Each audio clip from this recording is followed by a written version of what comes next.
Jesus Christ, the fuck did I miss last night, guys? My God. Like I woke up to like 30 fucking messages saying don't talk about loud. I guess I already fucked that up, didn't I? Fuck. Hold on. Oh, I haven't read anything, looked at anything.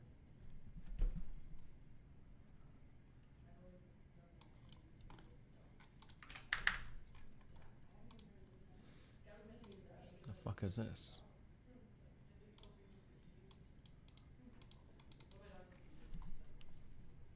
Lav posting pics and oh shit, hold on.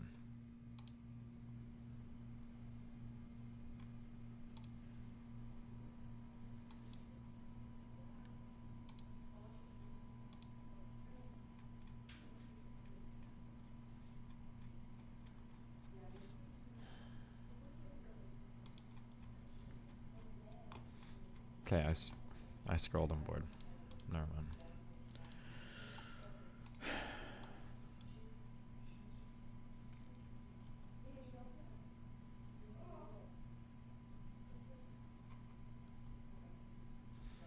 TikTok fugitive guy got investigated and debunked. Uh-oh, really? Hold on, let me... I'm trying to be awake.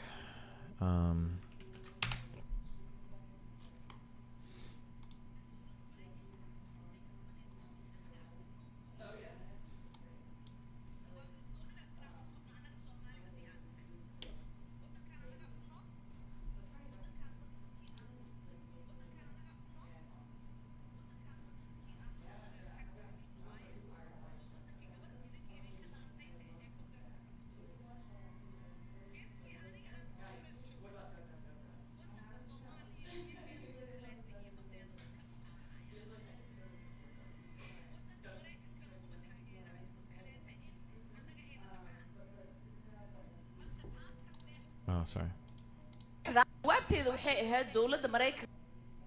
Wait, are these translations accurate? These are really wild. I feel like these are kind of wild things for a sitting member of Congress to say, no? Kirantos yesterday said it was pretty accurate, but...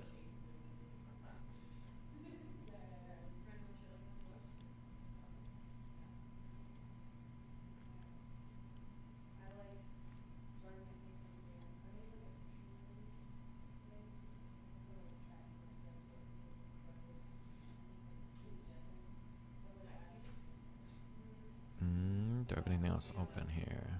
What the fuck is this?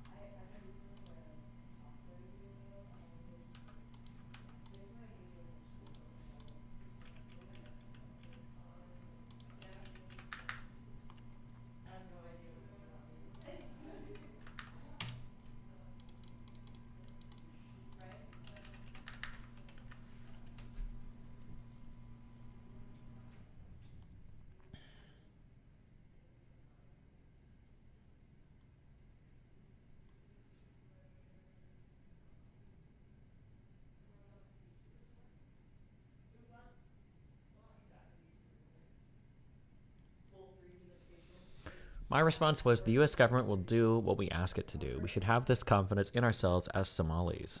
We live in this country. We are taxpayers in this country. This country is one where one of your daughters sits in Congress. While I'm in Congress, no one will take Somalia C. The United States will not back others to rob us, so do not lose sleep over that, oh Minnesotans. The lady you sent to Congress is on this, and she is as cognizant of this interest as you are. I would like to tell President Hassan Sheikh that we are impressed with the great work you have done. You've made it known to those living in Somalia and other places that, in spite of the many challenges we face as Somalis, we are nonetheless confident people who believe in their country and will not allow it to be endangered. Thus, I want to congratulate the Somalis of Minnesota and everyone how united you are, how you all stood by our president because he needs our solidarity. Somalia belongs to all Somalis. Somalia is one. We are brothers and sisters, and our land will not be balkanized. Our lands were taken from us before, and God willing, we may one day seek them, but what we have now will not be balkanized. I thank you all for how you always welcome me and honor me. May the Lord honor you. Peace and blessings of God be with you.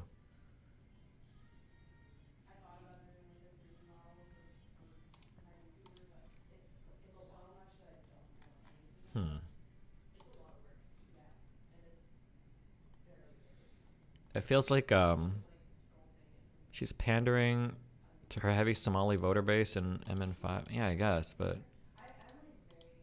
it's just kind of weird. It feels like if I have someone in Congress, I want their interest to be with America, not another country, I guess. I don't know, it seems weird.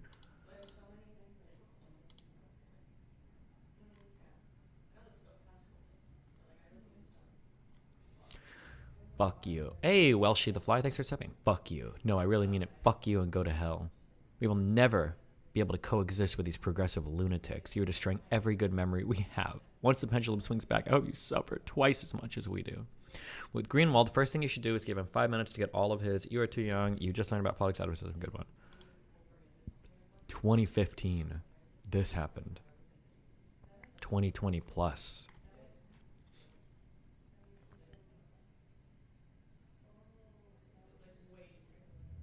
I don't even know what I'm supposed to be looking at. Is the 2020 plus, this is bad, and I guess this is good?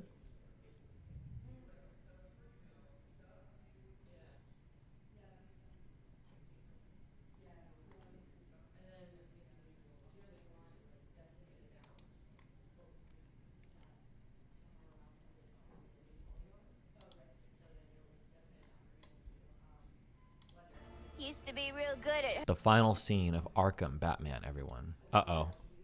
You know, Joker, used to be real good at hurting people with words. But you, boop. Even when you're evil, you're still too good. You had a good run, Brucey.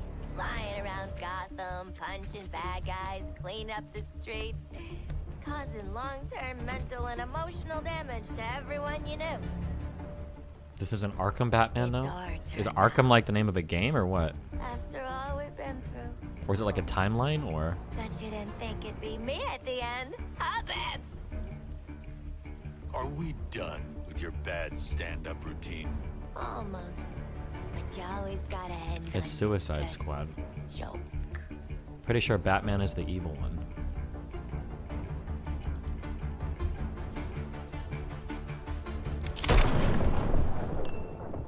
I feel like his helmet, shouldn't his helmet be bulletproof? Isn't that kind of weird?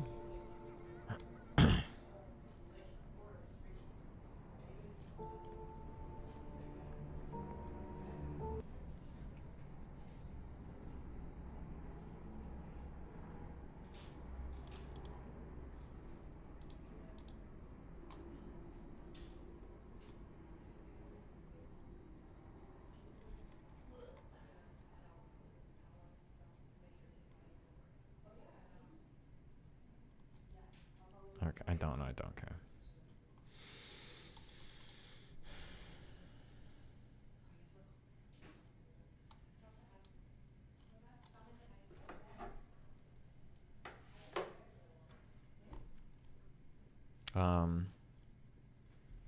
Okay, before we talk about anything today, I think I have to read my messages to see what the fuck happened last night.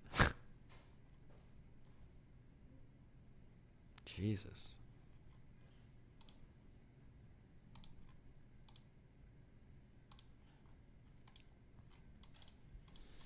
Quick summary of last night. Well, I don't know if I can watch anything without seeing what people don't want me to talk about. Well, Oh shit, yeah, no, I can't. I gotta read my messages first. Okay, let me see what we want to wade through here.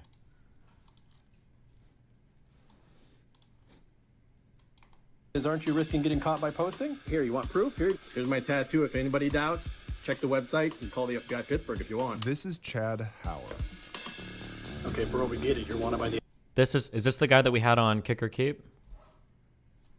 FBI. I'm not hiding, FBI. Come get me. They've been after me for 16 years and can't get me. So what I'm doing here is calling them out. I'm mocking them publicly. And this is his son. At the age of 11 years old, he went missing. Chad's son, Eris, was believed to be kidnapped and transported to one of two island nations in the Middle East, Cyprus or Bahrain. I wrote parts of Skype. I wrote parts. Did you say Baron? Middle East, Cyprus or Bahrain. Based, okay. I wrote parts of Skype. I wrote parts of the communication system on the space station. Chad Hauer is a world-renowned computer programmer. I was a public speaker for Microsoft. I was on TV. I was in newspaper articles. And then I traveled to Bulgaria in September 2009, was arrested. Here, he discovered that he's wanted by the FBI and Interpol. I was a very public figure. I had a very successful career until the FBI absolutely destroyed it. I was the American Taliban when I was in Bulgarian prison. They nicknamed me the Taliban because when I explained to them what I was in for, they didn't believe it. No matter how many times we told them, they absolutely would not believe it. An extradition failed from here for the same reason it did in Bulgaria. The FBI has no evidence whatsoever because it never happened. So he traveled to this tiny island nation where he's been living ever since. Chad needed to prove to the world that he did not kidnap his own son. He turned to TikTok and has been using the app as a platform to tell his story. 16 years ago this week, my son went missing. Thing is, he was never missing, and they always knew where he was. His account has received widespread recognition from some of TikTok's largest creators. It's maybe the wildest story on all of TikTok. According to Chad, in 2011, he got critically ill. Life-threatening. 3 nights ago, I had 6 convulsions in the middle of the night. What the doctors told me, the new labs, is I'm in a race to find out which kills me first. Sepsis, kidney infection, kidney failure, heart attack, or stroke. It's some vague illness that requires a specialist to diagnose and treat. Had to revive me at the hospital twice already. They're surprised how I'm still alive as it is. They don't know. And beyond that, I need a lot more diagnostic. We don't even know what I need beyond that. Most urgently, I need electroshock wave lithotripsy. The type of specialist that isn't available on the island nation he's trapped on. The doctors have said, you need to not fly very far, even in an air ambulance. You need to go somewhere close. I'm painfully dying here. I need help. I'm begging anybody. This is a cover-up. If he travels for outside medical help, he'll be detained by Interpol like he was in Bulgaria and sent back to the US on a flight that he says will kill him. What can I do? All of this is why Chad Hauer has received over 121 million views and is known as the TikTok fugitive. I'm Alex, and I'm not missing. Wait, Alex? I thought his name was Eris. I'm Alex, Did he change his name? How do we even know this is the same guy? and I'm not missing. This man is dying because of a crime that he never committed. The victim, his son, even said that it never happened. Originally, I thought, if only... I don't know why. I just like this guy's face. Anybody else feeling this? The curly hair, the blue eyes, the strong eyebrows. Normally, I don't like the mustache thing, and I don't know why. There's aesthetically, it's working. It's doing a lot of... Damn. Only the FBI knew. Here's a man that slipped through a bureaucratic Even the nose ring. I'll let it slide. loophole. It's the Jufro? Is it? And is dying because of it. If media attention could help open up some doors to eventually save this man's life, why wouldn't I tell his story? So I started talking to Chad before this channel even existed.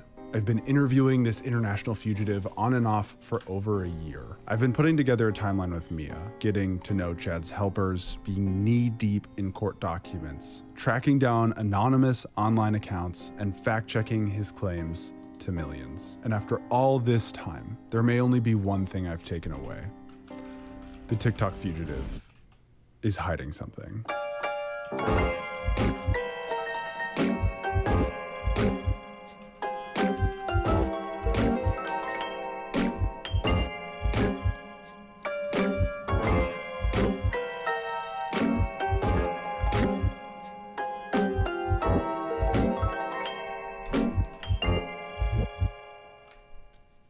Chad is officially charged with the crime of international parental kidnapping. As you may imagine, the root of this charged with the crime of international parental. Oh, I thought he said intentional. Wait, hold on. Commercial break. Go back like 20 seconds. You missed yourself. Did I? Fuck!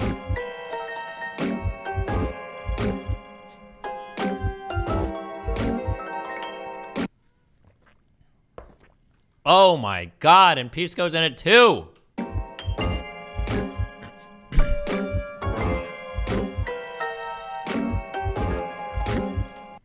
One thing that this guy did a lot that convinced me he was lying. Not convinced. It's a heuristic. Fuck. Not to implicate anybody, but Xena also does this. I feel like you can get a strong indication that somebody is telling a lie when they are incredibly precise and perfectly dodge the meat of whatever question you're asking. Some people are very good at this. An example might be you're trying to ask you ask your child, did you watch a rated R movie last night that you're not supposed to? And the child's like, last night at 7 o'clock, I went over to Frank's. We played video games for like 2 hours. I think his mom made us dinner at like 11. It was really late, and then we went to sleep. They'll do this thing where I don't know how to describe it, but they're very good at like nibbling around the edges and then filling in a lot of detail here. But it'll always be non-central to the question you're asking. And I feel like some people are very good at doing that. I felt like this guy. I feel like I was getting those vibes from this guy, where he seemed very keen to provide a lot of information sometimes. But then when I would ask like very specifically, I was like, hey, what about this thing? It would always be like a pivot or a diversion to something else. It's like, what about this thing though? This thing, yeah.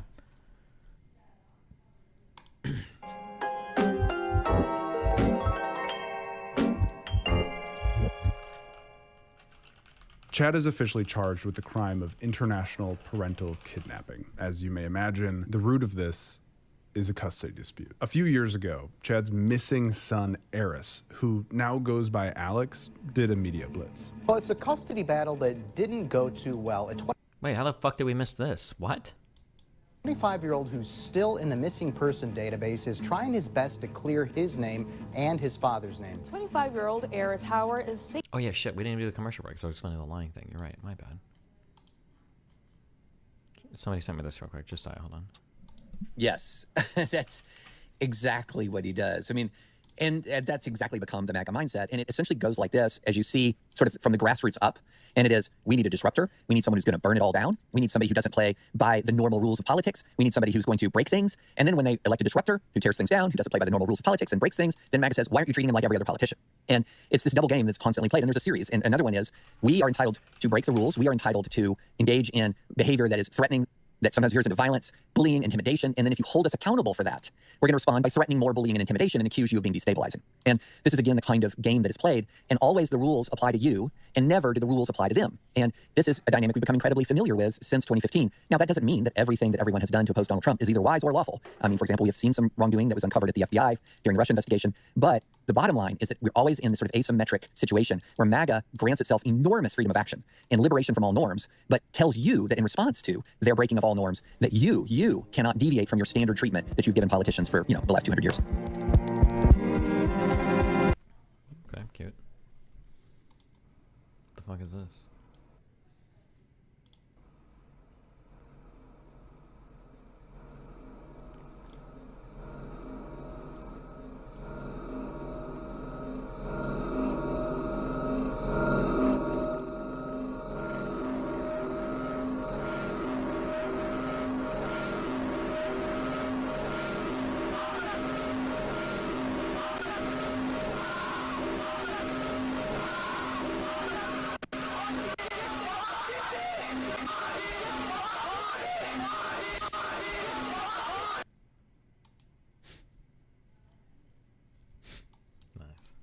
Taking help to be able to travel back to the U.S. Now he and his father can't do so, all because of a custody battle that went too far. But the now 25-year-old isn't really missing. He's been unable to leave the Caribbean island, St. Kitts, all because of a missing. He's been unable to leave the Caribbean islands. Why? Am I having a stroke? Why do I feel like everybody is pronouncing everything weird in this video? Everybody. The Caribbean islands? Why? I feel like I'm losing my mind. What the fuck is happening? Am I crazy? Now 25-year-old isn't really missing. He's been unable to leave the Caribbean island, St. Kitts, all because of a battle between his parents that went wrong. The FBI spent so much money on this case, but they don't want to quit. Way back when I was like maybe 5 or 6, my parents divorced. Tennessee has jurisdiction. My mother had full custody, and my dad... What is this accent? I'd had like visitation, but she kept disobeying the court. See, it's a custody dispute, doing custody dispute things. Others say it was a custody battle that shouldn't have gone this far. Honestly, I don't even really know who's right here. And it doesn't really seem like my place to have an opinion. Everybody knows custody disputes are notoriously terrible and complex. But this is the part of the story that I think Chad wanted me to focus on the most.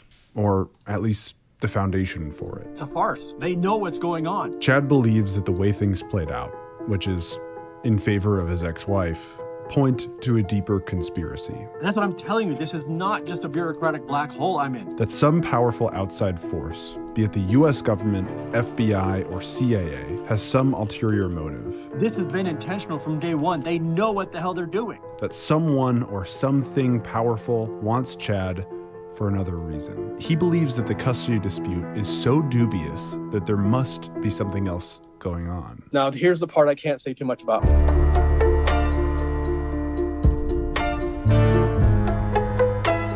So, at risk of wasting my time, I tried to entertain that idea, to see this dispute as Chad does. Chris, the new guy that joined the group, sorry, what was your name again? Jack.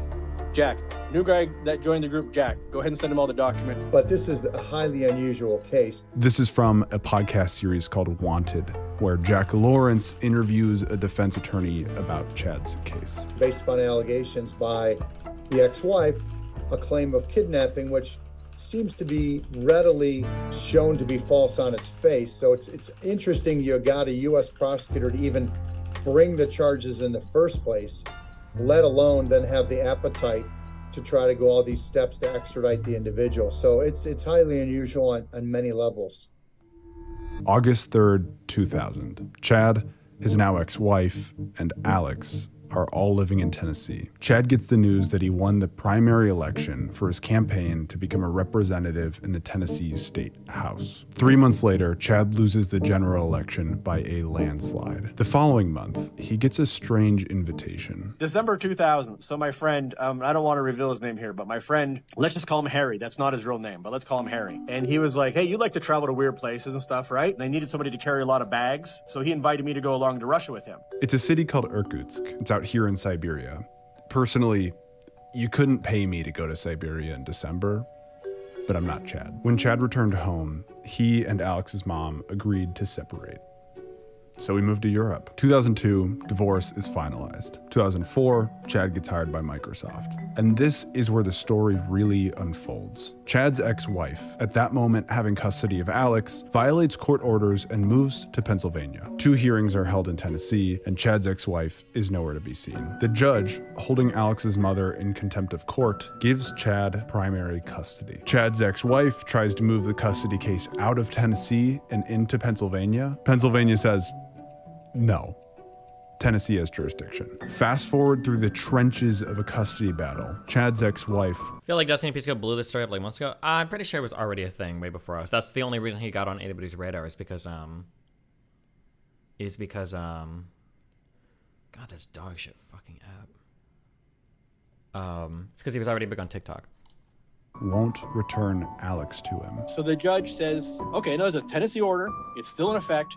You have to put the child in the plane. And she's literally like, not gonna do it. And a judge ordered police to remove him from his mother after summer visitation and put him on a plane back to Europe where he lived the last time he was in the United States for visitation. I did not kidnap him. I did not run. And then a few weeks later, the same judge turns around and orders me to show up to court for a hearing. I'm like, fuck this shit. You just had him. I'm like, listen, you don't even have jurisdiction. Right? And this is when he declared my son was born in Pennsylvania. Then he's like, well, the child's born in Pennsylvania, so I'm taking jurisdiction. But the child wasn't. We objected to that. And he's like, nope, I say he's born in Pennsylvania. So fuck you. Alex wasn't born in Pennsylvania. But what I'm hearing is that Pennsylvania knowingly lied, forcefully changed their mind, and took jurisdiction of this case. But Tennessee still says their order is active. So we have 2 custody disputes happening in 2 different states that don't say the same thing. And on January 9th, 2007, the Pennsylvania court warns Chad, agree to return Alex in the next 14 days, or Pennsylvania will issue a bench warrant. Over time, this escalates to a secret closed-door hearing to indict Chad at the federal level. And then when they put him in Interpol, I didn't know. It was done in a secret closed-door hearing. It was done in a grand. fuck?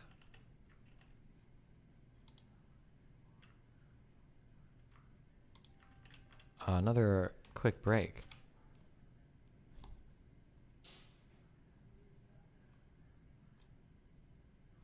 Pokemon is leaving Twitch? Is she done streaming? Is she going to another platform? Is she going to stream on YouTube? Or is this a meme? Or what is this?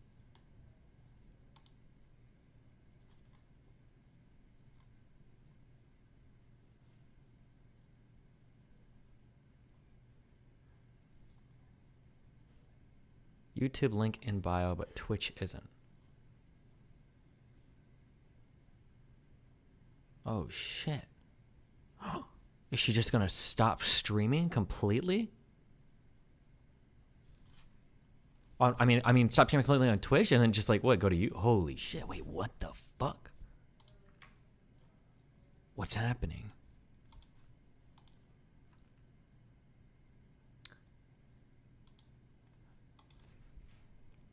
Post awaiting moderator approval.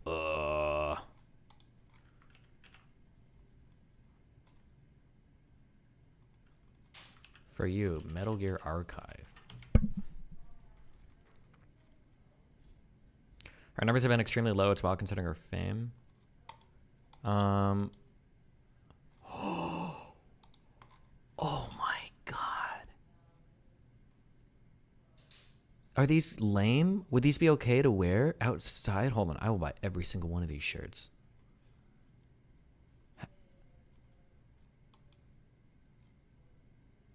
From 25th of December of last year. Oh my god. Guys, if you do web design, I think one of the unspoken rules, one of the most annoying things ever is when you make things that when you hover over them, it highlights and shit, and it does, but it's not actually a link. Why do you guys do this sometimes? Why would you ever do this? My god.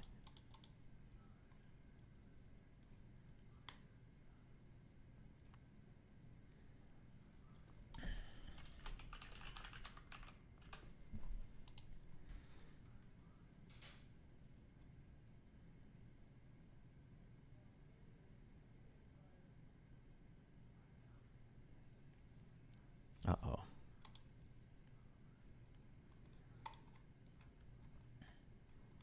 Lycan and Jacob having a fight. What are they arguing over?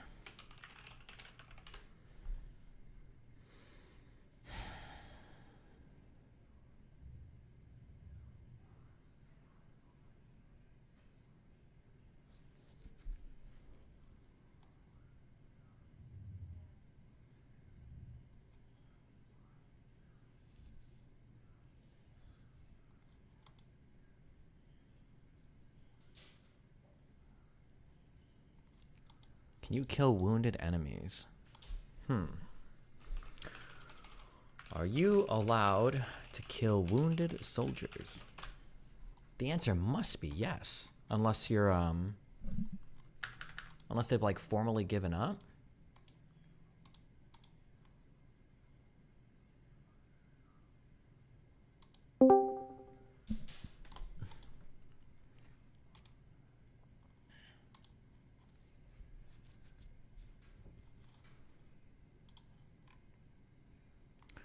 Israel's. Oh, fuck. Myself, I wouldn't do this so soon. Oh, no. But it's going to be an easy one. One, perfidy. You are not allowed to... Wait. The only thing I want to see is just like be something for international law or whatever. Oh, I hate you so much. Yeah, Sure. It has to be a real source. It can't just be a dictionary. No, No, you listen to me and then you research it and then you... If No, I'm right, you're not. Hold on, stop. We're Right. not doing this again. Listen. Yeah, this has got to be an easy yes or no question. Okay, sure. There you go. There's one. You cannot dress as medical personnel. Hold on. That's the first thing. Do you hit now? I'll get you the answer, the source for whether or not you can kill an enemy combatant before they surrender. And the answer is, while I look it up, they do not have to formally surrender. If the enemy combatant is sitting there with a gun, it doesn't matter. Where are if you their leg's getting what going you're off. just saying right now? Where is this hold on. coming No, from? I'm talking to you, and I'm going to get you the link. Okay. Okay. So, yeah. Am I mistaken, or like 2 years ago, were you not really bitching about people going source, and not just having conversations? I'm pretty sure after the Tim Pool thing, you bitched about that. Yeah, but now it's different because for this particular thing, there's like people just say lots of stuff, but then like every time I go and check the source, it's like way different sources. And especially when it's like a fact of the matter question, it's just like this should be like an easy fact of the matter. Like, is it a like, no, it is. international- It is. Yeah. Just give me a second. Yeah, but while I'm looking it up to get you the link, they do not have to formally surrender if they're still engaged in hostile Like actions. right now, like I don't know fire why you're and- telling me this. Just show me the. Just show it No, to me. because I want to make the fucking point.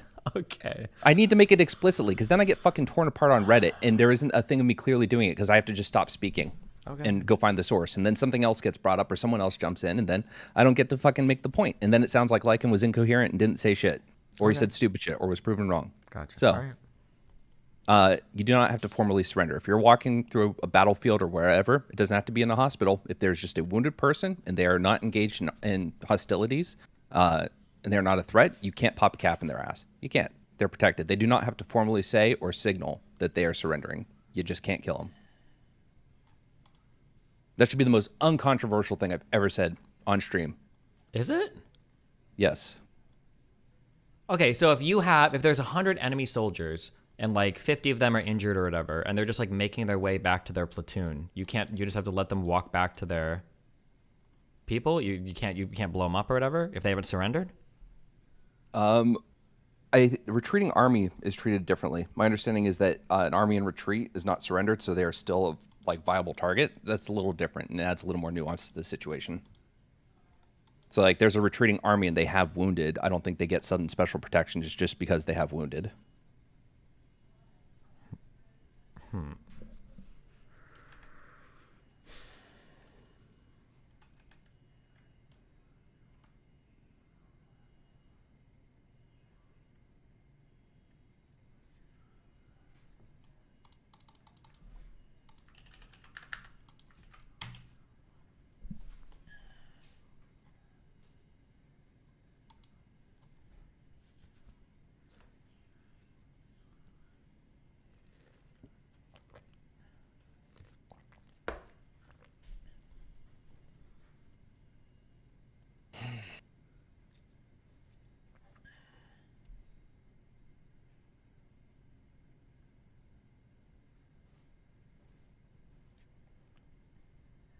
Do Google that.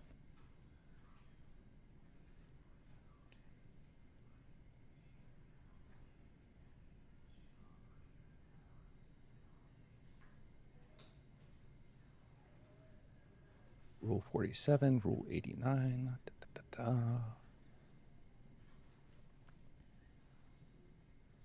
Boom.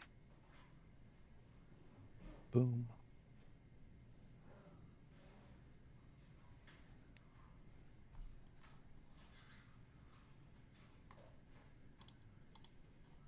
Okay, so at least according to this set of rules, so it looks like if the person is either surrendered or if the person is injured so much so that they can't participate in combat anymore, then you're not, then at least as far as Israel's rules go, you're not supposed to target the person.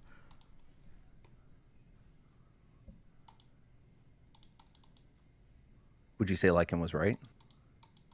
Well, the cease to pose any threat. That means that if a person is like shot in the arm and is hiding somewhere, you could shoot and kill this person, right? If they're unarmed, no, you can't. Okay, if they're holding a weapon, they're still an enemy. My understanding is if they are holding a... Oh, go ahead. Sorry. I'm sorry. Everything has to be explicitly said. I know. I just like a source for everything. But go ahead. You were about to give me your personal opinion on it. Go ahead. Mm-hmm. If they are still holding a weapon, they are considered a threat and you can shoot them.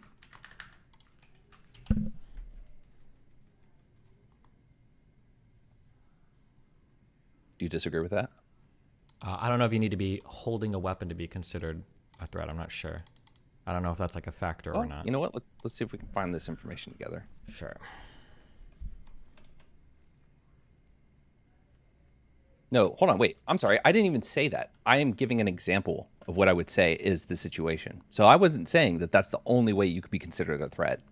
I'm saying if we're talking about someone immobilized, like in the case of what we're talking about now, which is a fucking New York Post article someone linked. So I'm waiting for more information before I understand of how true this is. But that one of the people that was there was receiving medical treatment and that all three of them were unarmed.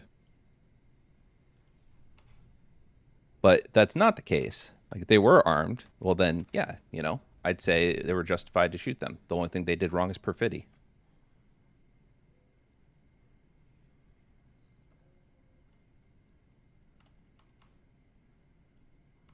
That for that particular situation. Wait, hold on. Dustin25, explain exactly how I post hoc anything. I come in to make a claim, and he's like, well, get me the source. What, do you think that's post hoc? No, it's I've read this before, and now I'm going to go ahead and say it. And now I'm being asked for the source. So where's the post hoc? So then we should be holding Ukraine accountable for the videos we have seen of them rearming drones and dropping grenades on surrendered, pleading, and usually armless, begging soldiers. All of this is enforced selectively. I actually, yeah, like there's a video of a person like throwing down their arm and looking at the drone and surrendering. I'm pretty sure that they are at that point protected.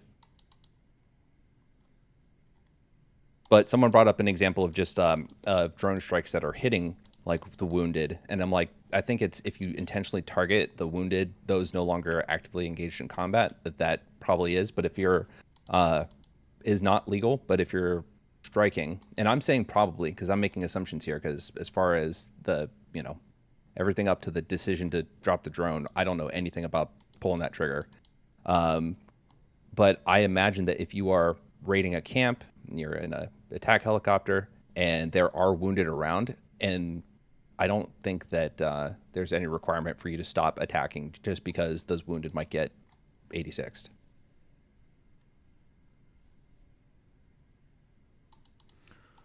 Okay, I think just a quick overview of the wounded stuff. So it sounds like if somebody is like wounded and they're clearly out of combat and incapable of participating in military operations, they're probably not an okay target. So going through a forest, find some dude who's like tourniqueted above his knee and his lower leg is blown off and he's like fucking crawling through a forest. Probably not okay, maybe, to kill this person. Ordinary. And the original reason I people, came in was explicitly that they do not have to formally surrender. Well, they have to be recognized as not a threat. Yeah, but the formal surrender is probably going to be a way easier cover there, because even people that are wounded could still pose a threat, arguably, unless like half their body is blown off, right? People can sit with guns and shoot and other things as well, but sure, at that point it becomes case by case. I never made such an explicitly like hardline stance that it was end all be all. This is the only thing you can do with those people. There's no other nuance to consider. Did I? No, I don't necessarily think so. I'm just trying to find out. I'm just figuring out what the rule is. Also, I don't also know how much of, or if any of these apply for Hamas, if it's like a designated terrorist organization or if it's like for assassination of like officers or leaders too. I don't know how that works either. So as far as international law goes, again, what differences come to Hamas? One, I'm going to always hold Western or Western allied countries to the standard of we apply this to enemies that do and do not fall under it. Like, this is the way that warfare should be conducted. We didn't come to these rules like some 1700s officers or 1700s militaries where it's like, well, you just don't kill officers because that's ungentlemanly, right? Like, we established these rules for a reason. So two, though, is that if you wait, hold on, just a real quick on a thing. When you say we establish these rules for a reason, we do, but it's because we expect everybody to kind of play by them, right? Right, but I mean, so we just become animals if like our enemy acts like animals? I guess we can do whatever evil shit we want to. So that would be the literally most hyperbolic way of reading it, but I think a more actual reasonable way of reading it, what probably happens more is that there are probably some things that you always abide by. So you don't capture people and torture, rape them, but there might be other rules that change depending upon if your enemy is uniformed or if your enemy is like a designated like state combatant versus like a terrorist fugitive or something. There might be different sets of rules. In fact, I'm almost positive there are different sets of rules.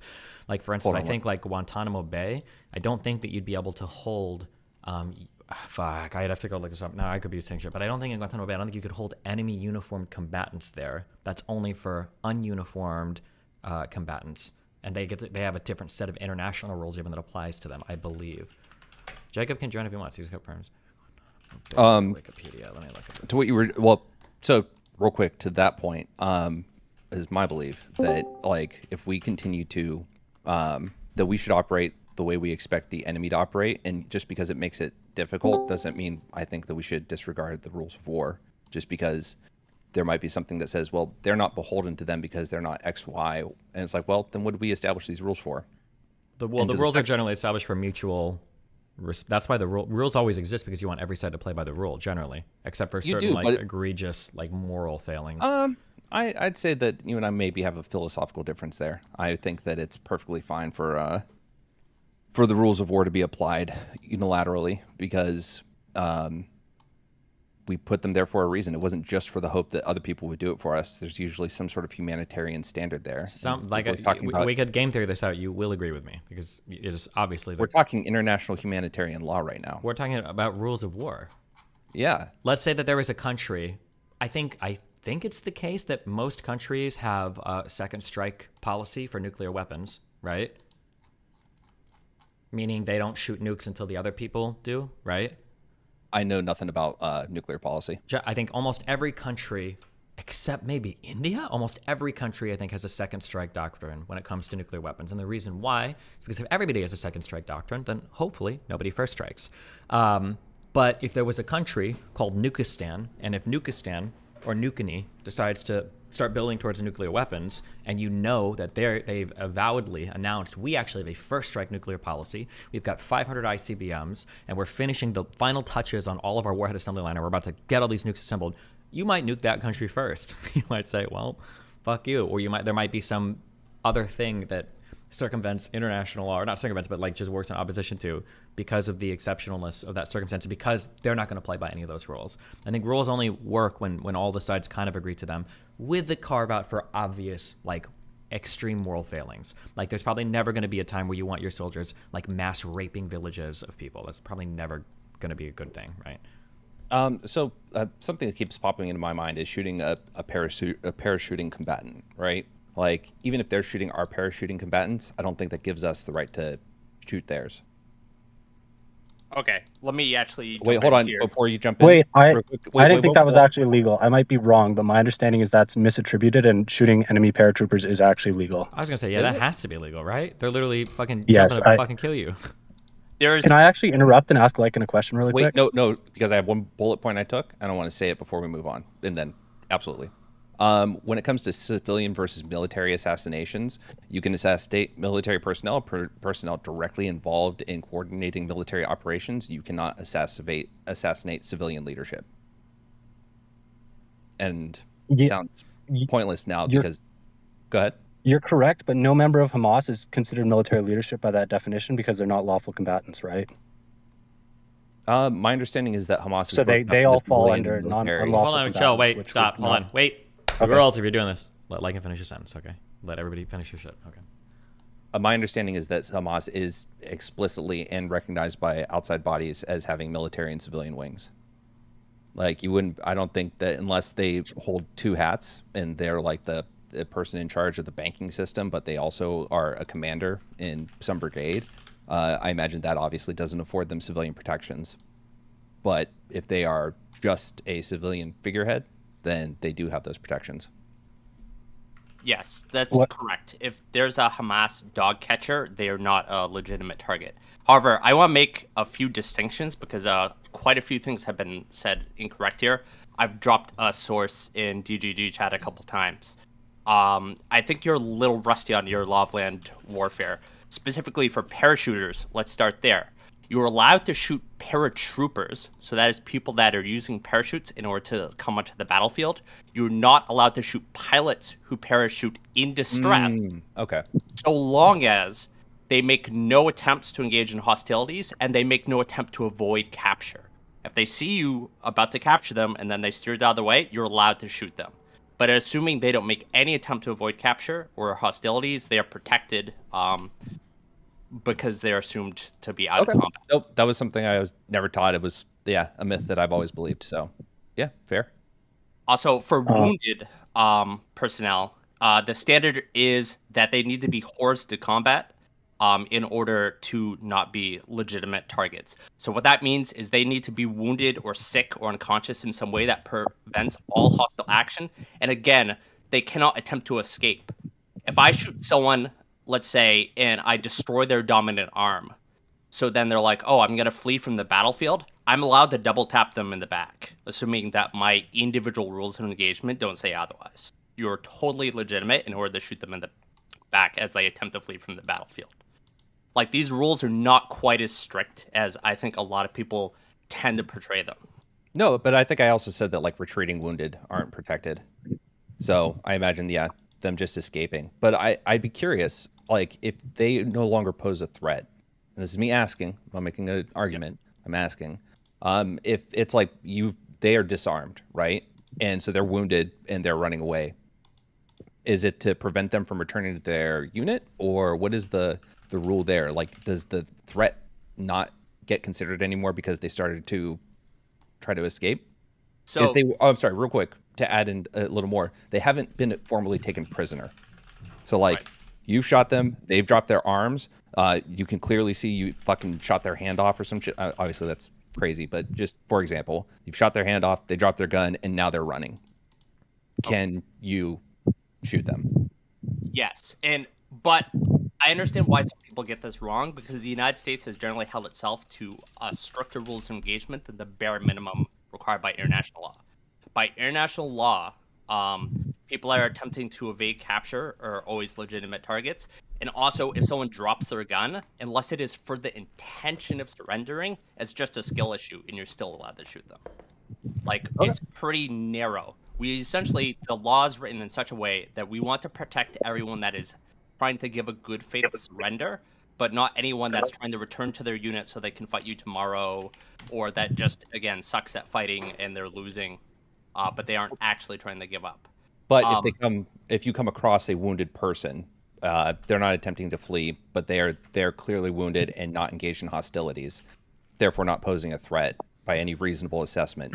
I feel like when we have to qualify that situation. If you, like, for what I said, like, if you come, I don't actually even know if that's true at all. If you come across a clearly wounded person, if there was somebody, no, actually, I don't think that would ever be true. I'm trying to think of an example of where it would be. You know, like in movies when you see like it's the battlefield and like it's the end of the battle and there's just some fucking 1600s knight driving a lance through someone's skull.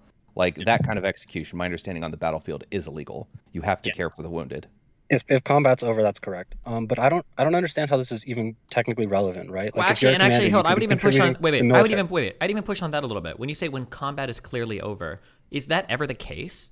Like, I know, for instance, in movies, like when the fighting is done, we move to the next scenes. But like in an actual fluid, dynamic, expansive battlefield, is all the shooting done at one point in time? Like, to be hyperbolic, somebody get on like a megaphone and it's like, okay, we're all done shooting now. Like, does everybody?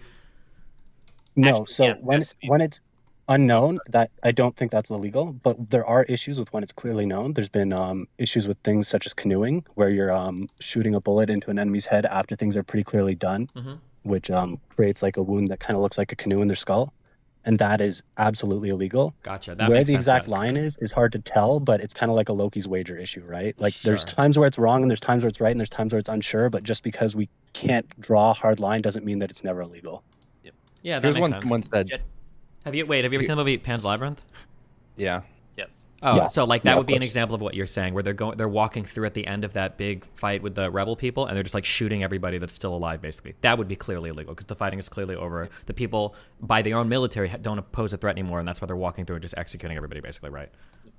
Yes, correct. But my understanding is if you're like in a firefight and something and you're advancing forward and you see someone injured and they may have a gun, you killing them is not super illegal. But that's because they still might pose a threat. Like they haven't been clearly assessed to not pose a threat. But I don't quite understand how this is even specifically relevant, right? Because commanders are able to contribute to the military war effort even if they're injured. If Hitler had 2 broken legs, you'd be able to call in a drone strike on him.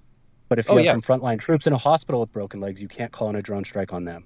Well, yes, and then so directly related to this situation that we're talking about, which is the special ops, the 2 issues I have are one, that I'm seeing. So just being really clear, I'm waiting for more sources to really get the picture. So what I'm saying is, based on what I've been seeing floating around, if one of them was actually there being treated and unarmed, and that person should not have been killed, and that I really don't have a problem with the other 2 being killed if they were military folks. If they were just political, I have an issue with that. But then the second one being perfidy, which is if they actually wore scrubs to disguise themselves, the Israeli troops, to get in, that is illegal. So I don't know I wasn't taught this. I was taught about enemy uniforms, but I wasn't taught about perfidy very well. But we wear civilian clothes in operations fairly often. Do you consider that perfidy and a war crime all the time? My understanding is that's actually like one of those like complex and not completely. Wait. Hold on. Wait. I'm so sorry. Wait, Jacob, can you say that again? What did you just say? American forces will sometimes wear civilian clothes when doing operations. Can you be more specific? What kind of operations? Like carrying like an M4 and doing patrol, or? There are civilians. I'm sorry, if I may, Jacob. Yeah, go ahead. There are special ops who their entire time in country, they get the beard, they grow their hair out, and they do not wear a uniform at all. They're wearing jeans, they're wearing t-shirts, they're wearing coats, like normal civilian clothes the entire time. Or even local Afghan garb.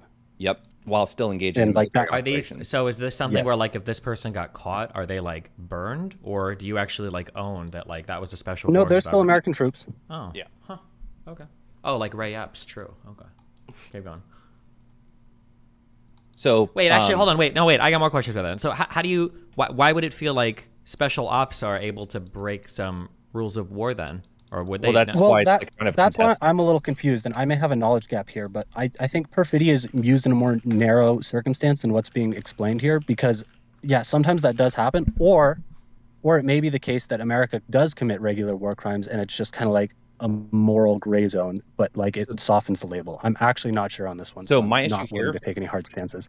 Yeah, if they just dressed like with an Arab garb and went to the hospital, I don't have an issue with that. It's they wore scrubs, and then it's when you're invoking, you're easing the enemy's perception of an enemy combatant that to such a high degree. Like those medical garbs are explicitly called out. So that's what I have an issue with. Not them being dressed like civilians, them being dressed like medical personnel. The general standard perfidy versus ruses is kind of complicated. As a general rule, ruses are allowed in warfare. Like, for example, I could tell the enemy I have 10,000 tanks when I don't. And similarly, you are allowed to use civilian clothes or enemy uniforms for espionage purposes. Wait. We should qualify that more too, though. You can tell the enemy you have 10,000 tanks. Could you tell the enemy you have 10,000 civilians? That's actually an interesting question. I've never seen that stated explicitly or any case law regarding that. I feel like you probably shouldn't be able to, because, for example, you can't lie about surrendering, and it feels along the same line. Sure, yeah. I agree with that. Here, well, I'm sorry, hold on. I'm so curious about this now. Hold on one second. So one of the big complaints in Iraq and one of the big complaints in Gaza is the use of using civilian clothes to blend in with civilians. So I'm trying to figure out, how do we defend special forces that use it? Because apparently in 2003, at least, the Pentagon was defending the use of civilian clothes by U.S. Special Operations Forces, a tactic used to help them blend in with the local population. What differentiates like a special forces use of this versus a run-of-the-mill terrorist or whatever? So I think part of the distinction is whether you're fighting a lawful or non-lawful combatant, and I think that was part of what was used there. But I don't know if this is even fully fleshed out. I think this is even still like litigated a little bit. There's a fair bit of case law on this. One distinction is that you are allowed to engage in espionage. So, for example, lying about being a civilian.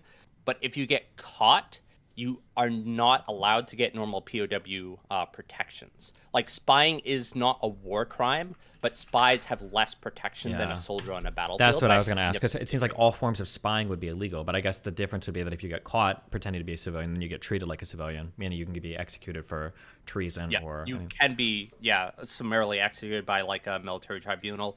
And then the other general distinction is you're allowed to use civilian clothes to move into position, but the intent is before undertaking a military action, like a sabotage or lethal force, you're supposed to distinguish yourself. So that could potentially be by, say, putting on an American flag before then, if it's American troops, or some sort of armband, or changing into your uniform, like in a room right before you bust out and, kill the bad guys. So they understand that there's supposed to be this ability to use ruses in warfare, but they try and make the distinction is like, ideally we don't want anyone that looks like a civilian engaged in combat, because the hope is that in combat everyone will understand who civilians are and not shoot at them. So real quick, just because this has been one of the calmest conversations we've ever had around this subject, is it clear what my 3 issues are? Yeah. So it sounds like what Lycan was complaining I agree about. with you on the doctor point. Wait, so it sounds like what Lycan was restate them complaining just to be about clear? was that. Oh yeah, fuck it. Reset clearly go. Just so I understand you. You're saying that there's probably something fucked up about imitating medical personnel, which I kind of understand. It does seem like it's a little step further than just wearing civilian clothes. I don't know if it's quite to the line of imitating enemy combatant uniforms. You also have issues with them possibly killing a civilian person who may not have been directly involved in military actions. And actually, I don't know your third one. If you could restate that for me. And the third one was that if the person that was receiving treatment was an enemy combatant, but he was unarmed, and the fact that he's in a hospital receiving treatment, that he was not a valid target. I think someone receiving treatment could be a valid target. I disagree with that. Hold on. My understanding is if they're not holding a weapon, they're not, but give me a second. Well, no, because for decision makers, holding a weapon isn't the distinction, right? Right. If you're receiving treatment and you're going to be able to like re-engage in combat within like an hour or two, or not engage in combat, but engage in like military activities, it's probably okay to kill you. I don't know if that's actually legal precedent, but like it feels like that should be the case.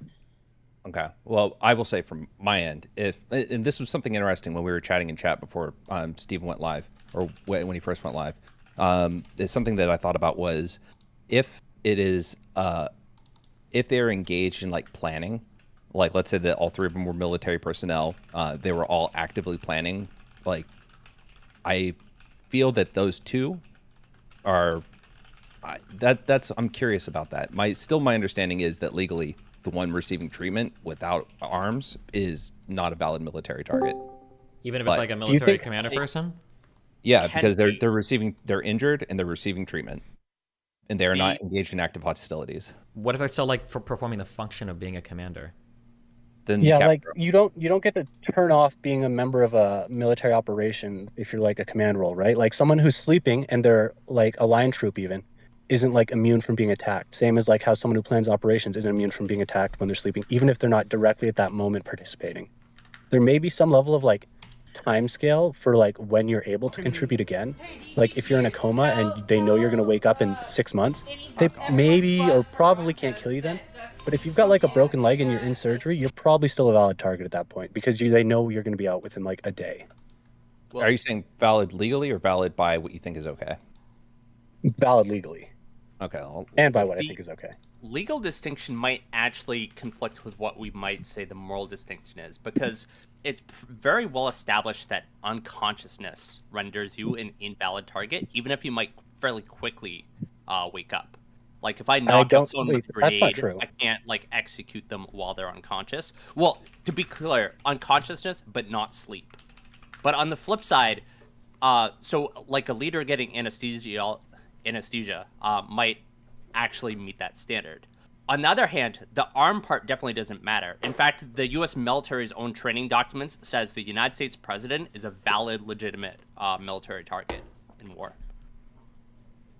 I have a real quick question. So this is in line with, so if the guy was like knocked out or if he was in surgery and clearly is not a threat at that given moment, if you're like there physically in person, isn't there some sort of standard about needing to like, oh, you can capture this person instead?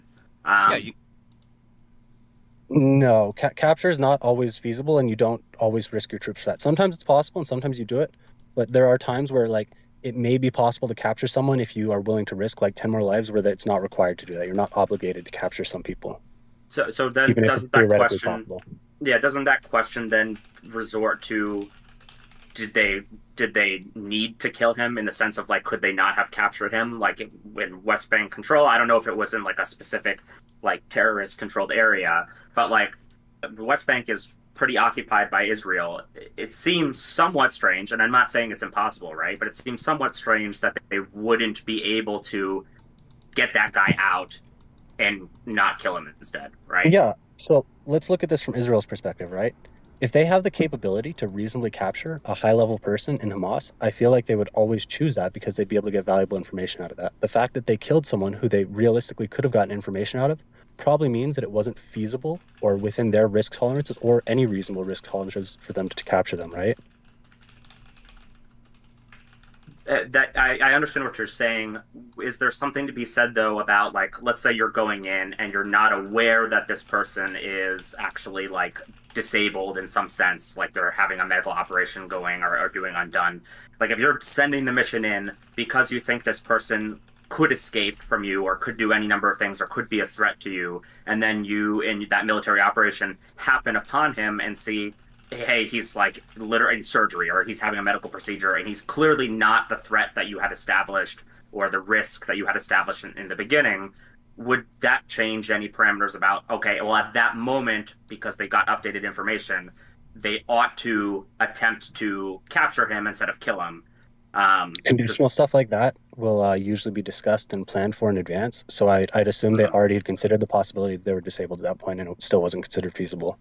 Legally, you aren't allowed to kill someone who is not a legitimate combatant. That said, to be blunt, if I was in that situation, I might roll the dice with the legality. If there's a high-level commander that happened to like be unconscious at the time when we had snuck into enemy territory, I mean, I just want to say, real quick, I'm sorry, go ahead. Is that even true? Haven't we had teams go in and kill high-value targets where, in theory, capture was possible, but it wasn't worth the risk? Like, we've gone into enemy territory and killed people who we theoretically could have captured, and I don't think they were armed as like Americans. And I don't know if there's been any hullabaloo about any of that. You don't even need to try to capture someone as long as they're a legitimate target for a military. Oh, okay, you're agreeing with me. Yeah, but I'm just saying that for people that aren't legitimate targets, like the capture being infeasible doesn't then let you kill them. You should just leave them there, but obviously that kind of sucks too. Right, I understand. I'm sorry. Wait, did I? And this will probably be less bit, but am I misunderstanding? I thought it was the case, and this I don't know a lot about this, so this was just I thought it was the case that when you're talking about like taking prisoners of war, that there are like specific carve outs for like if you're literally unable to accommodate the prisoners of war, then you're like, are you not allowed to kill them at that point because they releasing them, they'd go back and serve in combat against you? There's no or shot that you're allowed to kill. I don't think you're obligated to take prisoners, but if you do and you don't have enough housing for them, there's no shot that you can just. You're not allowed to. That would be There's no. You are not allowed to kill prisoners of war. Full stop. Yeah. Correct. There's one weird exception here. As people say, you can't surrender to an airplane. So, for example, you brought the Ukraine thing with dropping grenades on people earlier. That actually still applies. If you cannot accept a surrender, you are allowed to kill them. But on the flip side, if they're in a position where they could become a valid POW, you actually have to give them the same medical care that you would give to your own troops. You have to. Oh, this sounds so fucking retarded. But I think I feel like I read about this in regards to. Oh, this was so long ago. But like, if you're a sniper and you shoot somebody and that person is like trying to surrender, but you're like sniping, that you were allowed to like shoot and kill them again because they can't surrender at, you know, a mile away or, you know, 1,000 yards or whatever, or however far you're like, assuming you're taking these like really long shots and they're outside of surrender range, you can kill the person even if they're trying to surrender because they can't surrender to your scope. I feel like I read this. Wait, what if they wave a flag? Yes, that's correct. I'm serious. Like, what if they raise a white flag? Does that not like give them any protection? I don't think so, because my guess would be, I'm just thinking of like, how would you break this? Is wouldn't that theoretically disable all enemy artillery? Like, you would just wave white flags, like when you're at a certain range from the enemy, and then they could never shell you, and you're like, oh, we're safe. You're not allowed to lie about surrender, right? Well, yeah, but how would you be able to determine if they're waving a white flag? That's is a valid target, even if they're surrendering. Sure, right? but like if they're waving a white flag and you're too far to actually take them as a prisoner of war, well, what are they going to do? They're just going to go back to. It's not they're going to walk all the way over to you. They're just going to walk back to their army, right? Well, I think at that point they have to, like, again, you're not allowed to lie about surrender, so technically they would have to stay in position and wait for you to obtain them, and no one can attack you. Like, I'm sorry, some other troops that aren't aware of the surrender, but that person cannot attack you or set up an ambush. It has to be a legit surrender. But like, realistically, is that ever happening? You've sniped a person behind enemy lines, you're going to send people in to get him, and when enemy soldiers look at you, you're like, sorry, we're going to go and take one of your people prisoner. You say behind enemy lines, but like, I don't know. Like, when we're thinking about this situation, like someone being sniped, like if we're talking about on a base, like, yeah, I imagine that like the base commander would have to issue surrender, right? At that point, that one individual can't just wave his flag. Like, Yeah, in that case, yeah. But when you're just talking about one person being sniped, let's say it's sniper versus sniper, and it's out open field, I would imagine that individual can legitimately surrender at that distance. And again, I'm speculating. I'm not making. In that case, I think it's probably even less likely. For that stuff, like you're not going to be no sniper is going to be exposing their position to go capture some enemy sniper. Right, you're not going to get up and wander over to them to capture them if you've spent weeks possibly laying in a position. Well, I'm waiting to get your shot. That right? might be, yeah, that might be how that person operates, but I'm trying to find what legally they have to do. I'm not as certain with the snipers. I do know for aircraft and stuff like that, or artillery, they've been very clear that you don't have to accept surrender because you can't. You're physically too far away. Yeah, I'm not sure. This is actually out of my depth now, so I'm going to leave. Loser. Thanks for the talk. Wait. Destiny, good job at the gym. Shut up, you fucking ban him. Wait, also before you go, so just to wrap up, so like if you're in a situation where you're like at war and you come across a group of enemy soldiers, you fight, and then a few of them surrender, and then you take them prisoner as you continue your operation. If some sort of circumstances were to come up where you would no longer, it is not feasible anymore for you to keep hold of these prisoners, you would have to let them go in that circumstance, or like, that's kind of like what I'm asking, right? Like if you are no longer capable of keeping these people prisoner, releasing them means that they get to go on and they will become combatants again, versus killing them. It's against the law to kill them in those circumstances. When you say release, do you mean leave them like handcuffed, or do you mean like cut them loose and let them wander off however they want? Either, since I assume that there's a distinction. So I don't know if there's a distinction. You don't have to leave them, like you don't have to take like plastic cuffs off them or anything, but yeah, you can leave them there. You can't kill them. Okay, so you do have to leave them even if there's a quite strong possibility or even extreme likelihood that they'll be rescued by Allied forces and then just become a soldier the next day or later that day. You can't make that assumption because they've surrendered, and it sounds like they've followed all the rules of surrender up to that point, so you aren't allowed to murder them or kill them. Gotcha. Okay, no, that makes sense. Appreciate it. So real quick, just to summarize, because I want to make this all about me. Aside from the parachuting thing, which I was explicitly wrong on, or I'd say 50-50, right? Because there are some which thing did you say you were explicitly wrong on? The parachuting. I thought all people parachuting were protected. It's parachuters or paratroopers or not. I mean, to be fair, that wasn't like a strong claim you made, but yeah. I've heard that same thing too. And that might have even been in Saving Private Ryan where they were doing that, and people were saying that it was bad, but I think those people were falling out of planes. Or I've heard, I've heard war people from, it was either World War II, it might have been World War II, where they talk about how fucked up it was, but sometimes after they would down enemy planes, they would come back around and they would also try to shoot and kill the parachuting people sometimes. But then other people said that they caught you doing that, like the other pilots would hate the fuck out of you. I'd heard like weird shit about that. But it obviously clearly wouldn't apply to paratroopers, but parachuting people who are escaping a down plane, yeah. There's a lot of weird lore like that about like hollow points and white phosphorus too. Yeah. Wait. Why aren't we allowed to use chemical weapons in warfare? What is the rationale behind? We are allowed to use chemical weapons. What do you?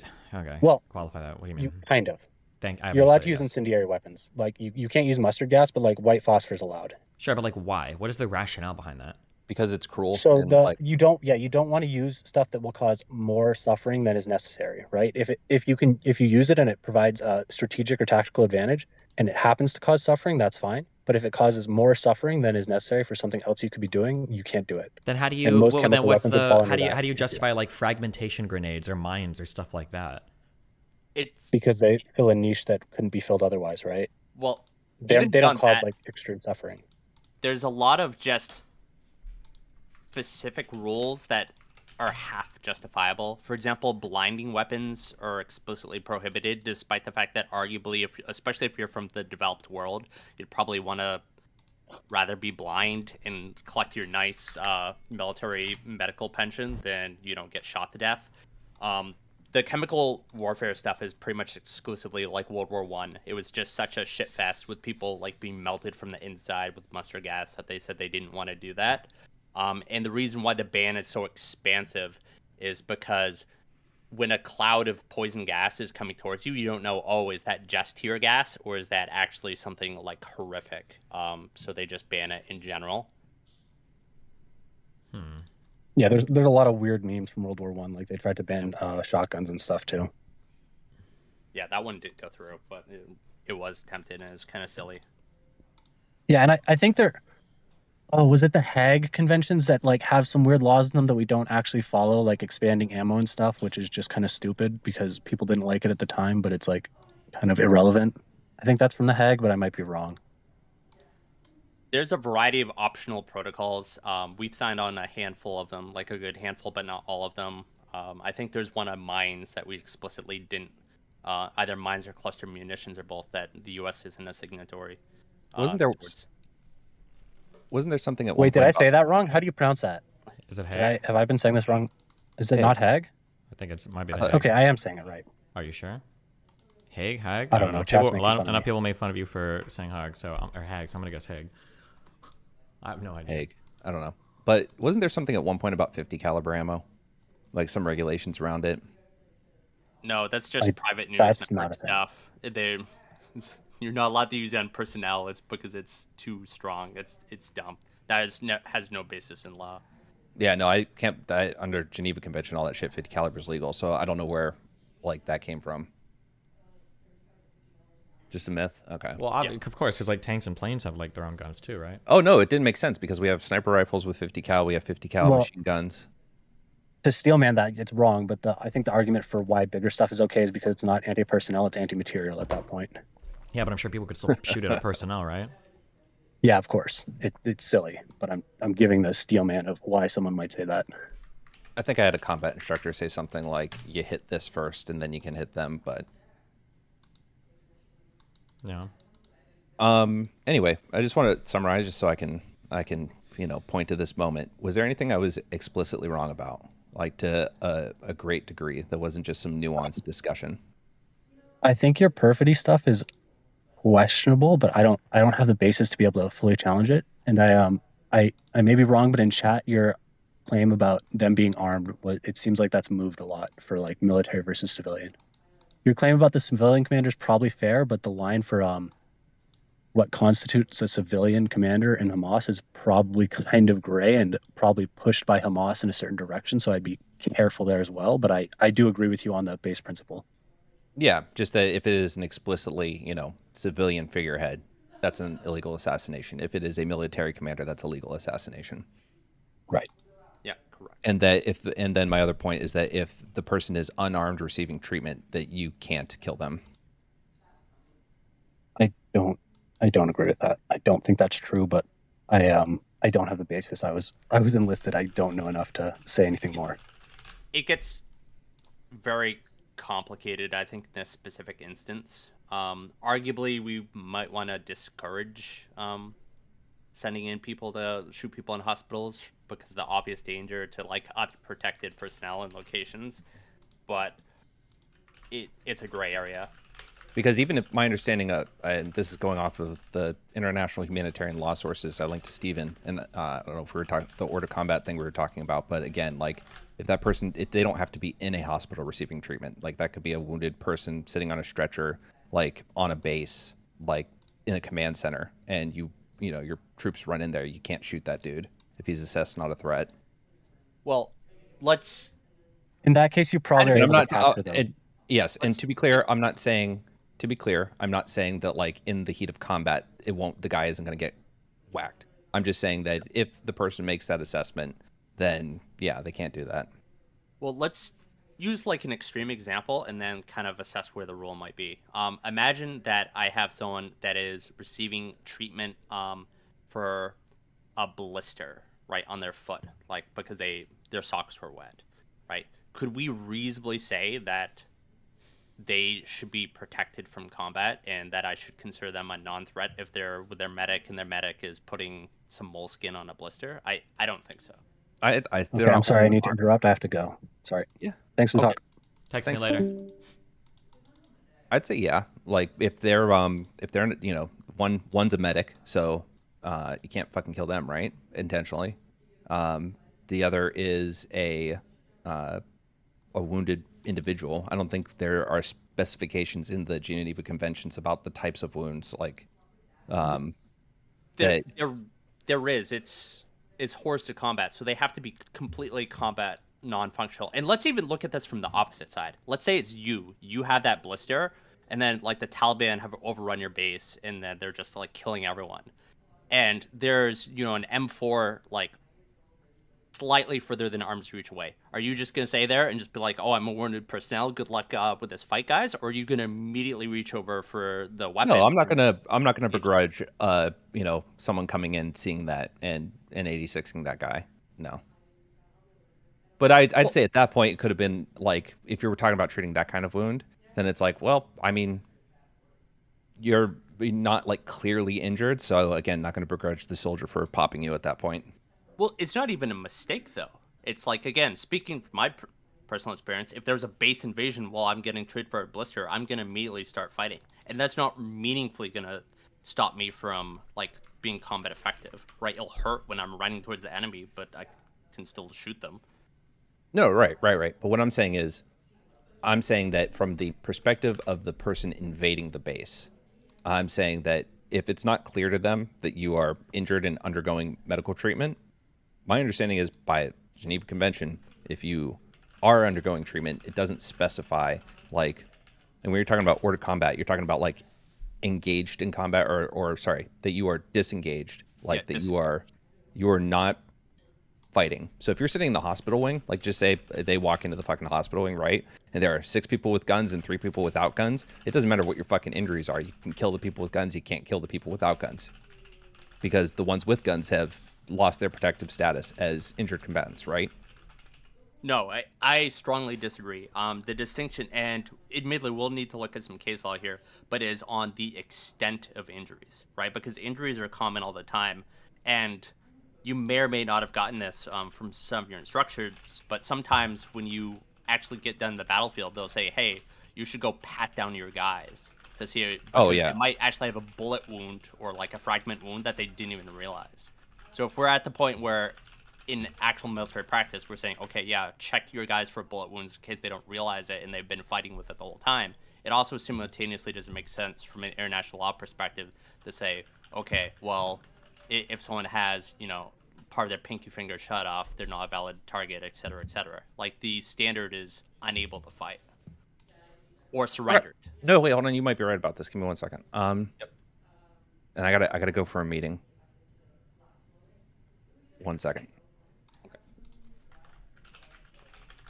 In the context of international humanitarian law, the extent of injuries does play a role in determining whether an individual can be lawfully attacked. The key principle here is that of hors de combat, which refers to individuals who are no longer participating in hostilities due to surrender, detention, or incapacitation by wounds or sickness. If a combatant is severely injured to the extent that they no longer are capable of fighting, they are considered hors de combat and must not be attacked. The principle is fundamental. The laws of blah, blah, blah, blah, blah. So what my thing is then here, what my contention has been is that in a hospital, unarmed, like this isn't a base, this is a civilian hospital, I think it becomes pretty clear that this is not a combatant that can be attacked.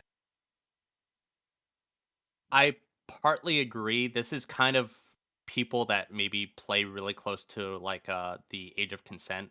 If you think someone is 16 years and 1 day old and it turns out they're like 15.9 years old, I mean, it's kind of your own fault if you end up on the wrong side of that line. And arguably, if we're talking about troops that are not engaged in combat and they're just doing hospital raids, I think it's reasonable to say that they're fucking around. Mm-hmm.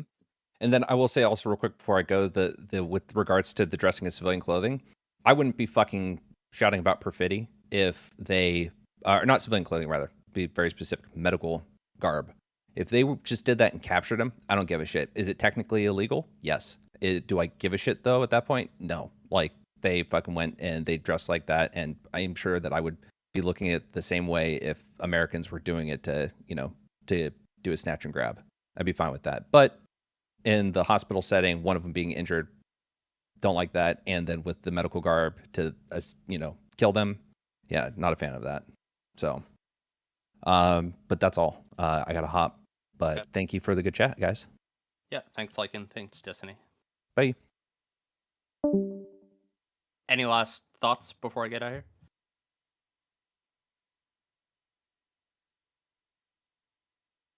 Oh, he's Were you talking to me? Sorry. Yeah, yeah. I don't know. Well, I don't have any strong opinions on any of this stuff. Okay. Yeah, I just wanted to check. All right. Thanks very much. Wait, what do you mean? Hold on. You disagree with me on all sorts of shit in chat. I feel like I've almost permanently you like 20 times. Where are the disagreements at now? Oh, okay. I didn't know if you wanted to do more than one. Give me one of them. Wait, Giga Chat, ID Soldier, tanking, point I wrote this up already. All right. So your takes on food insecurity, where you kind of walked it back a little bit, but still not a lot, were off. What take? So talking about like Gaza and how they're not starving there because there's a lot of obesity. Okay. And to be clear, I don't want this to get too enmeshed in like Israel-Palestine frame, but actually just looking at this in terms of like food and developmental economics. Sure. Also, to be clear, the only evidence that they're not starving isn't that there's a decent number of obese people. That was just one point, but go ahead. Yeah. Well, I understand. But I still think it's kind of misinformed. And also, I think when we talk about this, in many issues, you're very careful about talking about things in a very intelligent and nuanced way. And I would also like to see us do this. So when we're looking at food insecurity... Wait, real quick, before you do this. Do you know what my initial position was on this? Your initial position, which you expressed very vigorously, I didn't write down a quote from you, but is essentially saying that there's not a starvation crisis in Gaza, and that people using the words like starvation were like overselling that. Yeah, I don't like the word I don't like when starvation and food insecurity get mixed. I don't like the phrase food insecurity because I think it's very unclear what exactly you're communicating. And in the United States, I've watched this get communicated poorly over and over again, and I see the impact it has on what people think when they think of food insecurity, and I think it leads to bad understandings of what's actually going on. Those are my things. Yeah, but go ahead. I actually agree, and that's part of my point that I want to get to. Okay. So maybe as a kind of a broad outline is like there's lots of also issues that come from this, like a lack of calories, of course, is a big one, which can lead to starvation. And specifically, there's a few medical terms called stunting, which is basically too small, wasting, which is a very low body fat, and you can often see that. That's like the tiny arms, or bloated belly and whatever. Yeah. Yeah. But you also have a few other pretty severe ones. For example, vitamin A deficiency leads to somewhere between 2.25 million children a year becoming blind, and actually about half of them die. And also lots of other micronutrient issues come up. Exposure to parasites or bacterial illnesses like cholera are consistently issues kind of along these lines as well. When it comes to Gaza, what are those two things? Why would you? What does that have to do with anything? Are you? Well, if you're looking at water safety, sure, that's a separate topic than food insecurity. But sure, go ahead. Yeah, sure. Parasites may or may not be, depending on the food. Sure. Gaza is actually kind of a weird position. If you look at the information, most years they actually do better than their regional standards. And then, so I'm looking at some data from 2000 to 2020. Stunting prevalence was like approximately 9% for Gaza, or excuse me, Palestine in general, but like 26 in the region. Now, 9% is still bad. What does region mean? Good question. Region is in like all of Israel or all of the Middle East or like North Africa, the Middle East, or the greater Middle East region, or... I'm looking... Or you can just link me, throw in chat the link of what you're... Yeah. Sure. Give me 10 seconds to share this.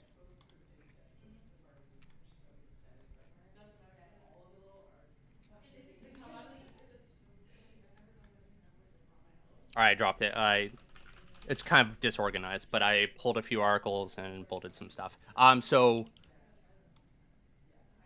one of the studies was grouping Jordan, Lebanon, Syria, West Bank, and Gaza Strip. Jordan, Lebanon. Which was, let's see, is that the same one I grabbed my figure from? Gaza Strip. Okay. No, but essentially the general MENA area. Okay. Well, what And you this is just said good was news. not, well, that included some pretty fucked up places, but go ahead. Yeah, true. Although the biggest crisis, I would say, from a starvation point of view, is Yemen, and that hadn't happened yet in, say, early 2000. Okay, sure. And that's good news, and that also kind of contributes. I know you've mentioned in a few of your debates, and some other people have brought up that Palestinians get a lot of international aid, which is kind of positively contributing towards this.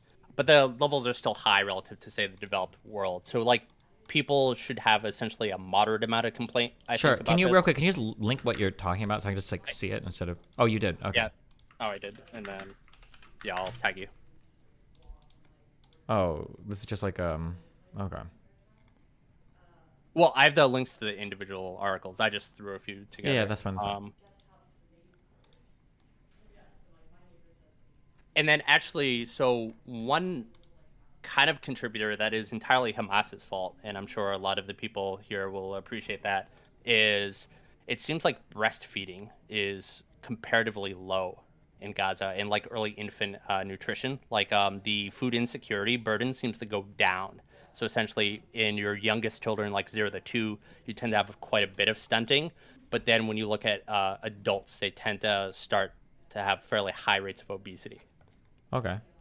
And then we can't blame that on Israel. On the other hand, several of these articles do specifically call out some of the Israeli policies, including Sure. like. Wait, okay, hold on, wait, real quick. What do we? Okay, wait. Is there? Do we have an actual disagreement here? What do we even? I don't need like a whole breakdown on the diets of the people in Gaza. What is the? So, I think what I would like to see in terms of pushback is rather than saying, "Oh, it's not as bad as Yemen, so let's not use these words," but even ask them a couple of specific questions, like how many people are dying due to this, or how big is the public health burden. And then similarly, when we're talking about this in the United States, or we're talking about it in any sort of context outside of even Israel-Palestine, if we focus on public health burden, if we focus on specific indicators like stunting, wasting, etc., I think that will help move the conversation in a positive way. And it also doesn't let dipshit like lefties get Sure, away I don't with necessarily words. disagree with you, but I don't think that whatever you're talking about is not their desire. I think the people that talk about like mass starvation in Gaza and the diets, the forced diets, and blah blah blah, they're not looking to make any factual, truthful claim. It's just the Israel evil line. I don't think they're going to give a fuck to use a more accurate metric to measure things. Just like in the United States, when progressives say 42 million Americans are food insecure and don't know if they're going to get their next meal or whatever, and it's like that's not really true in the United States. But it plays into the narrative of like working poor are literally starving to death. I don't think anybody cares. There's a reason why these terms are used, and it's not because people are trying to be accurate and failing. I think it's because they're just looking for the biggest like moral sledgehammer to swing, which was my complaint. I agree with you, but I disagree with the way you push back. And it's not just like a policing on your tone, but it's policing it in a way that actually matters because it shows good policy. Well, sure, but like for policy, example, we're so like if somebody in Israel wanted to argue that like I think the people in Gaza are perfectly healthy, which I don't know if any of them would argue that, then I can start arguing on nutritional availability and vitamin deficiency and all of that. We could do that, but nobody on that side I think is even making that argument. Instead, it's on the other side. People are saying like, oh, there's mass starvation in Gaza. And it's like, no, there's probably not. I don't think so. I don't think that's even remotely true. And then the comparison, in my opinion, from Gaza to Yemen is disgusting because Yemen legitimately seems like it's on the verge of or currently is in like their own little fucking Holodomor where you've got like mass people literally starving to death or who are like, like you said, stunted. They're not even growing up right or they're severely vitamin deficient, such as or cholera is like killing people. Like people say like over and over again, 97% of the water in Gaza is not drinkable, blah, blah, blah, blah, blah. How many people, is cholera like a huge problem in the Gaza Strip? No. Okay, but like It in might Yemen, it's start to like become one, but it definitely isn't.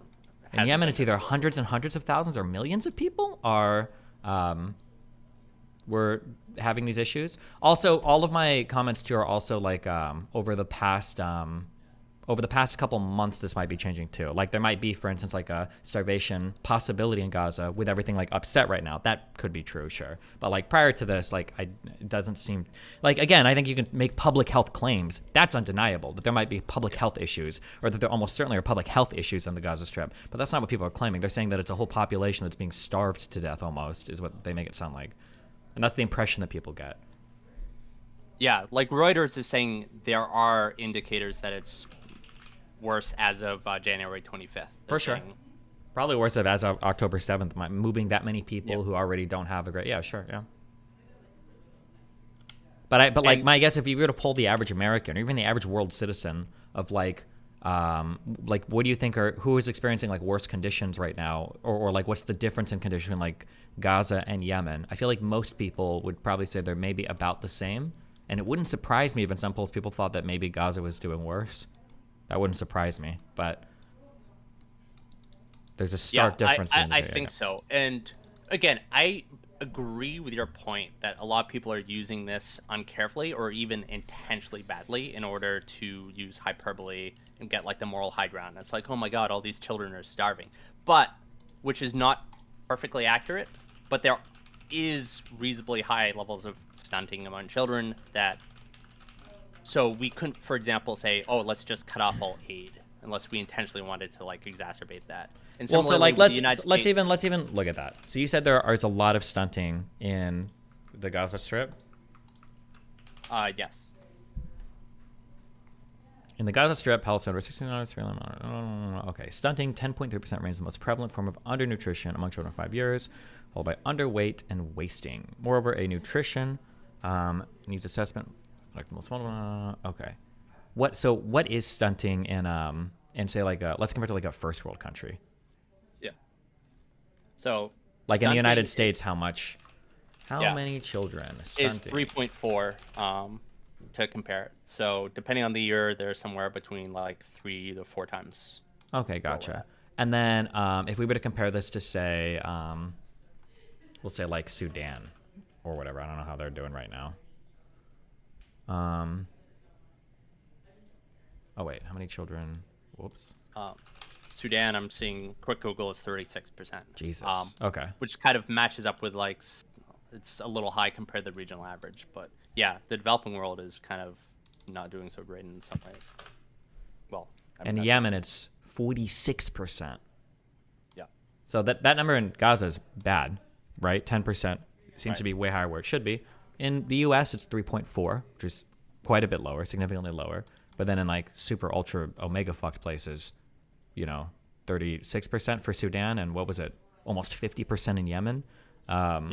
Yeah, I don't know if most people would come away knowing that when you hear over and over and over again, they want to put them on a diet. Didn't you hear them say they were putting them on a diet? They're the food insecure. Like it just feels like it's the everything is just so hyperbolic. It inhibits people's ability to have like an understanding of like even what's happening. Geez, even in Egypt, 20% of children are stunted. Christ. Yeah. You often see a lot of regional differences in like famines or food insecurity, either rural-urban divide, or actually sometimes urban poor are much worse off than like rural poor. Like the Bengal famine is a good example of that, because at least farmers can eat their like horse or something. Sure. Okay. But the reason I push back on this is I think we should view all these issues. We should throw out this hyperbole bullshit and view it as marginalist, right? But in order to do that, we also need to have the discussion in kind of a marginalist way. It's like, well, to what extent is this an issue? Yeah, I mean, I don't necessarily disagree. But again, I don't think that people using these terms are looking to have like, it's not that they're trying to be truthful and accurate and failing. It's just kind of like talking points. Yeah. So I'd say it's mostly for the audience. I feel like over half of your Israel-Palestine discussions haven't been really all that good faith with the other person genuinely interested in hearing your take. Maybe, sure. Okay. Do we want to go backwards? Yeah, sure. Well, no, wait, I didn't mean that. Sorry, fuck. Hold on. Next time, okay? Okay. I have to make sure I'm ready for this Greenwald debate. I got a few things to go over. Yeah, no problem. Good luck in the debate. All right. If you want, you can... All right, hold on. I'll be back. I gotta go 2 minutes. You can chat if you want, but I'll be back 1 sec. Okay. Huck Fwitch. Entitlements theory with Maria Sens. I love Sen. as an author. And that is where I read about the Bengal famine. God, it's just me. Oh, all right. So here's a preview. Destiny and Akana Boy discussion on housing was fucking terrible.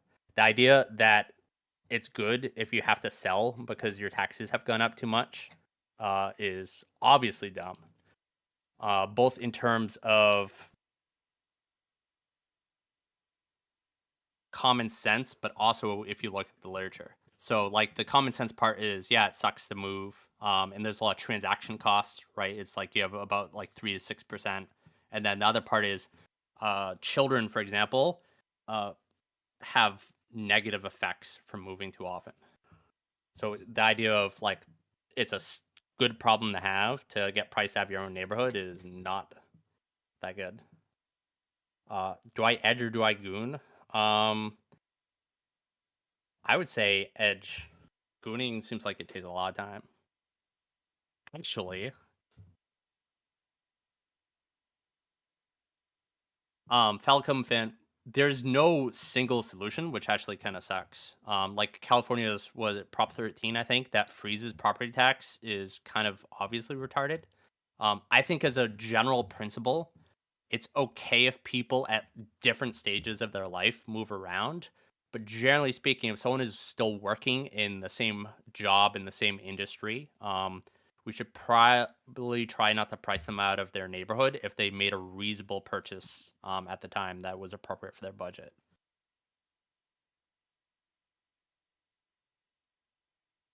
Well, Dracula, I mean, that kind of sort of is a very broad question. Is like, why should someone have a right to be there versus someone else? And one thing, as someone that grew up in like a lower density area, that I think a lot of people don't take into account is a lot of people kind of get shuffled around by economic pressures, including, say, having to move to a big city or versus like gentrification. There's a variety of reasons why people have to move areas, and they're not necessarily all completely bad or unfair. But I think we should have a reasonable amount of empathy in terms of understanding that has negative impact on people's lives, right? Is like people put down their roots, they have friendships, they have a commute they've gotten used to, their children go to a school. Frunk AF, you are fucking retarded. Can you link a source claiming it is the single most traumatic event a child can possibly endure? Show me where I fucking said single most traumatic event.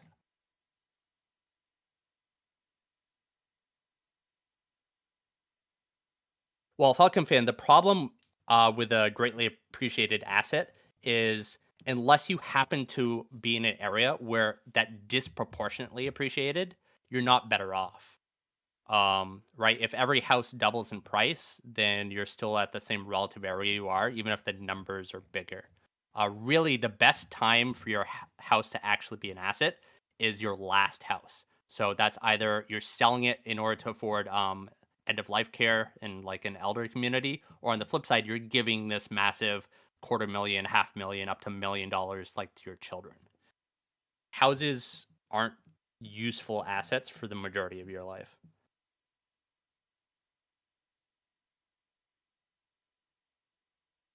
All right, new topic, please. Thoughts on the JQ? No comment. Build enough housing. Best rope? I like 550 cord.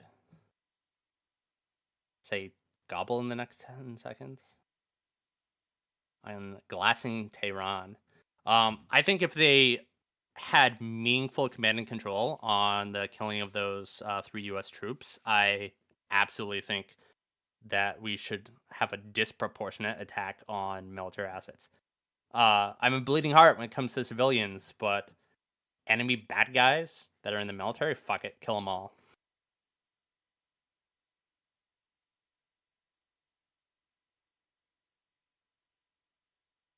Houses are awful assets for 90% of people. They're dwellings for 100% of people.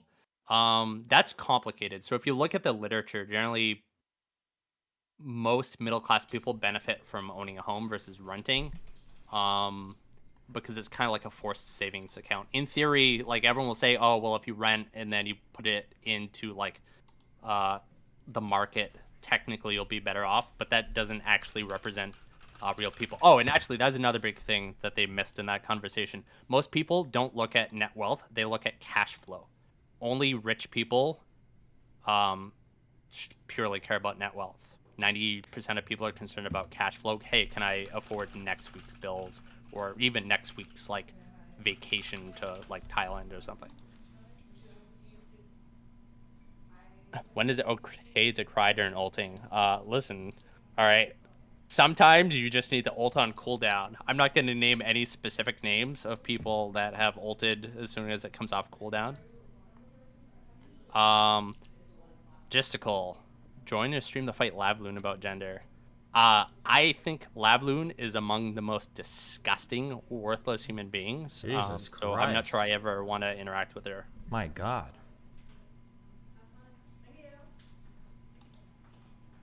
All right, and with that, everyone have a good day. Love you. Thanks for your time, Destiny. No, not you. Oh. Gross. What, oh, when you...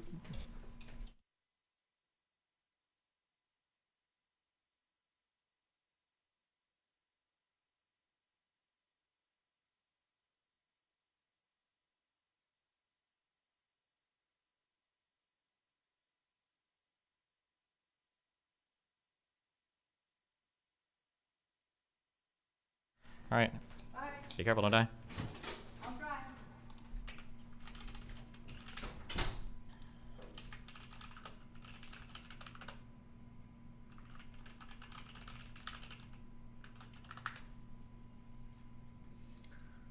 All right. What do we got? Okay, I have other links open. Not clicking any more links. All right.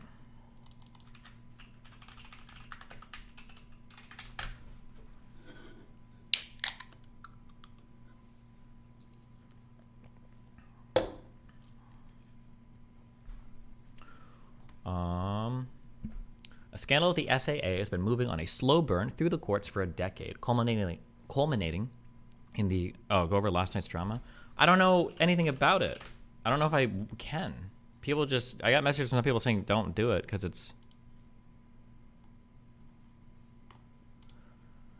This morning, an undercover Israeli military unit dressed as doctors and women in civilian clothing stealthily entered Ibn Sina Hospital in Janet and assassinated 3 Palestinian young men with silenced firearms. One of them was hospitalized for injuries he sustained 3 weeks ago.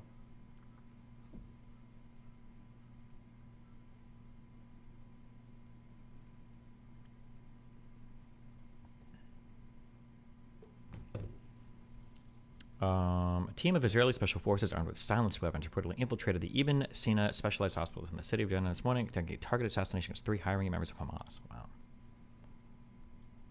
Is there even a thread on what happened last night? Any prep you should do for Glenn? Yeah, I want to read this. It's very short. We'll read it on stream.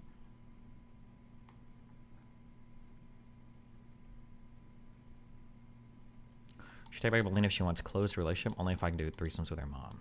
Yeah. A concise video on yesterday's Kelly vs. Wicked drama. Is that Innocent Elixir? Yes. Okay. First. She did. Yeah. Yeah, yeah. 4 minutes.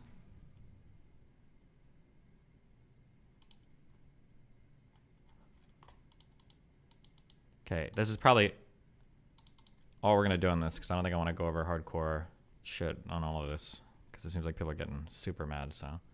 Well, I'm just saying, if I didn't hate her first. She did. Yeah. Yeah, yeah. Well, I'm just saying, I'm just saying if I didn't hate that person, this would be, like, if I hated that person, that would be how I would act.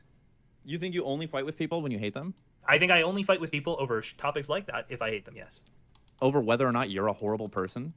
No. That brings over up whether or not you sexual brought up assault that for fun? specific thing.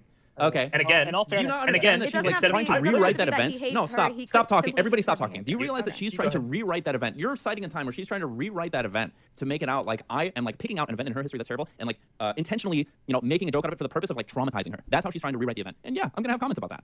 Okay, I feel like probably if that was happening, and maybe we can find Should I a just let her do it? And but what's probably the when that was happening, That's I feel like I was saying repeatedly, I disagree. I don't think that's what happened. I don't think he meant it. I don't think he knew about it. That's what he okay, told and she me, doesn't I accept believe that. So when she's doing that, when she's trying to propagate that same message, your advice is just keep it to yourself and send her a nice DM.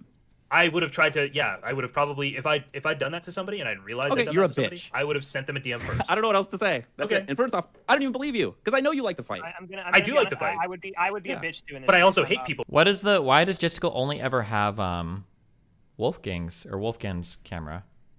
Why does he just call himself Wolfgang? Why does he call himself Wolfgand? What the fuck is Wolfgang? Is it from a video game? Why not everybody's? Really easily, and I can admit that I hate them. I don't. It's Okay. really hard for me to hate people. All right. Lack of a private apology when she was too upset to get a public first one. off, I think that is telling. But if you're listen, opening this door, Wanted to ask you live, do you really believe, man, that, for example, electricians are at the bottom of society, LOL? Bottom of society? No. And just in terms of earnings, usually you've got, like, no education, you've got, like, high school, then you've got trades, then you've got your bachelor's, then you've got your... Generally, I think the earnings followed that. I think with PhDs, it drops off, actually. I think. I had to go and check, but... and you are opening this door, fuck J-Stock. it. When I started to look into this, yeah, I realized. Kelly You already Jean said when I you already started said to look this. into this, asking my reaction to looking into it was like reaching an analysis that the thing that she had actually done was worse than what I thought she actually did. Jesus. And so, yes, when I'm put into a corner to explain what I actually think she did and how I felt about it. Oh, well. That, hold on. I need to see if he was banned or just... Oh, jeez. Well, this is a risk, okay? It's Drag always out. a risk. Oh, he was just dragged out. Okay, listen. I think so. No more talking about it, okay? Sorry. Somebody kicked me. I don't know who it was. Yeah. We'll just move on, okay? We'll just move on. I mean, can you just move on? He's got like a thing with Kelly and. Well, unless Kelly wants to come in. What the fuck is wrong with you people? No, this is like it's a banned topic for a reason. Okay.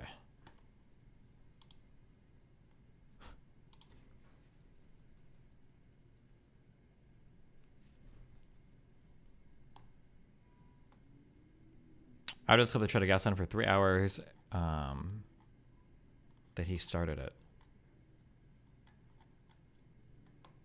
Watch it. I don't know if I want to watch.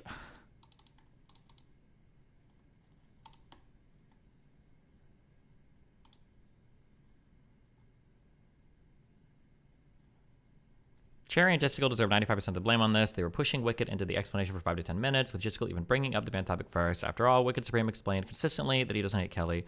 I don't understand the Jessica hate when DGG was going after him recently, but after the Darius drama, and especially after this, I get it. The gaslighting, dogpiling, attacks afterwards from Jessica, Kelly, Cherry, and Lab on Wicked Supreme was hard to watch. I really help Kelly, I think you meant to say, I really hope Kelly takes some time off, meaning not watching either. She's in a bad place mentally for weeks now. Edmund, thank you for the $100, buddy.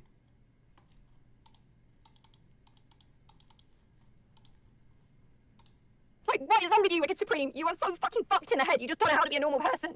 Okay, I don't think you can blame me for this, Kelly. No, I can't blame you for it. Absolutely nobody asked you to go over this. I'm sorry, they did. Nobody. I'm sorry, I'm not the one that brought it up.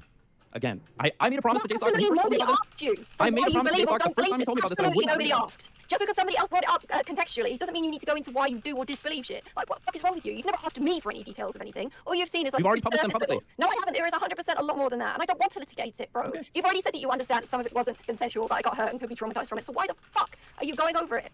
I don't understand how you can put me at the center of this. No, you have been asked was again. just about to start to try and like diminish The everything that conversation has happened to me. again become on the screen about me and how I feel about You it. brought this up. You tried to do I that. did Nobody not. put a gun to your head and made you do that. I absolutely did not. The conversation started with being about Cherry asking whether or not I hated you or something like that. Yes, but it didn't have to start to go to this And point. who brought it there? Who Fucking brought it there? weasel. You Kelly, did. who brought it there? Nobody asked you. Nobody I'm asked. sorry, Oh, I'll be clear. Why I'm sorry you for the doubt way Kelly it's just and not fair. sexual assault? Nobody asked Listen, that. Kelly, first off, this is a wicked day. Okay? You have never sounded like this before. I mean, did anybody it's ask a him? bad Just topic. clarifying. Nobody asked. No, you asked him to go into why You were just yelling at Did him. somebody hang on? feels like he hates. No, we know that. Nobody cares about that. I'm saying, did anyone ask him to go into details of why he doubts my sexual assault? Because that's what nobody was about to do. It related to the First. She did. Yeah. Yeah. Well, I'm Because just saying if I didn't hate that person. Damn.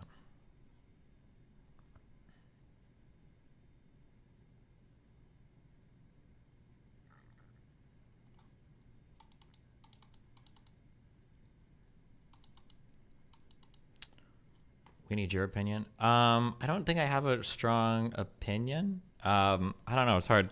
I mean, if somebody doesn't want a particular thing discussed, then I think that, I mean, they have the right to request that from the Discord owner. I try to generally enforce that with Kelly, although that's been kind of danced over a little bit because there are certain aspects of her history that she doesn't want discussed, which I think is fair. I guess it just depends on how it gets brought up then. Because like if Kelly's bringing it up or somebody else is bringing it up, then I mean the onus on that person. I think Justical said as much that he was pushing too hard on this, but yeah. Yeah. But Kelly was still using it to attack Wicked, but I think it's because Wicked was talking about it. And then Jessica was asking him? I'm not sure.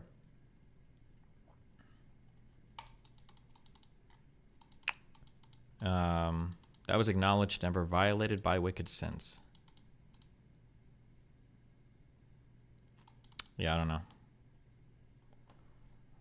know. Good luck. That's for them to sort out. Tell us who won. I don't care that much. I don't understand it all. I don't understand any of it. She has been attacking him for months prior to this? Yeah, but they could fight on non-related stuff, right? I don't know.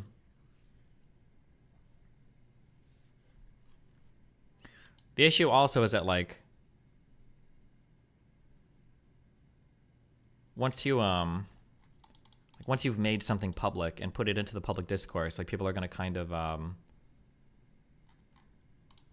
talk about it too. I don't know. I don't know that much. Don't care. Fuck it.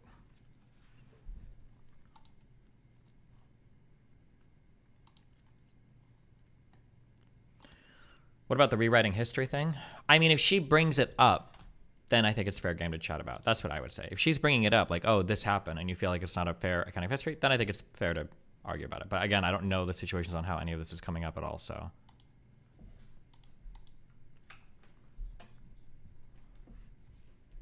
Scandal of the FAA has been a slow burn through the courts for a decade, culminating in the class action lawsuit currently known as Brigida versus Secretary Pete.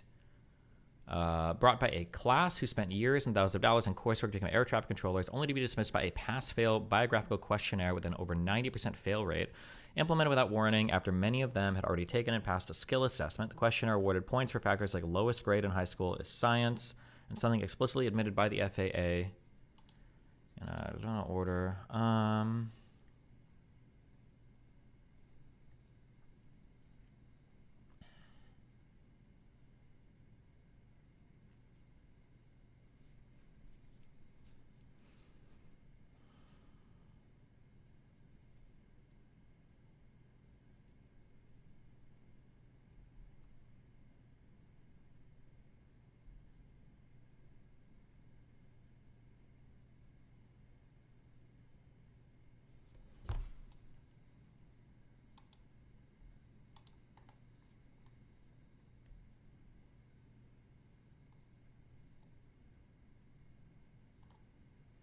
I'm a lawsuit with a part-time job at the Bar Pod, a podcast about internet nonsense and a set of hobbies. Hold on.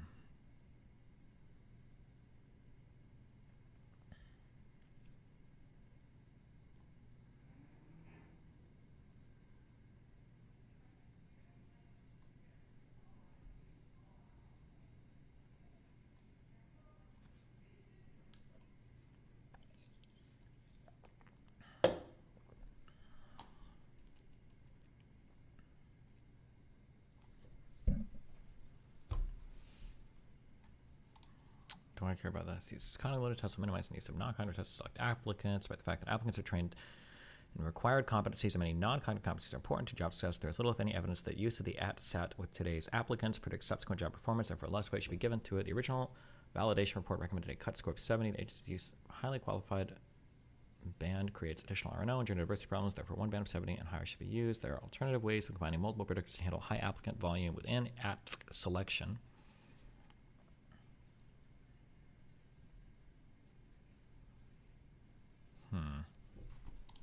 Just seems like dumb affirmative action shit, basically.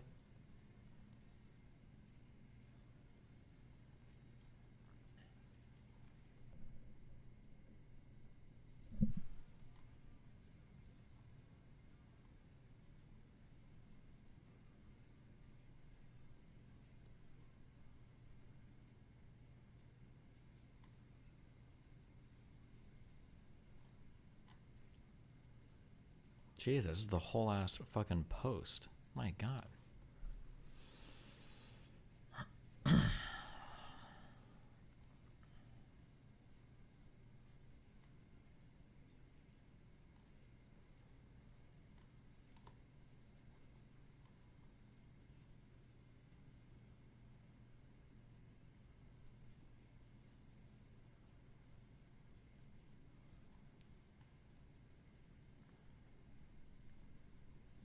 am I getting to the border? Good question, my dude.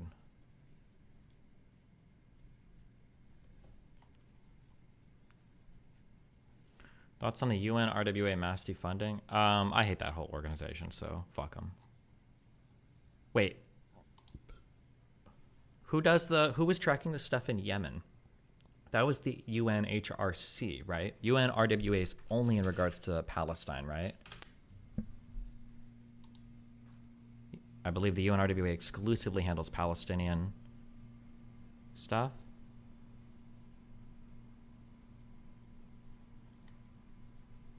Yeah, fuck, I don't know. This shit is stupid. Okay, what is this? A major crackdown on retail theft. A man is in custody accused of dealing $5 million worth of stolen Nike merchandise. You can see walls of shoes from floor to the ceiling. Eyewitness News reporter Jaisha Patel, she's live in downtown LA with details on this. How bizarre, Jaisha. Yeah, definitely, Rachel, John, and Leslie. Thousands of pairs of stolen Nike shoes, clothing, prototypes, and accessories were found inside of a warehouse in Hawthorne. And take a look at these incredible photos. You can just see stacks of shoe boxes, display boxes, and even close-ups of some of the shoes that police found. Now, the LAPD says Roy Lee Harvey Jr. was seen delivering the stolen Nike products, and he was booked on suspicion of receiving stolen property and is believed to be responsible for redistributing and reselling the stolen items. The LAPD utilized their Commercial Crimes Division cargo theft and the Organized Retail Crimes Task Force to execute the... What is Hawthorne? Is this like a neighborhood or city or something, or...? Search warrant over in Hawthorne, and Nike also had its global security director help with the search to find all of these stolen goods. Now, over the past year, we've seen videos and images of brazen retail theft and smash and grabs in broad daylight. And in 2022, research showed theft LA, contributed one to street in Chicago. $112 billion in losses for businesses across the country. California Governor Gavin Newsom invested $267 million in dozens of cities in the state to combat this, and the money went to police and sheriff's departments as well as district attorneys. The LAPD and the sheriff's department were among those departments that got the most money, more than $15 million. Hello, I'm Mark Brown. Get more great ABC7 content by clicking the subscribe button for our YouTube channel and download the ABC7 Los Angeles streaming app on Fire TV, Android TV. This was many, many years ago. Wait, this story that was just uploaded today was many, many years ago? I'm sorry, you had an earlier message, my bad. When I lived in Jersey, we'd steal a lot of the stuff from the back of trucks, and they would store a lot of the boxes in large warehouses like this. Gotcha. Lucas, the Israeli special forces that executed the mission in the West Bank were Shin Bet agents and police officers and not soldiers. Does the Geneva Convention even apply here? Oh, I'm not sure.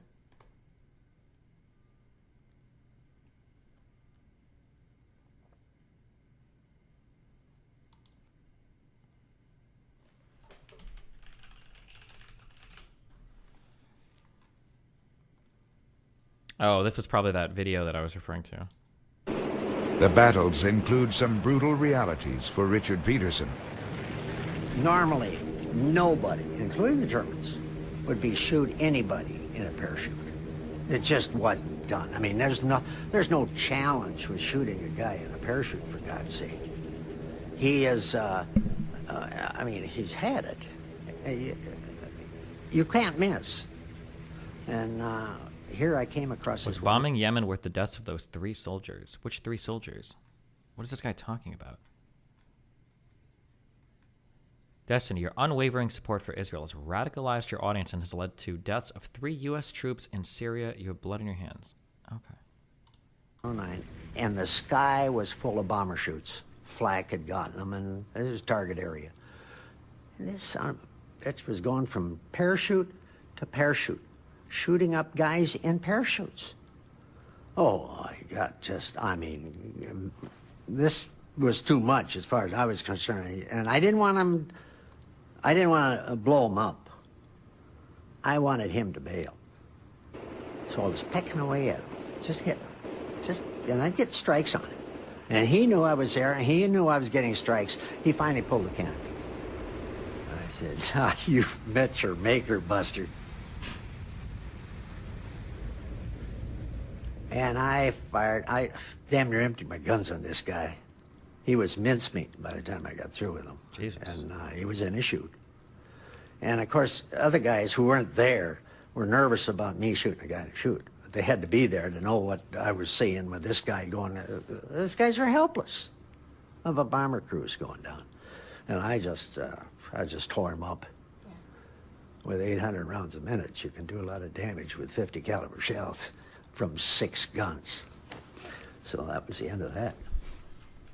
Damn.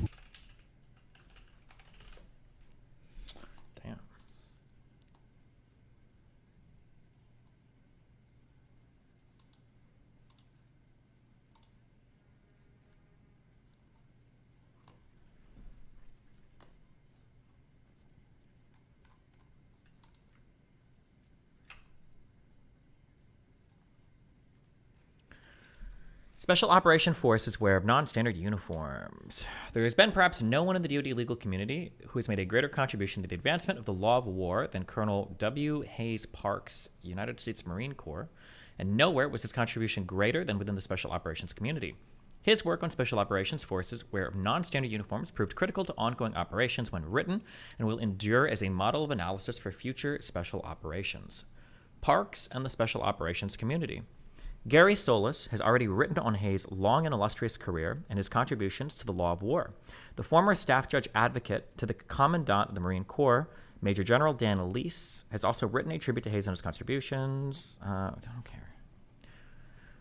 care. The wear of civilian clothes and non-standard uniforms by soldiers was not a new development in 2002. However, images of U.S. Green Berets on horseback wearing pecals in various combinations of uniforms and shalwar kameez in late 2001 brought the issue back into public view.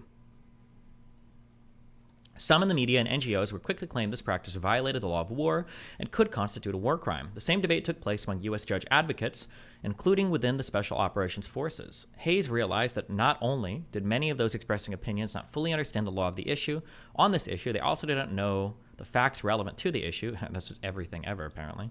As a result, Hayes wrote, Special Forces wear of non-standard uniforms.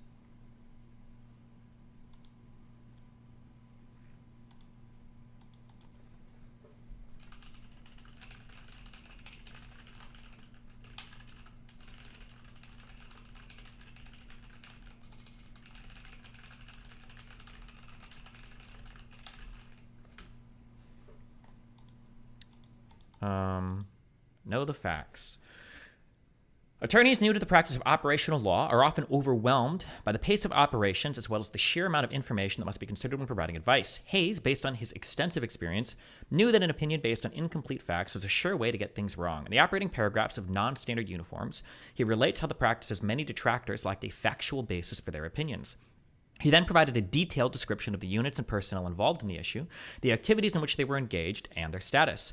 As in so many of these articles, Hayes provides a lesson in history as well as the law. He lays out the reasons behind the use of non-standard uniforms and civilian clothing, as well as the historical basis for the wear of non-standard uniforms. His survey includes civil affairs operations in Vietnam, in Iraq, and Afghanistan, operations conducted by the Office of Special Services in the Second World War, and British operations, including those involving T.E. Lawrence in the First World War. Wait, should we know who this guy is? I don't know who the fuck this guy is. British archaeologist, army officer, diplomat, and writer, became renowned for his role in the Arab Revolt. Is this the guy who is the Lawrence of Arabia guy? Oh. The breadth and variety of his activities and associations and ability to describe them vividly in writing earned him international fame as Lawrence of Arabia. Oh, this guy. I've never watched this movie. Unfortunately, this is a movie made before 1997, so you know it's dog shit.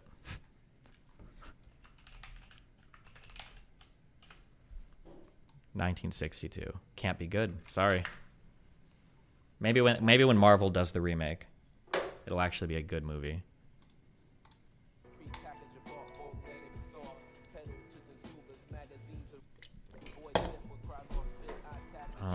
Wait. Shit. Sorry.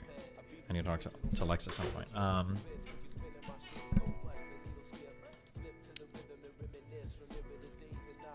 It is clear that not only non-standard uniforms, but also many of his other articles and opinions that Hayes did not accept ignorance of the facts as an excuse for bad legal advice. Yet judge advocates and others advising on operations often find themselves in a staff overmatch. The legal advisor is often a staff of one or, if lucky, two attorneys. Wow, I'm Vishy. Thanks for gifting 5 subs, buddy. It is impossible to attend every planning session, observe every operation, and make every meeting. However, the legal advisor must know and understand the mission and the commander's intent to advise soundly. To do this, military legal advisors must integrate into staff organizations and develop relationships so planners and operators proactively involve them in planning. Consistent with Hayes' outlook, I advise new operational lawyers that if you're waiting in your office for the question to come to you, you failed. Oh, is this like a 15-year-old article? How old is this? Oh no, this is only a 3-year-old article.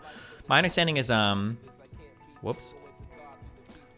Who was I talking to? Email? These might be emails I've gotten, I think, from military people that, like, oftentimes when you're, like, doing strikes and everything, you have, or maybe it was something we read, where you're always trying to coordinate with your legal advisors at the same time to make sure that what you're doing is, like, okay or justifiable or blah, blah, blah. That this is, like, a big thing in modern war. Fuck, I wish I could remember what we were reading exactly now, but... Hayes also noted that legal questions require determination of context. In the case of Afghanistan in 2002, Hayes recognized that this type of conflict, and therefore the applicable law, wasn't always clear.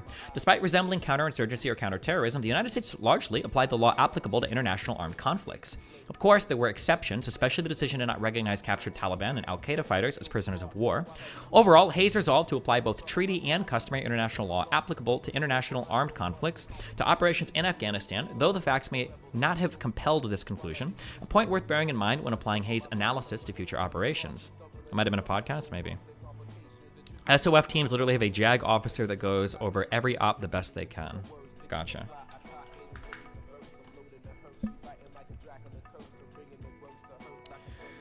Hayes highlighted that many critics of the non-standard uniform policy based their analysis and opinion on the Third Geneva Convention of 1949. They claim that, okay, I said that the U.S. is not necessarily a signatory. Okay, are the Geneva Conventions...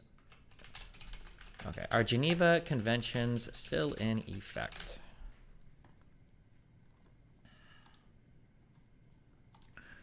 The Geneva Convention and their additional protocols is a body of public international law, also known as the humanitarian law of armed conflicts, whose purpose is to provide minimum protections, standards of humane treatment, and fundamental guarantees of respect. The Geneva Convention is a series of treaties on the treatment of civilians, prisoners of war, and soldiers.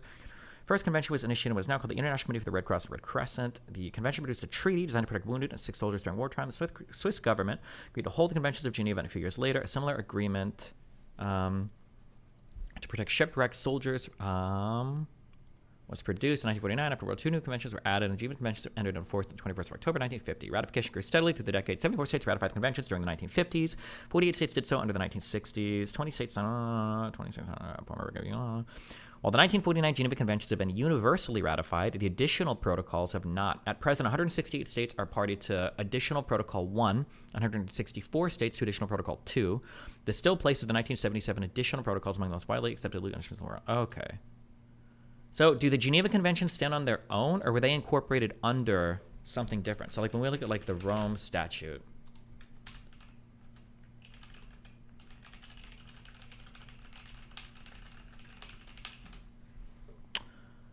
okay. What is this?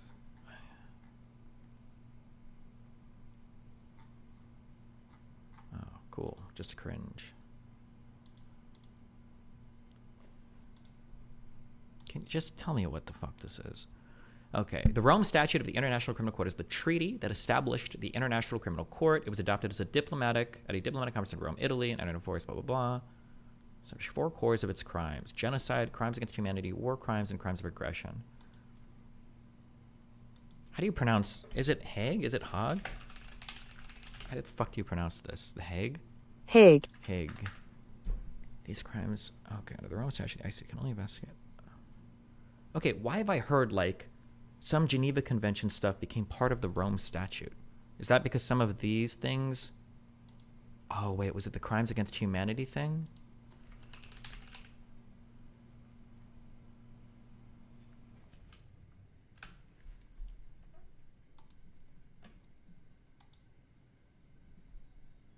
Fuck. We went over this.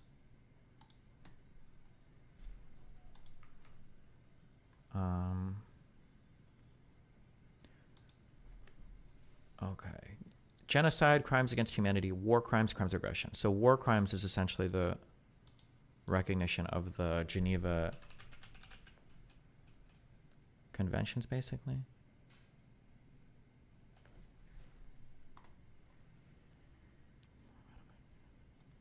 Okay, and then what are the Geneva Convention additional protocols? Convention 1. Okay, so basically everybody is signed on to these things, right?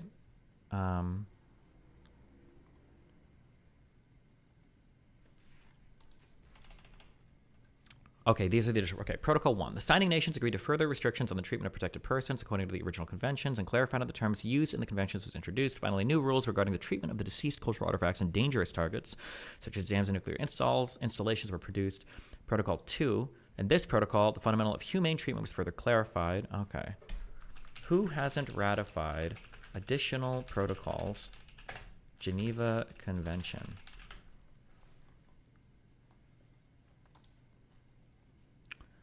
Okay, parties to Geneva Convention 1 through 4 and protocols 1 through 3. Okay, so the U.S. we've agreed to part 3 and Geneva Conventions 1 through 4.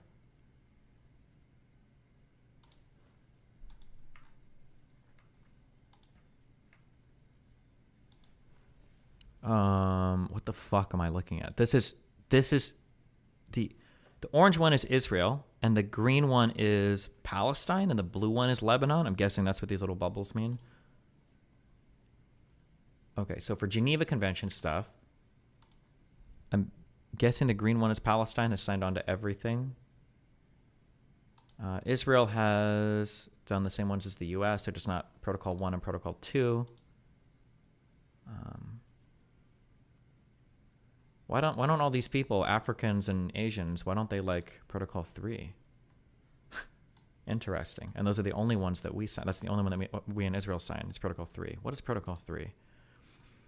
It's an amendment protocol to Geneva related to the option of additional distinctive emblem. Under this protocol, the protective sign of the red crystal may be displayed by medical and religious personnel at times of war instead of the traditional red cross or red crescent symbol. People displaying any of these protective emblems are performing humanitarian service and must be protected by all parties of the conflict. Gotcha. Why would these countries not sign on to that? That's so weird. There must be a reason. Why didn't countries sign on to Protocol 3 Geneva Convention additional?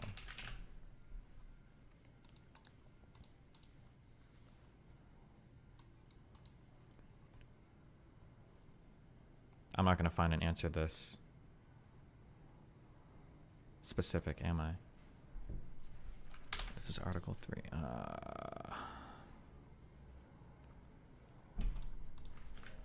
Protocol 3.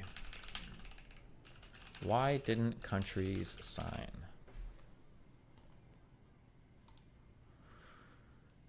Let's see.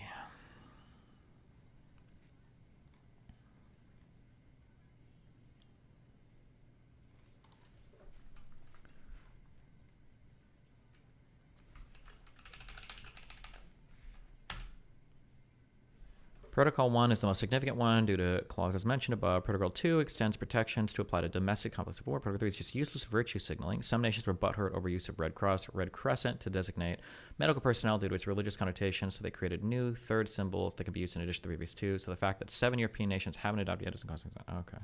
Is that the only difference, basically?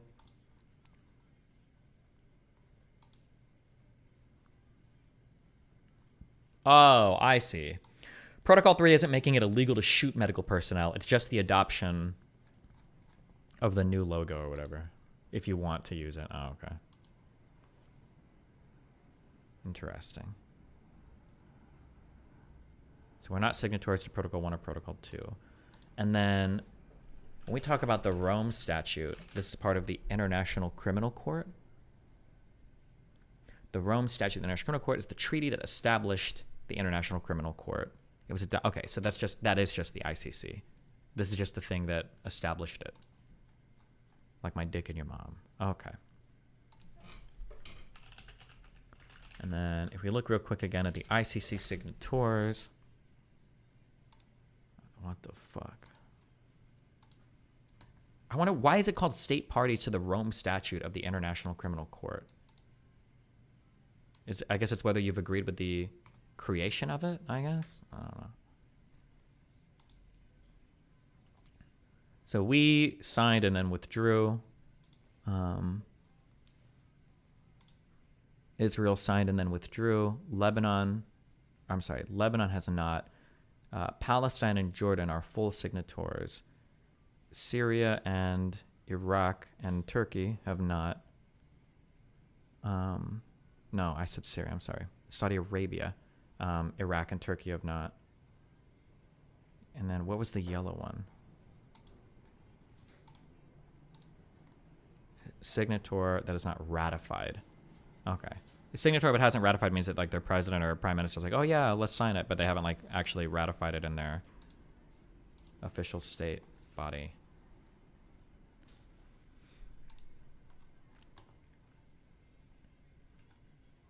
Okay.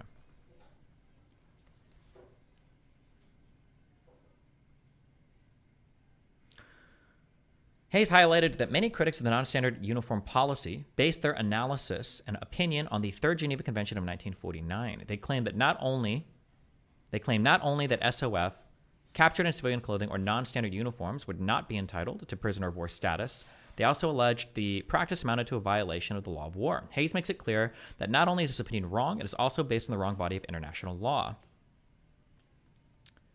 He insisted the GPW, which was the Third Geneva Convention. I don't know how GPW is Third Geneva Convention, but okay. Or I don't know where the abbreviation comes from. Geneva Protocol, and its predecessors contain no language requiring military personnel to wear a uniform, nor prohibiting them from fighting in something other than a full standard uniform. Not to wear a uniform. Nor does it make it a war crime not to wear a uniform. He conceded that the status of captured SOF personnel is a matter commanders must consider, and that while military personnel in non-standard uniforms are entitled to prisoner of war status, personnel captured in civilian clothing might be treated as spies and denied such status. Hayes is clear, however, that non-standard uniforms are lawful unless perfidicious, meaning dressed as military personnel, I think.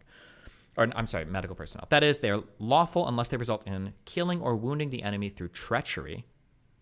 Oh, okay, hold on. And that feigning civilian status, including wearing civilian clothes, would only constitute treachery if it was the proximate cause of the killing, injury, or capture of an enemy. Let's look this up real quick. The deception in which one side promises to act in good faith, such as by raising a flag of truce with the intention of breaking that promise once the suspending enemy is exposed. Oh. And it's prohibited in Article 37 of but this is an additional protocol. Gotcha.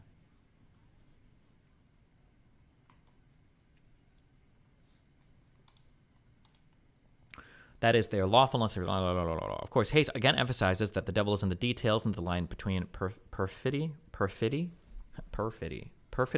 and lawful wear of civilian clothes or non-standard uniforms is far from clear. There are legitimate operational reasons for SOF to operate in civilian attire or non-standard uniforms. The balance between perfidy and lawfulness is determined by the law of war principle of distinction. How do we pronounce this? Perfidy. Perfidy based.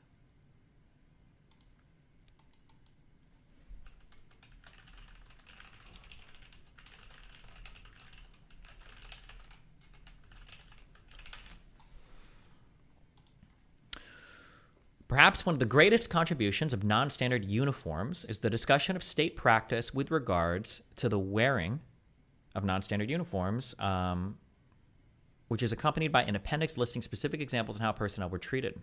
This is particularly helpful for understanding how this practice has developed across the spectrum of conflict and history. Between the footnotes, the appendix, and the text itself, Hayes provides a military history of SOF and non-standard uniforms.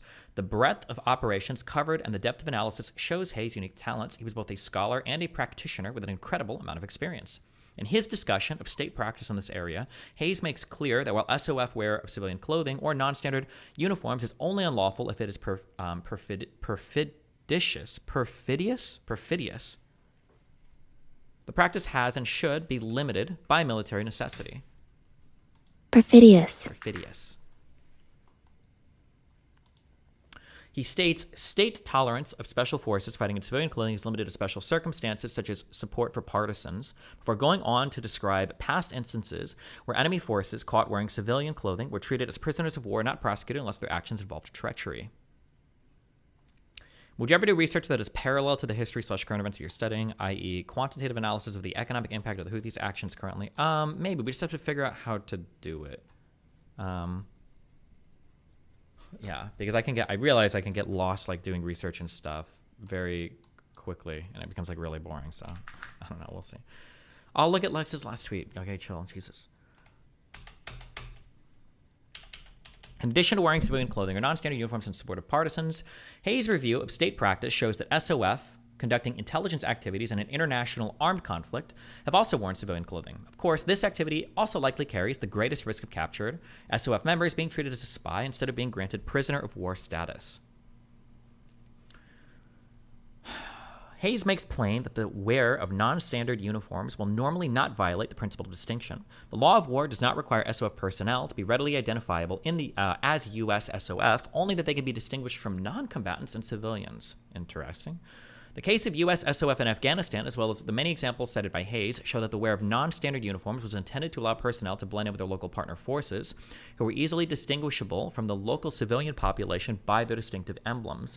Non-standard uniforms were also used to prevent U.S. SOF personnel from being specifically targeted for capture or killing. Hayes showcases how Taliban and al-Qaeda forces have put out a bounty for the capture of U.S. personnel, thus the removal of U.S. name tags, rank, service affiliation, and even the wear of local force uniforms or emblems did not in those circumstances violate the war. That seems kind of obvious, sure.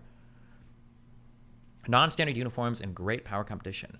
With the withdrawal of all U.S. forces from Afghanistan, some may think that the issues examined in non-standard uniforms are no longer relevant. Nothing could be further from the truth. U.S. SOF are still conducting operations alongside partner forces in several countries in Africa, as well as in Iraq and Syria. It's also very likely that the U.S. SOF will be called on to conduct counter-terrorism operations, both unilateral and partnered, in Afghanistan, as well as in other countries, both within and outside of the Central Command AOR. Area of retards? Area of reconnaissance? Area of...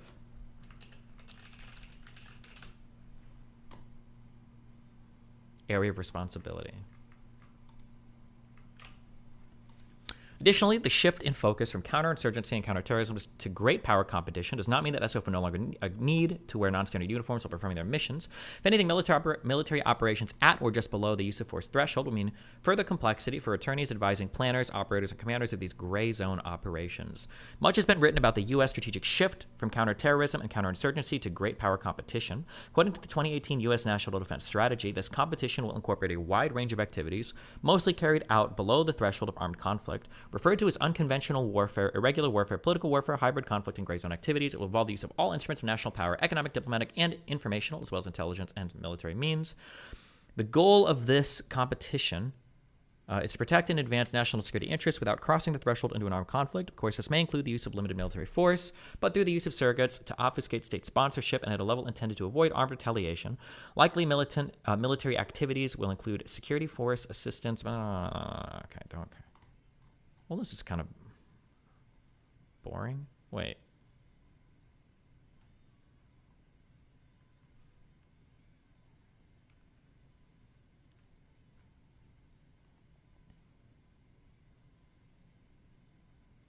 Well, okay, gotcha. All right, whatever. Okay.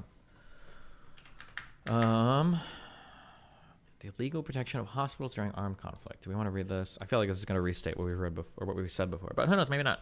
My understanding for hospitals is that basically, so here are the huge takeaways I've had from international law reading, is that when something is being co-used as a military anything, it loses all civilian protection status, and it's exclusively defined as a military target. Once something is defined as a military target, there are still applicable collateral assessments that you have to do. However, that particular collateral assessment has to be done, or the way that it works internationally is when you're doing that collateral assessment, what you're basically saying is the amount of civilians that I have to kill to perform this particular operation,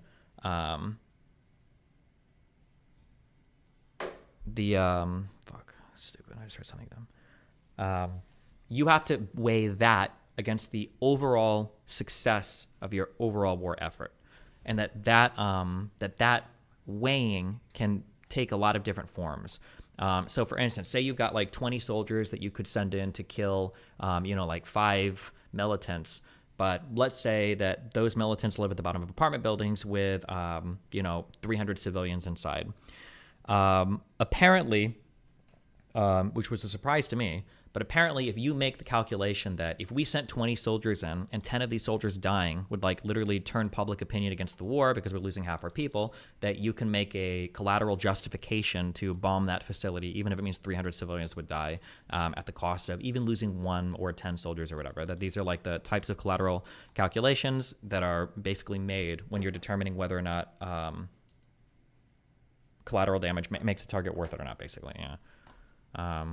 Is my understanding, but we'll see if this says anything different. The murder of Israeli civilians and the taking of hostages, including children, on October 7th provoked widespread outrage, and rightly so.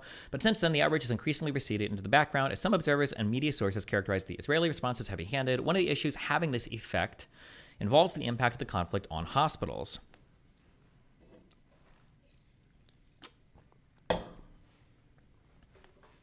Seems mildly unethical. Well, I think the goal is probably you don't really want to provide much protections to people using human shields. Like, yeah.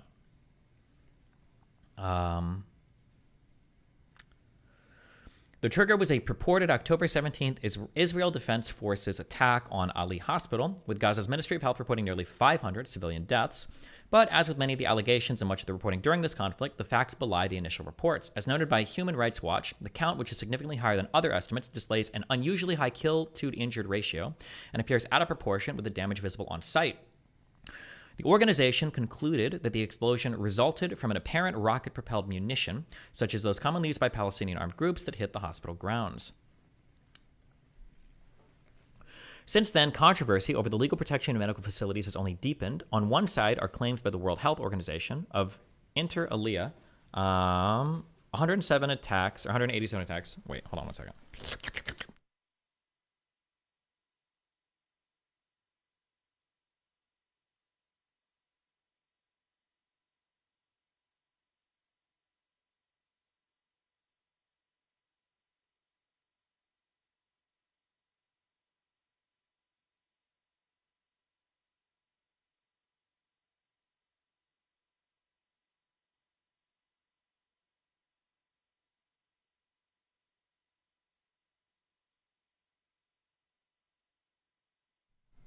Okay. The trigger was blah, blah, blah, blah, blah. Okay. Since then, controversy. Okay.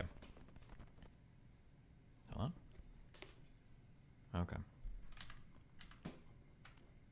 Have you read what justifies the murder of human shields under international law? Anything, as long as you feel like the contribution to the war effort isn't being dramatically outweighed by the cost of civilian life.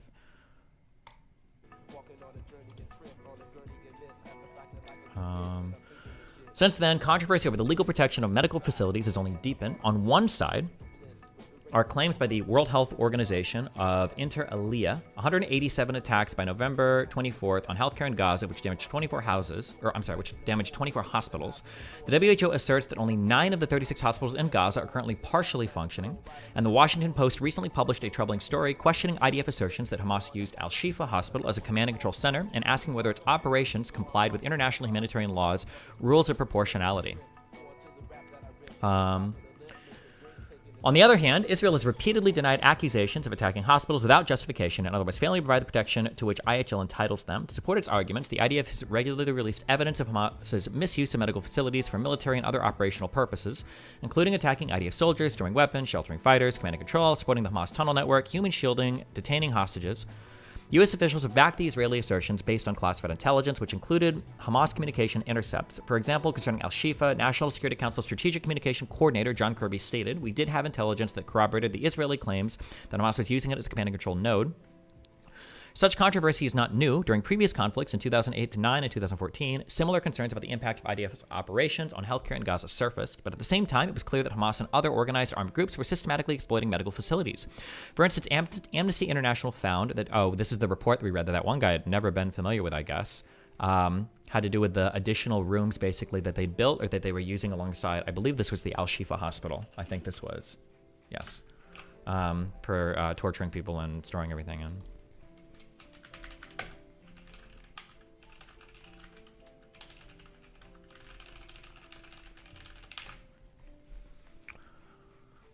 But at the same time, it was clear that Hamas and other organized armed groups were systematically exploiting medical facilities. For instance, Amnesty International.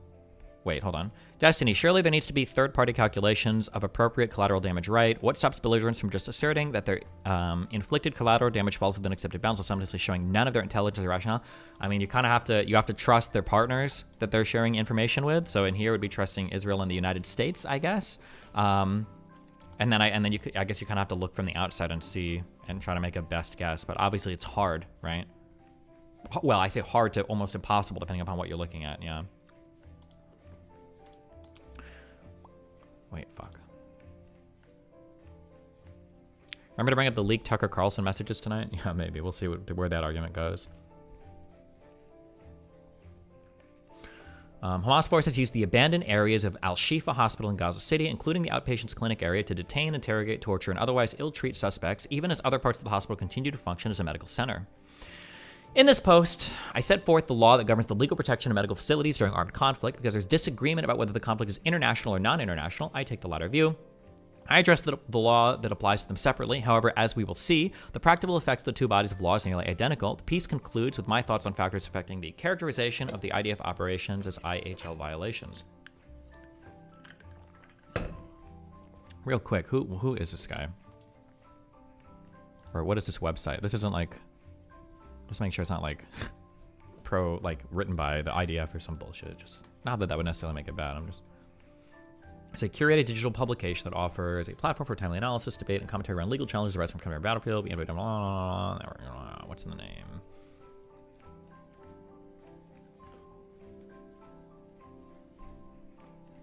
Some more professionals to share their. Okay, whatever. Well. That's the West Point legal dudes. Looks like almost anybody, if they're a professional, can submit articles and write here, maybe? I don't know.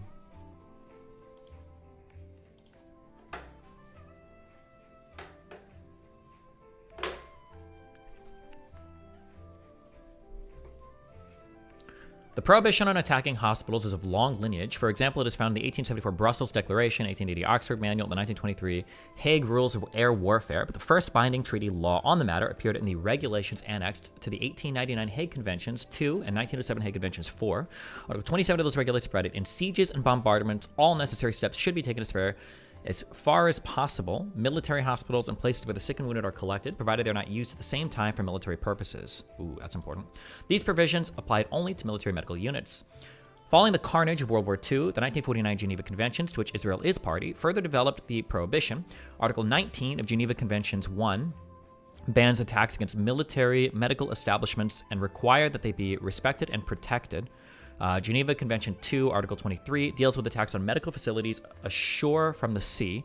As the U.S. Department of Defense DoD Law of Manual explains, respect means that they may not be attacked, fired upon, or unnecessarily prevented from discharging their proper functions. Section 7.10 or 7.10. See also International Committee of the Red Cross. The prohibition on attack applies only to operations qualifying as such under IHL. In other words, acts of violence against the adversary, whether in offense or in defense. By contrast, the duty to respect extends to all military operations, such as searches. In this regard, the ICRC's commentary to Article 19 of Geneva Conventions 1 acknowledges that... What did you read? How the calculations are fine for civilian collateral damage? I'd be curious to read. Fuck. I don't know if I saved any of that as I was listening to it.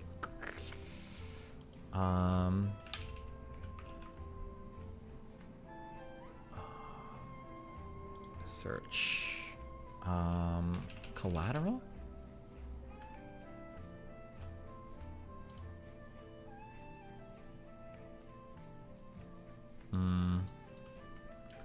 Proportional?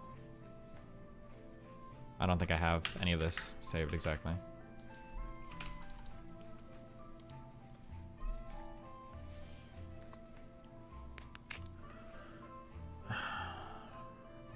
In In this regard, the ICRC's commentary, Article 19 to Article 19 of the Geneva Convention was acknowledges that temporary entry by armed forces or law enforcement officials that falls short of taking control of the medical establishment or unit may be conducted for legitimate purposes based on military necessity.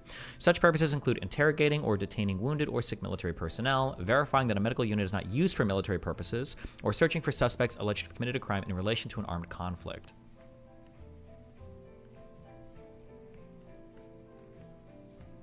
The duty laws, law of war manual makes the same point. This is a fair reading of the law, one that would extend to searching for Hamas fighters, weapons, or hostages.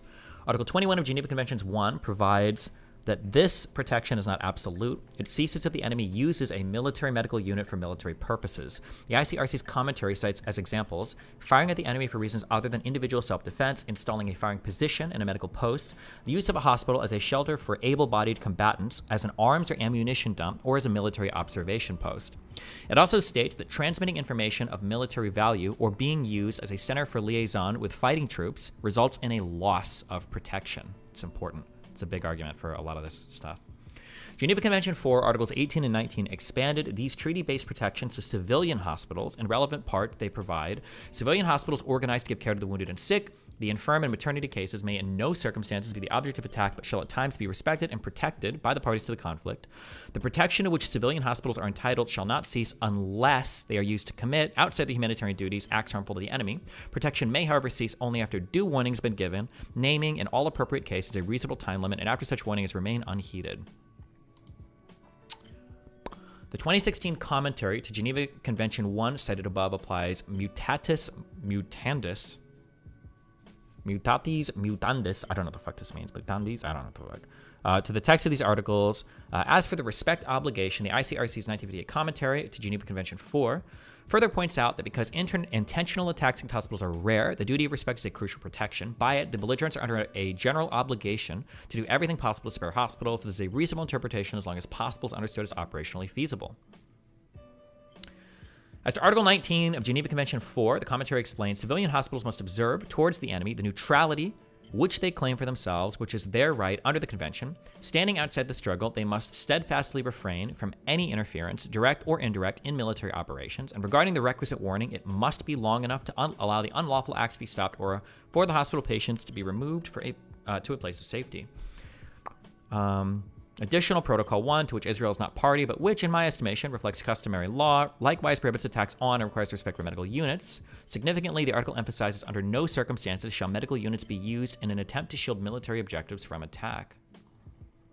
In terms of applying the protocol's rules, the 1987 ICRC commentary observes that even though an attack cannot be lawfully directed against medical units as such, it is not totally out of the question for them to be damaged during attacks on military objectives, even though various precautions must be taken during these attacks. But the commentary also emphasizes that misuse by the enemy does not relieve the attacker of its IHL obligations, especially that requiring the taking of precautions in attack to avoid civilian harm.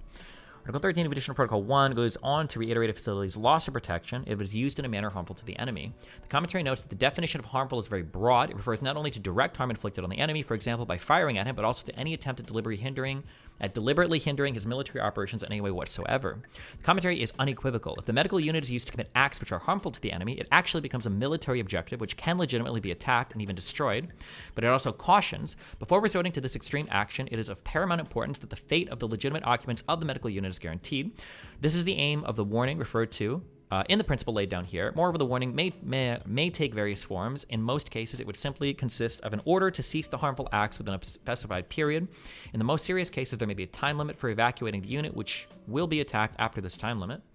Sometimes it may be impossible to set a time limit, as in the case of a body of troops approaching a hospital being met by heavy fire. In this regard, the Harvard AMW manual experts emphasize that unlike warnings pursuant to the precautions and attack requirement, the obligation for medical facilities is an absolute one, not subject to the unless circumstances do not permit caveat. Yet in my view, there are extreme circumstances where warning would not be required at all, such as taking fire in circumstances requiring instantaneous self-defense or in hostage rescue situations. Okay. Real quick, I don't think I want to read all this right now. I need to read this for my Glenn thing tonight. Has there been accusations that Israel has directly targeted any hospitals yet? Has that actually happened? I know there was the ground invasion and takeover of the Al-Shifa hospital.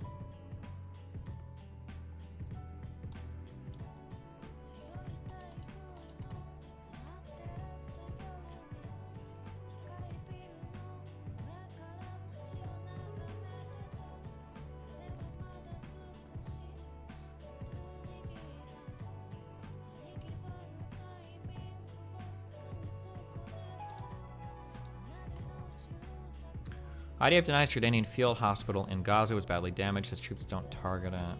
I've heard people say that in IRL discussions, but those people are retards and unspecific. Okay, yeah, I don't know. Maybe it hasn't. Okay.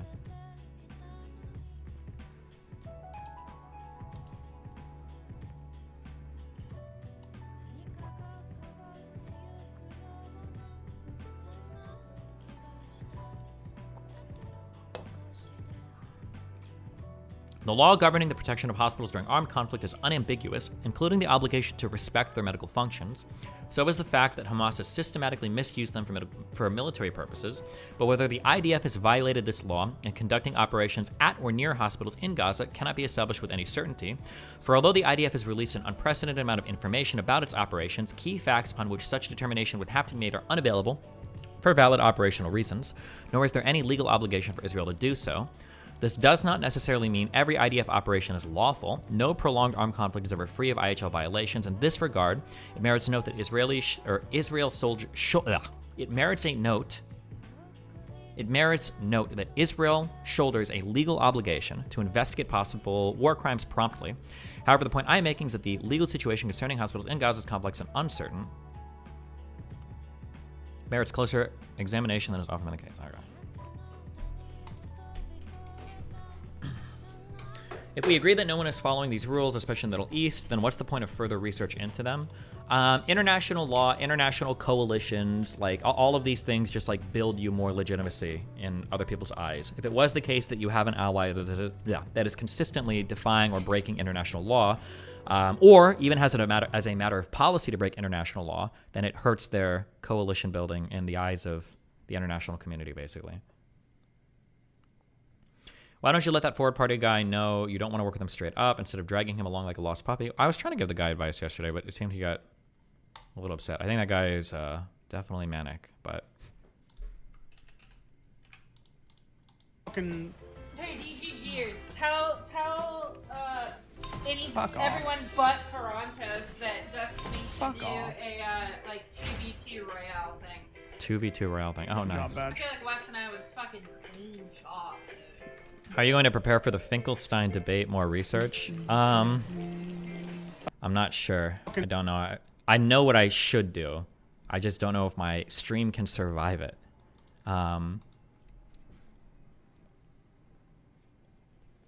What I should do is I should buy his like most recent book that he's written on the conflict, and then just read the book start to finish, and then take notes on it as I read.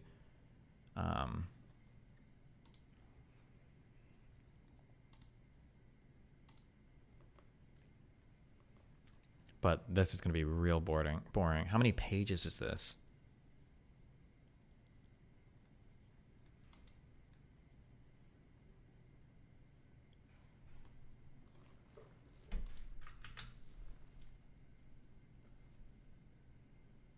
$440.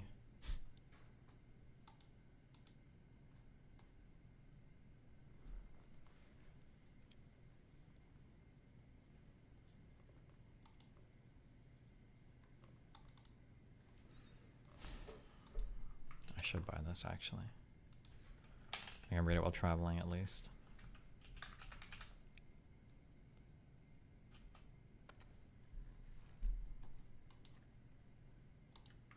What about listening to it in gaming in the background? I don't think I can do that anymore.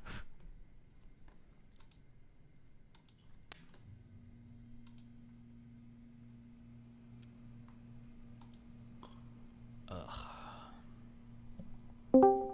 Buy it already? What? I like my own books. I don't borrow books. Thank you though. No, did you buy it already? I don't know why. Because I already bought it for you. What? Is it a hardcover?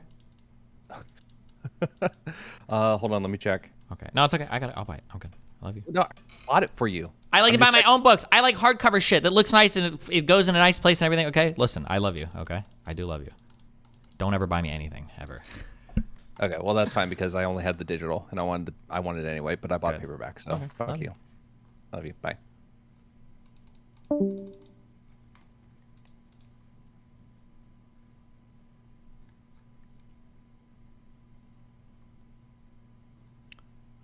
This Unless Kelly wants to come in here, or unless she's comfortable with it and she doesn't want us to talk about it anymore. Like she just told me, let's not talk about it anymore. What Okay. the fuck is wrong with you people? No, this is not like it's a banned topic for a reason. Like, what is wrong with you, Wicked Supreme? You are so fucking fucked in the head. You just don't. We already read this basically. Or listen to this. Okay, we've got this meme. I don't know if I do it. Okay. What's wrong with people getting you gifts? Oh man, do you want me to give you the hottest of hot takes that would? I don't know if more people. I don't know if. I'm trying to think if this is going to come off as the rudest, most sociopathic thing I've ever said, or if the audience is going to true the fuck out of me.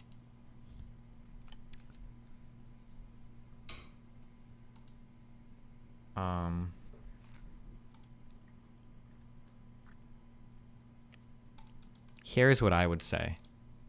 This might literally only apply to me, okay? I fully acknowledge that. This might only apply to me and not to anybody else, okay? I hate gifts. And I don't think you should ever give gifts unless you know the other person needs something in particular, or unless you have like a really good reason to give a particular thing. Otherwise, all it is somebody buying some bullshit that I probably never wanted, that I don't need, that now I have an obligation to accept and feel thankful for and possibly even reciprocate on, that I have to hold for some indefinite period of time in my house before I throw it the fuck away. I hate that. I hate it when people give me random, like, oh, have this thing. Oh, and it's like, well, I can't say I don't want it because I sound like ungrateful. And now I have to, what do I do with it? I'm just going to throw it away, but I can't throw it away instantly because now it's like, that's like a huge dick thing. And then if they ask me about it in the future, like, oh, do you sell that random fucking thing I gave you? No, I don't have that random fucking thing you gave me. I hate that. Okay. Fuck that.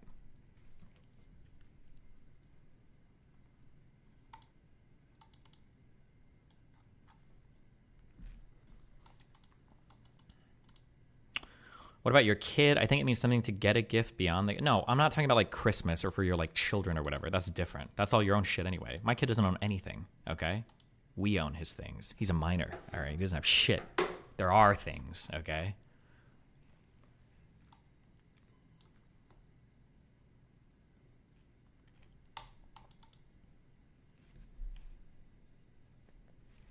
How long did you wait to throw away that Quran that Daniel gave you? I threw that away like a minute after, I think.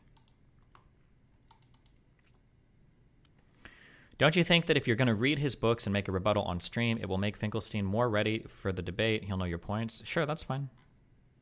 I don't care. Why? We're truth seeking here, okay? If it ends up that he has better counter arguments, it's just better for us. We just learn more, I guess.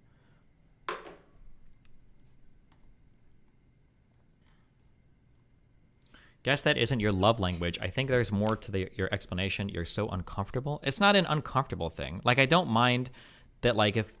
Here's the thing. Like, depreciating things are usually are good. So if you buy me a candy bar, or if you buy me, like, a hot chocolate, I super appreciate that. That's nice. I like that, okay? That's good, all right? But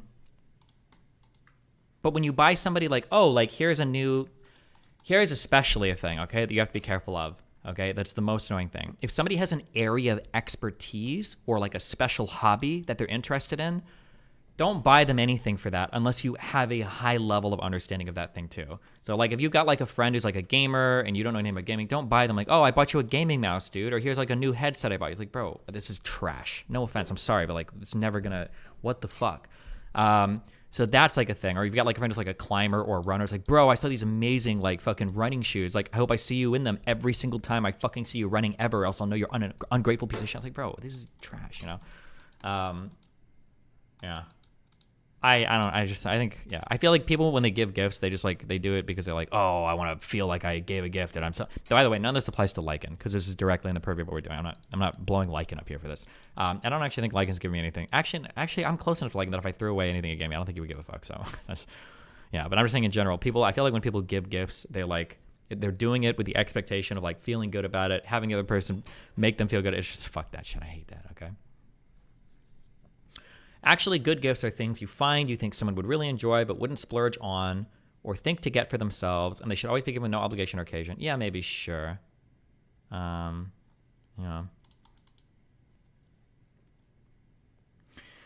I think if someone knows you extremely well, they should be able to give you a gift that is appropriate to you. Do you not like giving gifts? I think the problem is that, and this is just like a problem with all of humanity.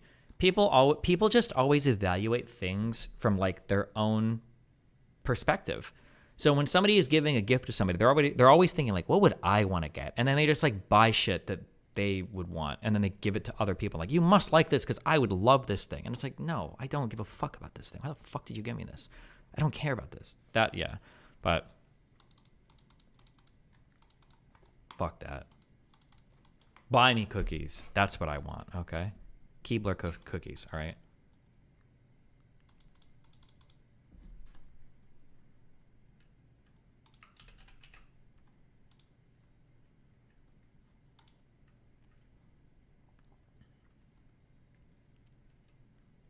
You've never gotten a thoughtful gift that you enjoy? There have been a few, but I don't even like to encourage them much because it's like, then everybody wants to try. This might also be an e-celeb problem, sorry, because I understand everybody has to deal with shit like this. There have been a few I've gotten that are cute, but...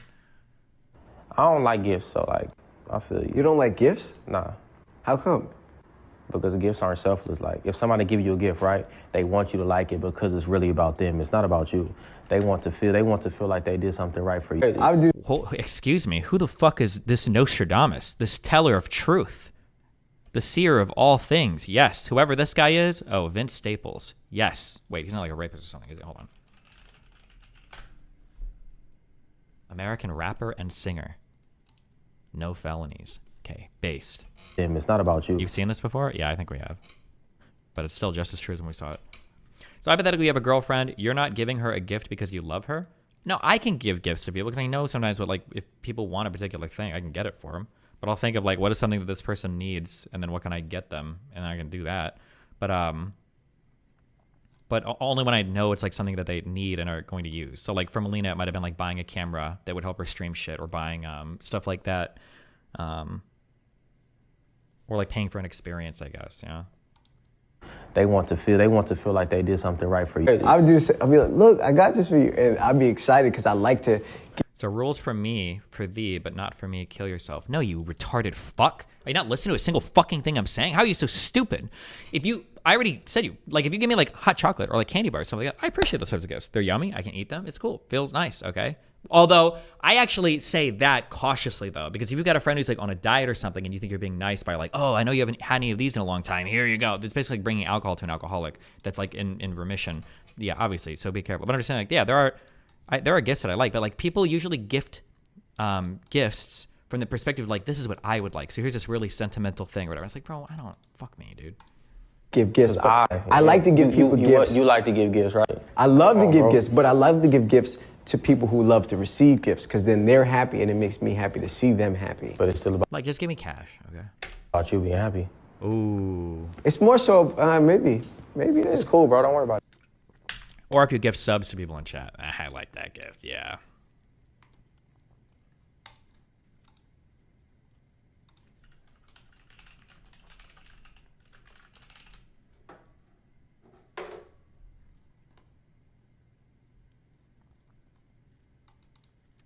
What about paying for something you know the person wants but doesn't want to splurge on? For instance, my girlfriend got me prescription sunglasses because she knew I'd never do it myself because I'm frugal. Yeah, stuff like that can be nice.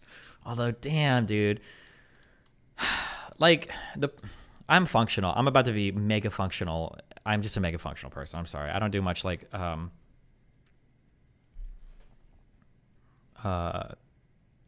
sentimentalism. The problem with like fashion things and stuff like that is unless you know specifically what that person wants, I think it would be nicer instead of buying somebody, like a nice $200 pair of glasses or frames or whatever the fuck, either buy it, but then get like a gift receipt, which is a nice idea, but don't actually do that. Just give them a gift card. Get them a gift card for a particular place. Say, look, here's $250 to spend at, I fuck masters or whatever the fuck. Go get some shit. And they'd be like, oh, cool. So now you've given them a thing. They can go and buy whatever they want that fits them perfectly. They can put it towards something like whatever they want. That's the base way to do it. I don't like gift receipts because I think even with gift receipts, I feel like the person would get fucking salty. That like if somebody gave me sunglasses and a gift receipt, but then I traded them back in because I used the gift receipt to get something different, I feel like the person would be like, oh, you traded in what I got you. Fuck you. you have any irrational fears? For example, I'm cleaning my ears in the bathroom. I'm afraid of standing too close to the door because someone could open it and slam the Q-tip deeper into my ear. What the fuck? I don't think I have anything like that. That's how Freddy Krueger kills one of the kids, though. Oh, this is good. Tracy! Maybe you don't hear so good. Maybe I clean out your ears for you. No, Mama, please. I've been a good boy. You don't understand. I've been good, Mama. Please don't make me deaf, Mama. Please. I'm sorry. I'm not.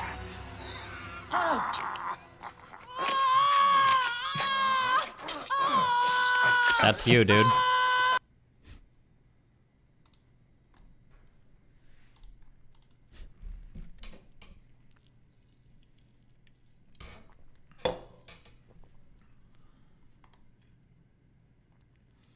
This retard's take is, I don't like bad gifts. Actually, you should get them the gift everyone agrees is the absolute worst, gift cards.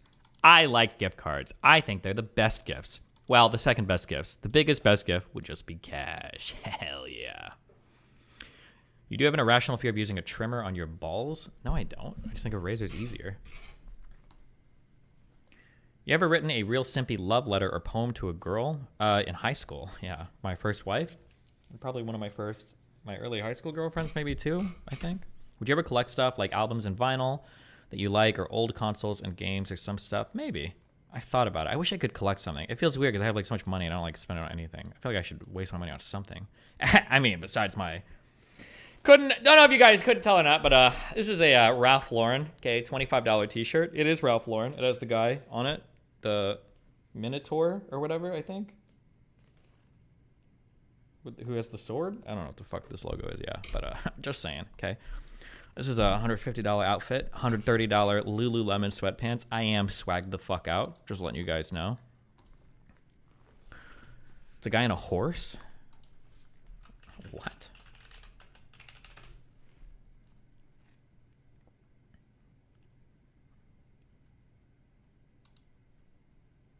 Meh, I feel like it's a Minotaur. What's your take on buying your kid a car when they turn 16, 17? Would you buy Nathan one, or does he need to hustle to earn money to get one for himself? That's a good question. We actually just had a long talk on this. I think like 2 or 3 nights ago. I had like an hour conversation about this. I don't think he realizes that I'm rich. Because he was talking about how like when I turn 14, I want to work a job because I've got a friend that works a job and he earns like $200 a week. And that way I can save up money and buy a warehouse, and then I can start a business after I graduate high school. And I'm like, why would you ever work a job at 14? And 2, like I didn't say I could buy, I don't want to tell him that I have a lot of money, because I don't know if that would like impact his work ethic or something. But I usually just tell him, like, just study more. Well, I don't ever want my kid to work a job through high school or college. Fuck that. I think it can build character if you're lucky, but I think more often than not, it just fucks you up. Like, why not, yeah, just study more. Why are you reading this one? What the hell? What, is this the wrong one, Pisco?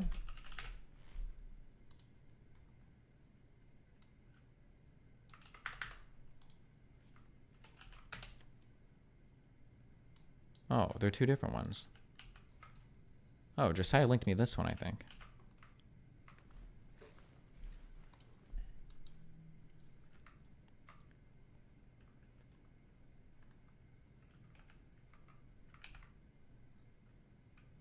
A brief for Professor Orville on a writ of certiorari. Certiorari. I can't pronounce this. How does working a job fuck you up during high school? He doesn't need to work 40 hours a week. Like, doing a few hours on the weekend are probably fine for the work experience. When you are young, I feel like doing literally anything else is better with your time than working. Like, you could either be studying more, you could be playing with your friends. Like, why would you work as a kid? It sucks. Why the fuck would you ever work as a kid? It's like the worst thing in the world. Why would you ever do that? Certiorari. Certiorari. Oh, okay. Is this one better than the other one, the Josiah? You're going to want to read the Akil Amar one. It's really good because there's a bit of history of something that people haven't really talked about at the beginning, and then the other half of the brief is sort of framed as a best hits of like rapid fire 20 questions, the best answers to all of the major questions in the case. Okay. Gotcha. Yeah, bro. Love you. Having a convo with my wife, what's the best age for a teenager to get a job? I don't want them to work too early so they can still enjoy freedom and lack of responsibilities, but money and experience is great to have. First of all, the money is nothing. They're kids working. And secondly, why not just like have them work on like actual skills? This is the only time in your life where you can build skills with no obligation. Like, and especially because all of his interests right now are with like he says he wants to do like AI and machine learning so he can build robots like at 5 Nights at Freddy's or whatever. You learn skills with a job? Are you serious? I'm sorry. And as a fucking teenager? No, you don't. Fuck that. Why not like take like a programming class? People are saying like, what about a summer job? What about summer classes? Like buy a book, learn to program, like work on a project that's related to an interest that you have. Why the fuck would you get a dog shit, like horrible teenager job? Why the fuck would you ever do that? Why would you ever do that? You had shit jobs. A little summer thing doesn't suck, even if you're a kid, and also gives you some experience and skills. But what skills? Like what skills are you getting in jobs you can work as a teenager? I think having a part-time job is super valuable in high school or college. I never worked until I graduated college, and I feel like it genuinely put me behind in terms of what is expected at a job. I mean, you go to school every day. What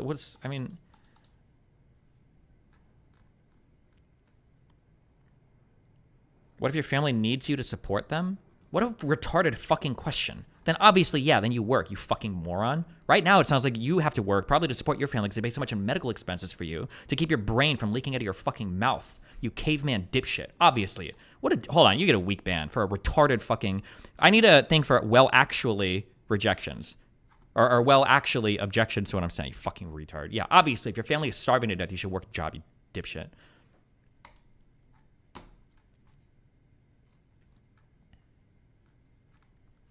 Soft skills, working in a team. What, can't you do that at school?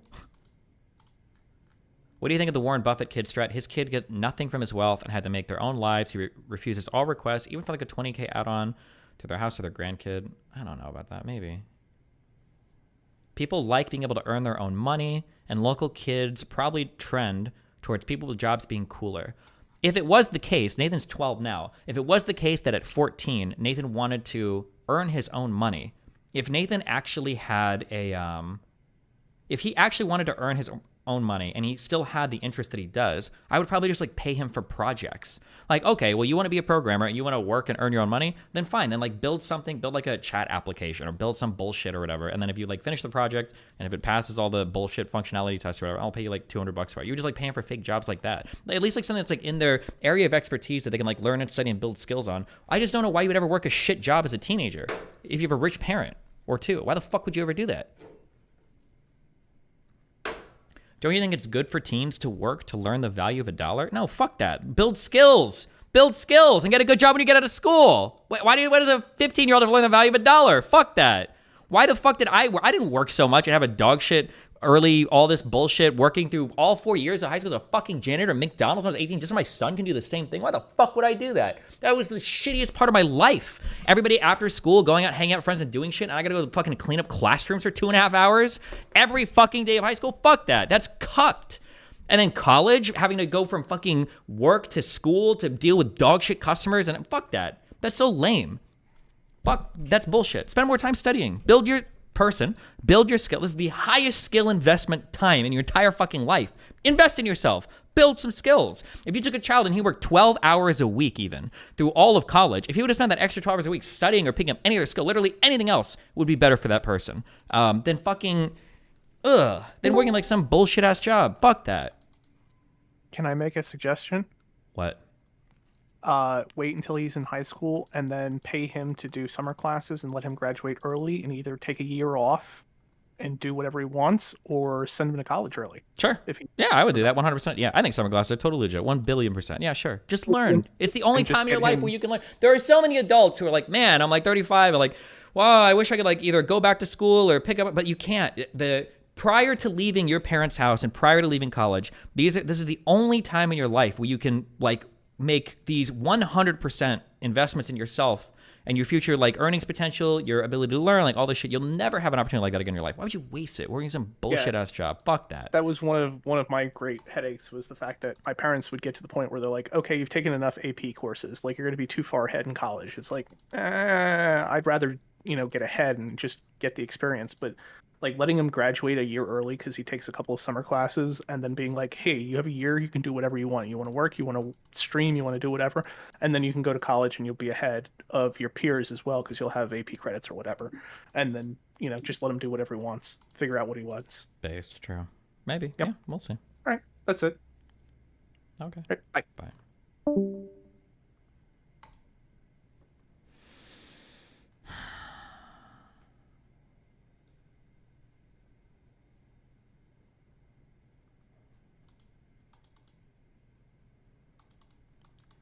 Tell my ex that I have rich parents and she insisted I get a job while still in high school. Major pain point in our relationship. Fuck her. Who cares? Go date somebody else who's rich then. Why are you dating a poor chick? Fuck her.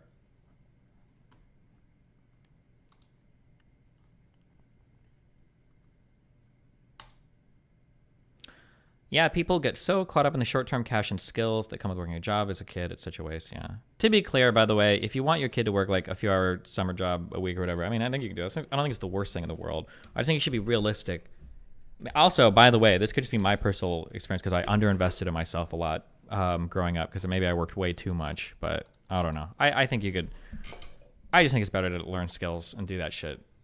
God, fuck, no, I take back. I shouldn't have even caveated. No, you shouldn't work a job. If you don't have to work before you graduate college, I don't think you should work. Fuck that. Volunteer maybe, I guess, if you want to be a better person, but...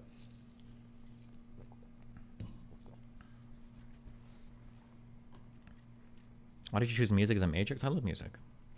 How would you go about encouraging a kid to build a skill when they just want to procrastinate all day? I had that problem in high school and feel like I missed out. Bro, if Nathan procrastinates, then you kill him. What the fuck? He's on medication for ADHD. He has no excuse to procrastinate, okay? This kid is stimmed up. Okay? His brain should be superhuman. If I work service for the rest of my life, would I be a loser? It depends on how you define a loser. There's nothing wrong with working service forever. If that's what you want to do or whatever. It's like there's nothing wrong with camming or being a fucking YouTuber, or as long as you're not doing anything unethical or illegal.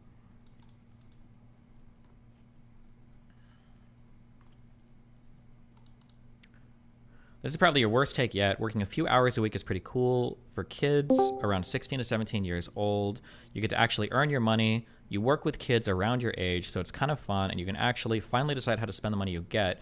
You can do all of that and still do great at school, do extracurriculars, hang out with friends. Why wouldn't I just pay my kid to do things that are like better for him than working a bullshit job?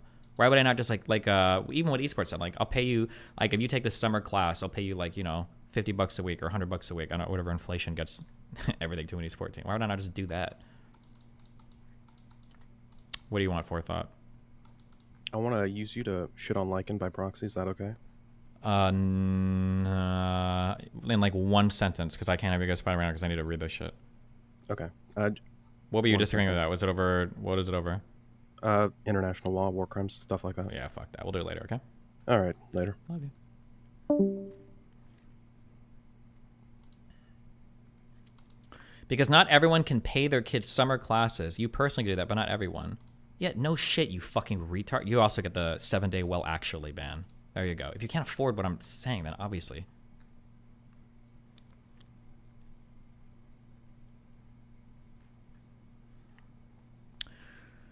I don't think I heard your opinion on either Roe and then Dobbs was shitty, but decided correctly. If not, can you steal, man? I don't. I think Roe v. Wade would actually be a really interesting case, and then Casey v. Planned Parenthood, because we could cover a lot of like constitutional. Would it be con law that you're talking there when you're talking about like the legendary? Is it called a penumbra? Constructing rights and everything.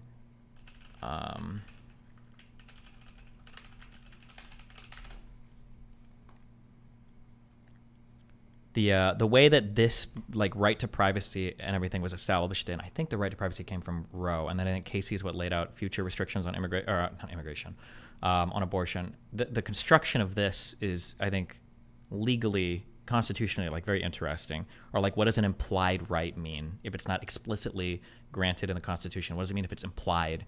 And how do you agree on what's implied? And there's a lot of interesting legal analysis around that, but I don't know if we would do that or not. We'll add, you know what? We'll add it to the list of things to research in the future.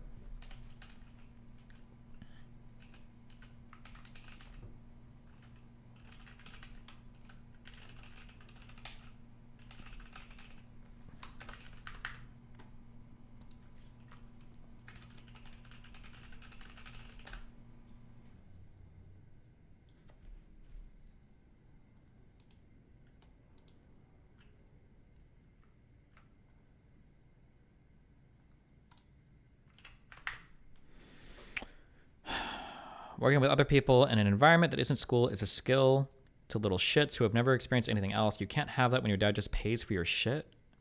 I'm not just paying for his shit. I'd be paying for him to learn. I bet you would support the British claim to the colonies if you researched the legislature. $20. Good one.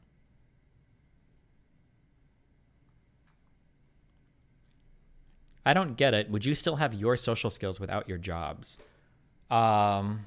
I don't know. I feel like most of my social skills, came from high school.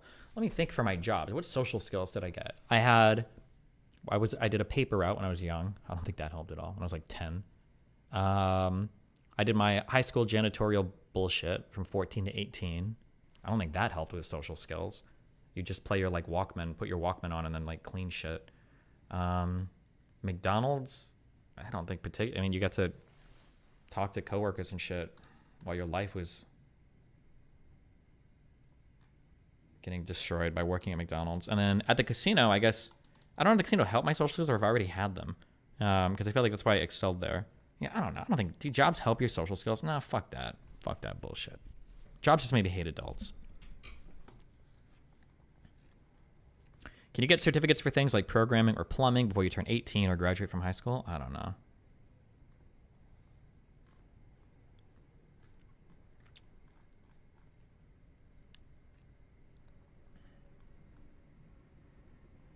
I think you should just invest in skills. You should just invest in yourself. Assuming you have the ability to do it, yeah.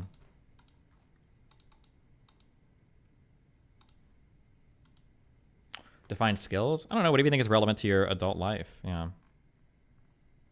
Right to privacy is Griswold. Would you want to speak to Judge Napolitano on this stuff? I don't even know who the fuck that is.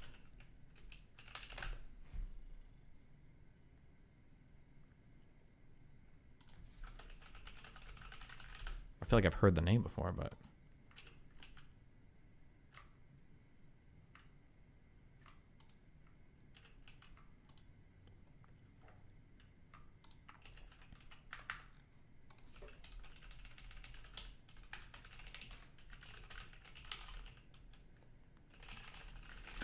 What would probably be more beneficial to beneficial social skills would be sports and other clubs. True, actually, sports would be way better as well. That's actually 1,000,000,000% true, yeah. Is college a good investment? Depends on where you go and what you study. I don't think a music major is a good investment. I mean, it depends on what you want to do with your life. It depends on, I mean, what you want to study and what you want to... Good luck getting hired at 21 with zero work experience. No idea how to interview or talk to random coworkers. Keep a schedule. Communicate professionally with bosses, etc. What? You think first of all, if a person's earned their 4-year degree, I imagine they can keep a fucking work schedule, dipshit. Number one, okay? Now, at least they went to school enough to get their fucking, degree. Number one. Number two, zero work experience. Depending on the field you go in, you can still collect like skills and work on projects and do things, or literally do internships or externships. Like there are ways to acquire that experience in college as part of your degree. Ideally, if you've got a good advisor, they're telling you the types of experience that you need. And then number three, no idea how to interview or talk to random coworkers. You don't know how to talk to a coworker?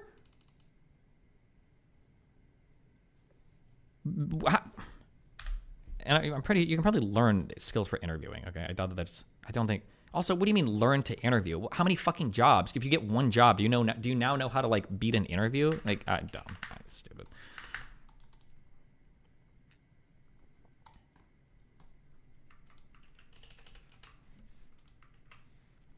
What was your plan with pursuing a music degree, like for a career? I wanted to either perform or compose. Those are my two big things. But I don't know if I would have earned money doing that. That's why I quit school instead of quitting work, because I knew that the casino job was a more realistic way for me to earn money. Because I didn't know for music, that's a competitive fucking field. And I was never going to teach. Fuck teaching.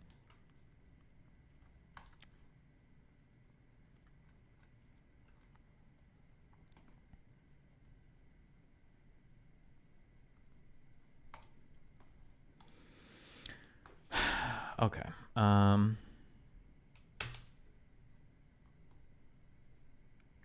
Hello, we still have a lot of open inventory for sponsors for the Streamer Awards. This show wouldn't be possible without sponsors, so retweets are appreciated. If you're interested, please share. Oh, shit. Uh-oh. A lot of open inventory. That's scary. What's wrong with teaching? Nothing's wrong with it. I just don't like it personally.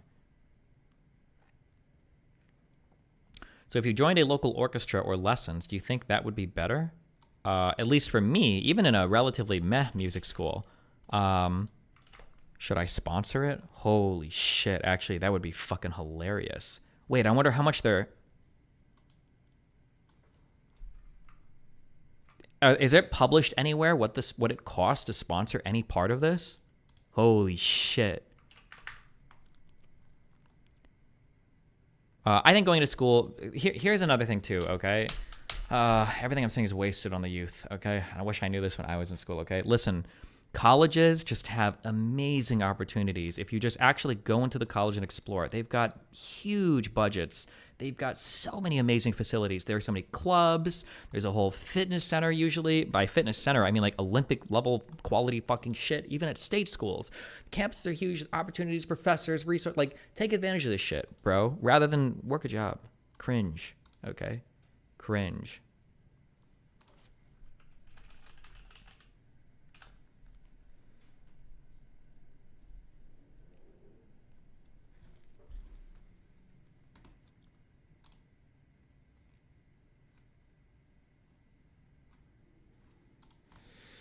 Okay, let me read this.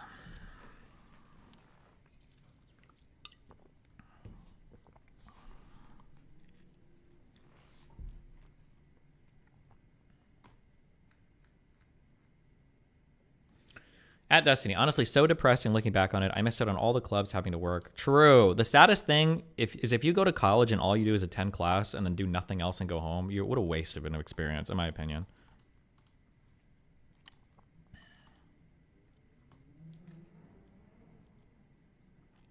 Shouldn't you get Nathan homeschooled since you have the resources to do it? Homeschooled kids generally do better in life? Huh, I don't know about that one, okay? That sounds wacky. But too late for that now anyway. Oh, shit. Hold on.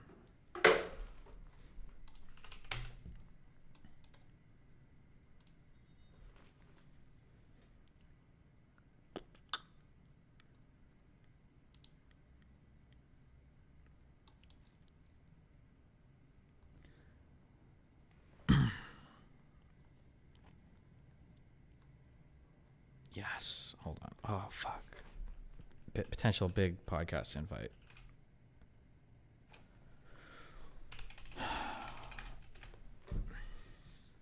This should be a really interesting conversation, too. Not Joe. Not our friend Joe. Not yet.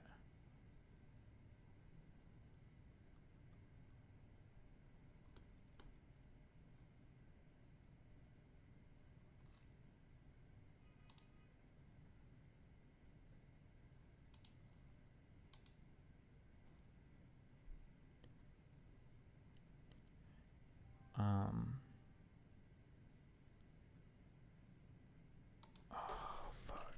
My travel plans. Hold on. Jesus. We're reading this after. One sec.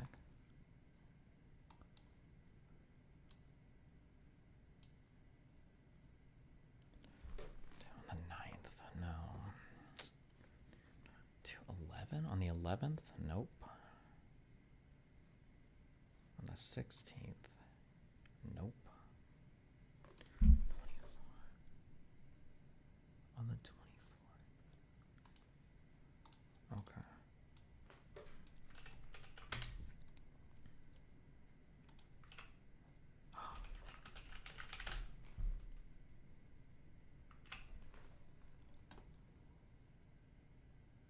impossible that every single one of these dates could be taken. No shot. Hold on.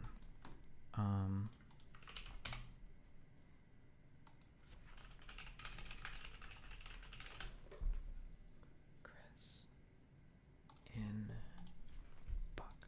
Hold on.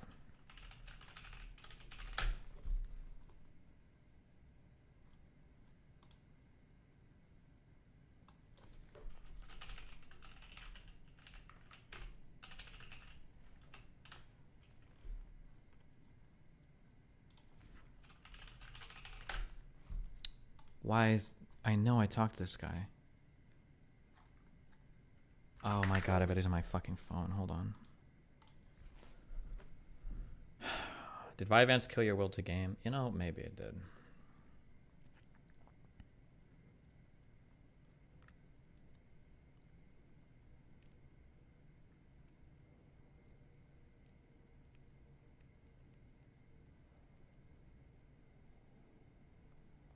Oh, here we are. Okay, okay.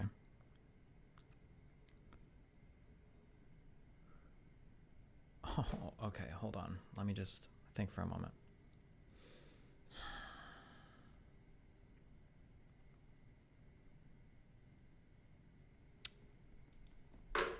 It's for my good friend Kermit.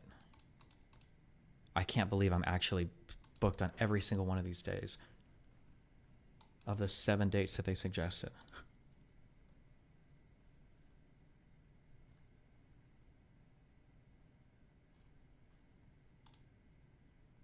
Unless I do the 3rd. In like 5 days. Oh, would I do that?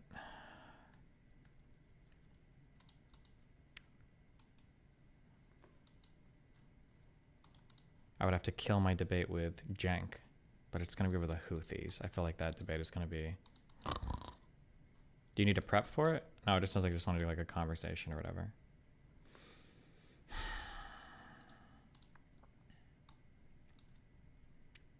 On the 3rd. Can't you? You know what? Actually, fuck it.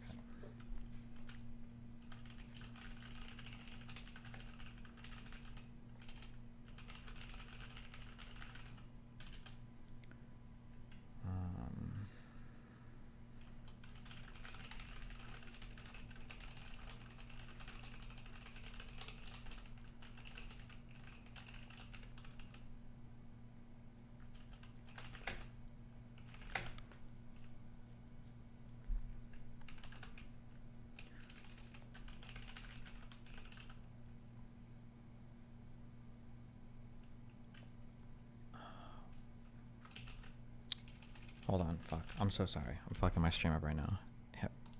Here, watch this for a little bit. 1 sec. And jury, my lawyers were not notified, so they weren't even allowed to attend.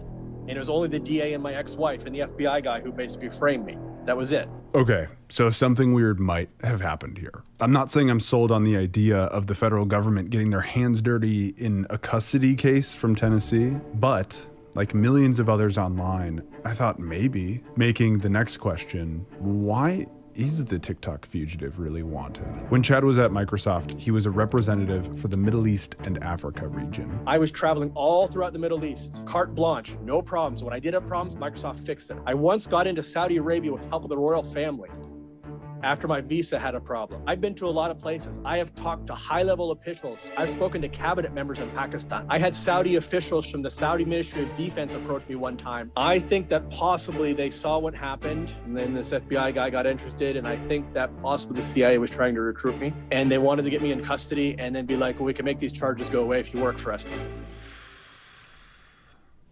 I won't outright dismiss it, but for me, that raised a lot of red flags. Since gaining a large following on social media, Chad has started a Telegram group. Here, his minions, as he calls them, help him come up with a case. And they also generate non-stop conspiracy theories.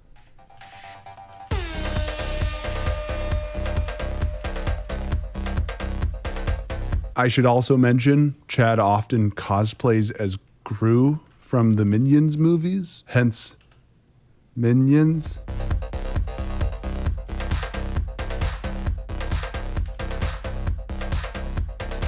Oh, you didn't see my Gru hat. I just got a Minion hat today. You have a hat too. Yeah, I got the scarf. I've got.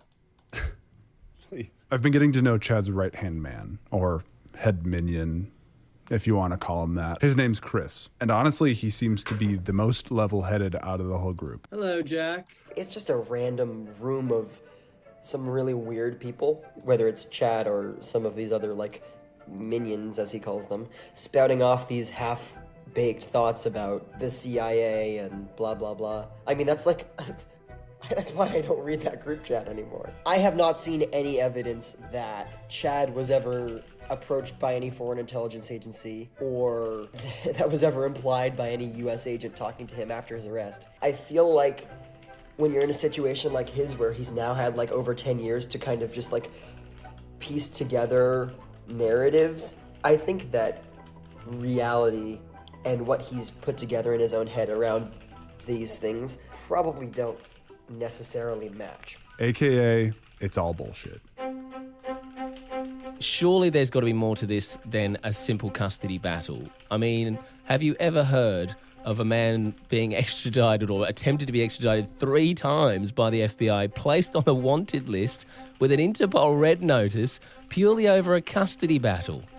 Absolutely not, of course. And so as you correctly predicted, it's a highly unusual situation. I kidnapped a child, according to the FBI. A judge ordered police to take the child and put him on an international flight. The same judge then laid charges of kidnapping on me. I moved to Europe 5 years before and wasn't even in the United States. Okay, so 2001, and I have to look this up, but I believe it was May. I'm pretty sure it was May when I moved to Europe. That's not what happened.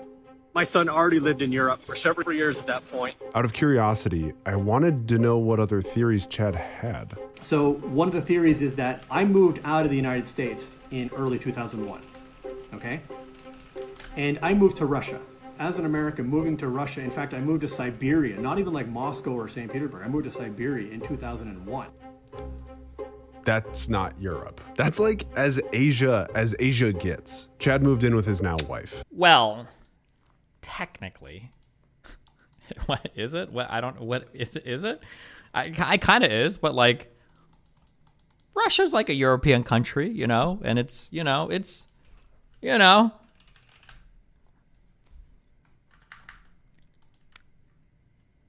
Siberia is in Asia. Siberia is part of Russia, which is a European country. So technically, she's a Russian national. But the thing is that she lived in a small town, not even directly in Irkutsk, but she lived in a place called Irkutsk 2. And this is a town that used to be closed to foreigners, so it's one of those secret towns. The whole second city is built around a military aircraft factory that produces Sukhoi fighters and has its own private airport that is only used for the factory. But here's where it gets a little bit deeper.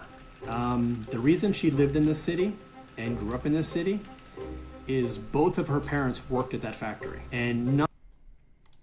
Okay. Boom. All right. We sent our email back. Okay. Listen, if I do Ben Shapiro and Jordan Peterson, okay, week to week, back to back, Joe's got to have me on. All right. I know he's thinking about it.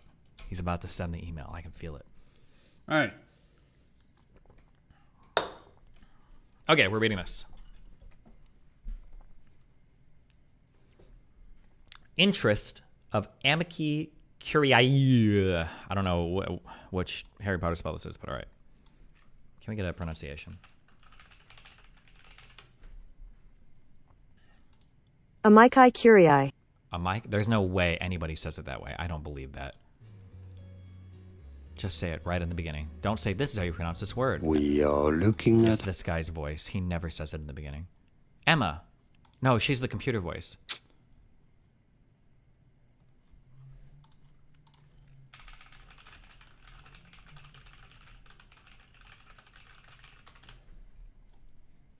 The failure of the Justice Department to try to retry or file an amicus curiae brief with the Heller... What is wrong with you? Curiae. What? What? Amicus curiae. He said amicus curiae. Okay, it doesn't matter. Okay. People pronounce Latin shit differently. Cool. Why don't we ask a native Latin speaker? Ha, thought so. Loser. Loser. Akhil Reed Amar and Vikram David Amar are constitutional scholars and historians who seek to aid this court in its efforts to practice principled constitutional decision-making and faithful originalism. Summary of argument. At the heart of this case, perhaps one of the most important cases in American history, is the oath, specifically the oath of constitutional fidelity highlighted by Section 3 of the 14th Amendment. Each of your honors has taken such an oath publicly and solemnly. It is an oath to follow the Constitution as the supreme law of the land. It is not an oath to vindicate some vague and free-floating theory of democracy. In any event, democracy is on both sides of this case. For some, excluding an immensely popular political figure from the ballot is profoundly undemocratic, but for others, what is truly undemocratic is empowering a uniquely dangerous demagogue who has already disobeyed his solemn oath and is a genuine threat to recidivate and perhaps end the constitutional republic that now exists. The tension between those two clashing visions can be resolved only by attending to the Constitution's own specific implementation of democracy, which itself was the product of a great democratic process after a series of insurrectionary and democracy imperiling events in the 1860s. 1860s, I think, was the Revolutionary War around then. Over the centuries, America's best constitutional interpreters, both on and off the bench. Oh, hold on. We get annotated footnotes. Oh, boy. Where are we? 1. Oh, right at the very... Oh, my God, I even click it. No party or party's counsel authored or financially supported any of this brief. Oh, that's good to know. No notes for this? No, I imagine it's going to be a reinforcement of things we've already learned. But, yeah. Oh, the Civil War was the 1860s. Oh, well, thank you, sir. I thought our country was only 160 years old. Apparently that's the Civil War. Over the centuries, America's best constitutional interpreters, both on and off the bench, have generally excelled when they first spotted and then heeded the key historical episode, the event, the evil, the mischief that prompted a given patch of constitutional text.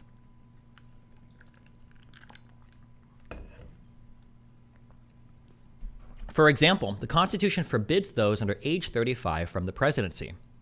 Why? Because of a concern about dynasties, young favorite sons of British fathers, such as William Pitt the Younger, the British Prime Minister in 1787, who took office at age 24. The Constitution's requirement that a president be natural born had nothing to do with the C-section babies or Shakespeare's Macbeth, and everything to do with the founders' anxieties about European noblemen who might seek political power in America. Article 1's rules for congressional membership were crafted with Englishman John Wilkes in mind, as were the later rules of the Fourth Amendment. The first sentence of the 14th Amendment repudiated specific language in Dred Scott. The equality commands of Section 1 of the 14th Amendment aimed especially at ending black codes in the Deep South. It's in affirming fundamental rights from state and local abridgment. Section 1 had centrality in mind, among other things, the urgent need to protect freedom of speech, freedom of worship, and the right to keep guns for personal protection. I think 12th Amendment is something we want, and 24th Amendment. These are good.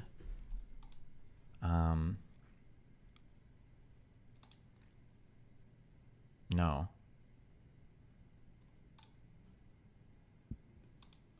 Wait, did I mix these up?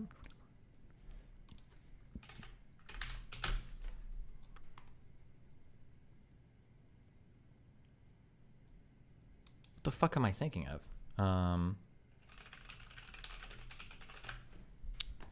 Oh, 13. Fuck me. Whatever, bro.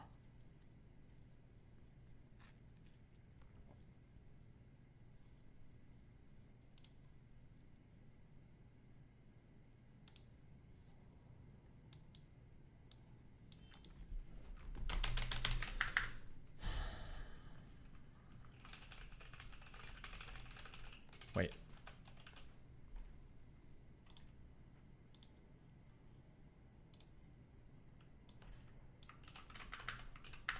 I feel like there was one more amendment that had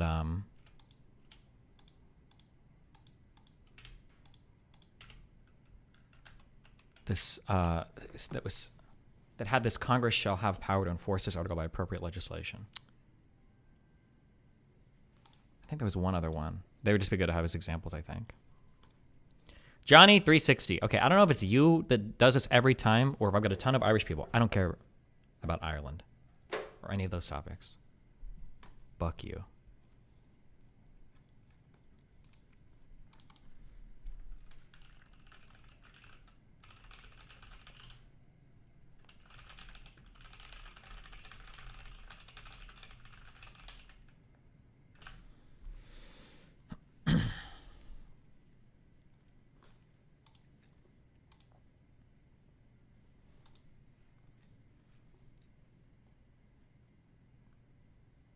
The Prohibition Amendment? I don't remember. Oh, wait, actually. The Prohibition Amendment. Full text. The 18th Amendment.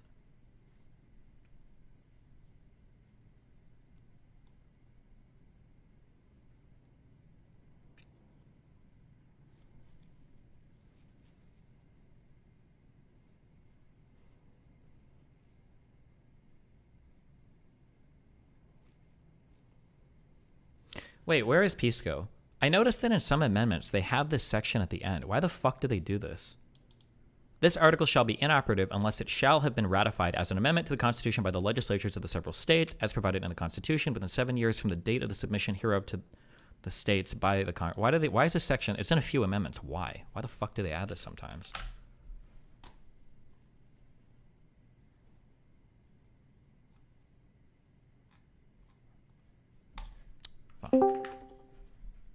Hi. What up, bro? Why do they add, I noticed that for some of the amendments, they have this part at the end where they're like, oh, this article shall be inoperative unless it's been ratified as an amendment to the Constitution by the, like, isn't that part of the ratification? It's an expiration date. It's like, so you can't just not ratify it it can't sit around. You like the ratification has to be within this window. Otherwise where it has no force. Couldn't somebody just like resubmit it though? Yeah, they could, but then it would have to be re-ratified, presumably. Interesting. Okay. Read this shit, bro. I'm working on it. Oh, also, I went... fucking loser. Oh, hi. What? Sorry? Oh, I went and I was rereading through a lot of the Republican senators who voted down the final conviction for Donald Trump. And there were a lot of them, I think 20 plus, who voted against it, who said that they felt that it was... yes. Yeah. Interestingly. Interesting how that works, huh? But okay. And usually, if a adjudicator doesn't have jurisdiction, there's no like preclusive effect. So to the extent that anyone is arguing that like, hey, this is binds on like this decision is binding on the courts, typically if there's no jurisdiction to even hear the claim, and if that's what won the day in the argument, then there's no preclusive effect. Not Sure. that there would be anyway. Yeah. I just think it's funny how many of the same people that are using that jurisdictional argument are then going to argue that, well, actually, the only way to hold a president accountable through crime is through impeachment, which is funny, yeah. But it's ridiculous, yeah. Also, hold on, just curious. The same people that are making those claims, none of these claims would carry over to either the New York case or the federal Mar-a-Lago case, correct? Because Trump didn't do either of those actions while he was president, right? Right. So it So wouldn't that affect stuff that. it doesn't affect that at all. Yeah. Okay, just curious. All right, sorry, bye. No worries. Underlying Section 3 of the 14th Amendment, there resides a similar key episode on an episode known to virtually all Americans in the 1860s and, alas, forgotten by most Americans today, even the learned. The episode has gone almost unmentioned in all previous scholarship on Section 3 and in all previous briefing in this case. We believe that this episode is a key that can unlock many of the issues presented by today's case. In part 1 of what follows, we briefly tell the story of the first insurrection of the 1860s, the insurrection before the second insurrection of the 1860s, typically known today as the Civil War, and that... weird. Okay. In that first insurrection, high-level executive officials in Washington, D.C. violated their solemn constitutional oaths as part of a concerted plan, not just to hand over southern forts to rebels, but also to prevent the lawful inauguration of the duly elected Abraham Lincoln. The parallels between the insurrection in late December of 1860 and January of 1861, and the more recent Trump field insurrection of late December 2020 and January 2021 are deeply and decisively relevant to today's case. Throughout this brief, we accept the factual findings of the trial court regarding these events. If one thinks, as do many journalists and noisemakers lacking historical expertise, that Section 3 was only about insurrectionists akin to the Civil War, when the Trump field insurrection of 2020 to 2021 pales in comparison... wait, hold on. Oh, I'm sorry. Improper phrasing. If one thinks, as do many journalists and noisemakers lacking historical expertise, that Section 3 was only about insurrectionists akin to the Civil War, then the Trump-fueled insurrection of 2020 to 2021 pales in comparison. The invocation of Section 3 looks rather cutesy, a gimmick of clever lawyers and law professors. But if one understands, as did all the men who drafted and ratified Section 3, that before the giant insurrection that began in mid-April 1861, there was a smaller one that was also of central concern, then the matter looks entirely different. Today's facts are remarkably similar to those of the first insurrection of the 1860s. In a crucial mid-February 1868 Senate discussion about a particular cabinet officer under President James Buchanan, Senator Jacob Howard passionately explained that this ex-officer should never sit in the Senate precisely because, long before Fort Sumter fell, this powerful oathbreaker, one of the nation's principal public functionaries, had been part of a cabal endeavoring to beleaguer the city of Washington with the design of seizing it and, at all events, preventing the inauguration of President Lincoln in the succeeding March. Later in the key debate, which revolved around a test oath law closely analogous to Section 3, then a few months shy of official ratification, Senator Oliver Morton likewise blasted several of Buchanan's cabinet members. These oath breakers, Morton thundered, had abandoned their posts while publicly proclaiming that secession was right and that Southern states ought to be allowed to break up this union and form a new government without opposition. Those things went on until about the 4th of March, 1861, when there was scarcely anything left of this government, as we all know, to protect the inauguration of President Lincoln. Of course, it's right, and that Southern states ought to be allowed to break up the union, form a new government without opposition. Those things went on until the 4th of March, when there was scarcely anything left of this government, as we all know, to protect the inauguration. Okay.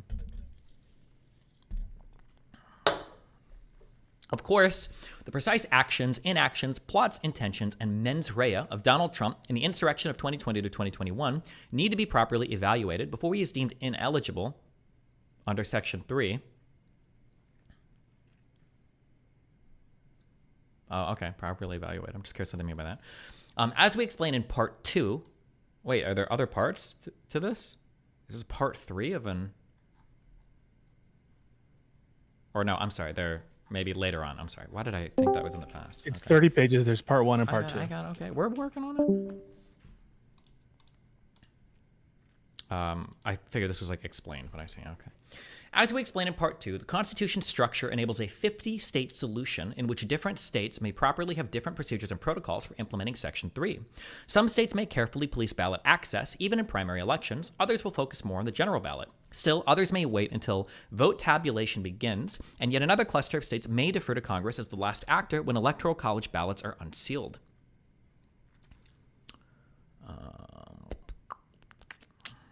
Okay. What does ID mean for a source here? Id at 1209? Is it somewhere later on? Or different states may permissibly... It means the immediately preceding citation. Oh, gotcha. Okay.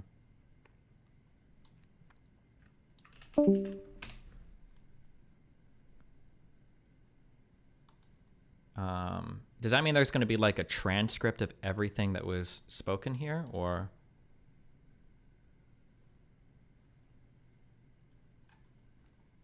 It would be interesting to read the rest of this speech, I think, but we can come back to it later. Fuck it.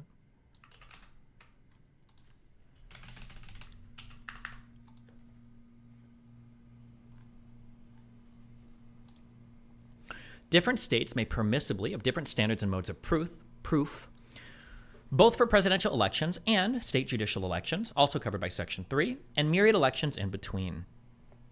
States can have even stricter standards than Section 3 provides, as long as such standards meet global federal constitutional principles, free speech, due process, racial equality, etc., as construed by this court, and state constitutional requirements as understood by the state Supreme Courts. See Moore v. Harper, 600 U.S. 1. There is no federal constitutional requirement that any state even hold a popular presidential election. Each state's greater power to not hold a binding election subsumes a lesser power to structure its presidential election in its own way within a broad range.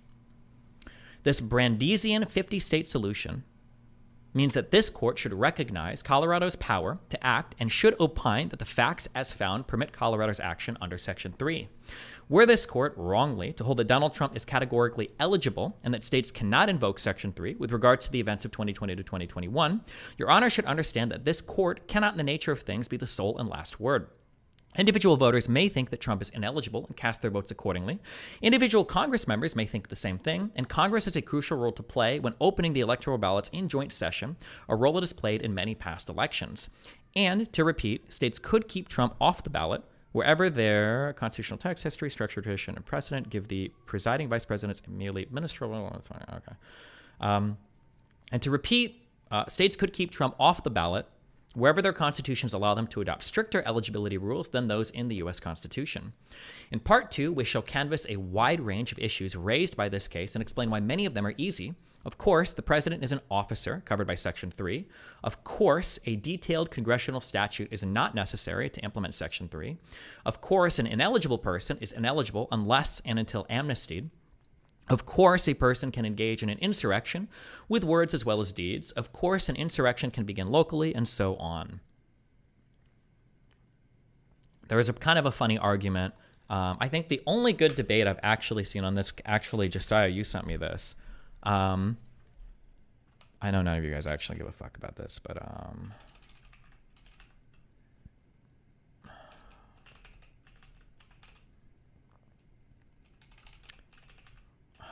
what the fuck was the name of this YouTube video?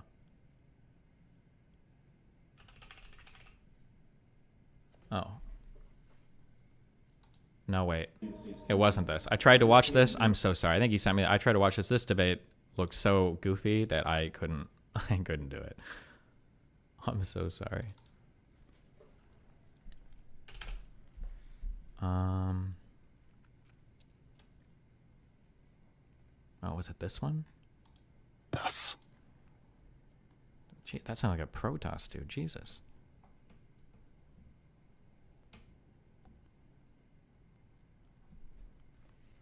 Was it this one? Second question is, Oh, it let's was say this I'm one. not. These two, this is Bod, the guy that, one of the authors, and then this is another guy. Who is this? Professor Michael W. McConnell.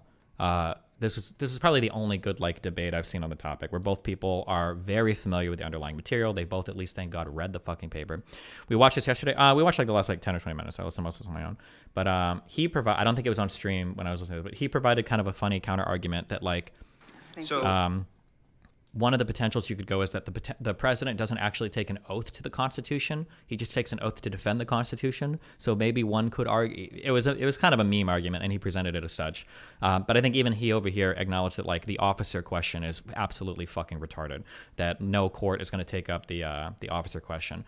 Although the strongest argument that he leans on, I find a little unconvincing. And the strongest argument I think that he leans on is that technically Section 3 forbids somebody from holding office, not being elected to office. But I find the distinction unsatisfying, because would states really want to, I mean, it would still, I'm trying to think.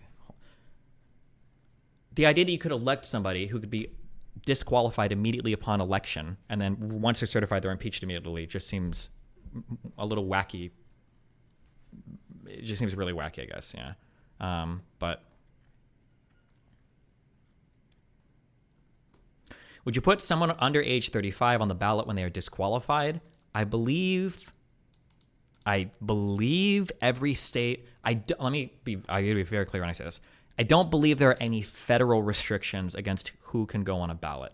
I think you can list whoever you want in primary ballots or main ballots, depending on the state rules. I think a state could say that. I think a state could say, if you want, you can elect a shark or whatever. But then I think once the electoral votes show up in Congress, I think the VP or whoever, or Congress as they're certifying the votes, can toss these because this candidate is ineligible.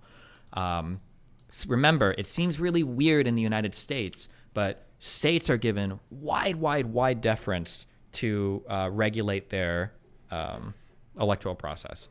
That states are given... I'm sorry, not wide deference. States are given absolute authority on running their elections. They can do whatever the fuck they want, which is why the Texas case was so unbelievably fucking retarded, especially coming from fucking Texas, saying that they could challenge another state over their election procedures. What a goofy, stupid fuck. Maybe there might have been actually. I'm sorry, I shouldn't. Maybe Texas had good legal arguments for it that I just haven't read yet, but it just sounds really goofy. But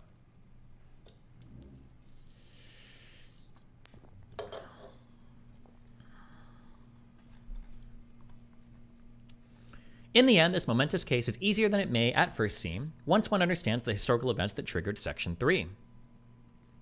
Read my last super chat, homie. I need answers. I don't even know what you're super chatting. $2 doesn't even show up. What did you? I don't even know what you asked. The story and significance of the first insurrection of the 1860s. The story. Almost every American school child today knows the name of Benedict Arnold, but how many have heard of the name John B. Floyd? Ooh, the legendary Bink Floyd. Careful. Everyone knew his name in the 1860s. Loyal Unionists labeled him as the new Benedict Arnold, and many did so entirely in reference to his actions in the first insurrection of the 1860s, prior to Lincoln's inauguration. That's not important, okay.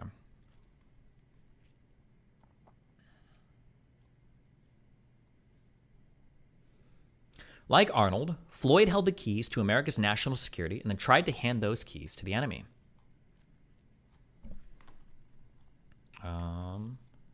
I actually don't remember Benedict Arnold's exact role in the Civil War.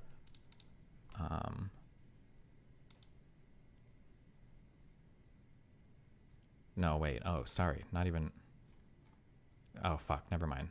It's not even a reference to that. Oh, they just bring it up as a point of comparison? Okay.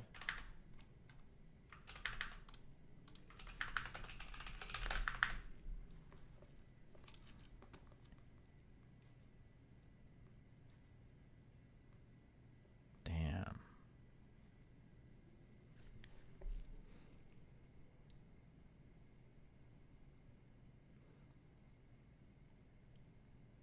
Married his cousin. Based.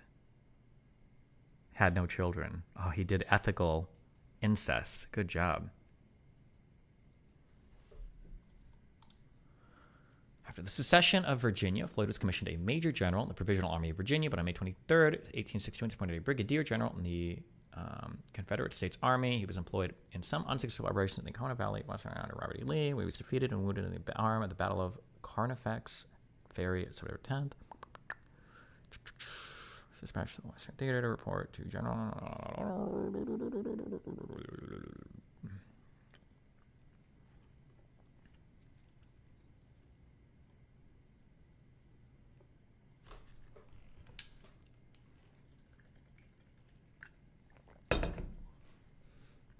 Floyd, concerned that he would be arrested for treason if captured by the U.S. Army, turned his command over to Pillow, who immediately turned it over to Buckner.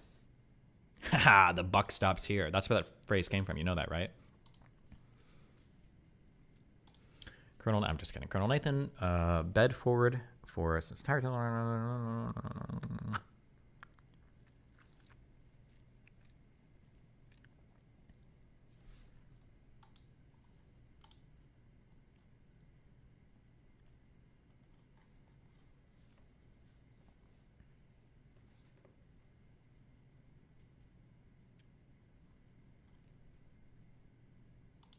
Oh, and then he died. His health failed and he died. He died fairly young, right? 57? Damn. Okay.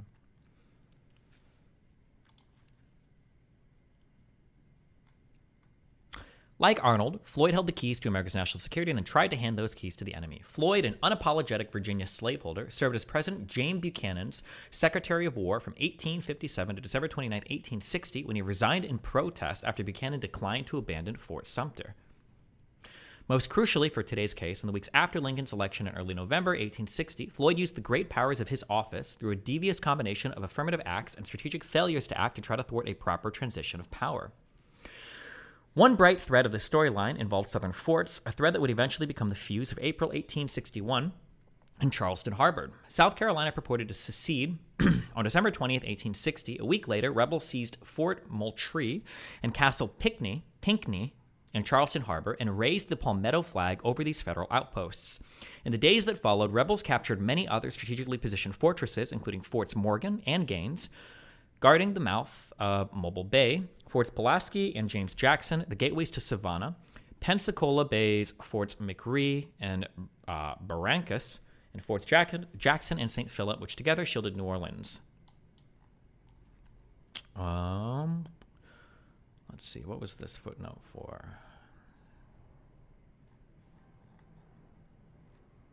Floyd, who like Benedict Arnold, surrendered your forts and your arms, a man who goes down to everlasting infamy with Judas Iscariot, Benedict Arnold and all the traitors who have gone before him. Damn. By early February, the only major installations in the lower South over which the Union flag still flew were Charleston's own Fort Sumter, Pensacola's Fort Pickens, and Key West's Fort Taylor. On February 7th, 1861, Representative Henry Winter Davis of Maryland exclaimed, "Every cabinet ministers have violated their oaths by organizing insurrection."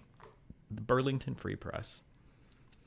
Looking back on the 1860 to 1861 interregnum, ex-President Ulysses S. Grant, in his famous memoirs, denounced Floyd for having scattered the army so that much of it could be captured when hostilities should commence, and distributed the cannon and small arms from northern arsenals throughout the South so as to be on hand when treason wanted them. Wait, hold on. I'm sorry. We should have looked at the pre-Civil War stuff, because I think that's where all the juicy shit happened. Okay, so in 1957, Floyd became Secretary of War and began his cabinet when his lack of administrative ability was so important, including the poor execution of the Utah expedition. Floyd is implicated in the scandal of the abstracted Indian bonds, which broke at the end of 1860. So, left out financially. They openly opposed secession before the elected Abraham Lincoln. His conduct after the election, especially after his breach with Buchanan, fell under suspicion. The press he was accused of sending large stores of government arms to federal arsenals in the southern United States in anticipation of the Civil War. Okay.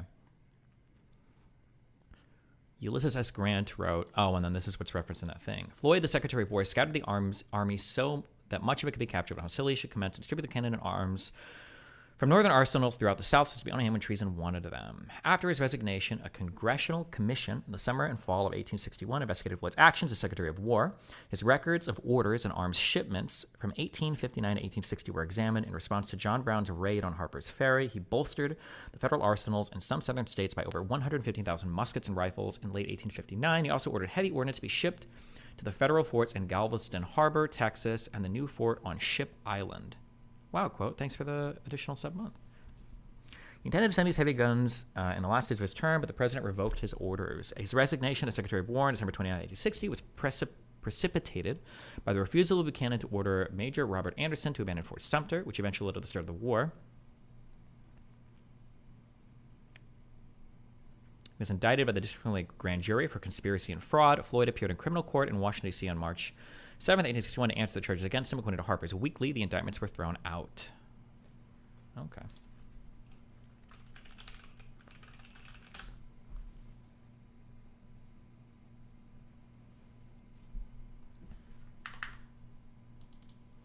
You will read this super chat and like it. We will not be ignored. Never.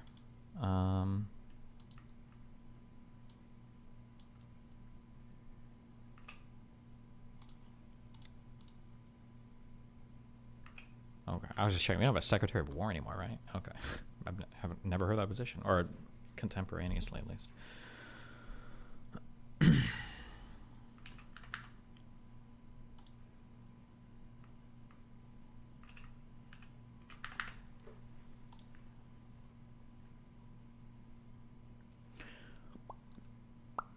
A furtive insurrectionist, in late 1860, Floyd soon became an avowed one in mid-1861 as a Confederate brigadier general openly warring against the very Constitution that he had sworn a solemn oath to support, as head of the War Department, no less. In early 1862, it's now called the Secretary of Defense, good, based. In early 1862, Grant met Floyd on the battlefield almost face to face. Floyd commanded Tennessee's Fort Donelson, which fell to Grant in mid-February, shortly after Floyd fled the battle scene. This Union triumph, its first decisive victory of the Civil War, began Grant's rise to glory as Lincoln's heir, first as the Lincoln-appointed commanding general of the U.S. Army in 64 to 69, then as acting Secretary of War from 67 to 68, and finally as a two-term president of the United States from 69 to 77. Grant surely understood, as did much of America, that his own life and Floyd's had fatefully intertwined. In telling the story of Fort Donelson, Grant, echoing Henry Winter Davis, emphasized that Floyd was not merely an insurrectionist, but also an oath-breaker, the precise toxic combination of the bullseye of Section 3. When Section 3 of the 14th Amendment was being drafted and proposed in the mid-1860s, Grant had warmly supported this amendment. Okay. As Salmon, is it Salmon or Salmon when it's a name? Is his name really Salmon? As Salmon P. Chase had not. Is this the same one that would go on to be a Supreme Court guy? No, Secretary of Treasury. This is the one who's eventually going to be right the Griffin's case. Oh, it is. Yeah. So he's comparing the fact that Supreme Court Chief Justice Chase was against the amendment initially. Oh, okay. I see. Gotcha. Okay. Oh, I think that might have come up here. Okay. Gotcha. Wait, what? Do you think that Secretary of the Treasury is a more prestigious position than Supreme Court Justice? It depends who you ask. Back in the day, yes. Back in the day, people were resigning from being Supreme Court Justice to be like the New York governor. Oh, cringe. Yeah. Not anymore, though.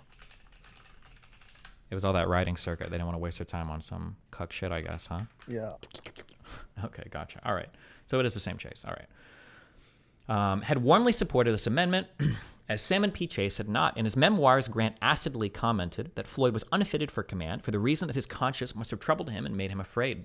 As Secretary of War, he had taken a solemn oath to maintain the Constitution of the United States and uphold that same against all of its enemies. He had betrayed that trust. The insurrectionary betrayals perpetrated by Floyd and other top officials in the lame duck Buchanan administration went far beyond the abandonment of southern forts. They also involved, through both actions and inactions of Floyd and his allies, efforts to prevent President-elect Lincoln from lawfully assuming power at his inauguration. Even for the inauguration, alarms rang out in Congress about the first insurrection already underway. On February 1st, 1861, Pennsylvania's Representative John W. Killinger declared on the House floor that preparations are actually threatened to take possession of this capital and prevent the inauguration of the president-elect. So far has the conspiracy progressed that it holds within its grasp the sworn officers of the government. Before Mr. Lincoln is inaugurated, this district will be the theater of commotion, and it may be of violence. Later that month, Killinger's fellow Pennsylvanian James Hepburn Campbell echoed this point about oath-breaking insurrectionists. This treasonable conspiracy to resist the inauguration by force of arms has drawn within its fatal vortex chiefs of the cabinet. And on February 18, 1861, Floyd's successor to the War Department, Joseph Holt, himself true to his oath, confirmed that oath-breaking insurrectionists such as Floyd had indeed aimed to prevent the inauguration. Men occupying the highest positions in the public service, who, with the responsibilities of an oath to support the Constitution still resting upon their consciences, did not hesitate secretly to plan and openly to labor for the dismemberment of the Republic. Men in high political positions here were known to have intimate affiliations with the Revolution, if indeed they did not hold its reins in their hands, to the effect that Mr. Lincoln would not or should not be inaugurated at Washington. So pause real quick. This entire setup is meant to show you that before the Civil War, people who were considered to be insurrectionists, traitors, treasons, that this was squarely in their mind, were plotting to do the very thing that occurred on January 6th, that is to seize the Capitol. And that's what they were so afraid of. And it shows that in their mind was more than just the Civil War, that they wanted this. If you remember before, up above, Akil Amar mentions that they're all saying that this is going to prevent people like Floyd from taking office. Sure. Precisely Although the counter argument to this would be, I don't know what the particular things they were planning would be, because if they were planning on like a violent coup, then Glenn would say, Glenn hasn't read any of this, but Glenn, a more educated Glenn would say, well, of course they were considered insurrectionists. They were planning violence to actually take over the Capitol or something. I don't know what the actual plans were, but yeah, but I can also, let me keep reading.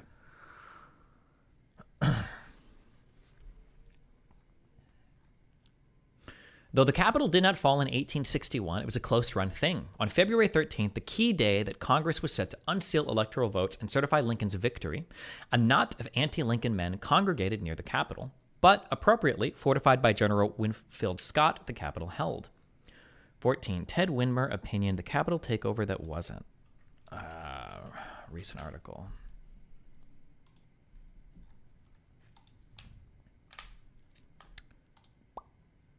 We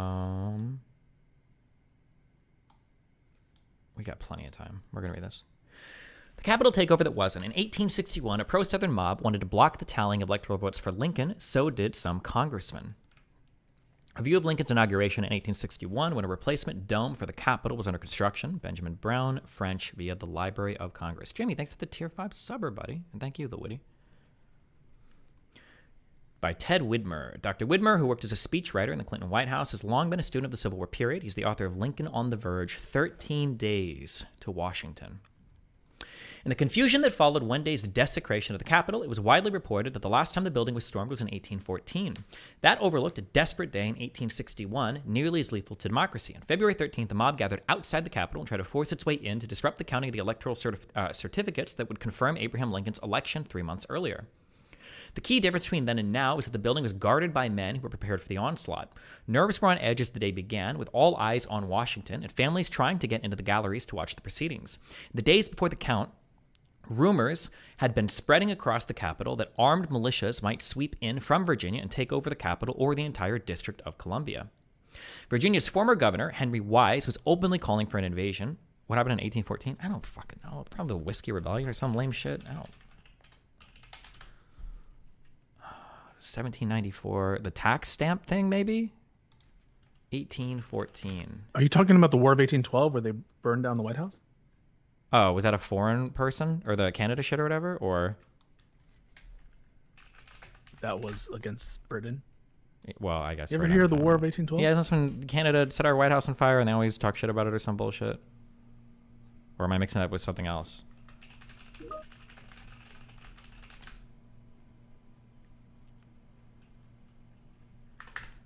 Yeah, it was this war, yeah. Okay. I have no idea what caused or sparked or anything related to this conflict, but all right. Okay. Back then, Canada was Britain. Yeah, it still is. Losers. Okay. The key difference between then and now is the building was guarded by men who prepared for the onslaught. Virginia's former governor, Henry Wise, is openly calling for an invasion, and many diary accounts and newspaper articles of the time expressed fear that some kind of takeover was imminent. In the New York Times, a reporter mentioned plots to take the city, blow up the public buildings, and prevent the inauguration of Lincoln. Another article described the blowing up of the Capitol as a distinct possibility. The central edifice of the government, home to Congress, the Supreme Court, the Library of Congress, and all federal records, was a tinderbox waiting for a match. But the militias had not reckoned with the determination of General Winfield Scott, an aging war hero charged with the defense of the Capitol. Scott was a proud Southerner, born near Petersburg, Virginia, 7 years before the cornerstone of the Capitol was laid in 1793, well before there was a city surrounding it. But above all, he was a patriot in the original sense of the word that has been abused in recent days.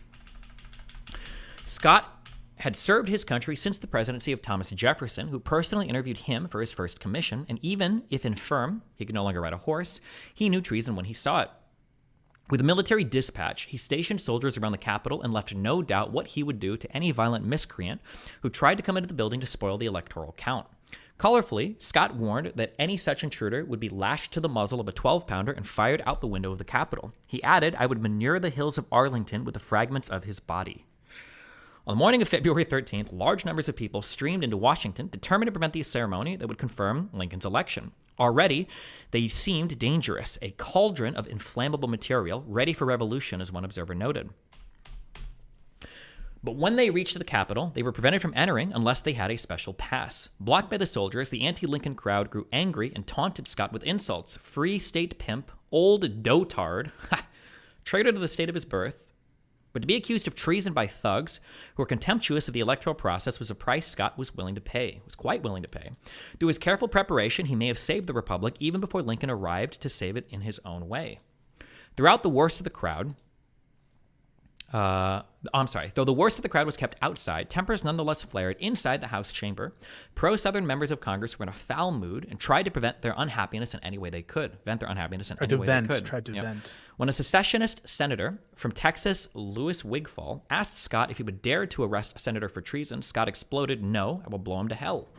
Still, the murmurs continued. A Virginia congressman, Muscoe Garnett, kept accusing Lincoln of tyranny, even though Lincoln had not arrived yet. While the chaplain was praying, Garnett stormed out, loudly denouncing the proceedings and stamping his feet. Hauntingly,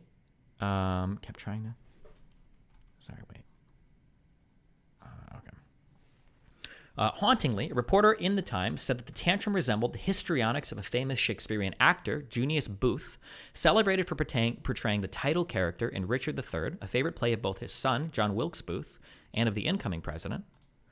The younger Booth would play the role 115 times over his career. Lincoln's love of the play was so profound that he left visitors dazzled by his impromptu performances from memory. There were reasons Americans felt a special tie to Richard III, with its cautionary tale of a cunning schemer, willing to be subtle, false, and treacherous in his desperate pursuit of power and popularity. Democracy was already turning up demagogues with depressing regularity. Lincoln's earliest speeches had denounced this defect. For all their virtues, the American people were not immune to the charm of would-be autocrats ready to promote anything. There was no shortage of such types among the leading secessionists, which is why governing the Confederacy proved to be far more difficult than launching it. Lincoln's rhetorical modesty, he hardly ever referred to himself, was a breath of fresh air after the most overheated decade in memory. In 1861, as in 2021, the actual documents were important. On Wednesday, quick-thinking staffers grabbed the boxes holding the electoral certificates during the tumult. 1861, the boxes were preserved as well, despite the fact that they were entrusted to the person most likely to benefit from their destruction. Each of the state electoral certificates had been duly sent to the President of the Senate, the Vice President of the United States, Kentucky's John C. Breckinridge. Breckinridge was also the defeated candidate in the presidential election and the one who had carried the hopes of the Deep South. If he had chosen to misplace the certificates, the election might have been thrown into Congress, where Lincoln, as a stranger to Washington, was at a disadvantage. The crucial moment came when the certificates were delivered from the Senate to the House where the ceremony was held. Several commentators mentioned how fragile democracy seemed at this moment, with two ordinary boxes holding the hopes of the nation. Many in the room were waiting for a spark. A witness felt hot treason seething beneath the quiet exterior. To his credit, Breckinridge behaved honorably and delivered the certificates, presiding over his own defeat. He would go on to serve the Confederacy, but on this day, he remembered his older duty to the United States, much as Vice President Mike Pence did this week. It had been a close call. For hours afterward, a howling, angry mob prowled the streets of Washington, issuing streams of profanity. In New York, a lawyer, George Templeton Strong, confided to his diary, "This was the critical day for the peace of the Capitol. A foray of Virginia gents could have done infinite mischief by destroying the legal evidence of Lincoln's election. Because of another Virginia, they were prevented from doing so." 3 weeks later, Lincoln was able to enter the same building and deliver the words from the East Portico that we never tire of quoting about the mystic chords of memory that unite all Americans, especially when we are touched by the better angels of our nature. Without a firm stand on February 13th, it is unlikely he would have arrived. Cute. Okay. In the years that followed, Lincoln men retained vivid memories of this first attempted insurrection in secession winter pre-Sumter. Both in Congress and in public discourse everywhere, Floyd's name became a byword for the toxic combination of oath-breaking and insurrectionism. He was as infamous as was Benedict Arnold at the founding. Between 1861 and 1871, a series of federal oath policies and laws emerged. In 1861, the Lincoln administration and later Congress had all federal civil officers and employees take an oath to support the Constitution. 1 year later, Congress passed the more demanding ironclad oath, requiring civil and military officers expressly accepting the president to swear that they had not voluntarily borne arms against the United States, voluntarily given aid, countenance, counsel, or encouragement to the Confederacy, nor performed any of the functions of any Confederate office. This is an argument that you really like because you were saying that in the ironclad oath, which was made in the same era, they explicitly excluded the president. Yeah, and some of the the language carries over as well. Yeah. Right.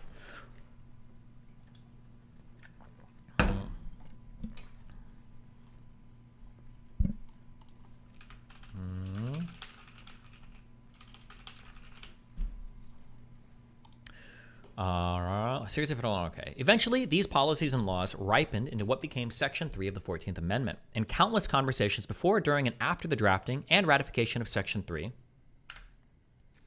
Floyd came to epitomize those who should not be allowed back in power, absent amnesty.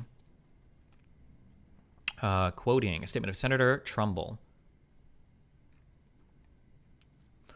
If a traitor in arms against the government, Floyd of Virginia, for instance, were appointed, does the senator hold that we should be bound to receive him as a member? Let's see. Statement of Representative Cook discussing Section 3 and proclaiming that persons who had, like Floyd, held high office in the government and betrayed and well-nigh ruined the government whose constitution they had solemnly sworn to support should not again be entrusted with power over loyal men. assuming that disloyal cabinet members fell within the ambit of any version of Section 3 under consideration. Okay, gotcha. For most of this period, Floyd himself was dead, having perished in 1863. He had become a meme, an archetype. An early and widely publicized version of Section 3, drafted in the spring of 1866, was quite draconian, envisioning the disenfranchisement of millions of insurrectionists. Section 3, until the 4th day of July in the year 1870, all persons who voluntarily adhere to the late insurrection, giving it aid and comfort, shall be excluded from the right to vote for representatives in Congress and for electors for President and Vice President of the United States. Section So the 3. late, we just noticed right there, the late insurrection. So they specifically are referencing the Civil War and only the Civil War. Yep. Yeah. So late insurrection would have been that. And then also in this, when they say, and vote for electors for president and vice president of the United States, because of how they ran elections back then, they're saying you wouldn't even get to vote for president in the future as well, or people going to Congress. Yeah. And not just oath breakers. All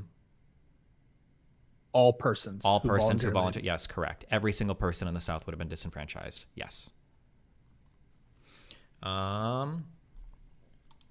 Section 3's final version was much softer, but more focused on Floyd-like high betrayal, mandating the mere disqualification of a few thousand insurrectionists who were also oath breakers, and also providing for congressional amnesty.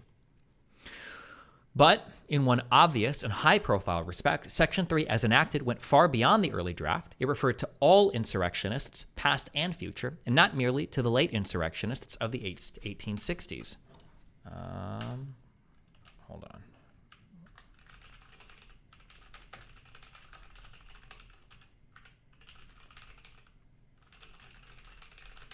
It's a good note to have in case it comes up.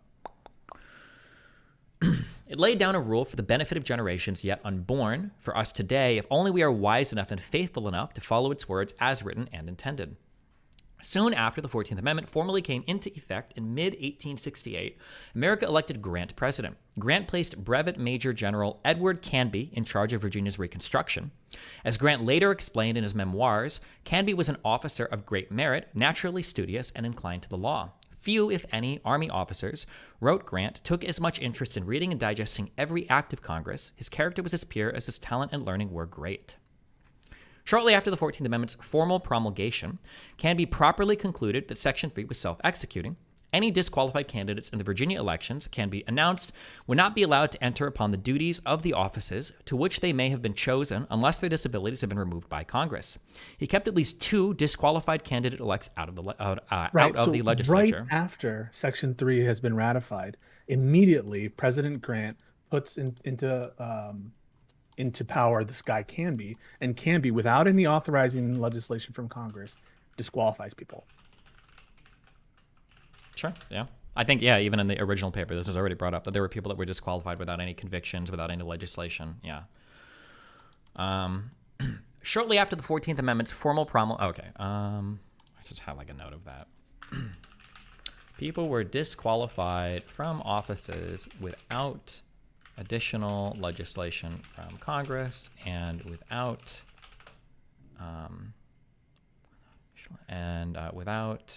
convictions in criminal courts. Include their Grant and Canby, so you can use them as names. Grant appointed Canby, Canby disqualified at least 2 people without legislation. Sure. Canby.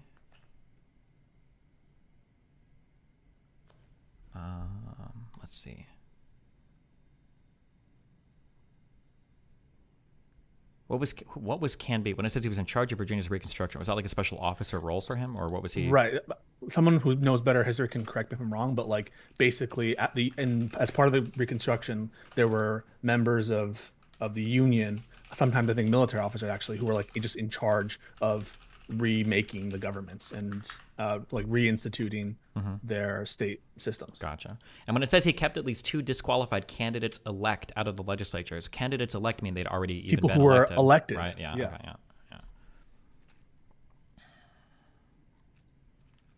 When word of Canby's constitutional decisions reached Congress, John Bingham, a chief architect of the 14th Amendment, cheered.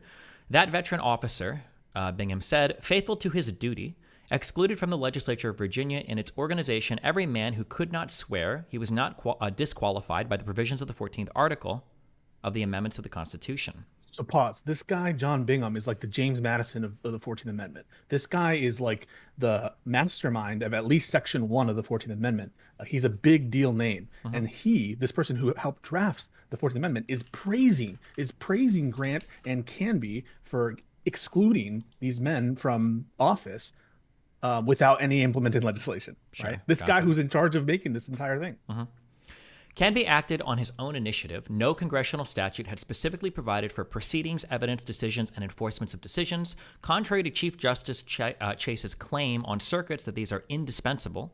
In response to Griffin, blah, blah, blah, like other military... like other military... And he knows... Sorry, sorry to interrupt you, but he knows about this case. Who? Greenwald knows. I don't think he does. I think he does. Okay, we'll see. I saw him refer to it as a Supreme Court case one time in his video, and he said, he's an idiot. Yeah, he's all of 10 seconds. I watched his 30-minute video on this. I don't think he knows any of this. I think other people prepare notes for him, or he just reads headlines.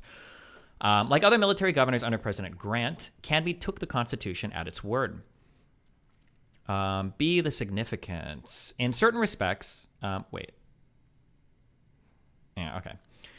certain respects, the insurrection of 2020 to 2021 posed an even more egregious invasion of our democracy than the first insurrection of 1860 to 1861. The Capitol did not fall in 1861. The first insurrection of the 1860s largely failed in D.C. Let me just read the annotations for some of this. A pair of Reconstruction statutes did authorize military enforcement of Section 3, but provided no specific guidance. The purpose of this generic statutory language was to authorize enforcement of Section 3's rules in military districts even prior to the formal ratification of the 14th Amendment. Glitterbell, thanks for subbing. Or resubbing. For example, President Grant, via General William T. Sherman, ordered Alfred H. Terry, military governor of Georgia, Florida, and Alabama, to exercise his own discretion in investigating whether disqualified Georgians could take office. All right. Insurrection in the 1860s largely failed in D.C., but in 2021, the Capitol did in fact briefly fall in an insurrectionist effort to impede the lawful counting of presidential ballots and the inauguration of President Biden. On January 6, 2021, the Confederate flag made its way into America's citadel, as it had not on February 13, 1861, all because of what Donald Trump did do and did not do, and over the course of many weeks, as recounted by the trial court in this case.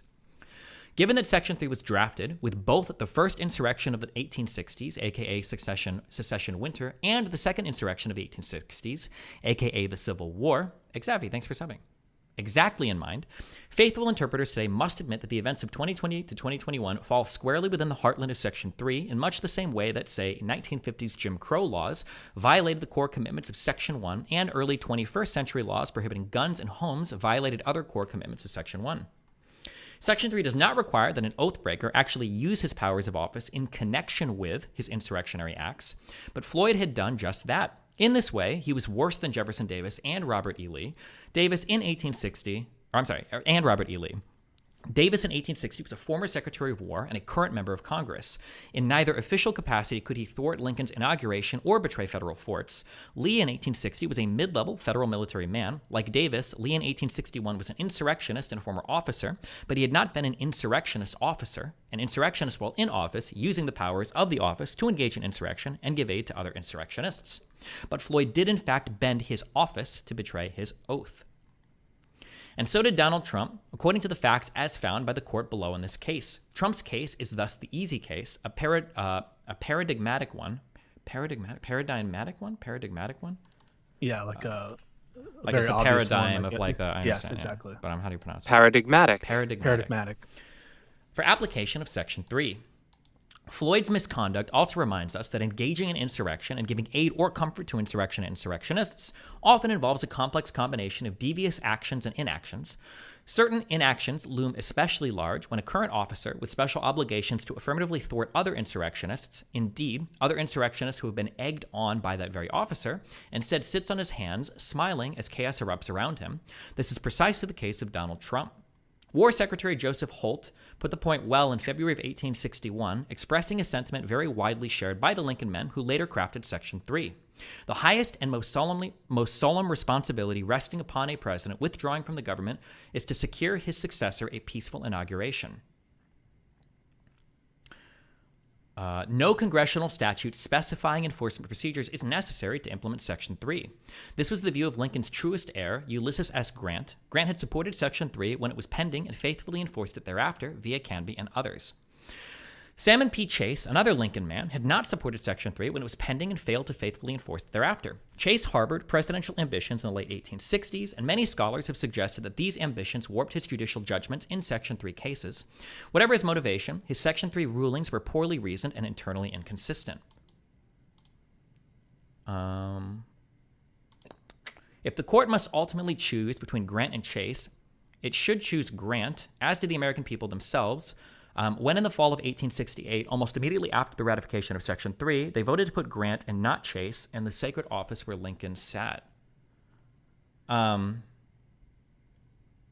don't like that they just say it was poorly reasoned and they don't explain it, but basically, I think when Chase was a Supreme Court justice, back in those days, sometimes Supreme Court justices made rulings, and the appellate courts, or the appellate circuit court. Wait, are the appellate courts always the appellate circuit courts? Always the circuit courts? They have different names now as opposed to then. Okay, So they wrote circuit, and they were in charge of kind of like intermediate decisions and overseeing stuff like that. Gotcha, Go to okay. footnote 25. The reason they don't go into detail about it, so go to footnote. Oh wait, 25, I don't care if they go into It's detail. because they What? We're gone. Because they have a note in for note 33, so they explain it in note 33. So they're telling you, go if you want to know why it was. Oh, it'll come up later. Go Oh, okay. there. Oh, Yeah. because I was just going to explain it now, but okay. If it comes up later, then it comes later. Okay. If this court must ultimately choose between Grant and Chase, it should choose Grant, as the American people themselves. Blah, blah, blah. Okay. 20 questions. Is the president an officer within the meaning of Section 3? Undoubtedly, it would have made no sense whatsoever in 1866 to 68 to say that Floyd, were he alive, could not oversee the Army as Secretary of War, but could command all armed forces as Commander-in-Chief. No scholar has identified even a single person who clearly said anything like the following in Congress or in state legislative ratification debates in 1866 to 1868. The president is not an officer within the meaning of Section 3. At one point, so they're saying no one has said this, right? At one point in the drafting process, Senator Reverdy Johnson asked on the floor why the presidency was not mentioned explicitly. Senator Lott Morrill immediately replied that Section 3's generic office language covered the presidency. Johnson pronounced himself entirely satisfied. He now had no doubt that the presidency was covered. Thereafter, myriad politicians and publishers expressly declared that Section 3 would bar oath-breaking insurrectionists such as Jefferson Davis from the presidency, absent amnesty. Indeed, this was the central aim of the section. I think in the original paper, I don't know if I included this. I mean, that's pretty strong historical evidence that at the time you have people being like, "Hey, this is going to help us. It's going to prevent insurrectionists from being president." Like, everyone is understanding at the time that that's one of the functions of the amendment. Yeah, of course. I'm trying to find the rest of that quote, though. I think. I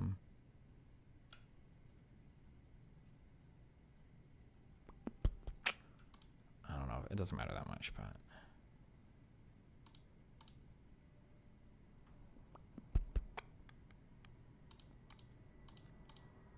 Why am I searching presidents?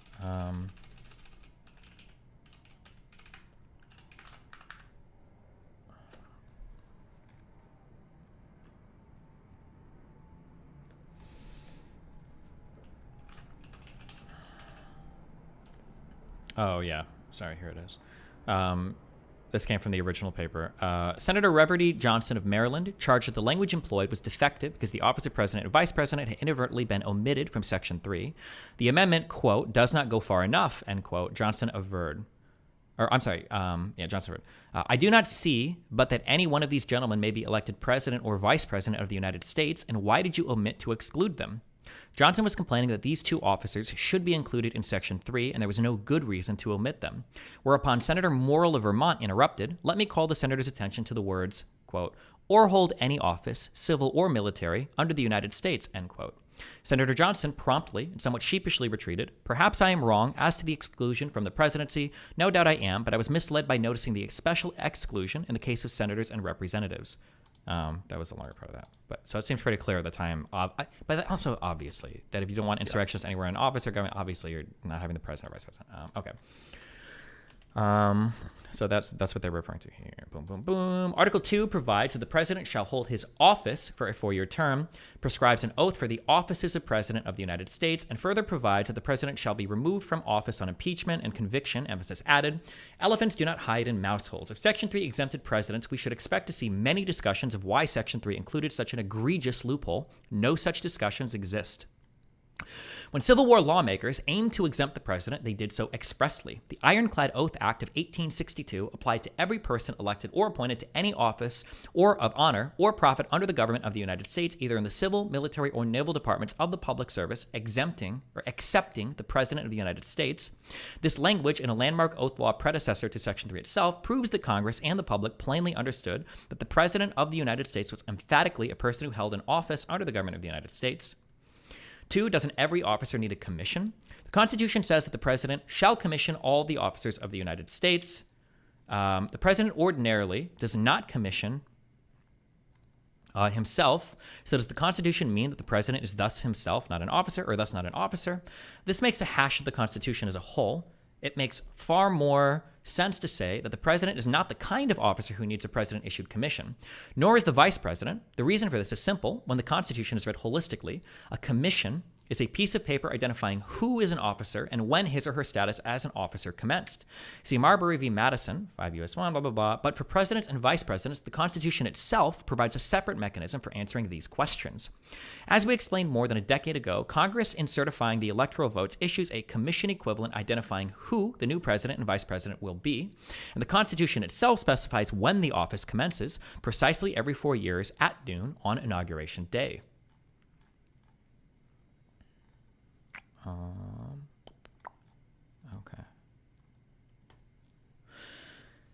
This congressional commission equivalent process is of enormous constitutional significance. It is formally what makes a president president. It was the very process that the insurrection of 2020 to 2021 aimed to disrupt. Donald Trump's current efforts in this court to exempt himself from the Constitution's plain letter and spirit, based on the commission clause of all things, give new meaning to the word chutzpah. Is how that's pronounced? Chutzpah. I want to send you a tweet from Ruminate that just right now, it's a quote from Scalia that utterly, it's very short. Is this the one where Scalia refers to it as an officer? It says, Scalia writes, except where Scalia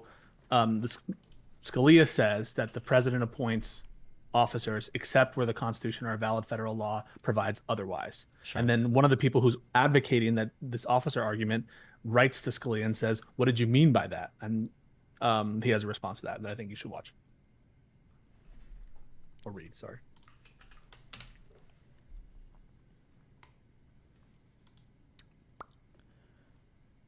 There, the court unanimously affirmed a challenge to the recess appointments of 3 NLRB commissioners. Scalia wrote a concurrence in which Chief Justice John Roberts and Justice Clarence Thomas and Samuel Alito joined. In it, when somebody joins a concurrence, that basically just means that, do you have to write more, or does it just mean that you basically agree with everything that's been agree with written? this concurrence. Yeah, okay. In it, Scalia wrote, except where the Constitution or a valid federal law provides otherwise, all officers of the United States must be appointed by the president, by and with the advice and consent of the Senate. Soon after canning was decided, Tillman and Blackmun noticed that Scalia's sentence appeared to conflict with their own reading of the appointments clause. Tillman then actually wrote to Scalia to ask him to explain what he meant by that particular sentence. To both his and Blackmun's amazement, they acknowledge in their article, Scalia wrote back, Dear Mr. Tillman, I meant exactly what I wrote. The manner by which the president and vice president hold their offices is provided otherwise by the Constitution, as is the manner by which the Speaker of the House and the President pro tempore of the Senate hold theirs. Sincerely, sarcasm, Antonin Scalia. So it appears that Scalia, and perhaps even Roberts, Thomas, and Alito, who joined his concurrence, thought that the president was an officer of the United States for constitutional purposes. Tillman and Blackmun remain unpersuaded by what Scalia had to say on the subject. In their Part 3 article, they stressed that in 1974, 40 years earlier, when Scalia was Assistant Attorney General, Office of Legal Counsel in the Justice Department, he'd penned a memorandum that cut the other way, where he'd written that what the word officer is used in the Constitution, it invariably refers to someone other than the president or vice president. Trump cites Scalia's 1974 memorandum in his Anderson-Merritt's brief, but omits reference to Scalia's 2014 canning concurrence or his letter to Tillman. On the other hand, one might think that Justice Scalia's views expressed in a formal Supreme Court opinion, when he was an Assistant Attorney General, Office of Legal Counsel in the Justice Department. So they're crediting strange. some interpretation of what he said back when he was under Before the he Justice was Department, even- but not crediting him as a sitting Supreme Court justice. Yeah, that's kind of weird. But okay.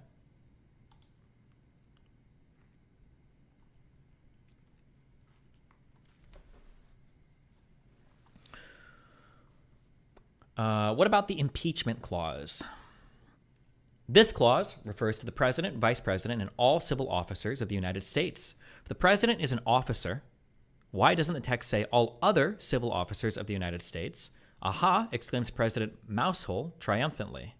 One obvious answer to the fictional Professor Mousehole is that the president is not purely a civil officer, but also a military one, as commander-in-chief.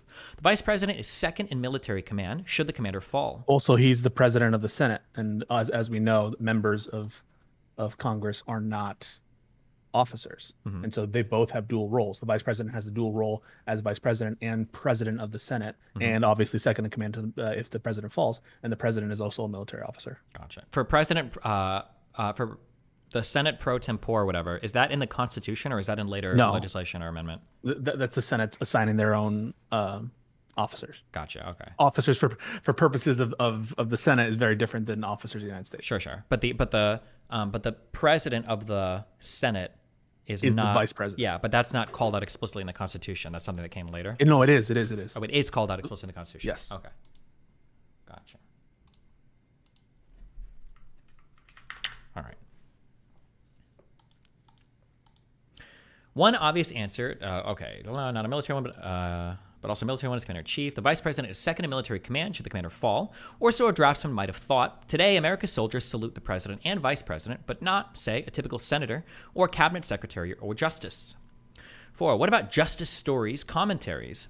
Justice Story basically asked questions 2 and 3, to which we have offered our short answers. Of course, Story did not live to see Section 3, so he cannot be strongly relevant on what its drafters and ratifiers meant. Great as he was, Story was hardly infallible, as this court recognized in Moore v. Harper, 600 U.S. at 34, which sidestepped Story's hasty embrace of ISL theory, independent state legislature theory, I think. See also U.S. term. Isn't a presidential oath to preserve, protect, and defend the Constitution different than an oath to support the Constitution within the meaning of Section 3? Oh, that's what in that YouTube debate. That's what that one guy brought up on the other side. If anything, the presidential oath is more demanding. A president must affirmatively protect the Constitution. Certain intentional inactions, smiling and sitting on his hands amidst an insurrection, are more constitutionally culpable. Such conduct is giving aid or comfort by inaction precisely because the presidential oath creates a more explicit and emphatic duty to action. To repeat Holt's famous language that rang in the ears of Section 3's drafters, the highest and most solemn responsibility resting upon a president withdrawing from the government is to secure his successor a peaceful inauguration. It is silly to say that the president's oath is not covered by the sweeping and generic language of Section 3. This is like saying the Fifth Amendment prohibits double, but not triple jeopardy. Is a detailed congressional statute necessary to implement Section 3? No, neither President Grant nor Congressman Bingham thought so. They were right. While the proposed 14th Amendment was pending in the states, senators of both parties, men who were simply on opposite sides of the proposed amendment, simply took for granted, in debating companion Reconstruction legislation, that Section 3 would kick in, and thus kick out any existing ineligible officers the very moment the amendment was duly ratified. No detailed statute is necessary to implement any other part of the 14th Amendment or its cognate amendments, the 13th, 15th, and 19th. For example, no statute was needed when this court desegregated public schools, mandated appointed counsel for indigent criminal defendants, incorporated the Bill of Rights against states, and ended malapportionment. A congressional statute is indeed necessary for federal criminal sanctions to operate. See U.S. v. Hudson and Goodwill. A congressional statute may be necessary for funds to be expended in various situations. See Missouri v. Jenkins. But much of Section 3 is self-executing, as Grant and his men understood. Wait, real quick. When there's like a number following a case, so like Missouri v. Jenkins 515 U.S. 70, is the that's a citation. So that's the volume number and the page number of U.S. reports. And the early cases didn't have the U.S. reports, so they had like other publishers. So that's why you see 7 Cranch. It's a little weird, but that's what that is. Also, I want to do a correction. The president pro tem is in the Constitution. What I meant to say is the fact that it's the oldest by tradition who is the president pro tem, that is selected by Senate, I believe. But I could be wrong about that too. So don't trust me on that either. But I think that that's correct. Okay, I might look it up later. It doesn't matter much. Yeah, Okay. doesn't matter. Oh, good, and they do go into more detail here. Okay. For the Griffin thing. A congressional section may not, okay, but much of Section 3 is self-executing, as granted has been understood. Thus, Section 3 can be properly executed by state officials of all sorts as part of a 50-state solution. What about Griffin's case? This 1869 ruling by Circuit Justice Chase, claiming that... That's a little tongue-in-cheek, by the way. Yeah, okay, gotcha. Because technically he was a Supreme Court justice, but back then the Supreme Court justices would go to a lower court, the circuit courts, and they would make rulings there as well. They're being funny. Yeah, sure. Yeah. This 1869 ruling by Circuit Justice Chase, claiming that Section 3 cannot be operationalized absent specific implementing legislation from Congress, clashes with an earlier Chase ruling involving Jefferson Davis. There, Chase treated Section 3 as emphatically self-executing. In the U.S. v. Davis case, Davis was itself deeply flawed in other ways. The notion that Section 3 somehow effectively barred criminal prosecution of actual traitors, and the worst traitors at that, oath-breaking traitors including Jefferson Davis, borders on the preposterous. Chief Justice Chase was a giant, but these Section 3 cases were not his finest hour, nor do they bind this court. Also, they conflict with the contemporaneous actions of the Grant administration. For Chase's jurisprudence on circuit, CC, these 40 by Samuel. Okay, nothing relevant here. Is this the Amar Amicus brief? Yes. Yeah, this is the Amar Amicus brief. Actions of the Grant administration. Chase expressed doubts about Section 3 prior to its ratification, so he's likely not its best exponent.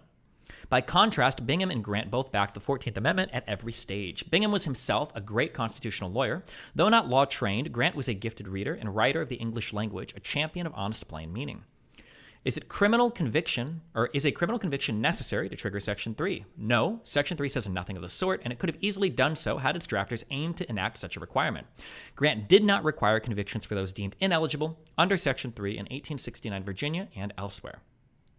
Does Section 3 apply beyond the two main insurrections of the 1860s?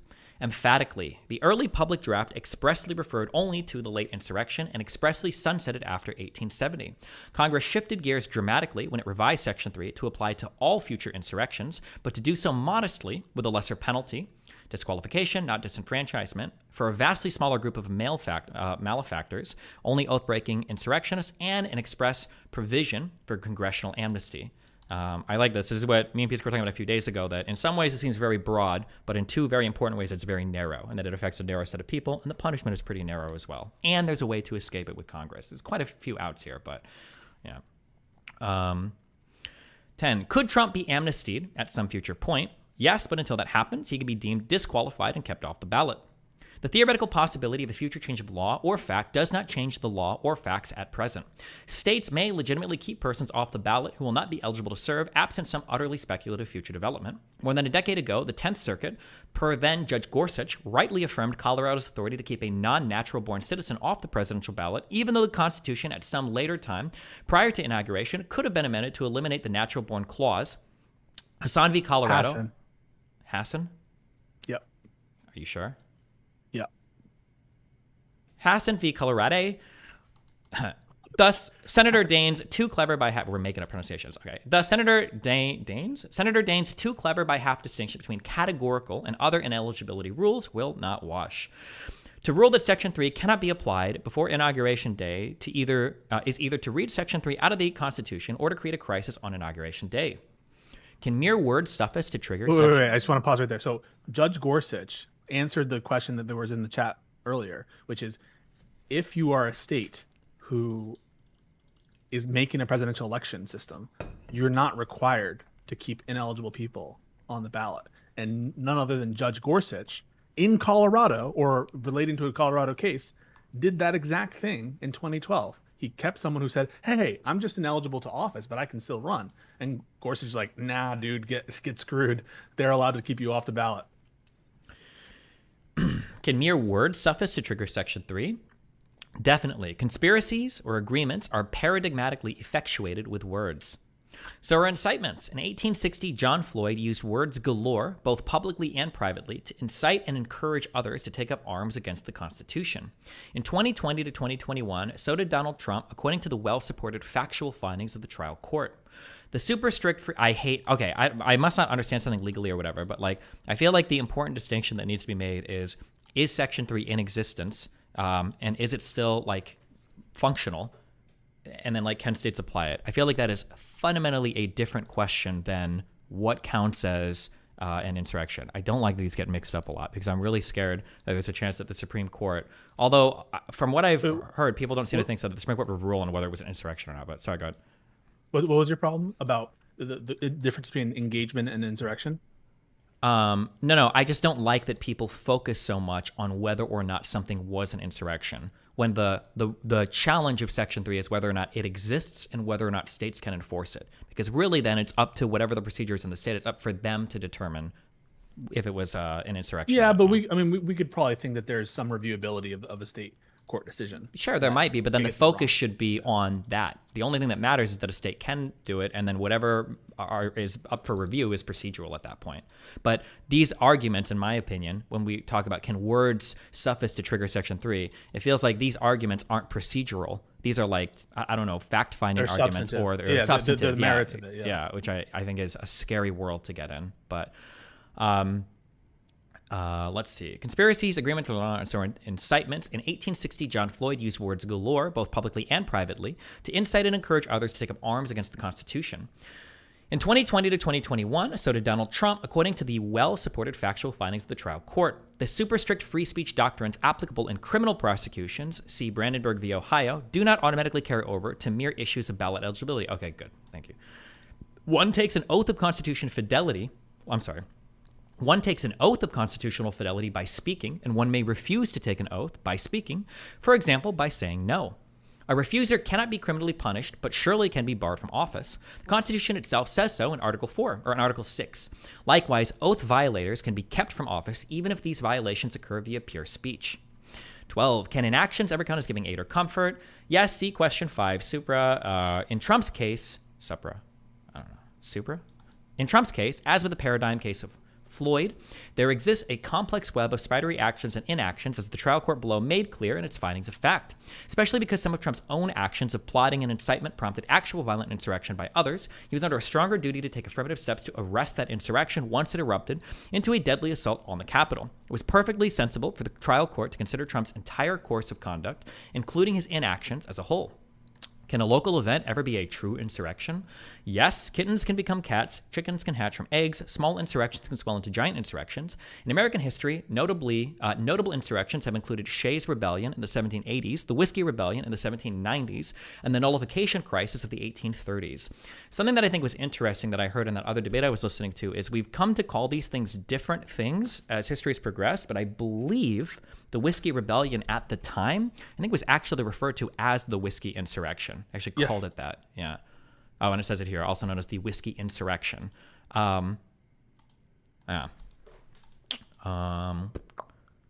Orchestrated and large-scale political violence in the national capital and assaults on the national capital are especially apt to be per se insurrectionary, particularly when they aim on a quite specific and supremely important day of America's constitutional calendar to prevent the lawful certification of a duly elected president-elect. Good DGG arguments. Yeah. Pause real quick as well. Yeah. Whiskey Insurrection, Whiskey Rebellion was not just known as an insurrection when it happened, but also in the 1850s and 60s. So it's not just that it was known that way like in the 1790s. It continued to be known that way well into the 1860s. Sure, yeah. Hold on, where were we? This local. That's where you're at. Oh, I just make sure I'm not missing my debate. This local scenario was squarely in the minds of those who framed and ratified Section 3, focused as these Lincoln men were on villains such as John Floyd and his cabal. Who decides and how? In many respects, our Constitution is decentralized and departmentalist. Many interpreters properly play a role. For example, in federal criminal law, each of 6 distinct entities can thwart criminal punishment if that entity alone has strong constitutional scruples. The House may refuse to vote for a criminal law it deems unconstitutional, regardless of what this court thinks. Ditto for the Senate. In these scenarios, the naysaying legislative chamber plainly prevails because no federal common law of crimes is allowed. Hudson and Goodwin, blah, blah, blah. Okay, a president may veto a criminal bill or pardon all potential defendants, even before trial, and may do so on constitutional grounds that this court rejects. Much as President Thomas Jefferson effectively nullified judicial rulings on behalf of the Sedition Act of 1798. A grand jury may refuse to indict and may not be mandamused. Mandamus. Mandamus is a judicial remedy to force an action. Oh. A mandamus. And mandamus. I understand. Okay, mandamus. A trial jury may refuse to convict, and judges may strike down a criminal law on its face or as applied.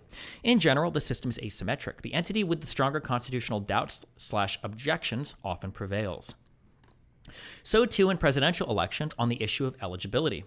Entities with higher constitutional standards often prevail. Even were this court to reverse the Colorado Supreme Court, Colorado could seek to reinstate its ruling against Trump on independent state law grounds, say on the theory that even behavior short of insurrection should disqualify a given candidate from America's post of highest honor and power. States have long had sore loser laws which prohibit the loser of a primary election from running in the general election. A state tomorrow may amend its existing laws. I wasn't aware of that. Interesting. Right. So what he's saying is states have long had. No, I understand that part. I didn't know states had sore loser laws, because one of my things I'd always said is that Trump would run for independent office if he lost his presidential primary win in the Republican primaries or whatever. But I guess some states would actually prevent that. That's kind of funny. I didn't know that. I just didn't know that particular thing existed. A state tomorrow may amend its existing laws to encompass the conduct of Donald Trump in 2020 to 2021. If he does not epitomize a sore loser, it's hard to think who does. Of course, states may not pass ex post facto criminal laws, but mere ballot ineligibility is different from traditional criminal punishment. This court is thus not the only decision maker in a complex electoral college system. States have wide discretion in structuring their systems, both procedurally and substantively. See Hassan v. Colorado. From Gorsuch stating, a state's legitimate interest in protecting the integrity and practical functioning of the political process permits it to exclude from the ballot candidates who are constitutionally prohibited from assuming office. In many ways, state courts, and not this court, are the main backstops. See Moore v. Harper, 600 U.S. law. What about Congress? Congress on Judgment Day can refuse to count electoral votes that it alone deems improper. Congress has, in fact, done so in past elections. For example, in 1873, Congress refused to count actual electoral votes that had been cast for Horace Greeley, who had recently died and would be unable to assume the presidency. In 1865, it refused to count electoral votes from at least two states, Louisiana and Tennessee, then claiming to be states in good standing. By the way, Bott and Paulson don't necessarily agree with this part. Okay. There are people who say that there is a substantive role for the Congress to play. No one says the vice president has a substantive role, right? But there are people who say Congress does have a substantive role, and there are others who say they just count. And the only question is whether these are authentic. So there is some disagreement there between them and some of the people who support this argument. Gotcha. I'm trying to think if because I know Bott and Paulson made the argument that it literally says if the president isn't, as long as the president is still eligible or doesn't become ineligible. They're equivocal. They're not sure about it. Okay, gotcha. Okay. What if other states react to Colorado by playing tit for tat, removing other candidates from the ballot, perhaps pretextually, and setting off an interstate electoral arms race? Other states can do this even now, with or without honest enforcement of Section 3. So far as the U.S. Constitution is concerned, the Florida legislature can itself choose presidential electors. But in doing so, it must follow its own state constitution as construed by its state Supreme Court. Thanks to this court's sound decision in Moore v. Harper, a ruling upholding the Colorado court will not create chaos, contrary to the fevered imaginations of some commentators. So what they're saying is states already have this authority as far as the Constitution is concerned to do this kind of thing with or without Section 3, but they're limited in what they can do by their own state constitutions and state laws. Yeah. What if Section 3 were used in some future case to disqualify prominent supporters of, say, the George Floyd protesters? If these supporters truly meet the standards of Section 3, then so be it. But Section 3, by careful design, applies only to a handful of oath takers, not all Americans. It requires a genuine engagement or giving aid or comfort, and it requires a genuine insurrection, not a mere tumult. Deadly assault on the Capitol on the day Congress meets to count electoral college votes and certify/commission a new president should not be conflated with barroom brawls in Peoria. Abstract statements of solidarity by legislators are very different from actions undertaken by executive officers with operational power and control. Any law can be applied mindlessly, far beyond its proper scope. That cannot be an excuse to refuse to apply the law at its core. The core of Section 3 is a situation akin to the John Floyd scenario of 1860, not the George Floyd scenario of recent years. Cute. Is it relevant that Section 3 also applies to purely state offices? Yes, state legislatures, for example, are squarely covered. Ballot rules for state legislators fall in the heartland of state laws as overseen by state courts. Constitutionally, presidential elections also fall in this state law heartland. The Electoral College system involves 50 separate and simultaneous state elections, not one undifferentiated national election. Given this reality, this court should tread lightly in overseeing the state court below. Otherwise, various states may face great difficulty creating unitary election systems integrating state and federal elections. There are some common federal questions here, but it's not the case that every state is going to be able to follow the same procedures as Colorado, because they may not have those procedures available. Yeah, of course, yeah.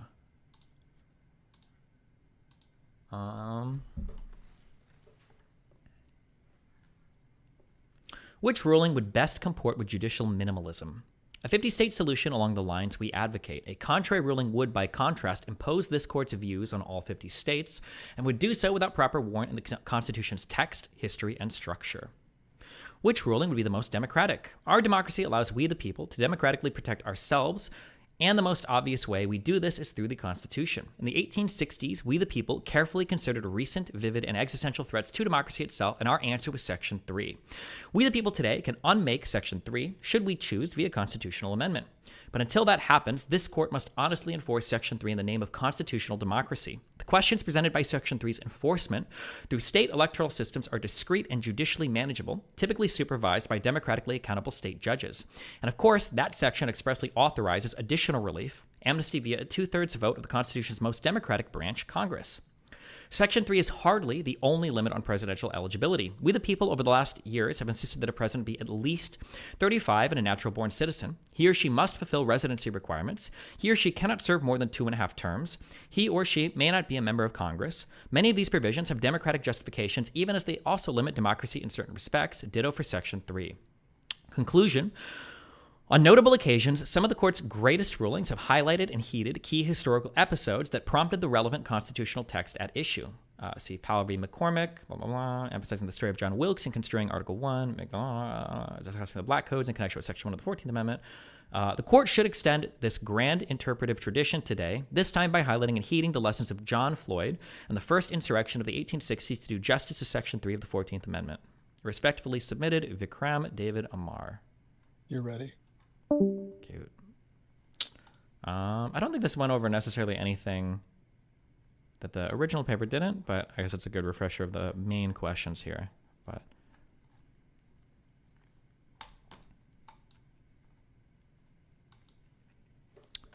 what was this? I can't zoom in. Oh, we can zoom in.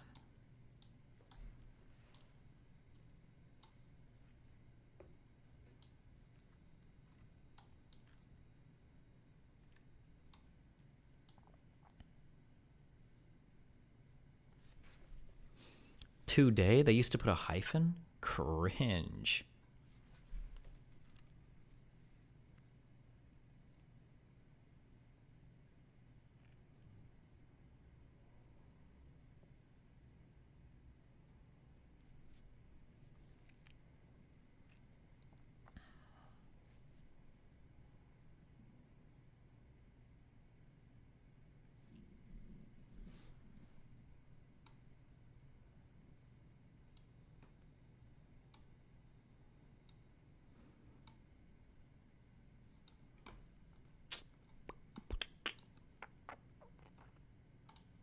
Okay, I'll be back 1 sec.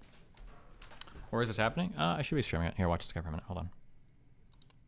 Not like sweeping the floors or anything. They had top level clearances. They didn't have like access to materials. They had the materials in their head. Especially after Chad's outrageous last theory. I set out to verify all this. Directly from Reuters, October 23rd, 2022, a Russian military jet crashed into a residential building in the Siberian city of Irkutsk on Sunday, the second such fatal incident in 6 days. Declassified CIA documents from the Cold War. We were able to geolocate this photo of Chad.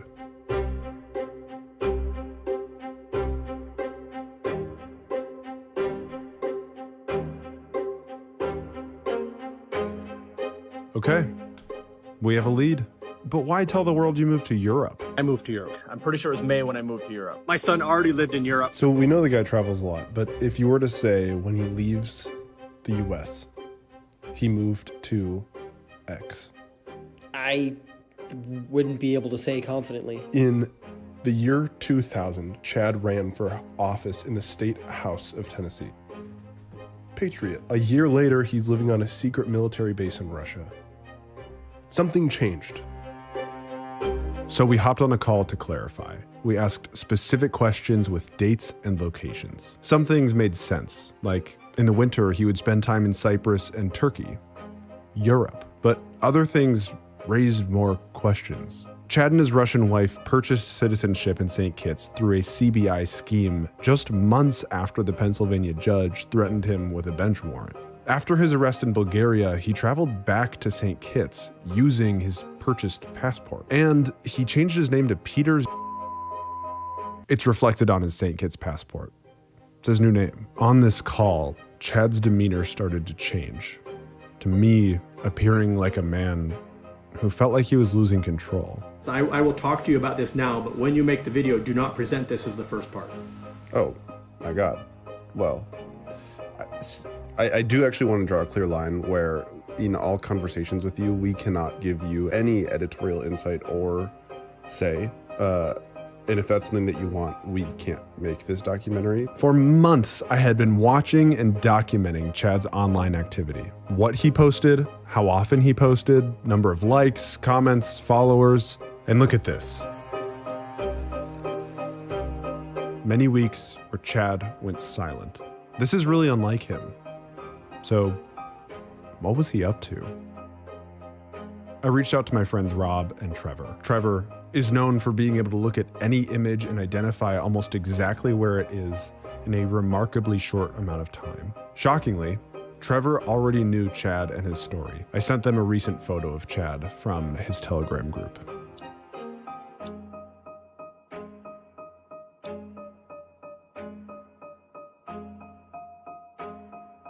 Chad's not in St. Kitts. He's in Russia.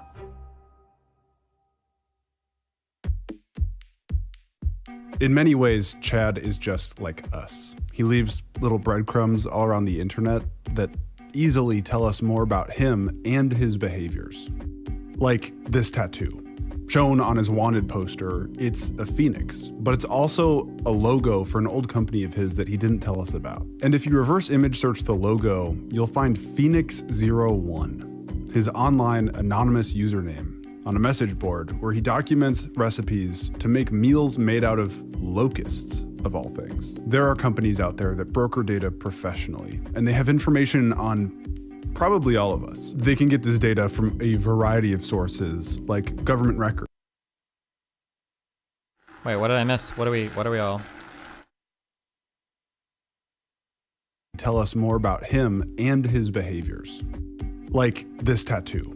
Shown on his wanted poster, it's a phoenix, but it's also a logo for an old company of his that he didn't tell us about. And if you reverse image search the logo, you'll find Phoenix01, his online anonymous username, on a message board where he documents recipes to make meals made out of locusts, of all things. There are companies out there that broker data professionally, and they have information on probably all of us. They can get this data from a variety of sources, like government records, birth certificates, voter records, court documents, or social media, like the posts that you've made, the posts that you've liked, the quizzes that you've taken, or the websites that you've visited. And then they sell it. Your data, information about you, they are selling online. Chad gave me permission to investigate him. If I, just some dude, can find out Chad's work history that he didn't tell me about, and that he might eat locusts just from like a tattoo on his arm. I don't want to know what an individual with malicious intent can find out or do with data on me. So I use this tool called Delete Me. They go through the strenuous steps of searching hundreds of data broker websites and removing your data from it. In January alone, Delete Me searched 3,500 listings for my information, and they found it listed on 55 different data broker websites. And then, oh shit, they got it removed. Delete Me routinely checks hundreds of data brokers to see if anything new comes up, and then they get it removed on my behalf. Super sweet. Delete Me has also graciously sponsored this portion of today's video. And they're also giving a 20% discount to anyone that joins up using the link in the description. joindeleteme.com/chuppel20. CHUPPL 20. So, if you are someone that doesn't like the idea of a corporation selling your personally identifiable information for financial... Okay, hold on.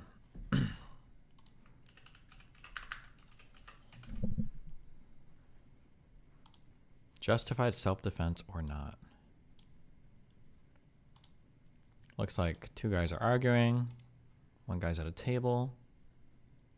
I don't know what they're arguing about. Guy at the table looks like he hits first. Okay.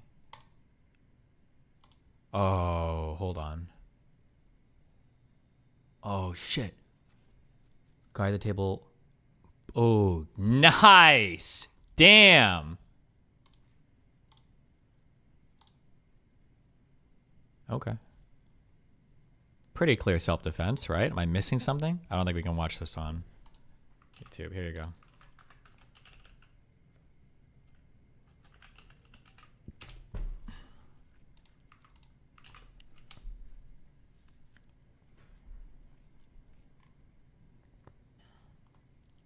Debate in 10? Yep.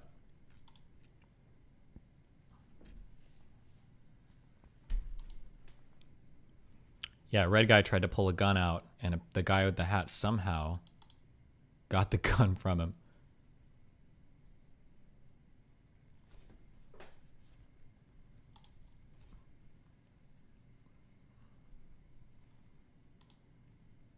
No, he did not pull the gun out? What do you mean, no, he did not pull the gun out? What is this? Why does it Criminal caught with a gun in his ass. feel like that? I think my arm's broken. I honestly think my arm's broken. Starting in about 10 minutes. Yeah. Hands, don't grab it. Yeah, you're gonna kick ass. Good luck. Ew, he has a gun in his ass? Thanks. See ya.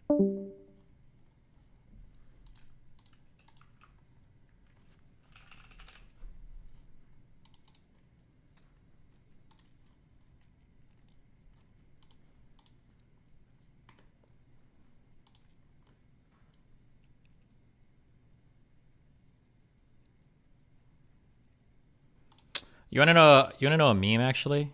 I think we've talked about this a little bit on stream before. We watched this scene a lot, but I guess you kind of see it in practice. We're not gonna watch the actual shooting because I think it's probably too violent for you two. But these two guys are fighting here, okay? These guys are fighting here, and then eventually red guy pulls out his gun.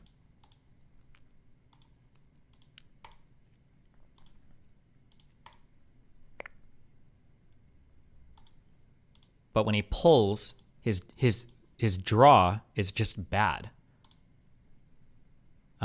This is also a good example of why don't pull your gun out unless you're ready to shoot and kill somebody. And you never threaten, you never brandish a firearm. If a firearm is coming out, you're here to kill somebody. But he does a really bad draw, and then this guy, he goes on to he takes his gun and then he shoots and he kills him.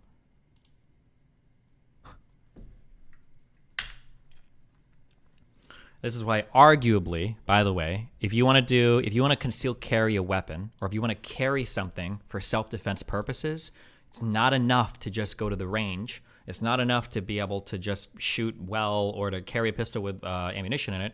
You have to practice. Drawing and firing. That action of like firing from the holster, of unholstering a gun, acquiring a target, and shooting. that should be second nature. Just being able to shoot well or load a gun or config whatever the fuck else is not arguably as important when you're in a situation like this where you have to actually, like, you know, draw and fire.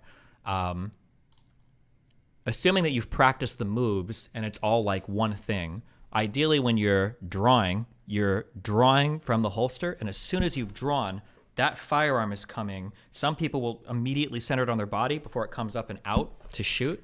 And the funny thing is, we talked about this a long time ago, that Collateral Alley shooting scene is a really good demonstration of this. Where when he goes to draw at close quarters, What else you got for me? Huh? God, this movie is so fucking good. Right when the gun is out, and because he's shooting from below, actually aiming it, you try to center it on the chest. So he already does this, and then it comes out forward here, right? This is like really, really, really good manipulation of firearm and close quarters. But like the draw and the shoot together are very, very, very, very, very important, right? Because if he was like the guy in the video here, and he were to like draw it and then like hold his arm back here or some bullshit, he's like fucked. But like you can see that this guy here, he's probably not used to shooting from his holster. So when he goes to draw his firearm, he hasn't even made like good space. Like, where is it? He should be shooting right now, right? If he was Tom Cruise, boom, he's already shooting. Boom. But I don't even think he's aiming it at the guy right here. But and then he does like all these weird hand movements, like stupid. Yeah. And then he gets, loses his gun, gets killed. Rip.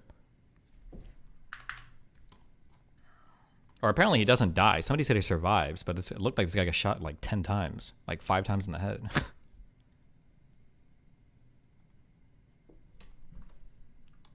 He probably just wanted to threaten him, not wanted to kill him as a retard. Yeah, but again, that's why you don't brandish a firearm. You shouldn't be threatening with a gun in almost any circumstance. Maybe for robbery or mugging if you're like in a very secluded area and you're just trying to threaten somebody, I guess, illegally, but just stupid.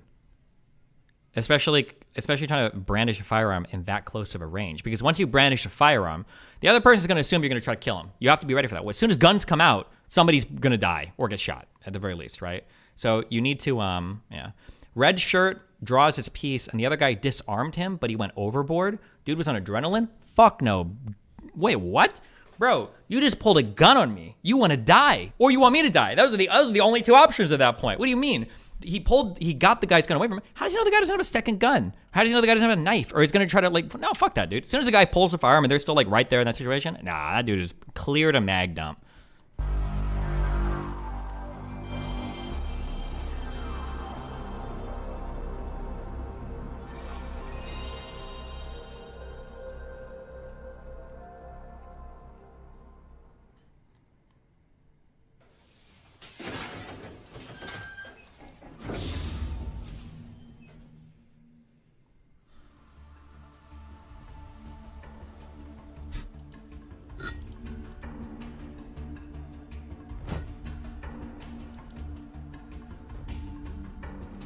It's called shooting from retention or retracted shooting. Gotcha.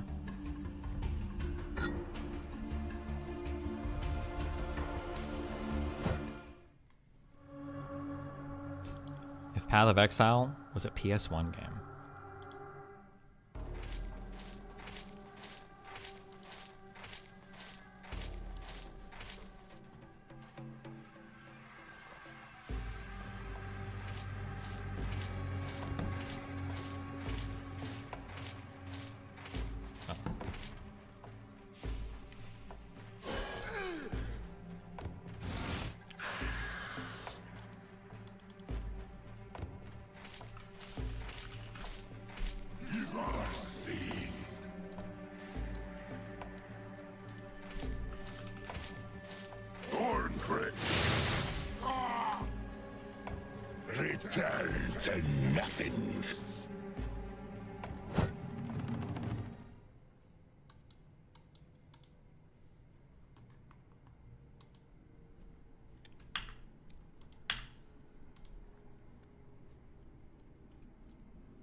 Please select an option for headphones above.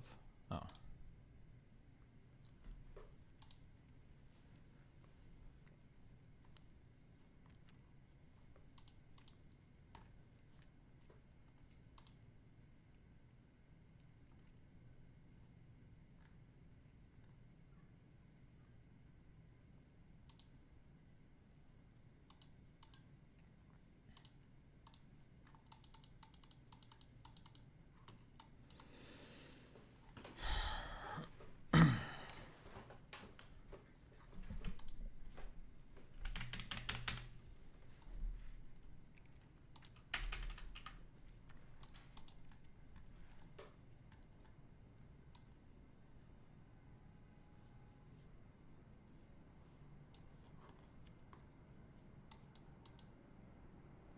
Hold on.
I'm waiting for the host to accept.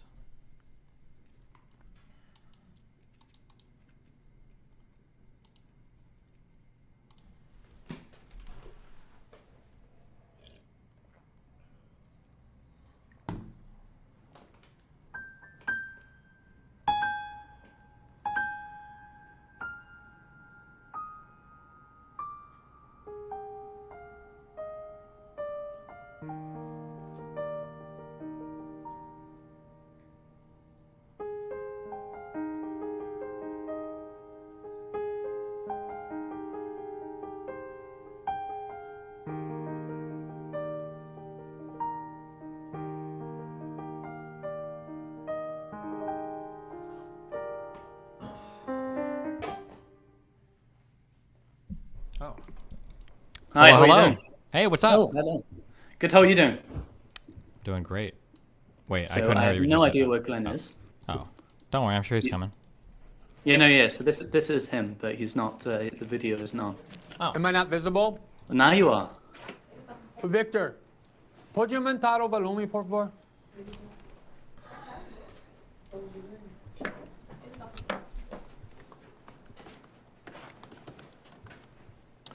They can hear me. Are you guys able to see me? Yeah. Yep. Yeah, I don't see them, Victor. Can you see us? I cannot see you. I can hear you. I think I'm about to be able to see you in just a second. Do you know, I tried to do research on this debate by looking at your last debate. It was absolute chaos. I got through the first 15 minutes. I thought better do research elsewhere. Yeah, I'm probably not gonna I'm help sorry too you much. had to subject yourself to that.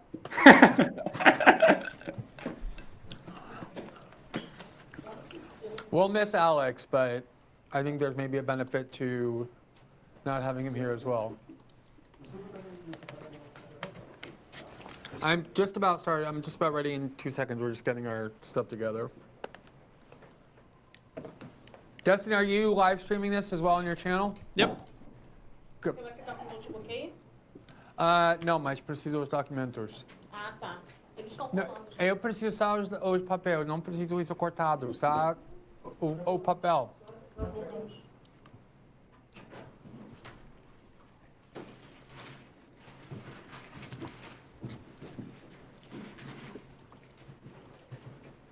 tinha feito. Ah, tá bom. By the Não, way, mas just to, na realidade eu prefiro não ter isso, eu prefiro isso com papel. Podemos começar e vocês podem me imprimir de novo. By the way, just so we know beforehand, Destiny, so Glenn's team mentioned that they want to do this debate within an hour and a half. I said like we should shoot for an hour and a half, but I can do 2 hours. Okay, I can do brilliant. 2 hours, but it's not a hard out. I was just sort of suggesting that we have like a time in mind. But Yeah. if it's going well and you guys want to keep going, I can I can do 2 hours and we can sort of revisit it in 2 hours. A gente vai imprimir outro então, tá? Tá. Victor, precisando os documentos é quase impossível usar assim, mas deveríamos começar e pode me dar depois. Okay. Are we ready? As soon as I give them a thumbs up, I'm going to play RVN for 10 seconds. So just tell them I'm going to do, and then in 10 seconds we'll be okay. Okay, so we're just going to do like just in a second, we're going to do about like a 10 or 15 second startup for our stream. So I don't know, it's not start and rumble. And then whenever that's done, we're ready to begin on our end. Sure.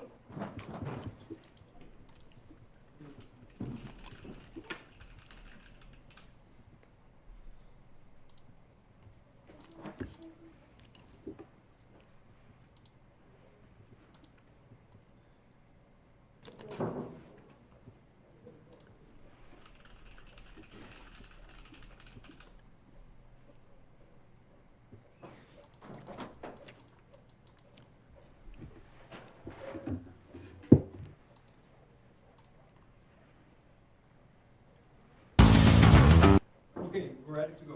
Are we okay? Yep. Okay, so So what do we need? Just like, do we? tell them like we're going to play RVN and then we'll go in. How long? It's a 10-second vignette. So let's go. Are you guys, you're totally ready? Because we're just going to play our 10-second vignette and be ready to go. Yeah, you go. Sure. Okay. Obrigado.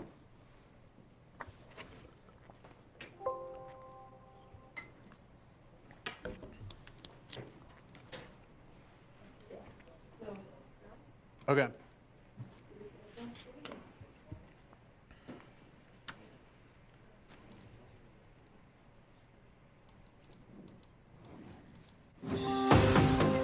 Five seconds and we're ready. All right. Today I'm hosting a debate. You ready? Yeah, go ahead. Yeah. Today I'm hosting a debate between author and journalist Glenn Greenwald versus live streamer and political commentator Destiny. We're going to be debating about whether January 6th was an insurrection and Trump's role in it. So let's get started and lay some ground for the rest of the debate. Was what happened on January 6th an insurrection? And within your answer, can you define what an insurrection is? Glenn, can you start and then we'll go to Destiny? Yeah, I'm really glad that we started there because I do feel like we spent in that last debate a lot of time on the question of whether this was a coup or whether this was an insurrection. And I feel like these are more political terms of art than terms of science that have a concrete definition, which is one of the reasons why I think it's not only justifiable but actually necessary to look at how these terms have been applied historically and in other contexts, not as a way of distracting from January 6th, but precisely to see whether or not the attempt to apply those terms to January 6th is consistent with how these terms are generally used, or whether it's just kind of a partisan attempt to create a narrative that serves the Democratic Party. So for me, I guess you kind of have to look at coup and insurrection a little bit differently. A coup is when some faction in society, either the faction that is already in power or the faction that is not in power but wants to be in power, mount some very credible and serious attempt, almost always using force or the threat of force, people who are a militia or the actual military, in order to seize power illegitimately outside of the legal structure, using violence or the threat of violence in order to do so. An insurrection just simply, I think, implies that there's a faction domestically that has launched a serious rebellion, a serious attempt to seize power in that country, again, using extrajudicial, extra-legal means that in almost all cases involves either the use of force or the threat of force. You may be able to imagine a situation where the use of force or the threat of force is not necessary for an insurrection, but I think it's extremely difficult to imagine such a case. But in general, that's how the terms are used. And then you have these kind of subsidiary terms that are very new, that are kind of retreats from those terms, like legislative coup or soft coup, that, as I said, is a way to kind of put it into the general category of coup and insurrection without actually calling it one. And that typically involves the illegitimate use of a legal process or some other means that's still extrajudicial, contrary to the law, without actually using force or the threat of force to achieve those ends. What about faking votes? What about what? What about faking votes? Would that be counted? I'm sorry. If you tried to fake votes, would that be counted as an insurrection, or you just force, really? Fake votes? Yeah. I mean, if you were to try and steal an election using fraud, I don't really think that's the sort of thing that we have in the past described as either an insurrection or a coup. That's just more stealing an election. And that's why I think it's so important to distinguish between actually when force is actually involved or invoked, or the threat of violence is invoked, precisely because there are so many other ways to seize power illegitimately that fall short of being a coup or insurrection. That's actually a good example of one, which would be fabricating votes or throwing away valid votes or fabricating invalid votes as a means of winning an election illegitimately. Destiny, what's your thoughts? Yeah, I think I'm happy to almost run with Glenn's definition here, because I think January 6th pretty squarely and easily falls within that. But I guess the two definitions I would offer up are the Colorado Supreme Court. They concluded that an insurrection, as used in Section 3, is 1, a public use of force or a threat of force, 2, by a group of people, and 3, in order to hinder or prevent the execution of the Constitution of the United States. In Paulson and Baud's paper, they go over broader definitions, but they more or less say the same thing in more words. I mean, we can read from them, and they would say that insurrection is best understood as concerted, forcible resistance to the authority of government to execute the laws in at least some significant respect. So I would say that, like, an insurrection is probably more than being upset at a police officer and saying, like, no, I'm not going to, get a ticket and running away. Probably has to involve a group of people who are making a concerted effort to, like, resist the good faith execution of law from the federal government in this case. And I think January 6th, with Trump's plan to circumvent the electoral process with false electors, the actual day of events where Trump gives a huge speech, he sends a whole bunch of people down to the Capitol, ostensibly to protest the certification of the vote, where the people at the Capitol engage in violence in order to prevent Congress from certifying the vote.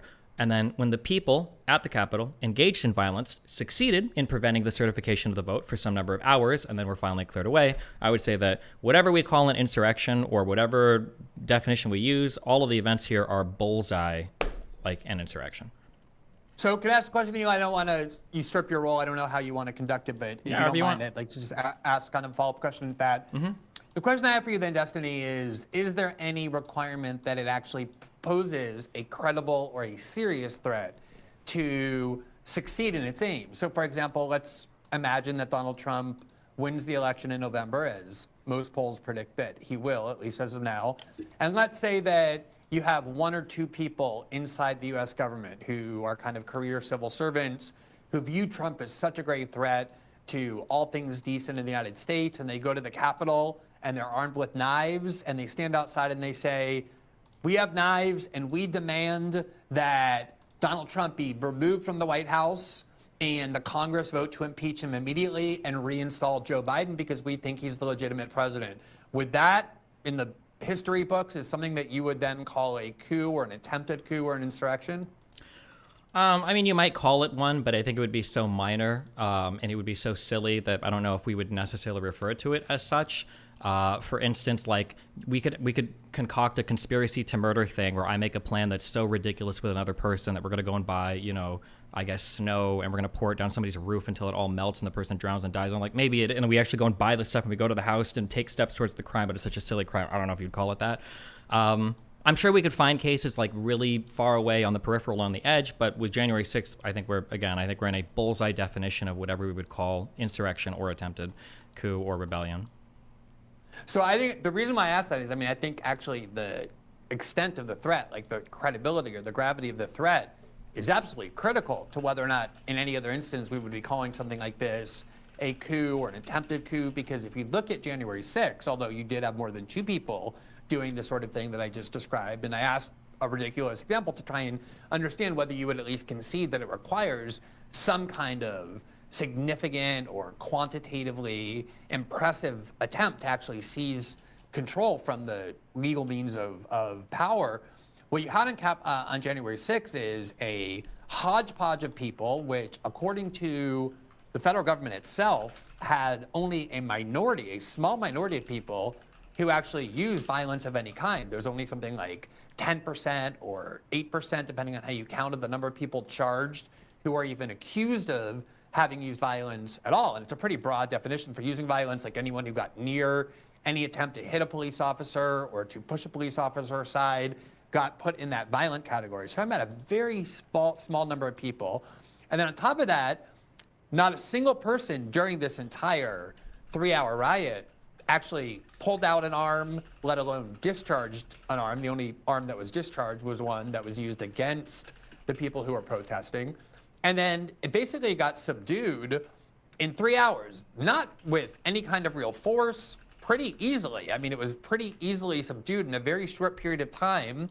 And I don't think anybody would argue, and I'm interested in whether you would, that this ever got near a serious threat to remove or topple the most powerful and militarized government ever to exist on the planet? I mean, do you think it even got close to a serious threat to do that? So just as a quick thing, going through all of these points, there's a whole bunch of things that's used to talk about January 6th that I feel like doesn't want to engage with the facts of what happened. And most of these points are just not relevant. So hodgepodge of people. It was a collection of Donald Trump supporters that had been called there weeks or months in advance by Donald Trump. All of these people showed up to his ellipse speech. A lot of them did. All of them marched to the Capitol, all chanting the same things with the clear goal of protesting the certification of the vote. That's why they were saying things like 1776, which we all recognize was a rebellion against Great Britain. It wasn't a hodgepodge of people. It was a collection of people that were all there for an incredibly specific purpose. I think it would be unbelievable for me to ever accept the idea that it just randomly happened that those people happened to be gathered, that were all supporting the same candidate, that was saying that Congress shouldn't certify the vote, that was trying to get Pence not to certify the vote, that these people happened to go down to the Capitol, they happened to engage in violence, they happened to succeed in delaying the certification of the vote. All of this happened randomly from a hodgepodge of people that were subdued in 3 hours, whether they were subdued, whether they discharged an arm. And to say that they weren't a serious threat is also crazy, given that there were times where these people were literally rooms away from other lawmakers. I think it's more incredible to say that it never was a serious threat. Like you yourself say that only a small percentage engaged in violence. What if that percentage instead of 10% was 15%? What if instead of 15 it was 20 or 25%? Who's to say what could have possibly happened afterwards? Other than the fact that thankfully, retrospectively, we can look and see that it didn't get to that. But I mean, this was some tens of thousands of people that were many engaged in violent protests that were breaking into the Capitol and managed to delay the certification. How many people are you saying were at the Capitol on January 6th? I don't know. I've seen everything from 100,000 plus to some people say it was 50 to 70,000. I don't know what the exact number is. Who entered the Capitol? No, not who entered. Who were there protesting outside. Oh, how many entered? The numbers I saw were anywhere from 1 to 2,000. Right. Okay. Yeah. So imagine if 5,000 would have entered or 10,000, right? Who's to say that there couldn't have been a threat? Yeah. So just on touching on Destiny's point, Glenn, at what point would you call that an insurrection, or what point would you say? You said 6-7% were violent. Is there a certain percentage that it needs to hit, or?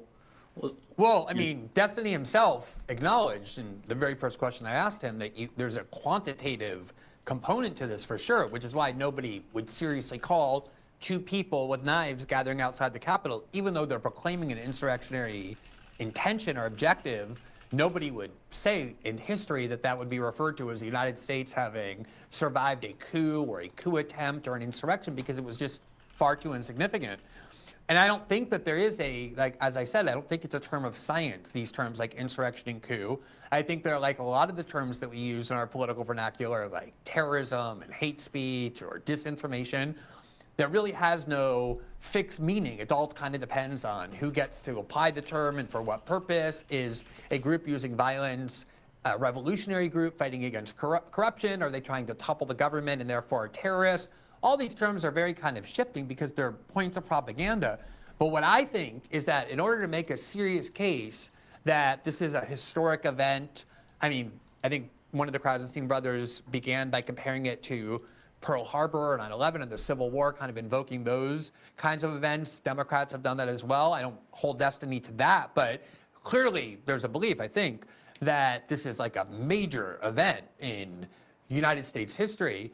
And for me, the reason it wasn't is because it never did get anywhere near the number that would be required to pose a significant threat to the power of the United States government.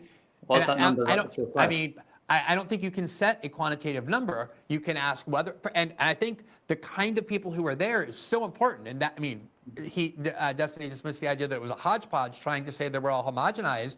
Even the U.S. government admits they were wildly disparate people, both in terms of why they were there and what they intended. That's why a few of them got charged with sedition, and then others got charged with misdemeanors, and then some people got charged with felonies, even though they weren't accused of violence, because they had extraordinarily different intentions. This was not, for example, like, I think you can look at a event that kind of comes closer to what would be required to call it a coup, which was the rebellion by the Wagner Group in Russia, where you're talking about an extremely well-trained militia, a well-armed militia of 25,000 soldiers that had the capability to shoot Russian military aircraft from the sky, and they did. They took down 6 helicopters and a military jet. But even there, the Russian state, nowhere near as powerful as the U.S. state, distracted by the war in Afghanistan, crushed it in 12 hours. Like in the context of Russian history, that is not even like a footnote in terms of like a real threat to the power of the Russian state.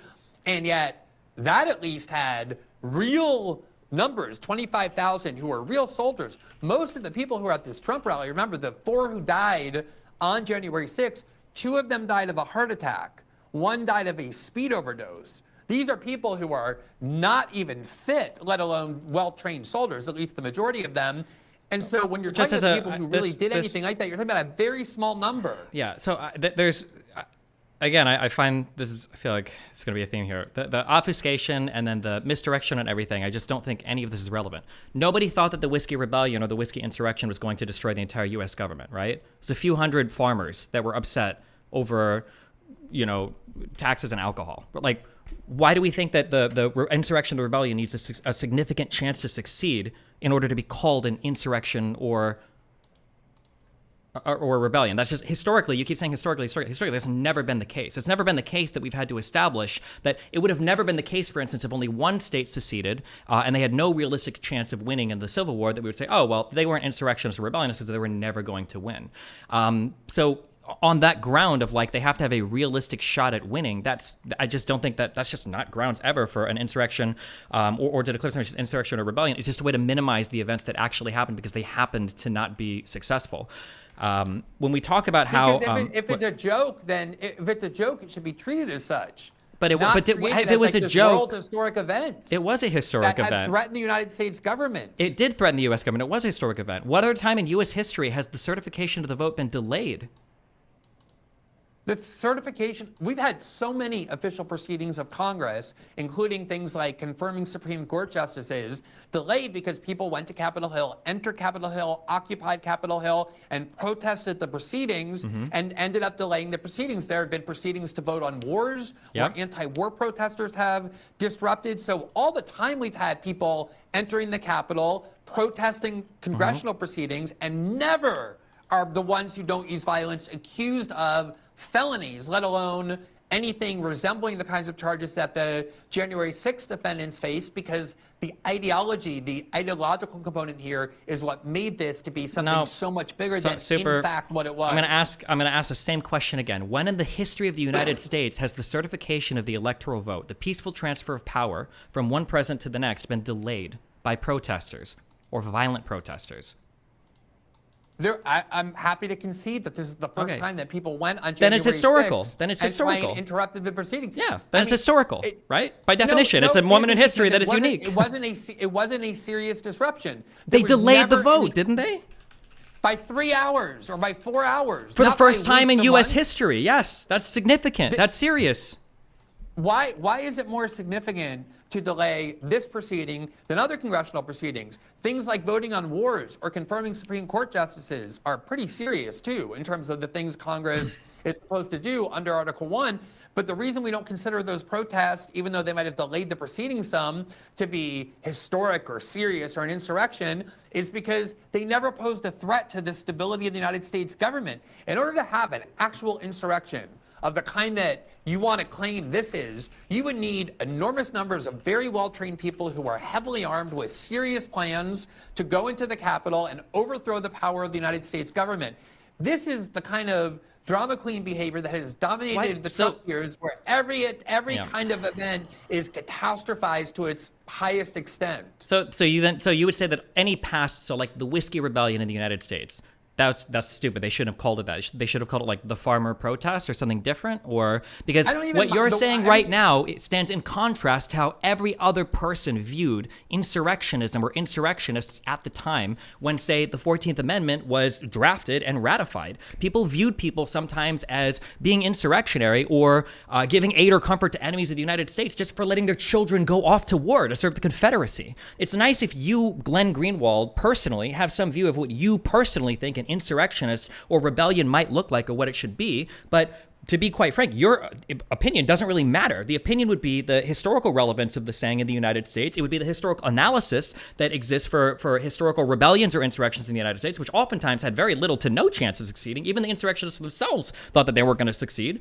And we would use that analysis that exists at the time when, say, the 14th Amendment was ratified, and then we would use that going forward to figure out what do we think an insurrection and a rebellion is. And again, you can try to minimize and you can try to call it ideological and whatever you want. None of those congressional protests that you mentioned in the past rose to a level where tens of thousands of protesters were violently breaking into Congress and delaying the certification of the presidential vote. You just got done saying that the maximum number of people who entered the Capitol was 2,000. And now you're calling it tens of thousands of people because you know so well. In fact, you conceded in the very first question I asked you that of course there has to be a quantitative component in terms of the gravity of the threat in order to seriously call it an insurrection or a coup, which is why I began by asking you whether or not if two people armed with knives went to the Congress and demanded that Donald Trump be removed after he was declared the winner and threatened to use violence with their knives, whether that would in the history books or by our major newspapers be referred to as the United States fighting off a coup or an insurrection. And you said, yeah, I mean, I guess if it's just two people, then it would probably be pretty ridiculous to call it that. So I see this, what happened on January 6th, a 3-hour riot that even the FBI's informants on the ground told the FBI in real time was never intended to be any kind of premeditated violent act on the part of most people, but instead was something that happened spontaneously, as so often happens where political protests confront the police and become violent. I see it much more akin to the kind of ridiculous example that I began by asking you, where you conceded that wouldn't be called an insurrection, than I do some kind of Civil War type situation or even a meaningful armed rebellion of the kind that happened in Russia last year, where even that was crushed in 12 hours. Are you familiar with Loki's wager? Explain it to me. So I think Loki makes a wager with two dwarves or whatever, and eventually they say that they can cut his head off. It comes to the point to where he loses the wager. They go to collect their bet, and when they're trying to figure out how to cut his head off, they're arguing over what part of the neck is when the head starts, and then the rest of the neck begins, basically. And the argument he eventually makes is, well, you can't take even a centimeter, an inch of my neck, therefore you're not allowed to cut my head off. You're trying to argue right now that because I might not consider two people an insurrection, that I can't possibly consider 2,000 people an insurrection. That's the same as you saying, since I can't tell precisely where your head ends and your neck begins, I might say that your toe is part of your head. This argument is nonsense, and the only way that you can make the argument is to continue to try to make comparisons to other more extreme coups or more intense insurrectionist attempts, which I agree. There can be more extreme insurrectionist attempts. There can be more extreme coups. But the reality is, even if you want to wind it all the way back down, even if you want it all the way back down and say, like, okay, we'll ignore the tens of thousands of protesters outside. We can just go with 2,000 people. Glenn, how are you seriously going to argue that 2,000 people inside the Capitol with the goal of delaying the certification of the vote, which they accomplished, doesn't represent an insurrection? Wait a I'll second, explain why, because Glenn, just before you go on, I just want to put you on Glenn's question. So Glenn's question was, he said an insurrection when there's an actual threat to democracy. I'm pushing off that a vote isn't a threat to democracy. At what point did you call it an would you call it an insurrection on January 6th? I don't know, here's the thing. I don't know the thin line that they'd have to cross to call it an insurrection, but whatever line that is, it was crossed a long time ago. You had the President of the United States calling up over 100,000 people to D.C., and then he riled them up, saying that they needed to essentially delay the vote. He was relying on Pence to do it. All of those protesters went to the White House. A lot of them, or not to the White House, sorry, to the Capitol building. A lot of them broke into the Capitol building with the goal of delaying the certification of the vote because they didn't like the outcome of the election and they wanted to change it. They needed to fight like hell to take their country back because Mike Pence wasn't going to do the right thing by helping Trump do his constitutional coup. And so they turned it into an insurrection. It's plenty of what happened. Now, if only 20 people went in, would I consider it an insurrection? I don't know. Maybe, maybe not. If only, 100 people went in, maybe.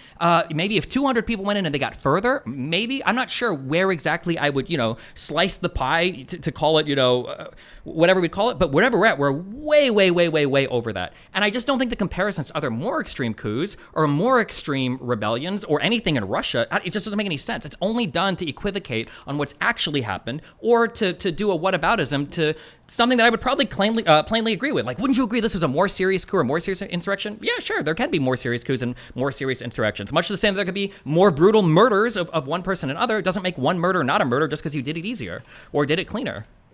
Okay, so first of all, the reason, as I said at the start, why historical comparisons or historic comparisons to other incidents are so important is because there's a gigantic ideological and partisan motive here in exaggerating the extent to which what happened on January 6th was a serious threat. And especially when somebody is a Democratic Party partisan who goes around saying the Democratic Party is better, we want people to go and vote for Democrats, we want to make sure Donald Trump doesn't return to power. And at the same time, the narrative they're pushing coincidentally aligns perfectly with their partisan agenda, then I think it's important to start questioning whether or not there's any authenticity to the beliefs based on how other situations have previously been treated. So let me just make 2 points here about what Donald Trump did.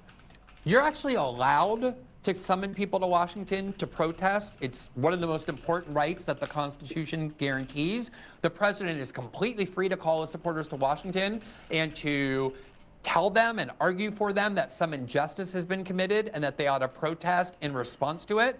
There was one time and only one time when Donald Trump addressed the question of whether or not violence should be used when those people went to the Capitol. And what he said was this, quote, "I know that everybody here will soon be marching over to the Capitol building to peacefully and patriotically make your voices heard." And the fact that people, because he said peacefully, then have to resort to things like, oh, well, he invoked political cliches like fight like hell.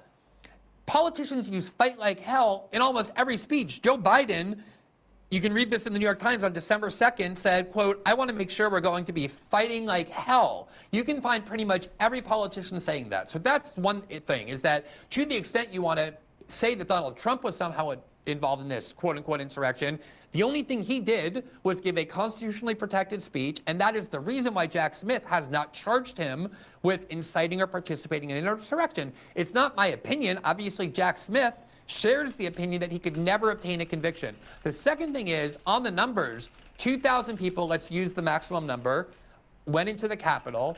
A small percentage, a tiny percentage of people who went into the Capitol actually used violence. So most of those people, the vast majority, according to the U.S. government themselves, were doing nothing other than peacefully protesting. Again, protesters entering the Capitol without authorization, occupying offices of members of Congress in order to pressure them to take some step or not take some step is something that happens all the time. We've seen many more than 2,000 protesters. So don't try and imply that on January 6th, 2,000 armed people or well-trained people intending to commit violence went into the Capitol. The most of that number that you could possibly squeeze out of it is something like 100 or 150, and now we're back way closer to the most ridiculous example that I began by asking you about, where even you said, oh, that probably shouldn't be called an insurrection, than we are to an actual threat to American power or to our system of government, which is necessary to claim in order to turn this into what you want to turn it into. Okay, just before I respond to this, so then do you think then that the Whiskey Rebellion or the Whiskey Insurrection, was that not a rebellion or insurrection then in your eyes? People His thing is cut off. rebelling Wait, I'm sorry. against Wait, things say that that they- again? I think it's a rebellion. I think it's a rebellion.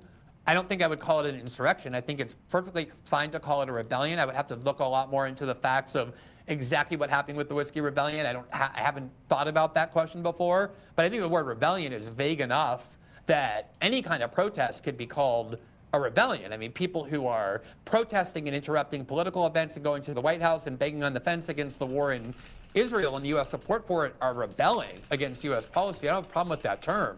Okay. But I have to look a lot more Yeah. closely at the Whiskey Rebellion to be able to say That's definitively fine. whether I Okay. regard that. If you want to make these arguments that any protest can be called a coup or rebellion, you're free to make that argument. But you have to understand that you are using it in an ahistorical way that no legal scholar, that nobody who's passed laws in Congress that refers to an insurrection or rebellion, literally nobody in the legislative or historical context in the United States has used rebellion or insurrection to mean protest. That has just never been the case. It is That's entirely not my argument at all. What? That's not my argument. That's not my argument at all. My argument is that what happened on January 6th was a protest. That's fine, but And I'm saying at that some point, what you the just said, protesters turned violent. any two people knocking on a fence might be considered a rebellion or insurrection. That can be your assessment, or that the Whiskey Rebellion was a rebellion but not an insurrection. That might be your assessment, but at the time it was known as the Whiskey Insurrection, which was around the time when people were drafting the 14th Amendment. So I would think that their understanding of what an insurrection was at the time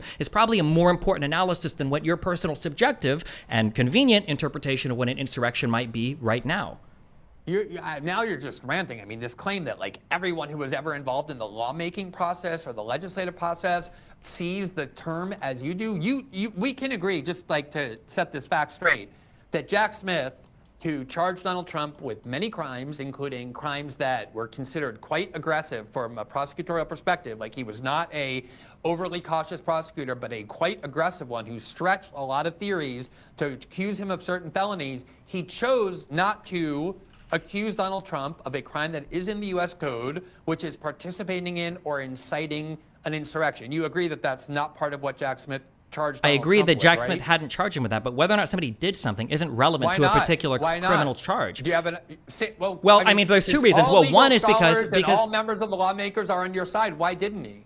Well, because one, if we're talking about, for instance, the 14th Amendment, a criminal conviction isn't relevant here. We don't need a criminal conviction for No, I'm asking you why Jack Smith. I'm not talking about the banning from the ballot. That'll be a U.S. Supreme Court decision, and the courts have thus far split on that question. Democratic judges in Colorado, and then secretaries of state in California and Rhode Island, both have taken the opposite position. I'm not asking you about whether he should be stricken from the ballot or you need a criminal conviction. I'm asking you why did Jack Smith, an extremely aggressive prosecutor in these cases, not charge Donald Trump with inciting or participating in an insurrection? It could be for a variety of reasons. It could be that that's a question. Give me some. Do you have an idea? Well, I was about to, but then you cut me off. Yeah. Go It ahead. could be that he feels like he doesn't have enough strength to secure a conviction for insurrection. It could be that if you actually read the statute for insurrection, even the criminal statute itself is like kind of vague because it uses insurrection like in the statute of insurrection. It doesn't really give much guidance as to what it is. Nobody in the history of the United States has ever been charged with that particular crime. And it could just be that he felt like there was an easier prosecutorial path to go. You're not seriously you're not of the contention right now that if somebody isn't charged with a particular crime, nobody thought they did it, right? You don't think that prosecutors just think that we're going to charge you with everything we think you did, right? You understand that when people are charging crimes, they're charging what they think they can get a conviction on, yeah?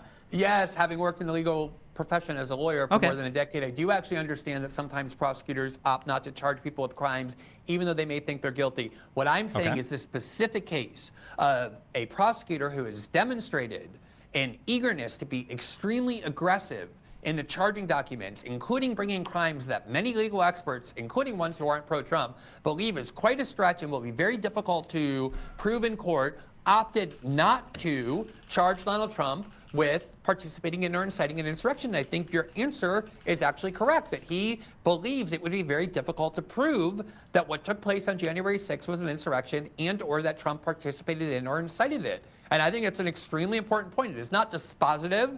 Maybe Jack Smith had suddenly some kind of like secret motive that made him not do that, but everything we know about Jack Smith and what he was doing in these cases I think leads us to at least acknowledge that that's pretty relevant. That not only Jack Smith, in fact, no prosecutor, despite being very aggressive and wanting to convict Donald Trump of crimes, chose to accuse him of that crime. And I do think it's worth asking, why not? If Donald Trump actually incited an insurrection, as you believe, I would hope that the prosecutor would charge him with that crime. But I agree with Jack Smith's decision not to, because I think it would be very close to impossible to prove that that was an insurrection that he participated in or incited. So if all these legal theorists and legal scholars that you're so well acquainted with unanimously agree with your view, why wouldn't Jack Smith do that? Are you angry Jack Smith didn't charge him with that? I would want Jack Smith to pursue, it's a federal court, so I'd want him to pursue whatever charges he thinks he can get Trump the most on, not just any particular thing that he thinks he might have done. There might be a number of political reasons why he decided not to go the insurrection charge route, least of all the fact that it would be the first time a criminal charge like this has ever been attempted to be used in the entire history of the United States, and also because it might actually call into question too much, what is First Amendment speech versus not, and trying to convict a former president or something like that might be a really hairy political question that the federal courts, for whatever reason, feel like they just don't want to get involved in. So they went on what they felt were more solid legal grounds that wouldn't put them, in the eyes of the American public right during an election that would force them to have to answer essentially an incredibly difficult political question regarding protected speech, which is why I like the route that Jack Smith went, where he's going after, I think, much cleaner legal questions relating to obvious matters of obstruction that are cleaner and simpler than trying to define, what is insurrection when the statute itself doesn't even necessarily call it out. But again, to recenter, this idea that because he didn't charge for a particular crime, we can't say that J6 wasn't an insurrection, just, again, doesn't make sense when no one has ever been charged with insurrection in the United States. I think we all agree that the Civil War was at the very least an insurrection, if not a full-on rebellion. Nobody was charged after the Civil War with insurrection as a crime. It doesn't mean we don't think that they weren't insurrectionists, right? Right, for political reasons. But in the case of Jack Smith, and I want to let this go because my argument is not that it's dispositive. My argument is that it's rather relevant. Now, let me ask you this question. This is something I was really trying to pursue in the last debate. I don't think we ever got to have a dialogue on it, so I just want to return to it, which is the following. If Donald Trump, let's assume that you are right, that Donald Trump had an intention to incite a coup or an insurrection in the United States, that he was hell-bent on breaking the law in order to cling to political power. There were all sorts of things that he not only could have done, but that typically people trying to perpetrate coups in almost every case do.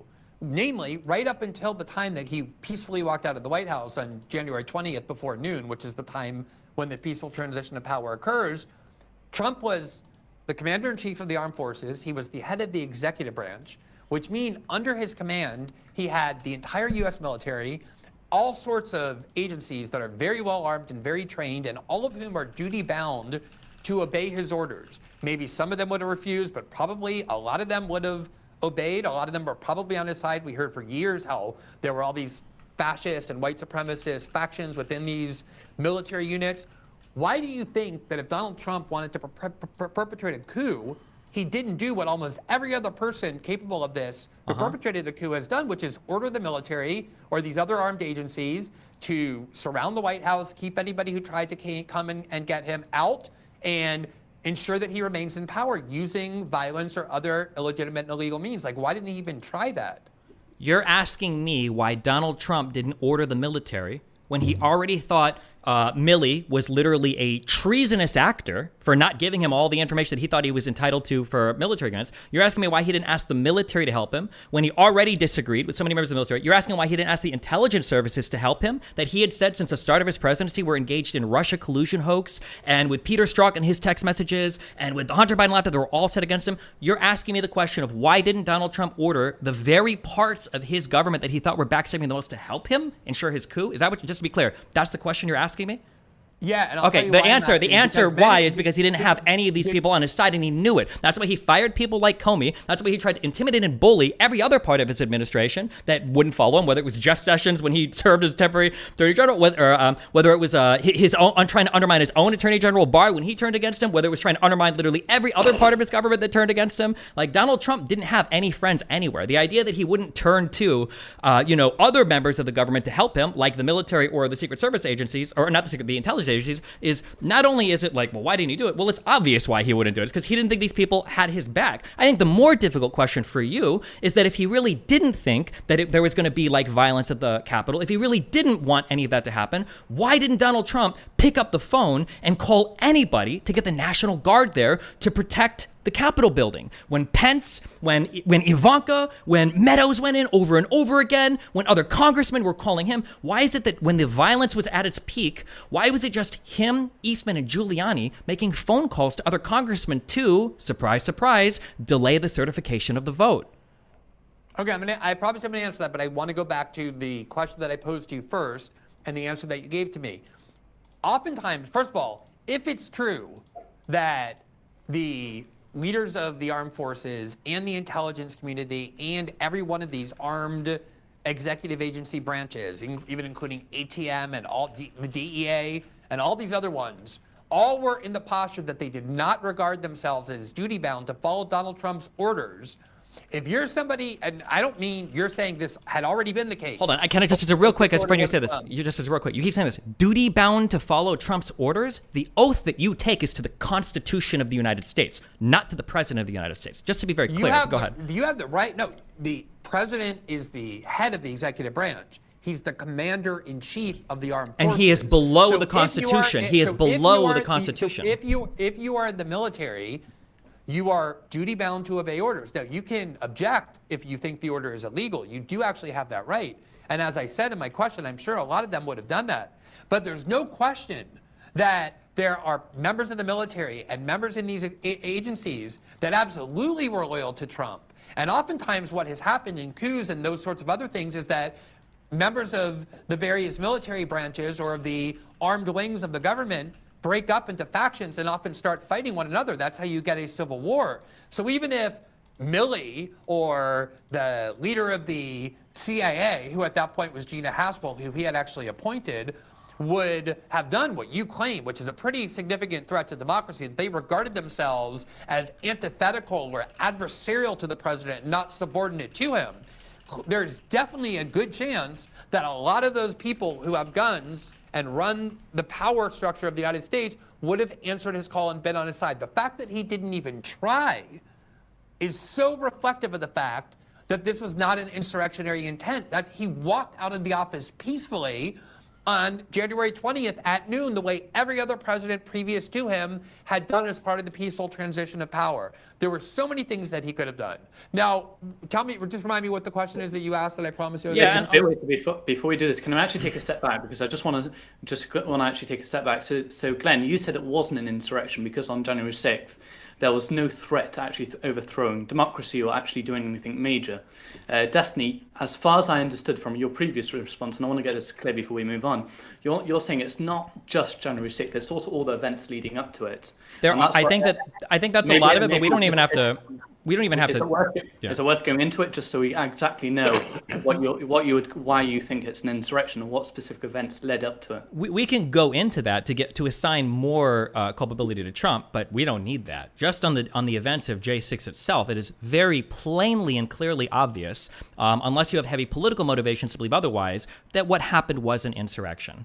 They're just every single element is there. And we can try to pivot with this like, well, usually people do this. I agree that usually people do some things. But just because usually people do something doesn't mean that that's always the case. As you've said yourself, there are constitutional coups. Some people might consider the Enabling Act that, Hitler did in order to become a dictator in Germany was a kind of constitutional coup. Some people claim that Evo Morales in Bolivia was trying to enact some sort of coup. Some people say that in Ukraine, when Yanukovych left and that parliament decided to elect a new president, some people call that a coup. There are lots of coups that can happen or rebellions, or not rebellions. There are lots of coups that can happen that are, for a variety of reasons, not involving the military. We can look at the president and say, well, why didn't he try? We can think of a number of reasons why he didn't try. Because he didn't have the support of the military, because he thought it would be incredibly risky, because he thought it would devolve into chaos. He wouldn't have a clean transition of power. Nobody here is claiming that Trump is brave. Nobody here is claiming that Trump wants to lead an armed insurrection to the White House. His own handlers told him that he wasn't even allowed to go to the White House, even when he begged that he wanted the Secret Service to drive him there. So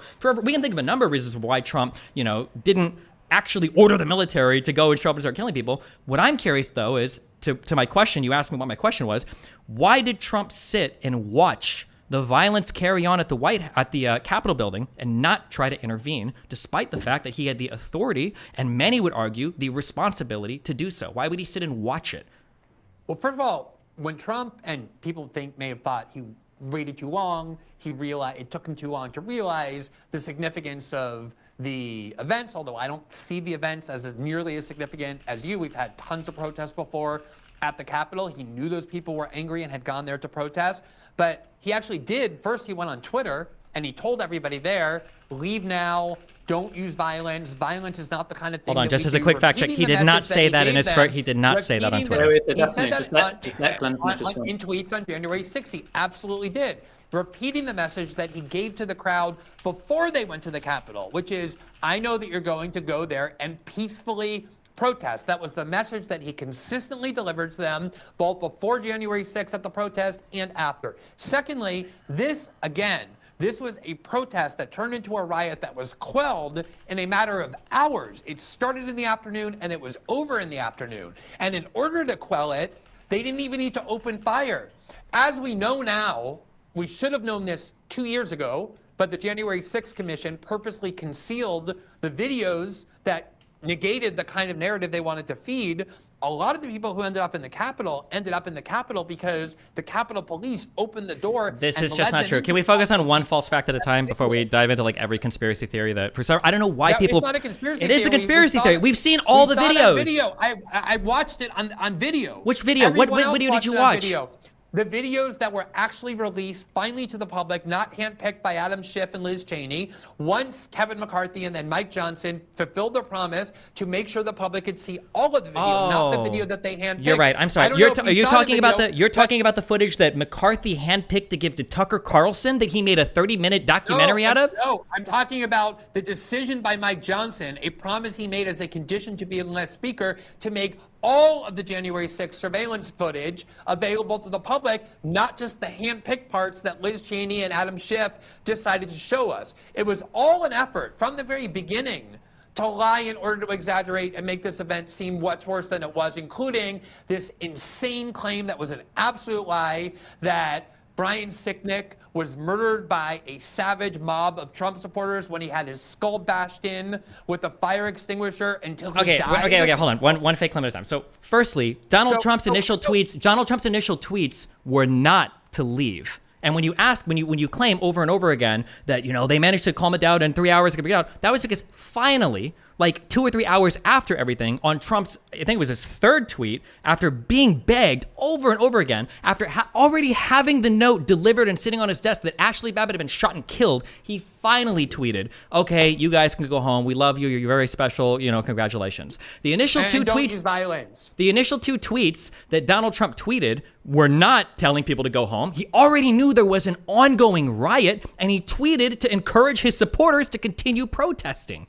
Donald Trump was the president of the United States who was the highest on the pecking order for delivering the National Guard to protect the Capitol building, and he failed to do that. He failed to do that duty that he had that was exclusively under the purview of the president because D.C. is federal ground, and he didn't do it to stop his protesters that were there to try to delay the certification of the vote of an election that he lost. And during that 3-hour time period, all he was doing was making phone calls or telling Giuliani, his stooge, to make phone calls to other congressmen to delay the certification of the vote, which is exactly what he was trying to do, which is exactly what an insurrection is. It's having a large group of people engaged in violence trying to stop the lawful execution of government action, which is exactly what every historical person has believed. The fact that you have to resort to this kind of nitpicky behavior, like, oh, he didn't tweet soon enough. It took 3 whole hours to get these people very easily to march peacefully out of the Capitol is more than anything that I could do to show what an absurd farce this entire thing is. Like, you mentioned other historical examples. And by the way, please stop using our time to constantly proclaim everybody agrees with me. It's so clearly and provably true that what I'm saying is correct. These are not arguments. Let's just eliminate that fluff and try and focus on the substance. You can go and do all your post-debate videos about why you won to your audience. But for now, let's just focus on the facts. Okay, focus on the facts. How did the first people get into the Capitol building? Were they let in or did they break in? Let's go back to the tweet. I just want to focus on the tweet because, Destiny, you said that he actually posted tweets encouraging them to actually continue. What tweets were those? Because Glenn said, of course, that was he actually told them to stop. So when the riots were going on at the Capitol, Mark Meadows, because other people went to him, and other people continued to go in. Initially, it was to talk to Trump, and then I think Justin Meadows, because Trump had locked himself in his room, just watching what was going on, begging him to please tweet out something and tell your supporters to go home.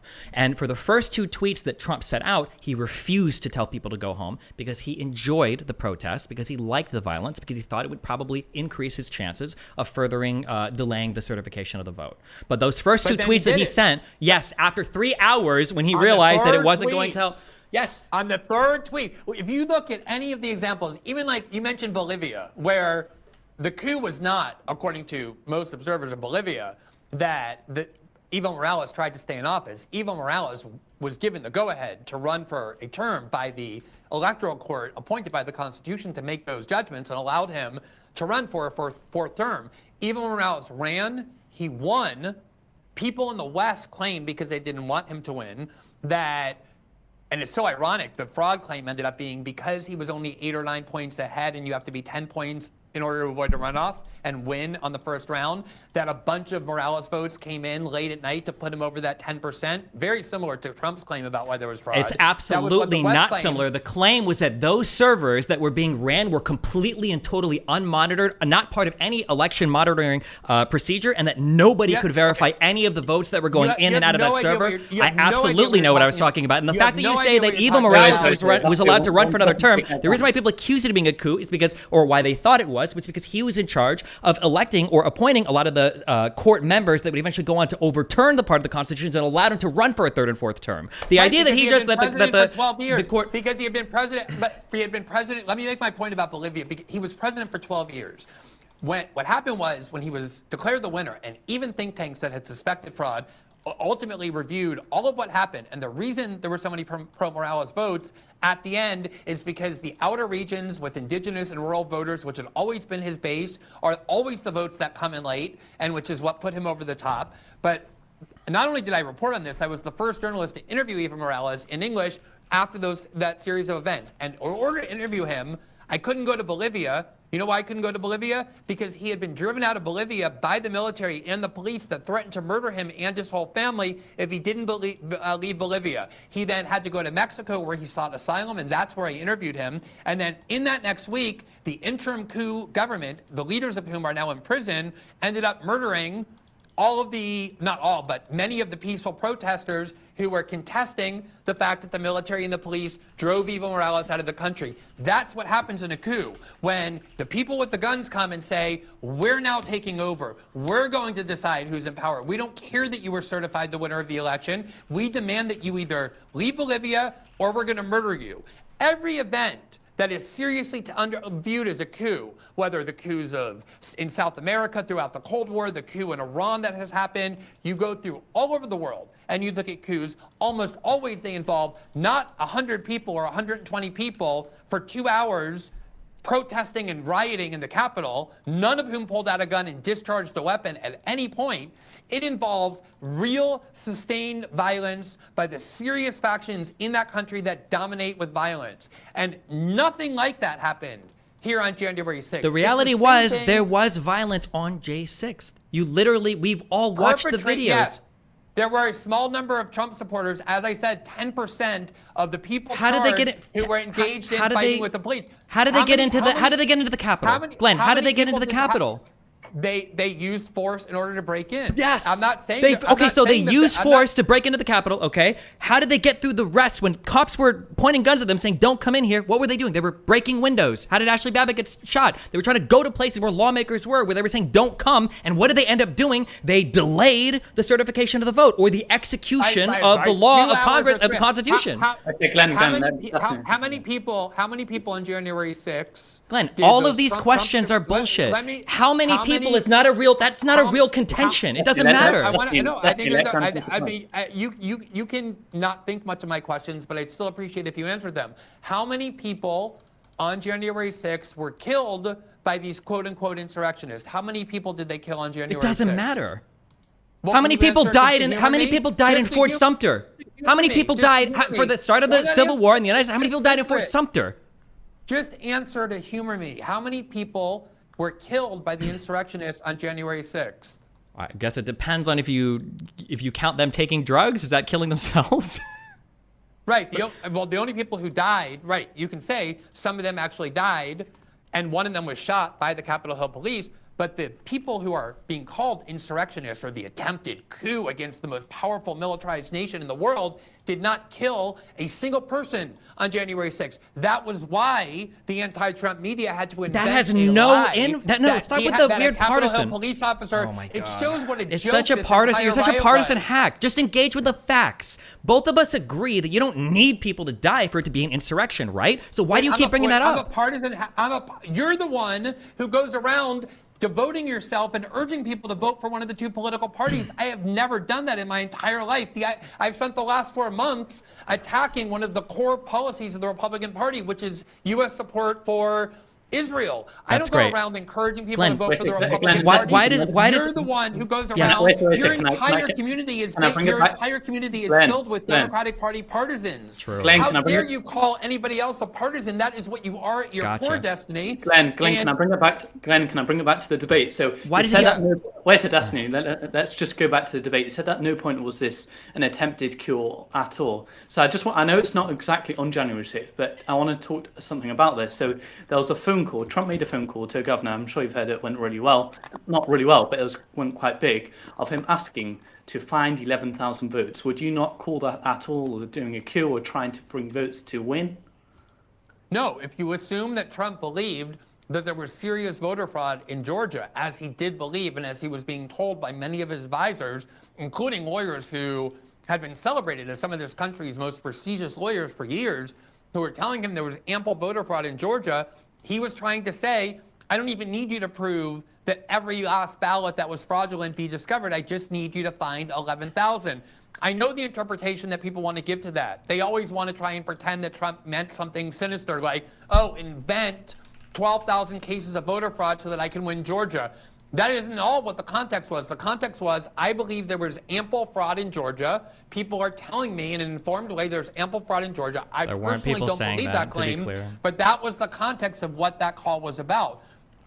And so, I mean, if that is a coup, you call someone up and you say, I think that, first of all, this is not the first time that people have believed that elections were committed by fraud. In fact, he's going to bring up Democrats Russiagate believe that the last 3 elections that they lost were illegitimate. In 1960, historians widely believe that that election was stolen by a combination of voter fraud in Chicago that made John Kennedy the winner over Richard Nixon.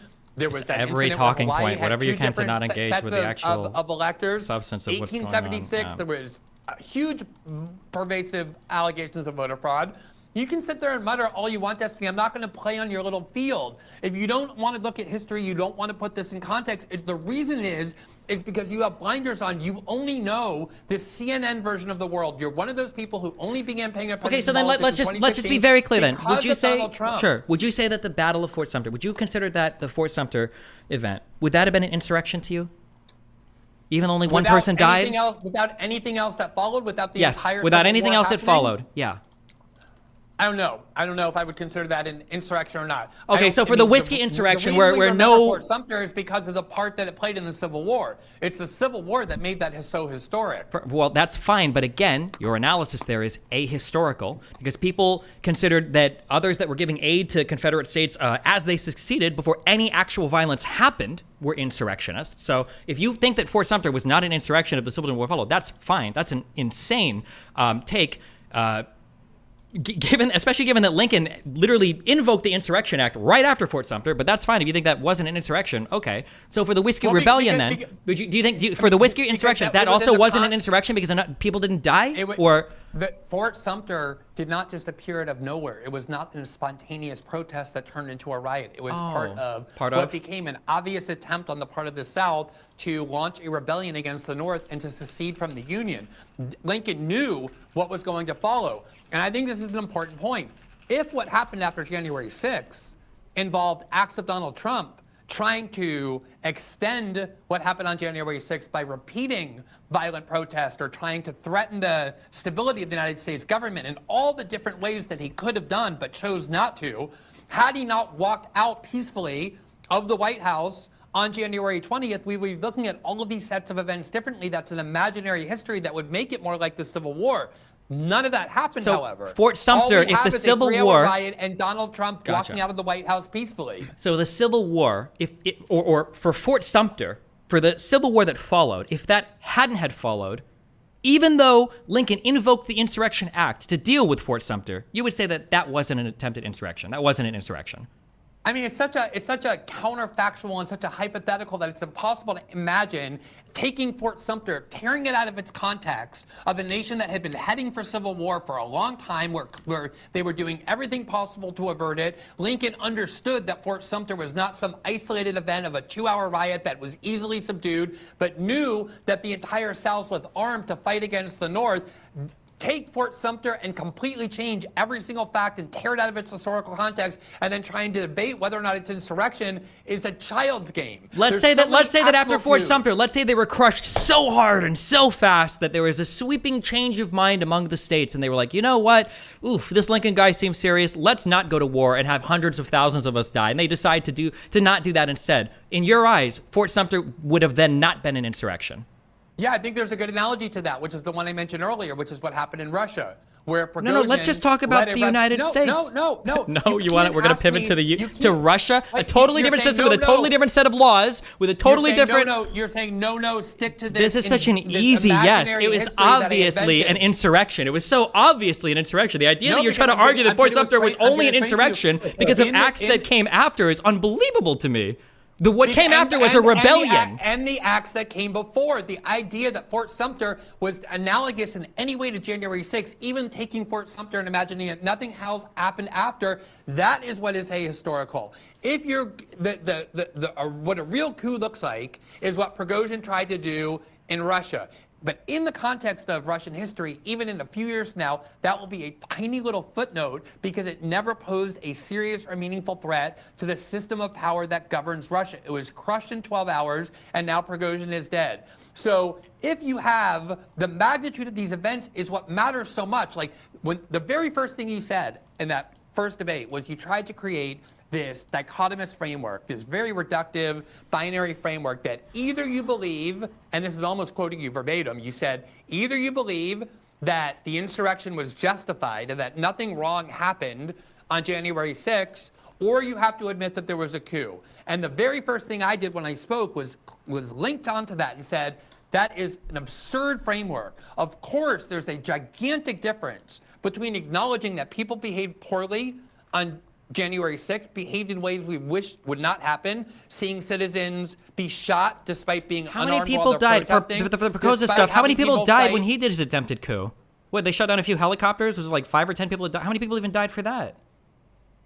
There were more than 24 Russian troops that were killed. Imagine if the group of people at the Capitol had shot down actual U.S. military planes and military jets and murdered American soldiers. So for one person, how many people needed to die then on J6 for you to think that that was a coup or insurrection? What is the number then there?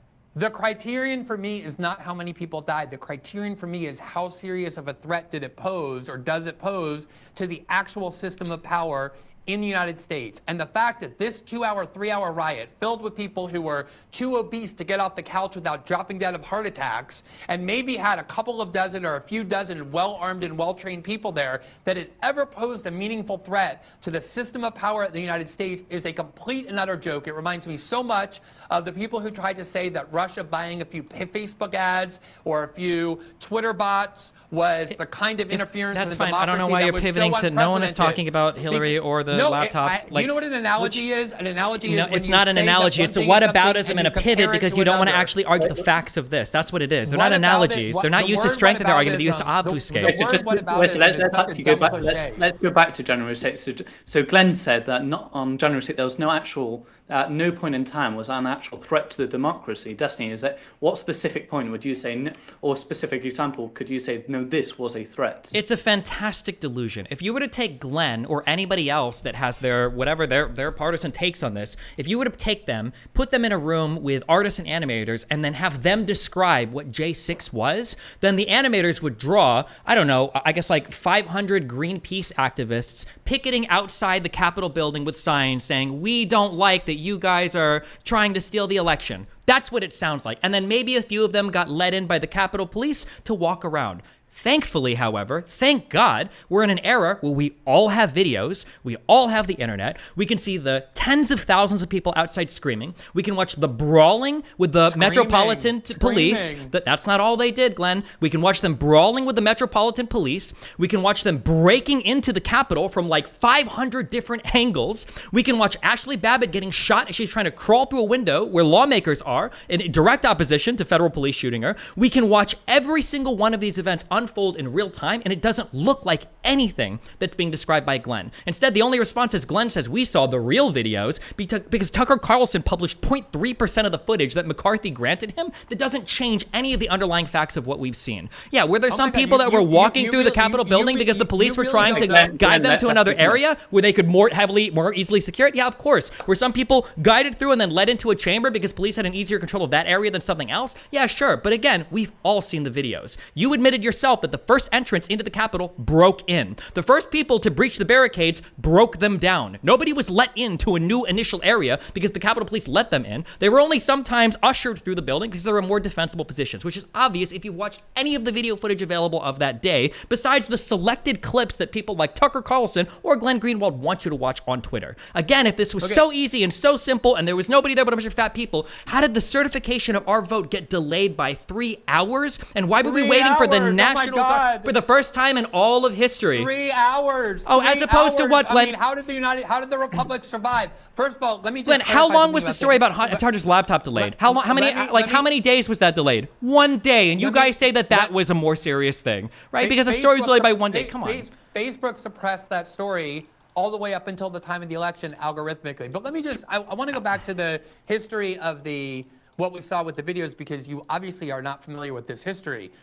At the beginning, for 2 years, all of the information that we got about January 6th was controlled by a partisan commission filled with effectively Democrats, the people Nancy Pelosi let onto the commission. Liz Cheney and Adam Kinzinger hated Trump almost more than any Democrat did. Those were the two Republicans. Just as a quick thing, you can't lie. That's not true. Pelosi would have allowed others. Pelosi was going to allow people on there, but unfortunately McCarthy, when he nominated two of those people, Jim Jordan and something Johnson, I think maybe. Can I just finish? Well, you're just lying though. You can't just lie. You can't just say that things that are lies. No. Pelosi accepted people from McCarthy. McCarthy didn't want to nominate more people. That's his fault. Sorry, go ahead. Nancy Pelosi was the first ever Speaker of the House in 225 years to reject the nominees by the opposing party to serve on an investigative commission. It had never happened in the history of the United States. She was the first one to do it. And so when Nancy Pelosi said... Let's directly ask Destiny that question. Why did Nancy Pelosi reject those two Republican... Why did she reject them? So when Nancy Pelosi was forming this committee, she said that McCarthy could nominate 5 people. Of those 5 people, I think it was Jim Jordan and somebody Banks. 2 of these people, a lot of the J6 investigations were probably going to be analyzing their behavior specifically, and Pelosi felt like the presence of those 2 people on the committee would have poisoned the committee. So she told McCarthy, I accept your other 3 nominees, just give me 2 others and they can be part of the committee as well. But McCarthy, because he knew January 6th was an insurrection and because he knew that the behavior that day was indefensible, decided to pull all the Republican nominees and say, you know what, screw you, I'm not going to give you anybody. You can just have Kissinger and Cheney or whatever, the 2 people that I know hate Trump, so that afterwards, conveniently, people like Glenn can make this same bullshit argument where they say, oh, well, actually, it was a completely partisan committee, so I'm going to ignore the fact that 95% of the people that were actually testifying were Republicans, and ignore the fact that all of it is under oath, and ignore the fact that all the evidence is easily available, and I'm just going to handwave all of it by calling it partisan. Meanwhile, I'm going to believe everything that, I guess,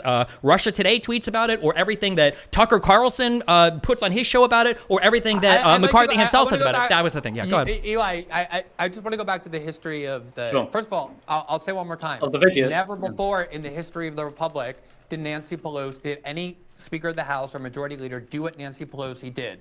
The prerogative of the minority party to pick their own members to serve on that commission was never subject to the approval of the opposing party until Nancy Pelosi, while the Democratic Party always claims it's upholding norms and tradition, decided to block the choices. And so it's true, the Republicans decided we're not going to participate in a farce where for the first time in 225 years of our history, Nancy Pelosi gets to choose who cannot be on the panel, even though that's who we want and think will be most effective on there. And as a result, Nancy Pelosi ended up choosing those two Republicans. They were the ones willing to serve when the rest of the Republicans weren't, and it became a partisan farce. Had she allowed Kevin McCarthy's members, the way every other speaker for 225 years had done, you would have had an actual bipartisan commission.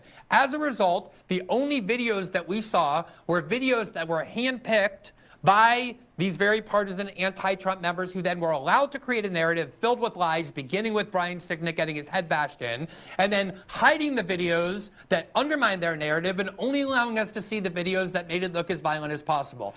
Then Kevin McCarthy gave the rest of the video to Tucker Carlson so that he could report on them. But that's not even what I'm talking about. What I'm talking about is that it was Mike Johnson, the newly elected speaker, who released all of the video. And only then did we see the video for the very first time after 2.5 years of these people who were walking into the Capitol being led in by the Capitol Police after they opened the doors and led them in peacefully. So you can say all of these things about January 6th. I said from the very beginning that your tactic is to create this binary where either someone has to Hold on, say wait, if you want to do facts, that's fine, but I don't need to announce my tactic.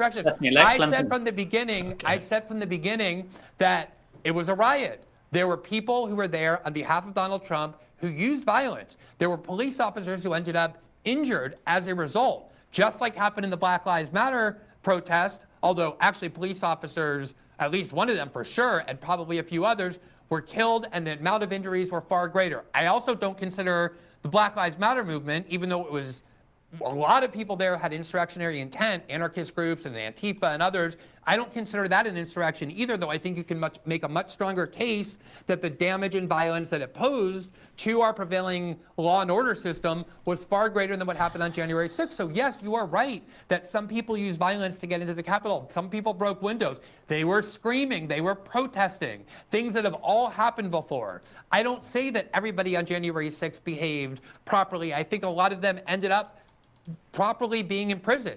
There were some who used violence. But that's because it was a riot and not any real threat to the stability of the United States. It's something that's being exaggerated because the thing that Democrats want to do more than anything is to say that Donald Trump is not just somebody with bad policy or bad ideology. He's an unprecedented threat to American democracy, and his movement ought to be criminalized. And what were they there to protest? What were they there to protest?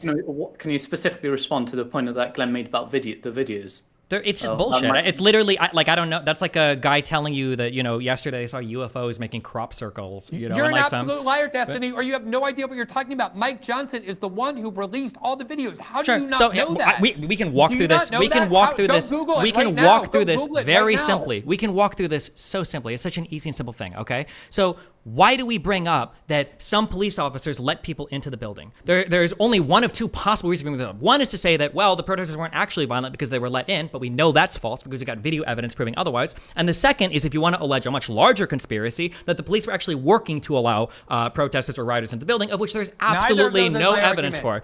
Other than that, the only reason... Let me respond. Let me explain the videos. I'm trying to explain it.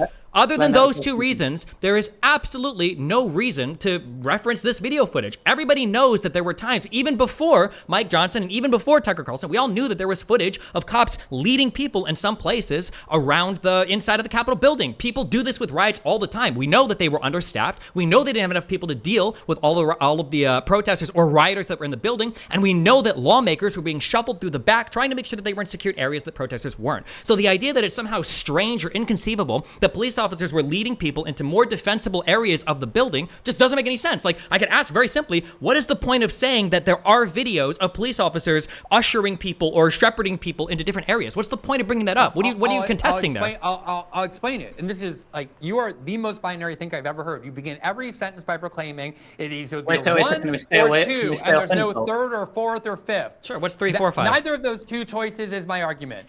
The reason why it matters is twofold. Number one is it demonstrates that from the start of all of this, the media and Democrats knew that what had happened was nowhere near sufficiently serious in order to present it as some sort of an insurrectionary threat to the United States. That was why the Brian Sicknick lie was important. That was why it was so important to conceal these videos. That's why it took Mike Johnson, the Republicans taking over the House and being willing to release all the videos, not just the part that was handpicked for us by Adam Schiff and Liz Cheney, to get the real story. The second part is that the reason it's relevant is not because it proves that none of the protesters used violence. I will say, probably for the 8th time, that there were a small number, a minority of people who were at the Capitol and who entered the Capitol who used violence. They used violence against police officers. They attacked police officers with physical force. Some police officers were injured, pretty much like happens in every protest that is turned into a riot. But what it demonstrates is that even though you have to try and reach for this maximum number, 2,000 people who entered the Capitol, the vast majority of them were not part of any premeditated plan to overthrow the U.S. government, as even the FBI's own informants acknowledged to them on that day. And I can read you the New York Times article about that that makes very clear that the FBI's informants on the ground were telling them none of this was planned, this all happened spontaneously, and that even though it is true that a small number of people who were present ended up using violence and fighting with police officers or by engaging in property damage to enter the building, the vast majority of them were nonviolent. And that is the reason why only a small percentage of them have been accused of violence. And the reason that matters is it goes to the question of the magnitude or the extent of the actual threat that January 6th posed to the American Republic and to our system of government, which was extremely trivial and minor, both in the context of our own history and how other coups happen in other countries as well.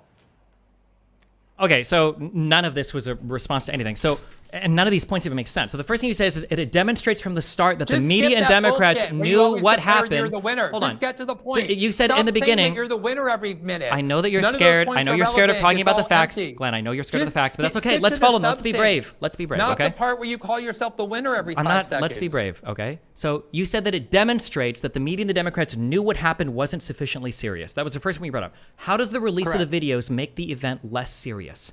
Was there not a delaying of the certification of the vote? Were there not thousands of people inside the Capitol? Did they not break in to get there? There weren't thousands of people inside the Capitol. You yourself put the maximum number at 2,000. What does 1,000 S mean, Glenn? Hold on. Maybe English might be your second language. I'm trying to figure out. What does 1,000 S mean? Thousands. 2,000 is thousands. There were I'll say 2,000 makes me better. So we know that there were. That's the maximum number. What the videos show is that at least a significant number of those people did not use violence in order to enter the Capitol. They walked in peacefully and were led if somebody in by Capitol breaks police into the building, the people that come in intent. afterwards, of course, are coming in peacefully. In any riot situation like that, led in by the police. Led in by the police. The police are not. But the initial entry into the Capitol was a break-in. Yes, a small percentage of the people on January 6th but violent intentions. Glenn, what Destiny is trying to say is that the first people who will come in will do the violence, and the rest of the people will just follow them in and won't do all the violence. So the first person. It's like saying 1,000 people go in through a broken door and saying, well, only one guy broke down the door. 1,000 people were trespassing through a broken door. Like, do you think the cops, for the cops that were leading them around the Capitol building? Do you know how many political protests have involved? Oh my God, the pivot, the whataboutism. None of them to try to prevent the execution of the election. That's why this is a historic event. You admitted as much. Nobody's delayed the certification of a vote like this before. And nobody... It was delayed by 3 hours. It happened on the same day as it was scheduled to happen. Wait a second, Glenn, can you go back to the original point which Destiny made, which is that if you've got those 2,000 people in the Capitol, and you said only a couple of hundred people, maybe only 100 people will actually be violent. Destiny said it's only the first 100 people that will go through, they will do the violence, and everyone else will be trespassing. Does that make sense, or what's your thoughts on that?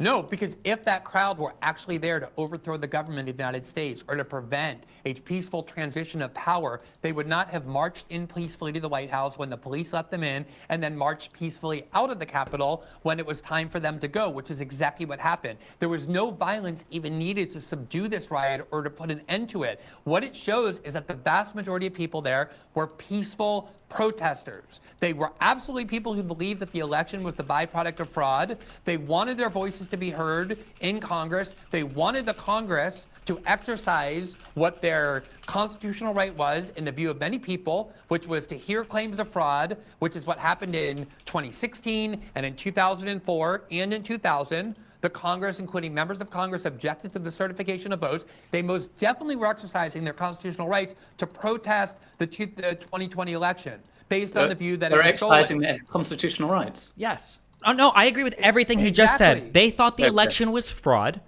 and so they showed up to try to protest the results of the election. And they did it with violence. Correct. Yes, that's called an insurrection. No, when you don't like a how an tiny election percentage goes did it with and you violence. show up to have a Hey, riot to try to make it so it doesn't happen, that's an insurrection. Yes. There were a tiny number of people. It doesn't matter the unarmed. number. They- Why, when you pivot to irrelevant facts like this, there were a tiny number of people. That doesn't matter. It might have been 100. It might have been 2,000. It might have been 5,000. It doesn't matter what the tiny number means. It does matter. It does matter in terms of the gravity of this threat. And we began the discussion by your conceding that if it were a tiny number of people, like two or three, then it would be very difficult to call it an insurrection. So for me, And yet 500 people was enough to call it the Whiskey Rebellion, even though those 500 men had no chance of taking over the federal government. That was called a whole rebellion, which is more serious than an insurrection. History, legal experts, and the Constitution does not agree with you, Glenn. You are on an island. This idea that you constantly proclaim that everybody agrees with you and nobody agrees with me. In what fucking world are you living in? You're so even in the U.S. Congress, the majority of people in the Senate voted that it was an insurrection. The majority of them, not a supermajority. So even in the Congress, they agreed with me. Yes. I don't know if you're aware of this, but the person that you claim led this insurrection and that everybody agrees was an insurrection is currently leading in all presidential polls to be the next president because Americans actually don't see it the way you see it. Another person who doesn't see it the way you see it is Jack Smith, who had the opportunity to charge Donald Trump with insurrection and chose not to. That's a good argument. If he's really popular, it can't be an insurrection, You're going to use to put at the beginning of your YouTube video where you're going to be like, Okay, everybody Glenn, agrees Glenn, with me, you're on an Glenn, island. As though Glenn, I'm the can we only get- one who makes these arguments. There are millions of people who think what you're saying is bullshit, Destiny. Wait, And the wait, fact that Glenn, you can we don't get- know Glenn, that can we go shows back- how insulated you are.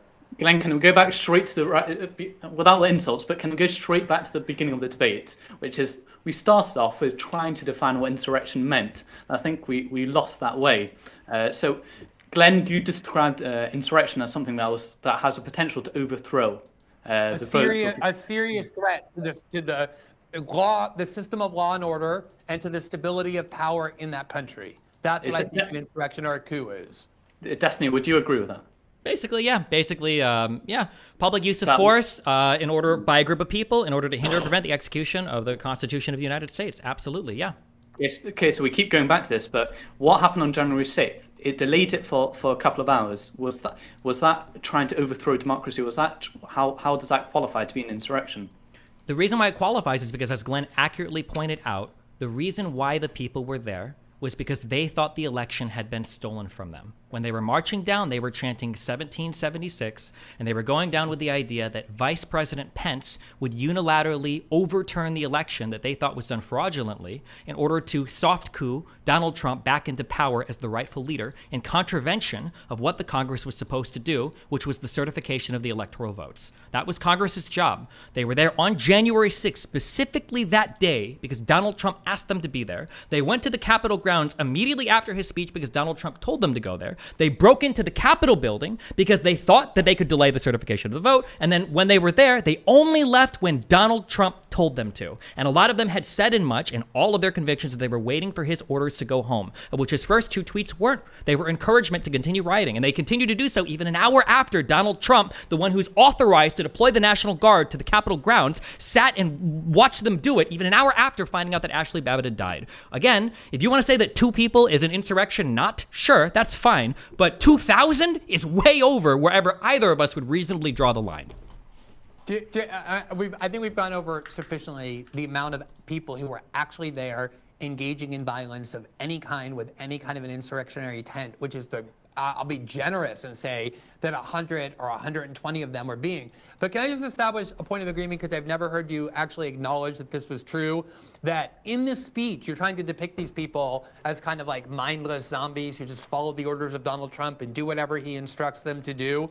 Do you agree that, and can you acknowledge that in his speech, there was one time and one time only where he addressed the question of whether or not violence should be used at that protest they were going to at the Capitol? And when addressing that on one occasion, he told them to go there and protest peacefully. Is that something you acknowledge is what he told them? So I would acknowledge that. However, on my YouTube channel, we try to engage in serious political analysis. So when I'm engaging in serious political, you're well known for that. I know, yeah, as are you, I guess. While we're engaged in serious political analysis, when we're looking at what is actually going on or what's in the minds of people, I would never in my entire life imagine cutting one sentence out of an hour-long speech to try to determine what the actual motivation of that speech was. What I would do is I would look at the totality of the speech. It's possible you've never watched it before because you only read Twitter headlines, maybe. I would also look at the actions that happened after of both the protesters and the guy who incited the speech to see, what were the actual intentions of what was going on. In that speech, Donald Trump multiple times made allusions to the fact that our democracy was under threat, that our election had been stolen, that Congress was failing the people to act in how they should, and that Vice President Pence was the last hope of saving our republic, and that if you don't fight like hell, they're going to steal your country from you. So I also know that Donald Trump was informed by the Secret Service that there were people trying to get into the protest or trying to get into his ellipse speech that were literally armed and had guns. The Secret Service said, we can't let them in. Donald Trump said, let them in. They're my friends. I love these people. That's fine. And I also know that after the speech, when Donald Trump told everybody to march to the Capitol, when they were marching peacefully, chanting rebellious slogans. They were saying 1776. They were looking to have a rebellion because, as you said, they thought the election was stolen. When they got there and Vice President Pence didn't unilaterally toss the election, what did they do? They said, hang Pence, hang Pence, hang Pence. Pence himself called Trump to complain about this. Trump didn't check in on him a single time that entire day because he was so upset that Pence wouldn't unilaterally toss the election. So when I look at the totality of the events, am I here to say that because he said march to the protest peacefully, that means that it was peaceful? If that was the case, then as soon as Donald Trump saw violence, you know what he would have done? Donald Trump would have made a phone call and he would have said, Miller, why is the National Guard not there right now? What's going on? My daughter-in-law is talking to me. Everybody, or my daughter's talking to me. My chief of staff is talking to me. My lawyers are talking to me. People from Congress are calling me. Everybody's calling me saying violence happening. Why aren't you guys stopping it? He didn't do that. Instead, what he did was he had a 2-minute conversation with Giuliani, and then Giuliani started ringing up all these congressmen saying, hey, don't you think you guys should delay the vote? Give us 10 days, right? What is that? Capitalizing on violence to circumvent the constitutional transfer of power from one president to the next, also known as an insurrection. It's so clean and it's so easy, and none of the facts that I just gave, by the way, Glenn will not contest a single one of them, even though all of those facts are in the politically partisan J6 committee. How crazy is that? Tell me when you're done talking, and I will immediately contest. Glenn, can you particularly respond to what you said? So, Glenn, can you respond to those, particularly the 2 points? Yeah, absolutely. I'm very surprised that your incredibly substantive discussion on a YouTube channel led to a conclusion that was the most negative possible about a Republican candidate. That would be completely unpredictable. But I'm going to tell you why in everything that you just said, we can get back to the question and be able to answer the question of why it is that Jack Smith did not actually charge Donald Trump with doing what you claim he did, which, had he done, would have been a very serious crime, and I think he should have been charged for. The reason is because in what Donald Trump actually said, as opposed to all the secret meaning that you and your Democratic Party community believe he intended to convey through very banal political slogans like "go fight like hell," is the only thing he actually told them was that they should go and march there and be peaceful when they went and protested. And you know what? The vast majority of people who marched to the Capitol did exactly what Donald Trump told them to do, which was to be peaceful. There were let's say 10,000 or 15,000 people outside the Capitol, and you said before they were yelling, which actually is constitutionally permissible and protected. You're actually allowed to yell at politicians when you're angry about what you perceive to be a political injustice. Of those, a small percentage actually entered the Capitol, and of those, a very small number of people used non-fatal violence against police officers, something that we had watched occur for months through the summer and into the fall of 2020, over and over and over and over again, when thousands of Americans were injured as part of a nationwide protest movement that repeatedly ended up engaged with the protesters engaging in violence against the police. This, as I said before, I don't regard the Black Lives Matter movement as an insurrectionary movement. I would never call it a coup, but by every metric, it would be so much easier to make that case about the Black Lives Matter movement than it would be about January 6th, in large part, because the number of people actually involved in trying to use violence was very small. Even the people who use violence were not engaged in even the kind of violence that you often expect, which is, again, pulling out guns, shooting people. There was none of that. That's why nobody died on January 6th except for 4 pro-Trump protesters. So yes, there was violence on January 6th. Yes, they were there because they believed that the election was stolen. Yes, they ended up delaying this ceremonial ministerial process by a grand total of 2 hours or 2.5 hours. But while it was a riot perpetrated by a small number of people, it never got even close to threatening the levers of power of the United States, the most militarized country on the planet. And that is why it is an absolute joke to try and put it up there with the major historical events of the United States, let alone the kinds of coups or attempted coups that take place all around the world that always involve universes greater levels of violence and threats to the status quo than January 6th did. Wait, so Destiny, just before you continue, I want to go back to what you said because I think it's really important. You made two. Wait, can I ask one quick question and then you can ask my thing? Glenn, if they would have managed to kill like one lawmaker, would you call it an insurrection then? They had like killed like Nancy Pelosi because the government could still continue, like everything could still go on, it's fine. I mean, I would need some context. Like, was it one rogue guy like who found Nancy Pelosi and shot her? Was it like a huge group of thousands of people dragging her out and hanging her in the public square while the crowd cheered? If someone was killed, like, I would need the context. Oh my God. Okay, sorry, what was your question? Okay, so let's go back. There have been politicians killed before, assassinated in the United States before, and we didn't call those insurrections. Because they probably weren't a group of people trying to prevent the lawful execution of power in the United States. Which is why I said I would need the context of. Oh, like a group of people, like Trump's audience trying to circumvent the legal execution of the Constitution? That's like that context? Yeah.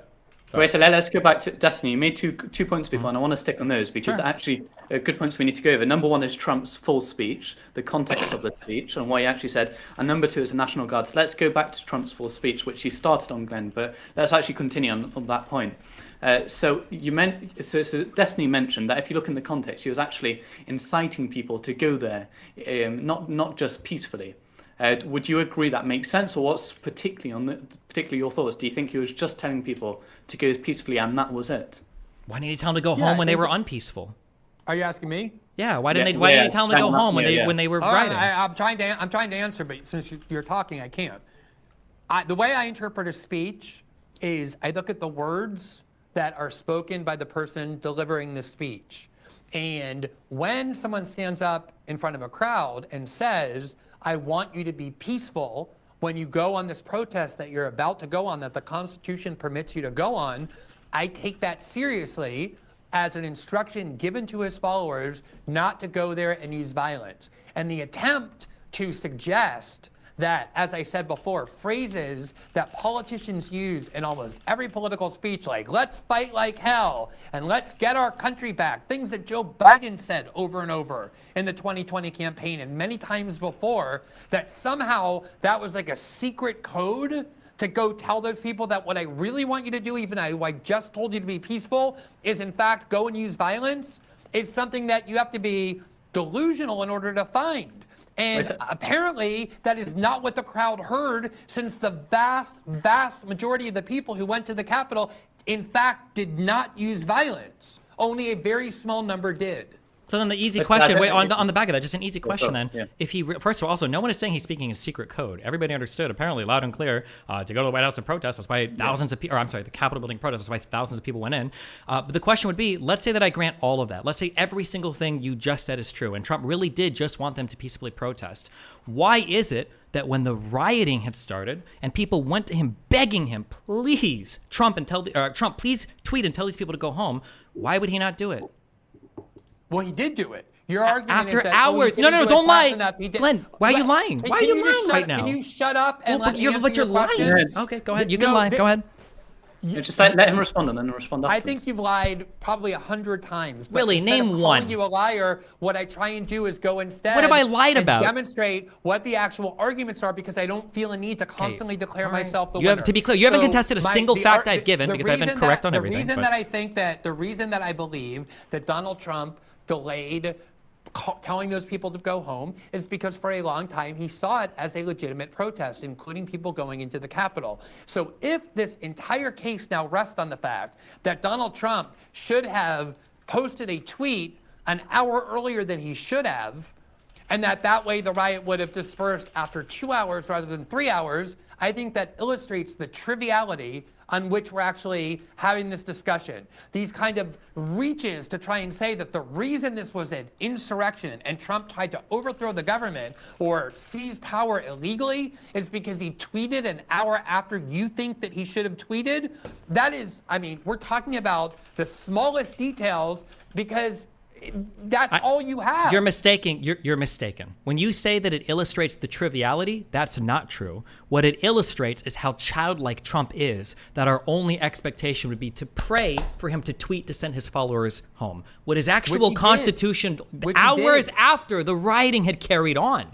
Donald Trump is the head of the National Guard that ought to have been deployed to DC, and he failed to uphold in his duty to do that. Instead, he sat and he watched and he prioritized his own political career by telling Giuliani to make phone calls to congressmen instead of executing his duty as the commander-in-chief to deploy the National Guard to DC for hours. So you are right in one sense that begging for a tweet is a bit trivial, but what it really trivializes is Donald Trump's competency and the expectations of him even as a president. Because you're right, a tweet would have been trivial and it wouldn't have been enough. He should have taken charge as the president, and 20 or 30 minutes after violence happened, he should have called in the National Guard to stop it. He sat there for an hour after Ashley Babbitt died and watched it rage on before he finally made the tweet telling people to go home. How is that at all compatible with a president that wanted to be peaceful? I have a question for you. So I don't mind arguments that Donald Trump should have been faster in deploying the National Guard or dispersing the riots, and the riot would have only been 90 minutes or instead of 3 hours. But let me ask you this question. If, in fact, Donald Trump were trying to lead a coup and an insurrection in the United States, why did he go at all onto Twitter and tell those people to leave peacefully? Why didn't he go and say, you know what, we're currently seizing control of a corrupt government, and therefore I want even more of you to come to Washington and go join these patriots in engaging in violence? Why did he call it off? Why did he tell them for the third time or the second time that day, don't use violence, be peaceful, and go home? That does not sound to me like the kind of statement that somebody intent on a coup would actually be issuing. I've never heard of a perpetrator of a coup before telling the crowd beforehand to be peaceful and then telling them 2.5 hours later again to go home and be peaceful. It's because he knew he didn't have the support for it. It's so obvious because Donald Trump doesn't want to actually be caught in the middle of military conflict. He was looking for an easy win and he didn't get it. And as he saw that his supporters were failing, eventually, he kind of encouraged them when people were begging, please, tell him to go home. And then he starts tweeting out how Mike Pence didn't have the courage to do what should have been done instead of telling him to go home. When it looked obvious that his little attempt had failed, he's not going to go out there with an AK-47 and start fighting with his supporters. And he doesn't want to leave obvious, clear evidence on Twitter. Guys, go coup the government. So of course he speaks, a little bit out of both sides of his mouth, and he eventually tells people to go home because he failed. It's so obvious, such an obvious reading of the facts. But he ended up doing exactly the thing that you said a real leader would have done. Your argument is that he did it like an hour late. No, why do you keep saying 1 hour late? It was like 3 hours after the protest, the rioting had started, and that's a long time when he's getting, and it's also not just that he waited that time period, it's that when congressional leadership and congressional people were calling him and his family, he was making fun of them. What was it? I think it was even McCarthy that made the phone call where he was like, hey, what's going on with your followers out here? And Trump was like, looks like they're a little bit more mad about the rigged election than you are. Like, holy shit. Like, these are insane statements to be making, when instead Donald Trump should be saying, hold on, let me get the National Guard over there as the guy that's literally in charge of it. It's pretty crazy what's happening right now. I have been tasked as part of my oath to the Constitution. It's just so far removed from like what any country would ever describe as a coup, what any historian would describe as a coup. Well, hold on, wait, you're wrong. Hold on, to be clear, I don't care about any other country. I care about the United States. This is my country. And insofar as what a historian would call a coup or a rebellion, Again, you are on an island there. You don't think the Whiskey Rebellion was a rebellion. Not enough people died. You don't think that Fort Sumter would have been an insurrection without the Civil War after it. It's only retrospectively, determined. And also, you think that Donald Trump wasn't an insurrection because he wasn't charged with insurrection, even though nobody from the Civil War was charged with insurrection. Glenn, you are completely on your own legally here with nobody in your corner. Again, this is what you do. You're alone. Nobody agrees with you. Talk about the number of people who were violent again, Glenn. Go ahead. I'm going to let my statements speak for themselves about what I said about Fort Sumter and your imaginary Fort Sumter that you wanted me to analyze, and all the other things I said. What you just said, I believe, is a complete distortion of what I actually said, but I'm not interested in bickering about that since there's a videotape that everybody can watch and see what I actually said. Yes, the reason why we look at other countries, I don't know if you know this or not, but the State Department calls what happens in other countries all the time coups and insurrections. They condemn coups and insurrections. Under the law, we punish and impose sanctions whenever a government enters in a way that we call a coup or an insurrection. So we have created a long history of how this term is actually used. And this is what I was saying at the start of our discussion, which is that if all you want to do is have history begin with 2016 and Donald Trump and only look at the United States and partisan politics, then you will end up definitely catastrophizing everything associated with Trump. That's basically what the media has done for the last 7 years, is trying to pick Donald Trump as a never-before-seen evil. The reality, though, is that there is a long history, which I think is critical to consult with and resort to, about how these words have always been used independent of Trump and prior to Trump, including by the American government that you're a part of, or that is your government because you're an American. There's a long record of how we use these terms, and there is no case in which we would resort to trivialities like the leader waited an hour too long to tell people to go home, or there was a protest that turned into a riot that delayed the certification of an election by 3 whole hours. And now we're going to impose sanctions on countries because we believe that there was some kind of an insurrectionary attempt that was serious in nature. Yes, if you just look at everything in isolation and say, as long as I can prove that some people on January 6th did something bad, which is that framework at the beginning, you tried to create this binary framework, then it means that I win. Then, yeah, I agree. You can definitely prove that there were people who did bad things on January 6th. But when you look at it in the context, this context that you insist should be ignored, of historically how we've used these terms, both in our own history and in the history of other countries, it is a joke to try and apply those terms to this 3-hour riot. Well, so Glenn, let me ask you a question about that. So about the 3 hours, about waiting 3 hours to do the votes. They did it 3 hours later. So instead of a full insurrection, is that at least, could you say that's an attempt to prevent the peaceful transfer of power? No, I think it would be a preposterous statement to draw from that conclusion. I think if Trump didn't walk out of the White House peacefully, as he did on January 20th, and had in the interim tried to incite or encourage more violence on the part of the people in the government and in the military who were loyal to him to engage in violence in a way that he really actually tried to stay in power, then I would be more open, more amenable to the idea that this was actually an attempted coup or an insurrection. The fact that political protests delay important proceedings all the time. That's, in fact, one of the purposes of political protests is to be disruptive, to make the people in the government understand that there are people in the citizenry who are angry about a perceived injustice. That is often the goal of political protest. And if the goal of this protest was to delay by a couple of hours a certification that is ministerial in nature and that happened on the exact day the Constitution requires it to happen, if that's all we're arguing about, then to me it settles the whole case. What was the goal of the protesters? A complete joke. What were they there to protest? To make themselves heard. I believe they were there to make themselves heard about what? What were they there to make themselves heard about? About the fact that they believed that Donald Trump was the legitimate winner of the 2020 election and that Joe Biden had and the Democrats had engaged in fraud in the election in order to win that election. So they didn't believe So they didn't believe in the outcome of the election. They showed up to protest the outcome of the election. Violence was used, and they delayed the certification of the vote. Right? Do you disagree with any of those facts? All of those happened. No, I do not. No. Okay, which one of those four? Okay, we'll go over them again. Okay, you agree that they were protesting the results of the election. I just said I don't agree. I don't disagree with any of those facts. He agreed. You agree with all four of those facts. Then what part of this is not an insurrection? What's missing?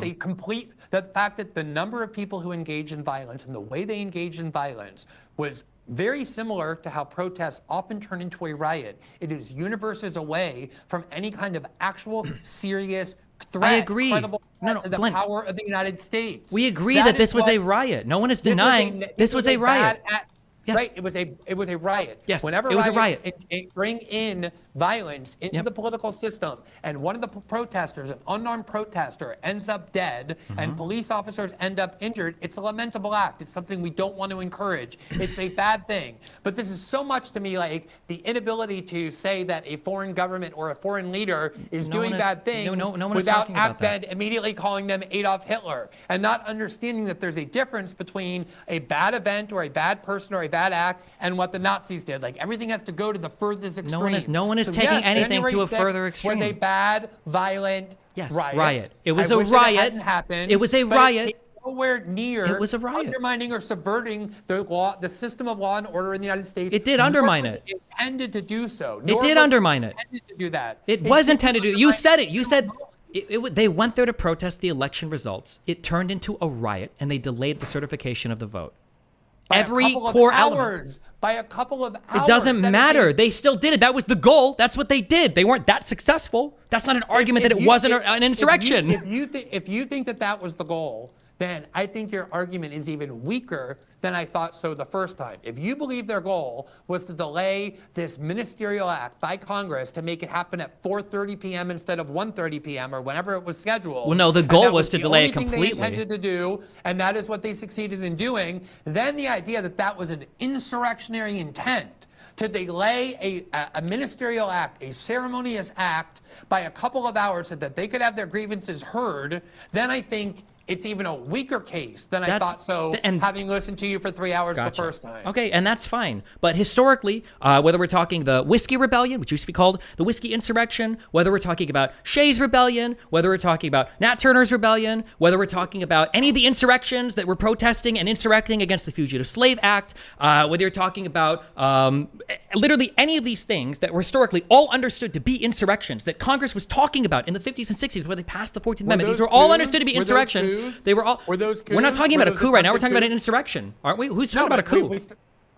No, coup is a word that we've been using from the very first second that we started talking. I'm sorry. I believe that in the beginning of this, Eli, I'm sorry, pull the tape. Were we talking about defining an insurrection or a coup? No, it's an insurrection. I asked you for both. I started. We haven't even gotten to coup yet. We can get to coup. If you want to get to coup, the electoral slates, that's a way easier argument for me, okay? But if you're having trouble with this argument, like. That's certainly something I've been talking about quite a bit, and I've used the word coup many times. Of course, because you're trying to obfuscate. Yeah. It's totally fine. So let me ask you, do you think what happened on January 6th rose to the level of an attempted coup? Firstly, I would say that, just to reiterate in the past, your understanding of insurrection is unique and ahistorical.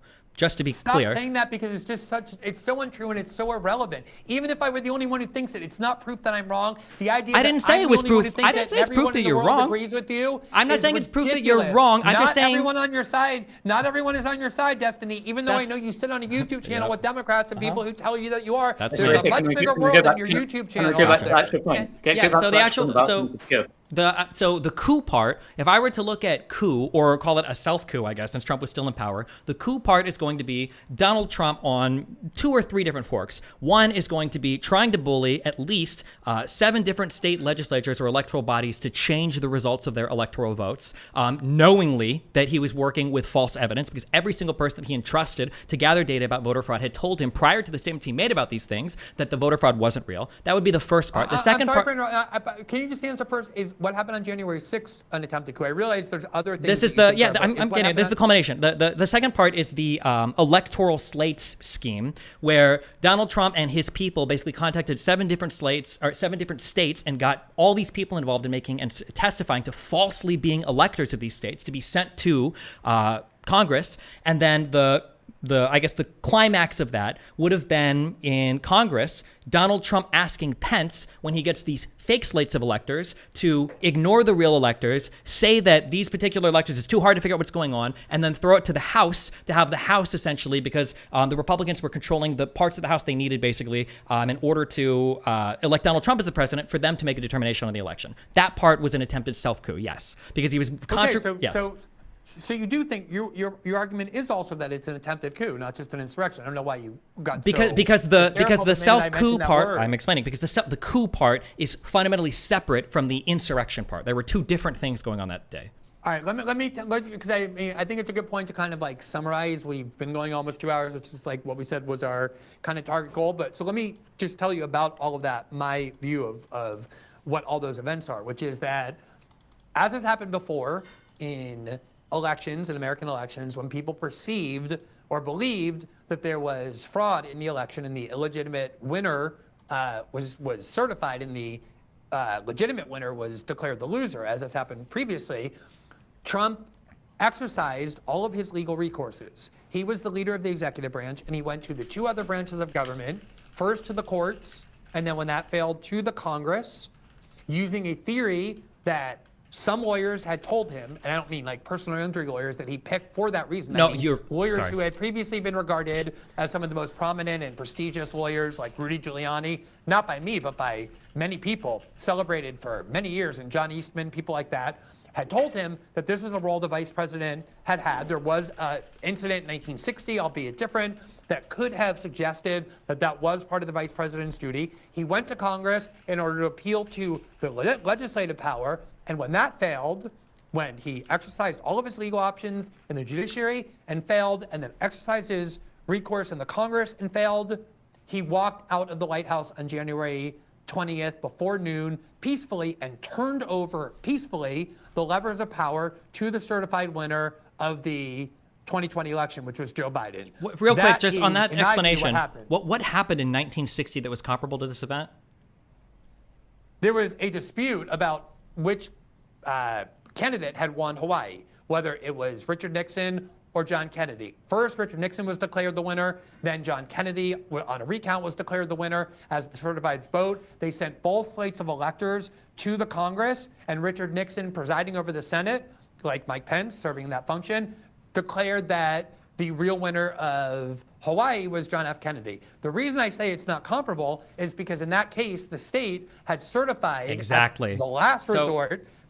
Yeah, that's great. But So still, I mean, I was hoping that you didn't know that. The fact that you know that is even more disingenuous then, because the issue with Donald Trump's slates of electors. I'm gonna explain to you why I cited that as the only example. I want to be clear. I don't agree with the legal theory. But you just cited it, and you didn't explain it any further until I asked you. Because you interrupted. Had you not? No, you were interrupted, I done. would You have moved way explained past it. I the let you move relevance, which past is that- No. The relevance is that the reason why there were well-qualified actual members of the bar who had long been advising Donald Trump on a whole bunch of legal matters had come up with this theory was because that was the one time in history after 1876 when the Electoral Act and the procedures were implemented when there was an actual dispute about which slate of electors should be chosen. And Richard Nixon, serving as the presiding officer of the Senate, was widely complimented because he actually acknowledged that the winner of Hawaii was not himself but was John Kennedy, implying that he had some discretion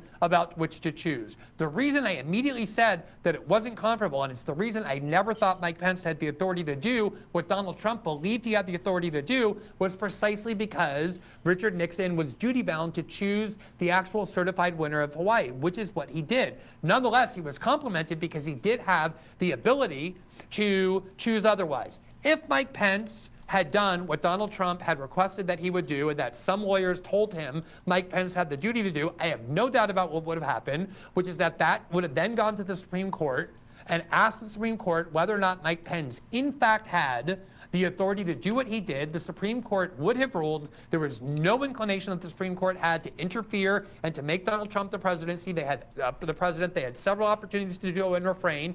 He would have lost in the Supreme Court, and he would have left office just as he did once he exhausted all of his appeals in the other two branches of government, and left peacefully on January 20th. The fact that Trump left peacefully on January 20th is, to me, the most dispositive fact. And it was a fact that will never change. It will always be true in history, and I think will make the attempts to depict what happened as part of the 2020 election as some sort of serious insurrection or serious attempted coup nothing short of laughable. That's right fine. now, there's a lot of people who hate Trump enough. They're willing to believe anything about him, but I think ultimately that's how it will be understood. That's fine. I'm sorry. A failed coup is still a coup. Whether you leave afterwards because it failed that's It doesn't change the fact that the I don't coup think attempt it rises was. to that level. I don't think That's great, but you're literally willing to retroactively Literally, analyze, no one in the world agrees with me. analyze I'm whether an Fort island by Sumter was an myself. insurrection based on the events that came after. You would change that. Let's not go over the old ground that we've already gone I understand. over. Yeah, I know. The facts are hard, but hold on. Just in response to what he said. So in response to what he said, I know you're upset. I know facts are hard. I know. I'm sorry. So the reason why I'm upset that you brought up 1960 and why I'm even more upset now that you know the details of it is because the issue was never that multiple slates of electors were sent, because state legislatures almost certainly have the ability to do that. The issue was that Hawaii sent 2 sets of electors because it was legitimately an incredibly close. I think it was off by like 140 votes. Got done explaining I understand that you did, but the issue with what Trump did was they had electors in these 7 states falsely attest that they were authorized and duly elected by the state assemblies in order to send their electoral votes to Congress. That was a lie. It was perjury. They were encouraged to do it by people under Trump, and they did it on a bullshit legal theory from Eastman that everybody knew was bullshit. And they literally, they actually, yeah, that's, you can always find and one Rudy crazy. Giuliani and not Sidney Powell. That's great, and Those there's, are and I'm 3 sure I can lawyers. find a doctor that'll tell me that acupuncture will cure my diabetes. Okay, But just because that's you have not the one point. person. I don't agree. I don't just agree because with those lawyers. The every point is Trump single had other lawyers telling and him Trump, it was a and valid. he had Trump had. And he hold on. lost. Let me and finish he my. lost, Let me and he finish my accepted point. the loss. Let me finish my point. The issue is that these electors transmitted their votes to Congress falsely. They lied, and they were encouraged by Trump's campaign to lie. They were not authorized by the state assemblies like they were in Hawaii in 1960 to do so, which is why the comparison is insane. And by the time those electoral votes got to Congress, the plan from Trump, the plan from Eastman at that point, wasn't to say that Pence could declare a winner after the legitimate negotiations had happened in Congress over whether or not these electoral slates were real. The goal was to say, Pence was going to just say, hey, actually, I don't know where these came from. We're just going to go ahead and throw it to the assemblies in the House and let them decide, which Republicans had 26 and Democrats had 24 state assemblies, which would have meant that Donald Trump arguably could have won the election. This is undoubtedly a self-coup. Nobody thought this legal theory was valid. Even Eastman called it highly into question multiple times during some of the memos that he sent himself. And the only 3 lawyers that Trump took advice from, in opposition to his actual qualified lawyers, were Eastman, Giuliani, and Powell, who are so much clowns. Even people like Tucker Carlson were texting back and forth with Fox News execs saying how annoying it was that Sidney Powell was making claims that they had to carry on the network because everybody knew that she was full of shit. Rudy Giuliani spent most of his adult life as one of the most revered lawyers and political figures in the United States, to the point where people thought when he ran for president in 2008 that he was deemed the front runner. And then he gave a speech in front of the Four Seasons Landscaping Company. I never thought so. I always have despised Giuliani. But the way the criminal law works is very often, if a defendant is charged with some sort of criminal intent and they can prove that they had actual lawyers who were advising them that what they were doing was legal, that goes directly to their intent of whether or not they understood.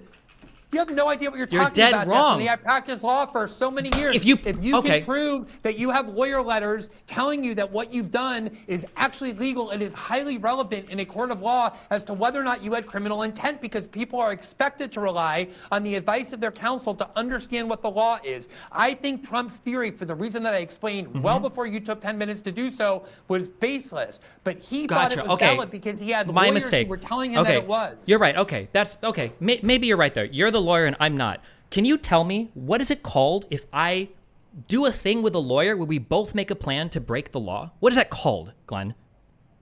Oh, if you have lawyers who are giving not only deliberately false advice, but false advice that the client knows is false, just to create a fraudulent scheme that you had legal counsel, that then will of course be relevant to the question of whether or not that person had criminal intent. But in this case, these lawyers were not, again, these were not personal injury lawyers that he just pulled off the street and paid a bunch of money to write a letter that he told them to write. These were lawyers who had operated at the highest levels of the United States government, who had been regarded as highly prestigious lawyers who graduated. But they're some of the also best law schools indicted in some country. cases as co-conspirators. So if they're indicted as co-conspirators, then, you can't use the fact that they're giving you legal advice because you seek them out for that particular legal advice, trying to break the law. You can't use the excuse that their lawyer is giving you you advice. It is literally one of the key exceptions to attorney-client privilege, He Glenn. had not been accused of that. They had not been accused of fraud. They hadn't been accused of it when they were breaking the law. That's normally how breaking the law works. Yes, correct. Usually when you're in the process of breaking a law, you're not being accused currently of doing it. But Right, he was so working at advice that was being... At the time, if you look at it from Trump's perspective, which is what the law is required to do, to determine not whether he was wrong in the theory that he embraced, but whether or not he knew that it was illegal and pursued it anyway, the fact that he had not only various members of the bar, but 3 lawyers who had long been regarded as highly prestigious, who graduated some of the best law schools in the country, who, in the case of Rudy Giuliani, was one of the most revered public figures for decades in the United States. I believe he was Time Man of the Year once. He was as celebrated as you will ever find after 9/11. He had actual lawyers who were giving him this advice, writing legal memos about why Mike Pence had that theory. When Mike Pence concluded otherwise, Trump accepted his defeat and left the White House peacefully. He had resorted to all the legal recourses that he believed he had, that lawyers told him that he had, and when those were exhausted and he lost, he didn't order the military to keep him in power. He walked out of the White House. So then what? So you're a fan of using one sentence to incriminate somebody or exonerate them. When Pence and Trump were talking, and Trump said, when Trump said, What did you say? you said I'm a you're a fan fan of you're a fan of using one sentence to either exonerate or convict somebody, I guess, because when Let Trump us said pick- march let's pick peacefully, that. you think that's okay. So the peaceful thing completely exonerates Trump from the hour-minute rile-up that he did before the insurrection. That's fine. When Trump was talking to Pence and Trump said, "You're too honest, Mike," after asking for like the 50th time to decide the election on his own, what did Trump mean when he said that? I have no idea if that's being conveyed accurately. I have no idea what Trump's intention was, but we have all kinds of evidence that Trump vehemently believed that the advice he was given by lawyers was advice that he found persuasive. It wasn't just whispered to him, it was conveyed to him in the form of legal memos of the kind that lawyers write all the time to lay out the arguments, and there were not just 3 lawyers in the United States. Eastman who literally believed in that thought theory. that There their were little other people scheme, as well. Eastman It's literally definitely thought their true scheme would that- get overturned to the Supreme Court. He knew it was bogus legal theory. He literally had said this, and they were just trying to buy time for their coup. That was the whole point. Because Trump, yes, exactly, because Trump believed that there was actual fraud in the election. He wanted more time to be able to find the proof of that Yes, fraud. I agree. You're And justifying it the is- insurrection. He wanted to and coup it the is government true. because he thought they stole it from that's him. proof that it's not an insurrection. He knew it was going to end up at the Supreme Court. Had Mike Pence... You keep trying to invent false histories. No, I you're don't you're blame giving you. like a The mens actual rea for history is insurrection. not- He thought the election actual was history- stolen, therefore he could try to flip the election. mens rea is vital in every single criminal prosecution. If you don't have mens rea, you don't have a crime. That's literally not What true was because in strict Trump's- liability crimes can be convicted with no Unless mens rea. you have- But yes, okay. Unless you have, which are the tiny minority of prosecutions. Sure, that's fine, but mens rea is not just because you didn't know you're doing an insurrection doesn't save you from the fact of the matter of it being an insurrection and you being held to account for every single thing related to it. These are empty arguments. This is just. Well, we'll see when it goes to court, I guess. Trump didn't know that it was an insurrection. Wait, Glenn. I think we've gone around quite a bit. We've probably gone everything. What time do you want to finish? Because it's been around 2 hours. Honestly, unless there's like we haven't discussed the issue of like what the FBI role is. Although we did talk about the fact that the FBI had informants on the ground. I don't really need to go into Ray Epps, a thing I've never really been a fan of. I do think there's a question about why the FBI didn't know more, or if they did know more, but I feel like we debated that a lot in the first debate, which was 3+ hours. I feel like we're kind of at the end of the discussion. It's been just a little over 2 hours, so I'm fine in ending it here, unless Destiny feels like there's some really pressing issue that we haven't covered. No, I think this is. What do you think about the whole elector scheme? I think Trump believed that there was an actual good faith reason to believe that there was fraud committed in the election. And he was told that if you submit various electors, that would buy them the time to find the proof that they hadn't yet found. So you think that as long as Trump thought there was fraud, he was authorized to do basically whatever he wanted as long as he could find a lawyer that agreed with him? No, I believe that entitled him to exhaust every legal recourse in the other 2 branches of government, which is what he actually did. And once those recourses were exhausted and he lost them all, as he did, his obligation was to do what he did, which was to walk peacefully out of the White House on January 20th as part of the peaceful transition of power to Joe Biden. Do you think the fake electors were That's legal, the actual having history. people testify to being electors when they're not? You think that's okay because he thought that maybe there was election fraud? He could have those people lie about being the duly elected electors or appointed electors? I contest that characterization, but I also think that What do you contest of that? What would have been that it would have been part of what would have been contested as part of the judiciary. All of this would have ended up in the court. You want to create this false history about how if Mike Pence had done something that he didn't actually do, what Trump would have done. My belief is that Trump would have left the White House on January 20th, no matter how many other proceedings he ended up resorting to. There was the Supreme Court there, even though people were claiming that Amy Coney Barrett had only gotten this position because of a promise that she made to vote for Donald Trump in the election. None of that ever happened. In the real history, in the actual history, once Trump lost everything that he tried in the legal process, he left office peacefully. And that is If the he core would have fact delayed, that I believe defeats everything you say will never change. Gotcha. So if he would have managed to delay the certification of the vote by, let's say, a month because a Supreme Court case they wanted to wait for whatever reason, and then they do the electoral investigation, they find out there's no fraud, and then he leaves peacefully after staying in office longer than he should have for a few weeks, would that have been okay? I mean, you're just, again, you're trying to create false histories. That's literally what he was trying to do. If Trump convinced the Congress that there was sufficient evidence of fraud, that a month was required to investigate the evidence of fraud that Congress believed had there, and they wanted to delay it by a month, and then Congress went back and certified the actual results of the election, and then Trump left peacefully on January 20th, my view would be the same. As long as Trump can find himself to appealing to the other two branches of government and did not try and use his command of the military or his command of the other armed parts of the government to keep himself in power, words like coup and insurrection are things that only MSNBC fans get excited about and believe. And I think it's the reason why Trump is leading in all the polls, because people obviously don't think that what Trump did rose to a level of criminality, even to keep him out of the White House, much less to put himself in jail. And then when Trump told his Justice Department, when he told Clark to go and talk to, I think it was the acting AG Rosen and then the acting deputy AG Donahue, that you guys need to write a letter to the state saying we have all this evidence of election fraud, and that if they refused, Clark told Rosen that he'd basically be fired and he'd be made acting attorney general. And when that same scheme was brought up in the Oval Office, and I think half of the White House staff threatened to quit if Trump went through with it, do you think that any of that was improper? Asking his Department of Justice to lie to the states about election fraud? If you believe, as I do, that Trump's contention that the 2020 election was pervaded with all sorts of fraud and that he was the legitimate winner of the 2020 election, asking his Justice Department to find that evidence and telling them that he would fire them if they refuse looks a lot different in its intent than if you begin with the assumption that you are beginning in, that Trump knew that he lost and that everything he was trying to do was an attempt illegally to stay in power. And as I've told you many times, that narrative that Trump was willing to do anything, even outside the law, as long as he could stay in power, is completely contradicted by not only the things that he did do, but by, more importantly, the things that he didn't do. And that you can try and create every alternative history that you want. It's very difficult to analyze hypotheticals like that where we don't have any context or any details for what happened. I can look at the events that happened in real life, and those culminated with Donald Trump not calling in the military, not trying to rile up the armed factions of the government as he could have done. Certainly, a lot of them would have been loyal to him. He could have caused a lot of violence, a lot of internal conflict, maybe even a civil war in order to stay in power. He did none of that, and he transferred power peacefully to Joe Biden in the way that has been done since the beginning of the Do you think Republic. Donald Trump, does he bear any responsibility at all for what happened on January 6th?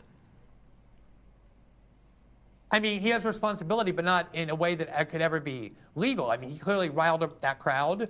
He got people riled up. I mean, Rachel Maddow and Bernie Sanders once riled up one of their fans. I'm not asking about Maddow or Bernie Sanders. I know we like to pivot. I'm just saying, do you think Trump at all, does he have any culpability? The reason I'm going to bring up analogies, even though you interrupt me and tell me that I shouldn't, is because you don't want to actually say something bad about Trump, because you need to be partisan. It tests whether or not you actually have any consistency. I have all the consistency in the world. Glenn, you mentioned that. I think if he's going to keep, if he wants to prolong this by asking me questions, I'm going to insist on the right to answer the questions in the way that I actually want. And if that means bringing up analogies or metaphors, sure. Well, I can help with the analogies. If anybody else did the same thing that Trump did on J6, I'd say it's an insurrection. I'm only going to. We're kind of like at the point where it's an interrogation. I'm kind of am flattered that Destiny seems not to want to And so he's just kind of now asking me a bunch of questions, which I'm happy to engage in for a little bit longer, provided that I'm able to answer the questions without constantly being interrupted. All right. A lot of people have inspired other people to commit crimes. Rachel Maddow and Bernie Sanders, as I said, once got a Democrat, a liberal fan of theirs, so riled up in the belief that the Republicans were fascist and in bed with the Kremlin that one of them actually went in their names and shot up Republican congressmen to try and kill as many of them as he could, and almost killed Steve Scalise. So if you were to ask me, did Rachel Maddow and Bernie Sanders do anything to cause that person to go and do that? I would say yes, but not in a way that they bore any blame. They got people riled up, and sometimes if you get people riled up, some of them are going to go and commit crimes. The Supreme Court has said you can never be held liable for what other people do as a result of being inspired by your speech. So yeah, if you go around and constantly claim that the election results were the byproduct of fraud, I think it's predictable that some people might engage in violence. It's the kind of thing that you might even think, if it really happened, violence might even be justified. But I don't think that Donald Trump did anything illegal or anything that could be prosecuted, which is why, again, Jack Smith did not charge him with inciting an insurrection, because there's nothing in what Trump said that was anything other than constitutionally protected. Wait, so Destiny, I think what Glenn said is really what lies at your whole basis of the argument, was that Trump did not tell them exactly to go into the Capitol. But like what Glenn said, is he heated up the crowd. He did heat up the crowd, and he did talk about false election, which did incite them, although he didn't actually tell them to do that. That's what Glenn... He told them to go peacefully. That's what he told them. He also said to fight like how they're stealing your country. But wait a second, Glenn, did he not just say he heated up the crowd? Yeah, he heated up the crowd because a lot of crowds you're allowed to heat up crowds. I've heated up crowds before by saying, oh, look, the NSA is spying on you in a way that's unconstitutional. Now, maybe some of those people might have been motivated to go to the NSA and try and plant a bomb because I heated them up. But it wouldn't mean that I was responsible. The only thing that Trump said about violence and whether it should be used on January 6th was, don't do it. Go to the Capitol and be peaceful. Obviously, they were agitated and riled up as a result of a political speech. That's what you want to do in a political speech. You want to agitate people and get them riled up about an injustice that you're there to speak about. That's what every good political speech does. One final question. I'm so curious on this. For Trump legitimately thinking that there was voter fraud, legitimately thinking that the election was stolen. So despite the fact that all of his campaign people, I think Bill Stepien is field director, despite the fact that Chris Miller from intelligence agency, despite the fact that William Barr, his attorney general, despite the fact that all of these people that he trusted in his government, I think Pence and his team looked into it, everybody that he trusted to look into election fraud, they all said that it wasn't there, and he still said it was there. What would it take for you to be convinced that Donald Trump was knowingly repeating false claims about the election, and he was only repeating them so that he could stay in power? What would you need to actually prove his state of mind there?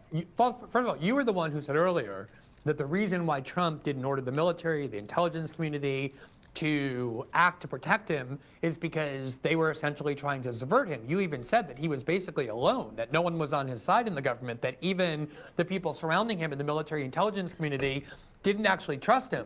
So I'm not surprised that he didn't find those arguments or their conclusions persuasive, because he understood that a lot of people in government were there to subvert him.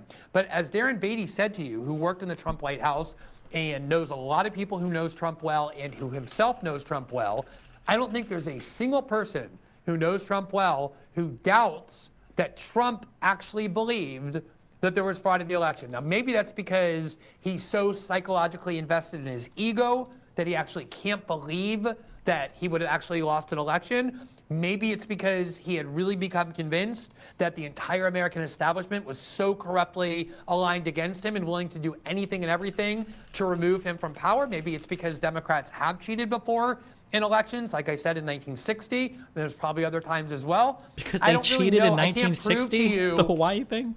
I wasn't around then, but there's a lot of historians who believe that the Daily Machine in Chicago, got John Kennedy the election in Illinois. I mean, I'm not saying I believe that, but that is something that let's say that what you're saying is true, that he didn't trust any of these people. Wasn't the reason why he didn't trust them because he asked them to find election fraud and they said no? Doesn't that show that... he had started to trusting them previously. There were people close to him. Then why did he trust them to investigate election fraud? Who were telling him that they had proof that there was fraud in the election. There were a lot of people who were making that argument both publicly and privately to him. But without any evidence. If you know anything about Donald Trump, that his inability to believe that he actually lost, that the American people had actually rejected him, and that the Democrats and the U.S. security state and the deep state, something he had spent years complaining about, and that you yourself even said were in fact aligned against him, the fact that Donald Trump would actually, under those circumstances, come to conclude that he didn't really lose, but in fact was the victim of fraud,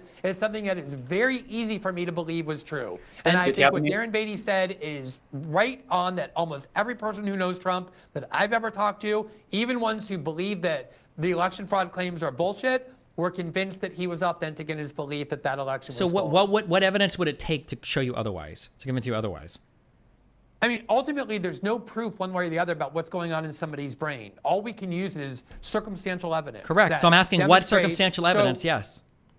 Yeah, I think that the fact that there were people telling him in his ear that he did not actually lose the election, the way in which he's psychologically constituted, the way that he is talked so many times about both the Democratic Party and the U.S. establishment, the fact that he maintains to this very day that the election was stolen, even though that a majority of Americans don't actually agree with him on this, the lengths to which he went, the way in which he argues it, the fact that a lot of people believe in the Republican Party, in fact, I think a majority, that there was actually election fraud, all to me point to the fact that when you put that together with Trump's psychological incentives to believe that he didn't really lose, it's far more likely than not that he truly was convinced that there was sufficient fraud in the election that made him the legitimate winner. So there's no piece of evidence, because everything you're saying is also consistent with him just wanting to stay in power. There's no such thing as dispositive proof when it comes to understanding what's in somebody's brain. Okay, I don't know why you keep saying that. How do we get convictions where mens rea is an essential part of the crime? Like for first-degree murder, we have to know that you intended to murder somebody, which is manslaughter, right? Glenn, we read people's states of mind all the time for criminal court.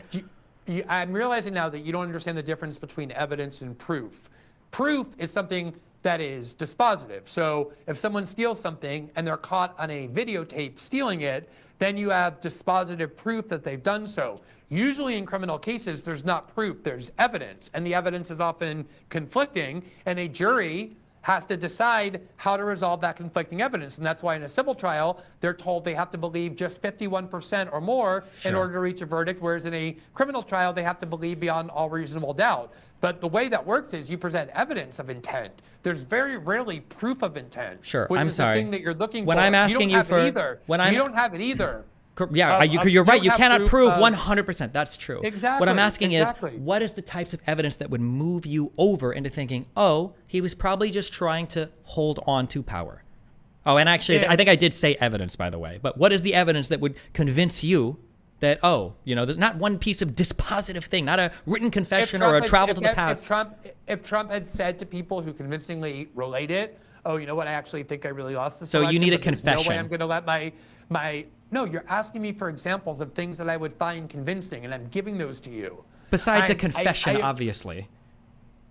Well, that's one good way. Another good way is if he had nobody around him who was believing or arguing that there was evidence of fraud, that he was just kind of, as you were trying to claim I was, on an island all by myself. If he had actually nobody that he was around him or that he trusted telling him that there was proof of fraud or strong evidence of fraud, even though you had Rudy Giuliani and other people telling him that they strongly believed there was, I think that would add to the belief, to the credible case that Trump was saying there was fraud, even though he really didn't believe it. None of those things actually happened, though. None of those things is true. And so you're asking me to say what my belief is based on the body of evidence that I have, all of which I've described for you and laid out in great detail over the last 5 minutes, that leads me to believe very strongly, while recognizing there's no proof, that Trump believed the election was fraudulent. So to be clear, can you just do your final point here, because I feel like we're just going. Yeah, that's fine. I'm good. I'll just respond to that final point. I don't have any more questions. To be clear, you haven't laid out any strong evidence showing that Donald Trump sincerely believes, other than this idea.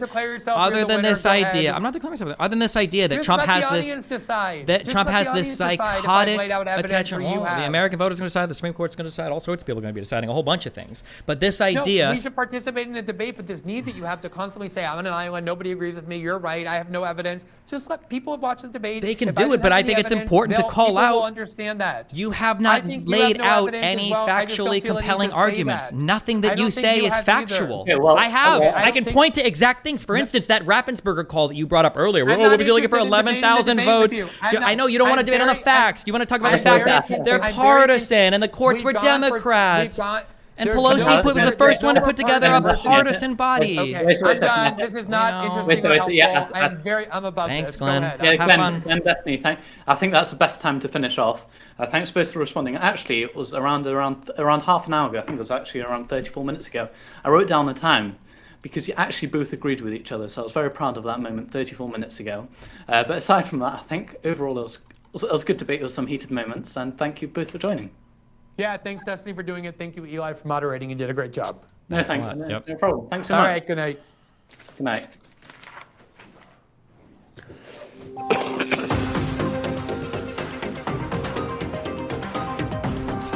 See you later. Bye. Yeah.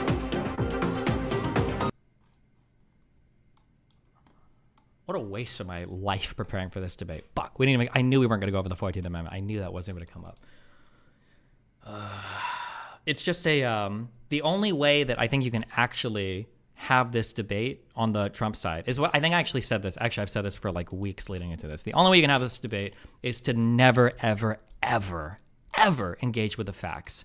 So always obfuscate and always pivot to others. It's like the most essential thing. Hey, what do you say about the fact that there were violent protesters that were trying to circumvent the election of the new president and blah, blah, blah? Well, what percentage of them were violent? Who cares? What the fuck does that have to do with anything? How many of them were even, how many people died? Who cares? What does that have to do with anything? Well, it stopped in 3 hours. Okay. Or it's like the total lies. Like, well, we saw the videos. Yeah, we did see the videos. There were videos of thousands of screaming people outside fighting with Metropolitan Police that were breaking down doors and windows, that were barging their way into offices, that were screaming and shouting and throwing things and attacking people and fight. Like, we saw the videos. Yes. Did you also see a few videos of police like moving people around inside the Capitol once they're in? Yeah, sure. What's the implication by bringing that up? That they were let in? We all know that's not the case. Even he admitted that the first people in broke in. Him bringing up that Hawaii thing. I'm actually more upset that he knew what that was. I was hoping that he would just say, blah, blah, and then I could explain it. The fact that he knew what it was, the fact that he knew what that was and was able to fully explain it and still brought it up as an example, that was slimy as fuck. Yeah. Ugh. What a stupid conversation. And then the constant pivoting and whataboutism to BLM. And then this claim that like Giuliani was a great, amazing litigator and lawyer. And he'd been working with Eastman for so long. And Sidney Powell is such an amazing lawyer. And all like, ugh. It wasn't thousands. It was 2,000. Where is August? That has to be the clip. That has to be intro. It wasn't thousands. It was 2,000s, okay? Saying that Fort Sumter wasn't an insurrection. It only happened because of the Civil War that came after. He left, so how could it have been a coup? Holy Christ.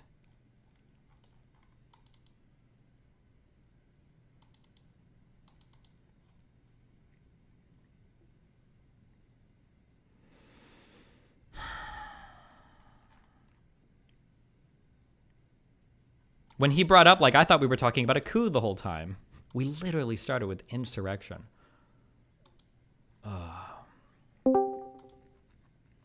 My brother. Hi. I just want to say, first of all, congratulations. That was absolute, in my opinion, and I know that, listen, we have a lot of fights, you and me, a lot of debates. In my opinion, that was complete domination. When he said that the attack on Fort Sumter is only considered an insurrection in retrospect, that is one of the most insanely idiotic things I have ever heard in my life. It is unhinged. Everyone understood the attack on Fort Sumter to be an insurrection. Wow. And for him at the time, not retroactively, and for him to have the temerity to claim that it's only in hindsight that we realize it, and not even give you straight answers on anything. Yeah, the pivoting on everything was so stupid too. Horrendous. When you ask him straight up, what would it take you to convince you that he didn't have the state of mind of being actually convinced of the fraud? He knows what you're asking, right? He's just trying to buy time. What he's asking is like, what would it take for you to convince you? Oh yeah, what you're saying? What's the dispositive video that would? It's like, bro, come on, dude, shut up. Everyone knows what Steven is asking in that moment, and the truth is that anything short of a confession, you would not accept it. Always, and it's the proof is in the pudding. What world are we creating where only written confessions would be proof of evidence? He would never. And he knows that. He apply absolutely knows that. He And would yeah, never you're apply right that because to he wouldn't Hillary apply that Clinton. standard. Yeah, of course. He would never apply that to the FBI. Yeah. You know, this is the people who are like, imagine if you were to say like, well, Hillary Clinton never admitted to being corrupt. You're like, of course you're not going to admit it. Right? He would say that in a second. I also wanted to, I don't want to delay anymore, but I thought there was one more really good gotcha question, because at the end I asked him, why didn't he trust any of the people around him to tell him if there was election fraud? And he said, well, you said it. He didn't trust any of those people. I think the natural next question would have been, well, then why do you think he would have asked them to do a military coup? If he didn't even trust them for election fraud, why the fuck would he ask them to do a military coup? But I don't want to, Ugh.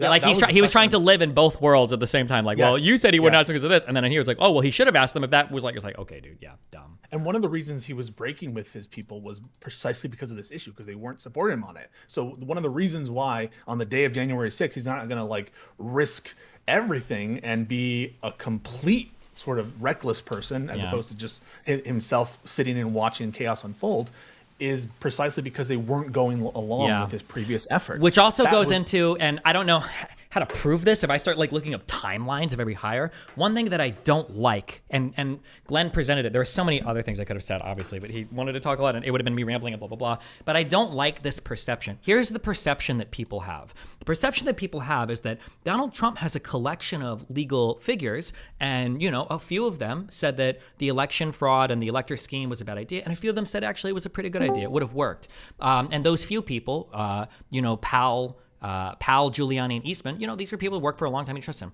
That is not true. He lawyer shopped so hard for dog shit opinions, and every single fucking person that was his counsel and legal team fucking complained about it. That he would constantly go to other people if he wasn't getting the answers that he wanted to. It's why he switched out so much legal representation. He's finally settled on these three fucking lunatics. It's because he's constantly looking for people that will be really co-conspirators, but they will people that will give him the legal answers or theories that he wants or needs to concoct whatever bullshit he wants to have to do whatever action he wants. Have you considered that he was Time Man of the Year? I can't believe those words left. That what?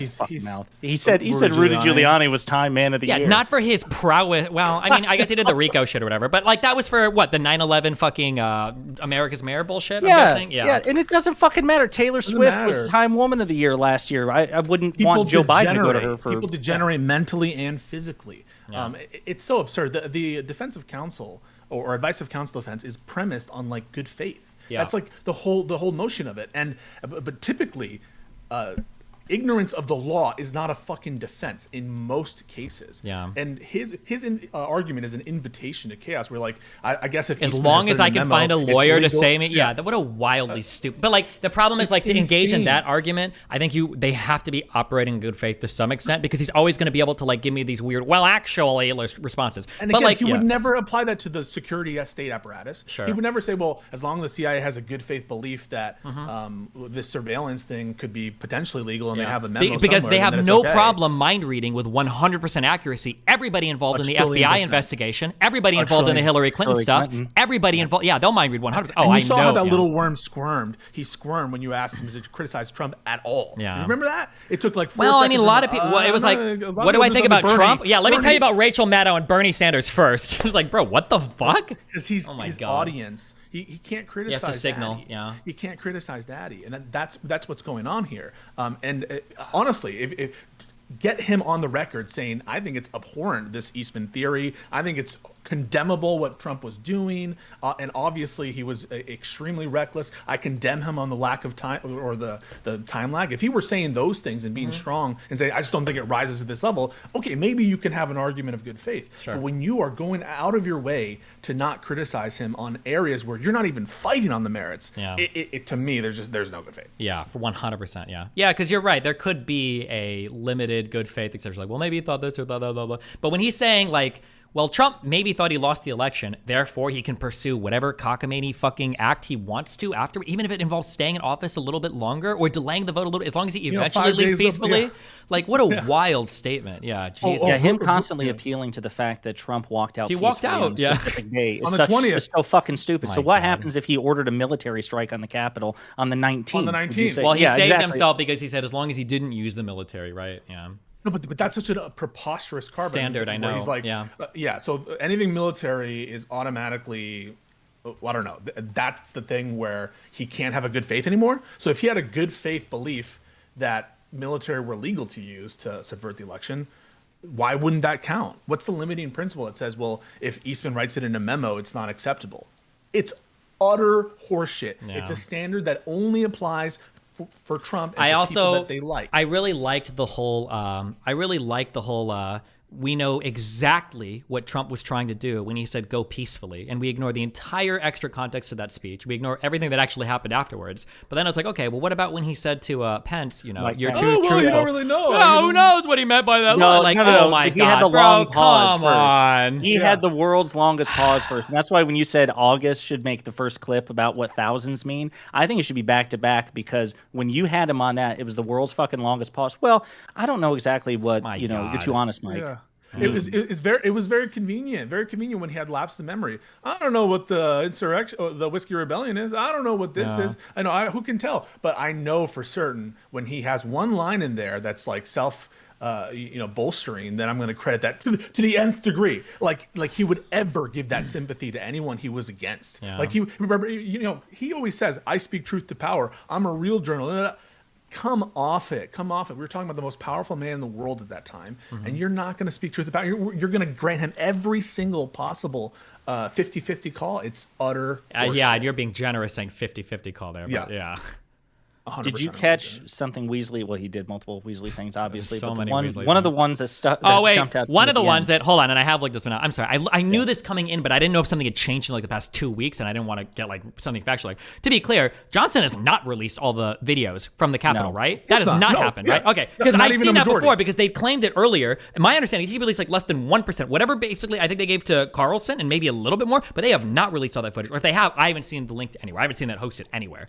So, and also, if McCarthy and Johnson were really interested in like good faith releasing, why did McCarthy only release select footage, not just select footage, but to one specific person in the media rather than the media collectively? Exactly. Right? Yeah. Why not make it available to everybody? Put it on a server and let's all go through it, right? And your point was so good. Your point was so good, which is like, what are you trying to prove here, Glenn?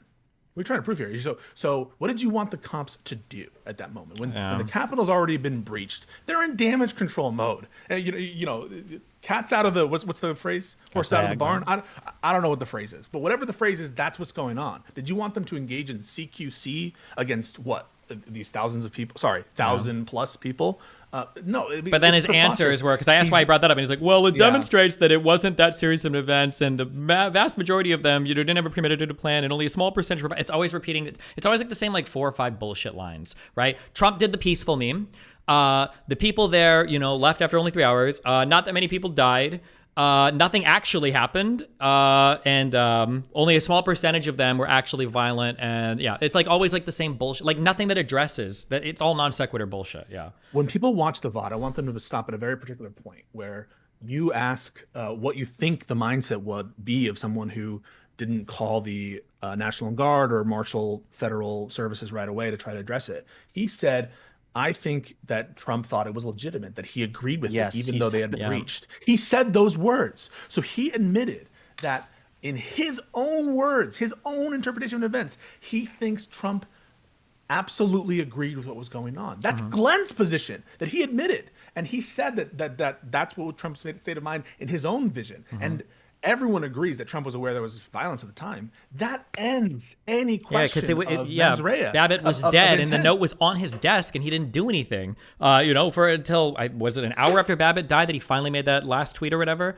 Oh my God, he admitted. No, I mean, like, it literally is. My mouth was agape when he did that, because he is literally admitting, and someone can correct me if I'm wrong. He said he thought it was legitimate, so he agreed with it. I think those were the exact words he used, or something to that effect. And that is just a absolute confession in my mind. Well, because that's what it always is despite how much they wiggle and squirm, and they should just fucking own it. Just say it, like, yeah, fuck it, you motherfuckers stole the election, so of course we were going to show up to fight like hell to protect our fucking democracy. Just say it. Just say that, instead of this weird, like, half cuck position where you don't even own what you're actually trying to do, which is like the most pathetic the charging position every single time. And you characterized it correctly when you're like, all these bullshit points that don't mean anything. When he's like, well, how many people died there? Only one person died. Well, you're like, well, you bring up Fort Sumter. He's like, well, only one person died there, right? Mm-hmm. And he's like, well, I guess it's not about death. It's about likelihood to achieve aims. To succeed, okay. yeah. Oh, Whiskey Rebellion. I guess I don't really know anything about that. Well, what about the Civil War itself, Or in my hypothetical, I can't consider any hypothetical. And then the other situations were when you were bringing up convictions, right? He was like, well, I know why Jack Smith didn't go for convictions here, didn't go for criminal charges. And you bring up, well, they didn't charge Civil War people. Yeah. Oh, and that, by the way, is like, I think that's 100% dispositive then, that Trump didn't commit a crime or didn't commit that because one guy shows how to charge him with it. It's not dispositive, but it shows me, like, so now I'm taking my cues from the DOJ when I need it. Yeah. When the DOJ. But I'm sure that if you ask him, well, do you think they overcharged all of the people for the Gen 6 stuff? Well, now he's going to say, well, the entire DOJ was corrupt. Now it's all overreach. Now it's all insanity. Does that mean that Hillary Clinton was innocent? The fact that the DOJ chose not to prosecute her? Would he ever bite that bullet? Which is so stupid. Hold on, fuck. That's even more dumb, because I bet even for the convictions he thinks they're stupid. I should have just asked him, okay, wait, so if Jack Smith charged with insurrection, would that convince you one way or another at all? Would it point you in any direction? 100%. He would say no, absolutely not. Even if he was convicted of insurrection, I don't think it would change his mind. So what a stupid point. 1,000%. Yeah, dumb. Weasley thing he did at the end was, at one point, Stephen, you said that, he asked you, okay, why didn't Trump deploy the military? And you gave off a litany of good reasons, one of which is, okay, number one, the military has an obligation to disregard unlawful orders, number one. Number two, Donald Trump probably believed, or could have believed, that the military didn't have his back, given his beef with Mark Milley and everything. Yeah. So then later on, Greenwald accused you of making that argument. He said, well, you just argued that, the military wouldn't have had Trump's back. When you were saying that was Trump's perspective, like, he was trying to associate you with arguments that you did not make, and he was doing it when it was convenient there at the end. I thought you said, Destiny, that the military wouldn't have had Trump's back, so there was no chance of a coup being successful in the first place. Just so gross. He's honor bound. They're honor bound to follow. Yeah, they have to. Yeah, 100%. There's no evidence or anything that could come out ever that would show one way or another that they would actually convince them of Donald Trump didn't think the election was stolen. Was just trying to. Anything short of a confession. I mean, but that standard is a ad hoc standard. It's a standard. It's ahistorical. It's not legally accepted. Yeah. We can convict literally on states of mind beyond a reasonable doubt in U.S. criminal court. So it's a bullshit standard. It's ridiculous. And it's an if you wanted to be standard. if you wanted to be really prickly, technically, I don't even know if confessions are necessarily good proof of that, because there are so many other ways that a confession could be procured that would be stupid, where we would toss it out, where we even that's not a good standard technically. Say it was given under duress, and that Trump says shit. He contradicts himself all the time. Exactly. Himself. Well, because he already said that here. Because Trump might have said that to somebody else. He's like, "Well, come on, Trump was just talking shit." He didn't actually believe this. Right? When he's talking to Pence, dictator, right? We don't. When he's talking to Pence, he didn't mean that. You're too. Dumb. Yeah, but we don't know what he meant by that when he said Pence was too honest, and we don't know if that was faithfully conveyed. I think that was the other thing that he said. Like, do we really trust? Do we really trust that evidence? The fact that we don't have like a recording of Mike Pence and Donald Trump saying these things, which actually, I don't know, because obviously the trials hasn't even started yet, so there's no telling what evidence may come out. They're still investigating it, but I don't know. I was really disappointed that he wouldn't answer a straight question on. Of course. Pretty much. Well, because because this is like one of those things where when you like dig more into it, it's like, I feel like the answer is so obvious. Like, when your go-to is, hold on, Destiny, you said that if 2 people were at the Capitol, that wouldn't be an insurrection. Like, bro, I wouldn't. Absolutely not. No. The reason why go ahead. The reason I bite, if 2 people are planning an assassination of a major political let's say the president of the United States, to make it as major as possible. They're planning the assassination of the president of the United States.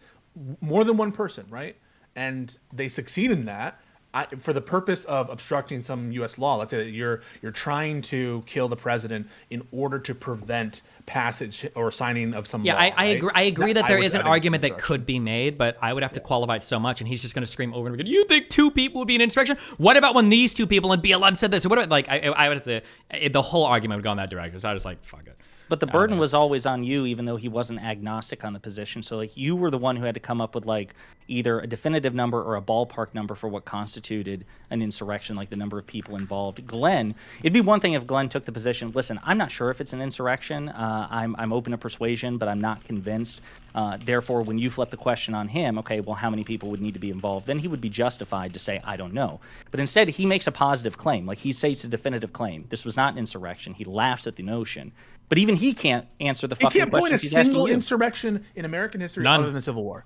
Right. Other than Civil War, I mean, that would be the easiest thing to do, is to cite something like, no. In American history, it's not just the Civil War. It's this, and this doesn't fit because of these reasons. By the way, who also at the start, they also thought they were in the legal right. By the way, they had legal memos saying that they could secede from the union. Yes. You know, which is that's stupid, a key point. I mean, this is the same point that Good Logic was making in the debate in the Kick or Keep, where he's like, well, they thought they knew they were breaking the law. No, they had arguments for and they had theories that they believed, that they actually genuinely believed that this was 100% legal, a 1,000,000,000% legal, and there's no good faith exception to insurrection. It's a ridiculous concept.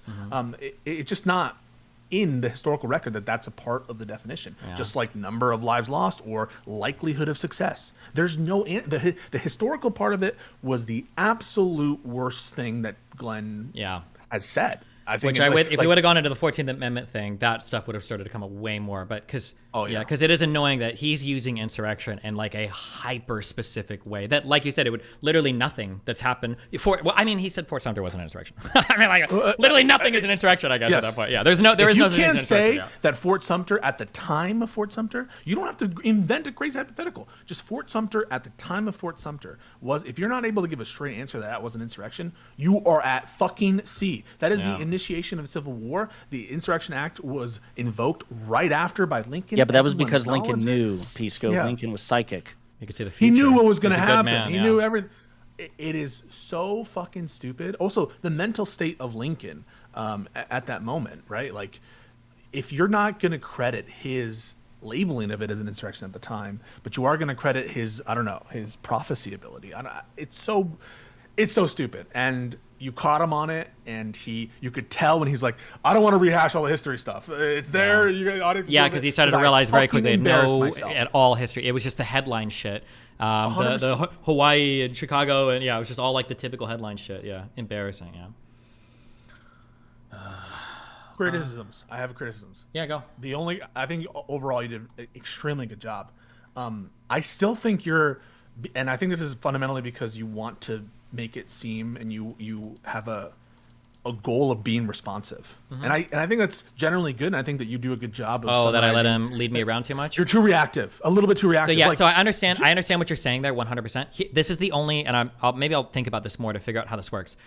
So when you say that I'm too reactive, what you mean is I'll ask a question, and then Glenn will kind of ramble, and then I'll bite at least some of that before going back or whatever. And then, the reason why I do that is, and I think I tried it a couple times in this debate, is that what I really want to do is after he rambles, what I really want to do is like, hold on, come back to this and address this. But if I do that, he's talking a lot, then I'm going to talk a little bit to recenter, and then he's going to ramble again. And then I'm going to recenter, and then I feel like the only problem with that is that it gives him the ability to ramble so much. I learned that in a debate a long time ago where I thought, if I ask clarifying questions, it's good. But I realized if I'm just asking questions, it gives them the opportunity to speak so much more than me. And I think there's a happy medium, because I think when I debate, I'm way too much in the cross-examination mode. And I think that you're too much of the getting my point out affirmatively mode. I think that there's a happy medium here, and that if you had hammered a couple more times some of these points, I think it would have been even better than what it was.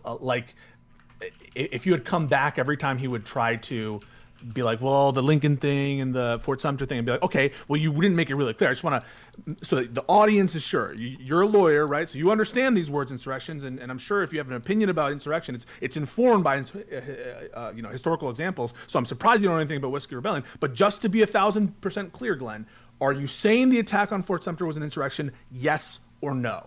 I think that it is true. You can have your narratives. You can say it like that. But like in those moments when there are key, I understand. Yeah, I understand that. But he did answer it, but he'll never answer it straight away. He's going to say like, well, when you say this, and then he's going to ramble. Like I think it's just when I try to get a clear answer on that and he rambles, I think I lose because he just gets to say so much more. I do agree with what you're saying though. I could be wrong. I think that you did a really good job no matter what. And so, I just think that I can try a couple moments where I think that just a little bit more insight, a little bit more insisting. Doesn't mean you have to go all the way to where I am, but just a little bit. But that's it. Is there anything you wish you could have forced an answer on, like any particular question? Probably all of them, but I mean like a specific one that you would have liked an answer one way or another?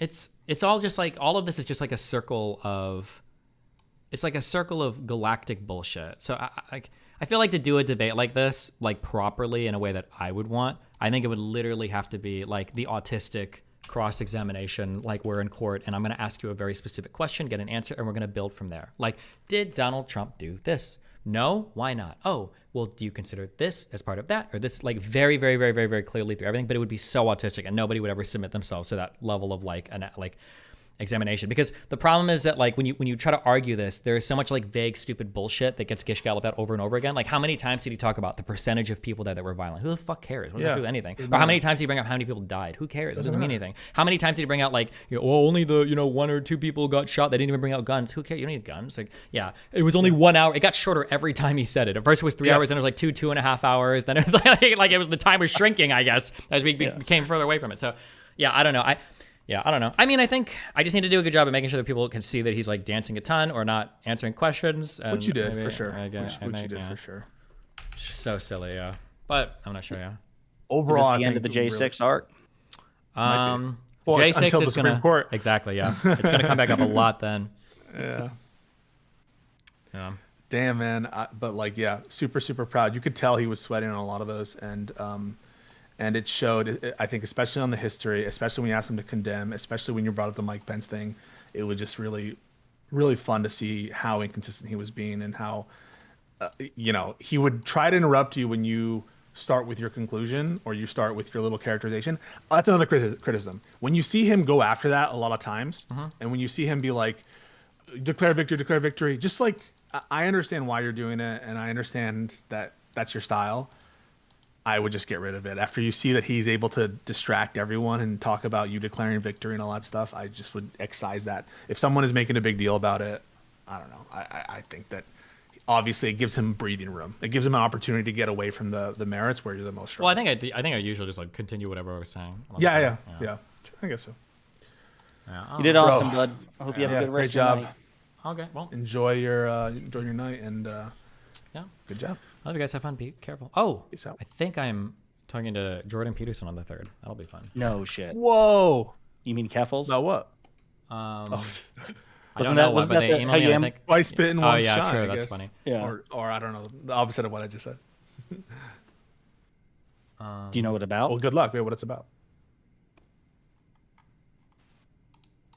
Steven. Are you there? Oh yeah, sorry. Oh, I don't know what it'll be about. Yeah, we'll see. Yeah, I don't know. Okay. Still trying to set up dates. Yeah, have fun. Be careful. Awesome. See you guys. Love you guys. Peace out.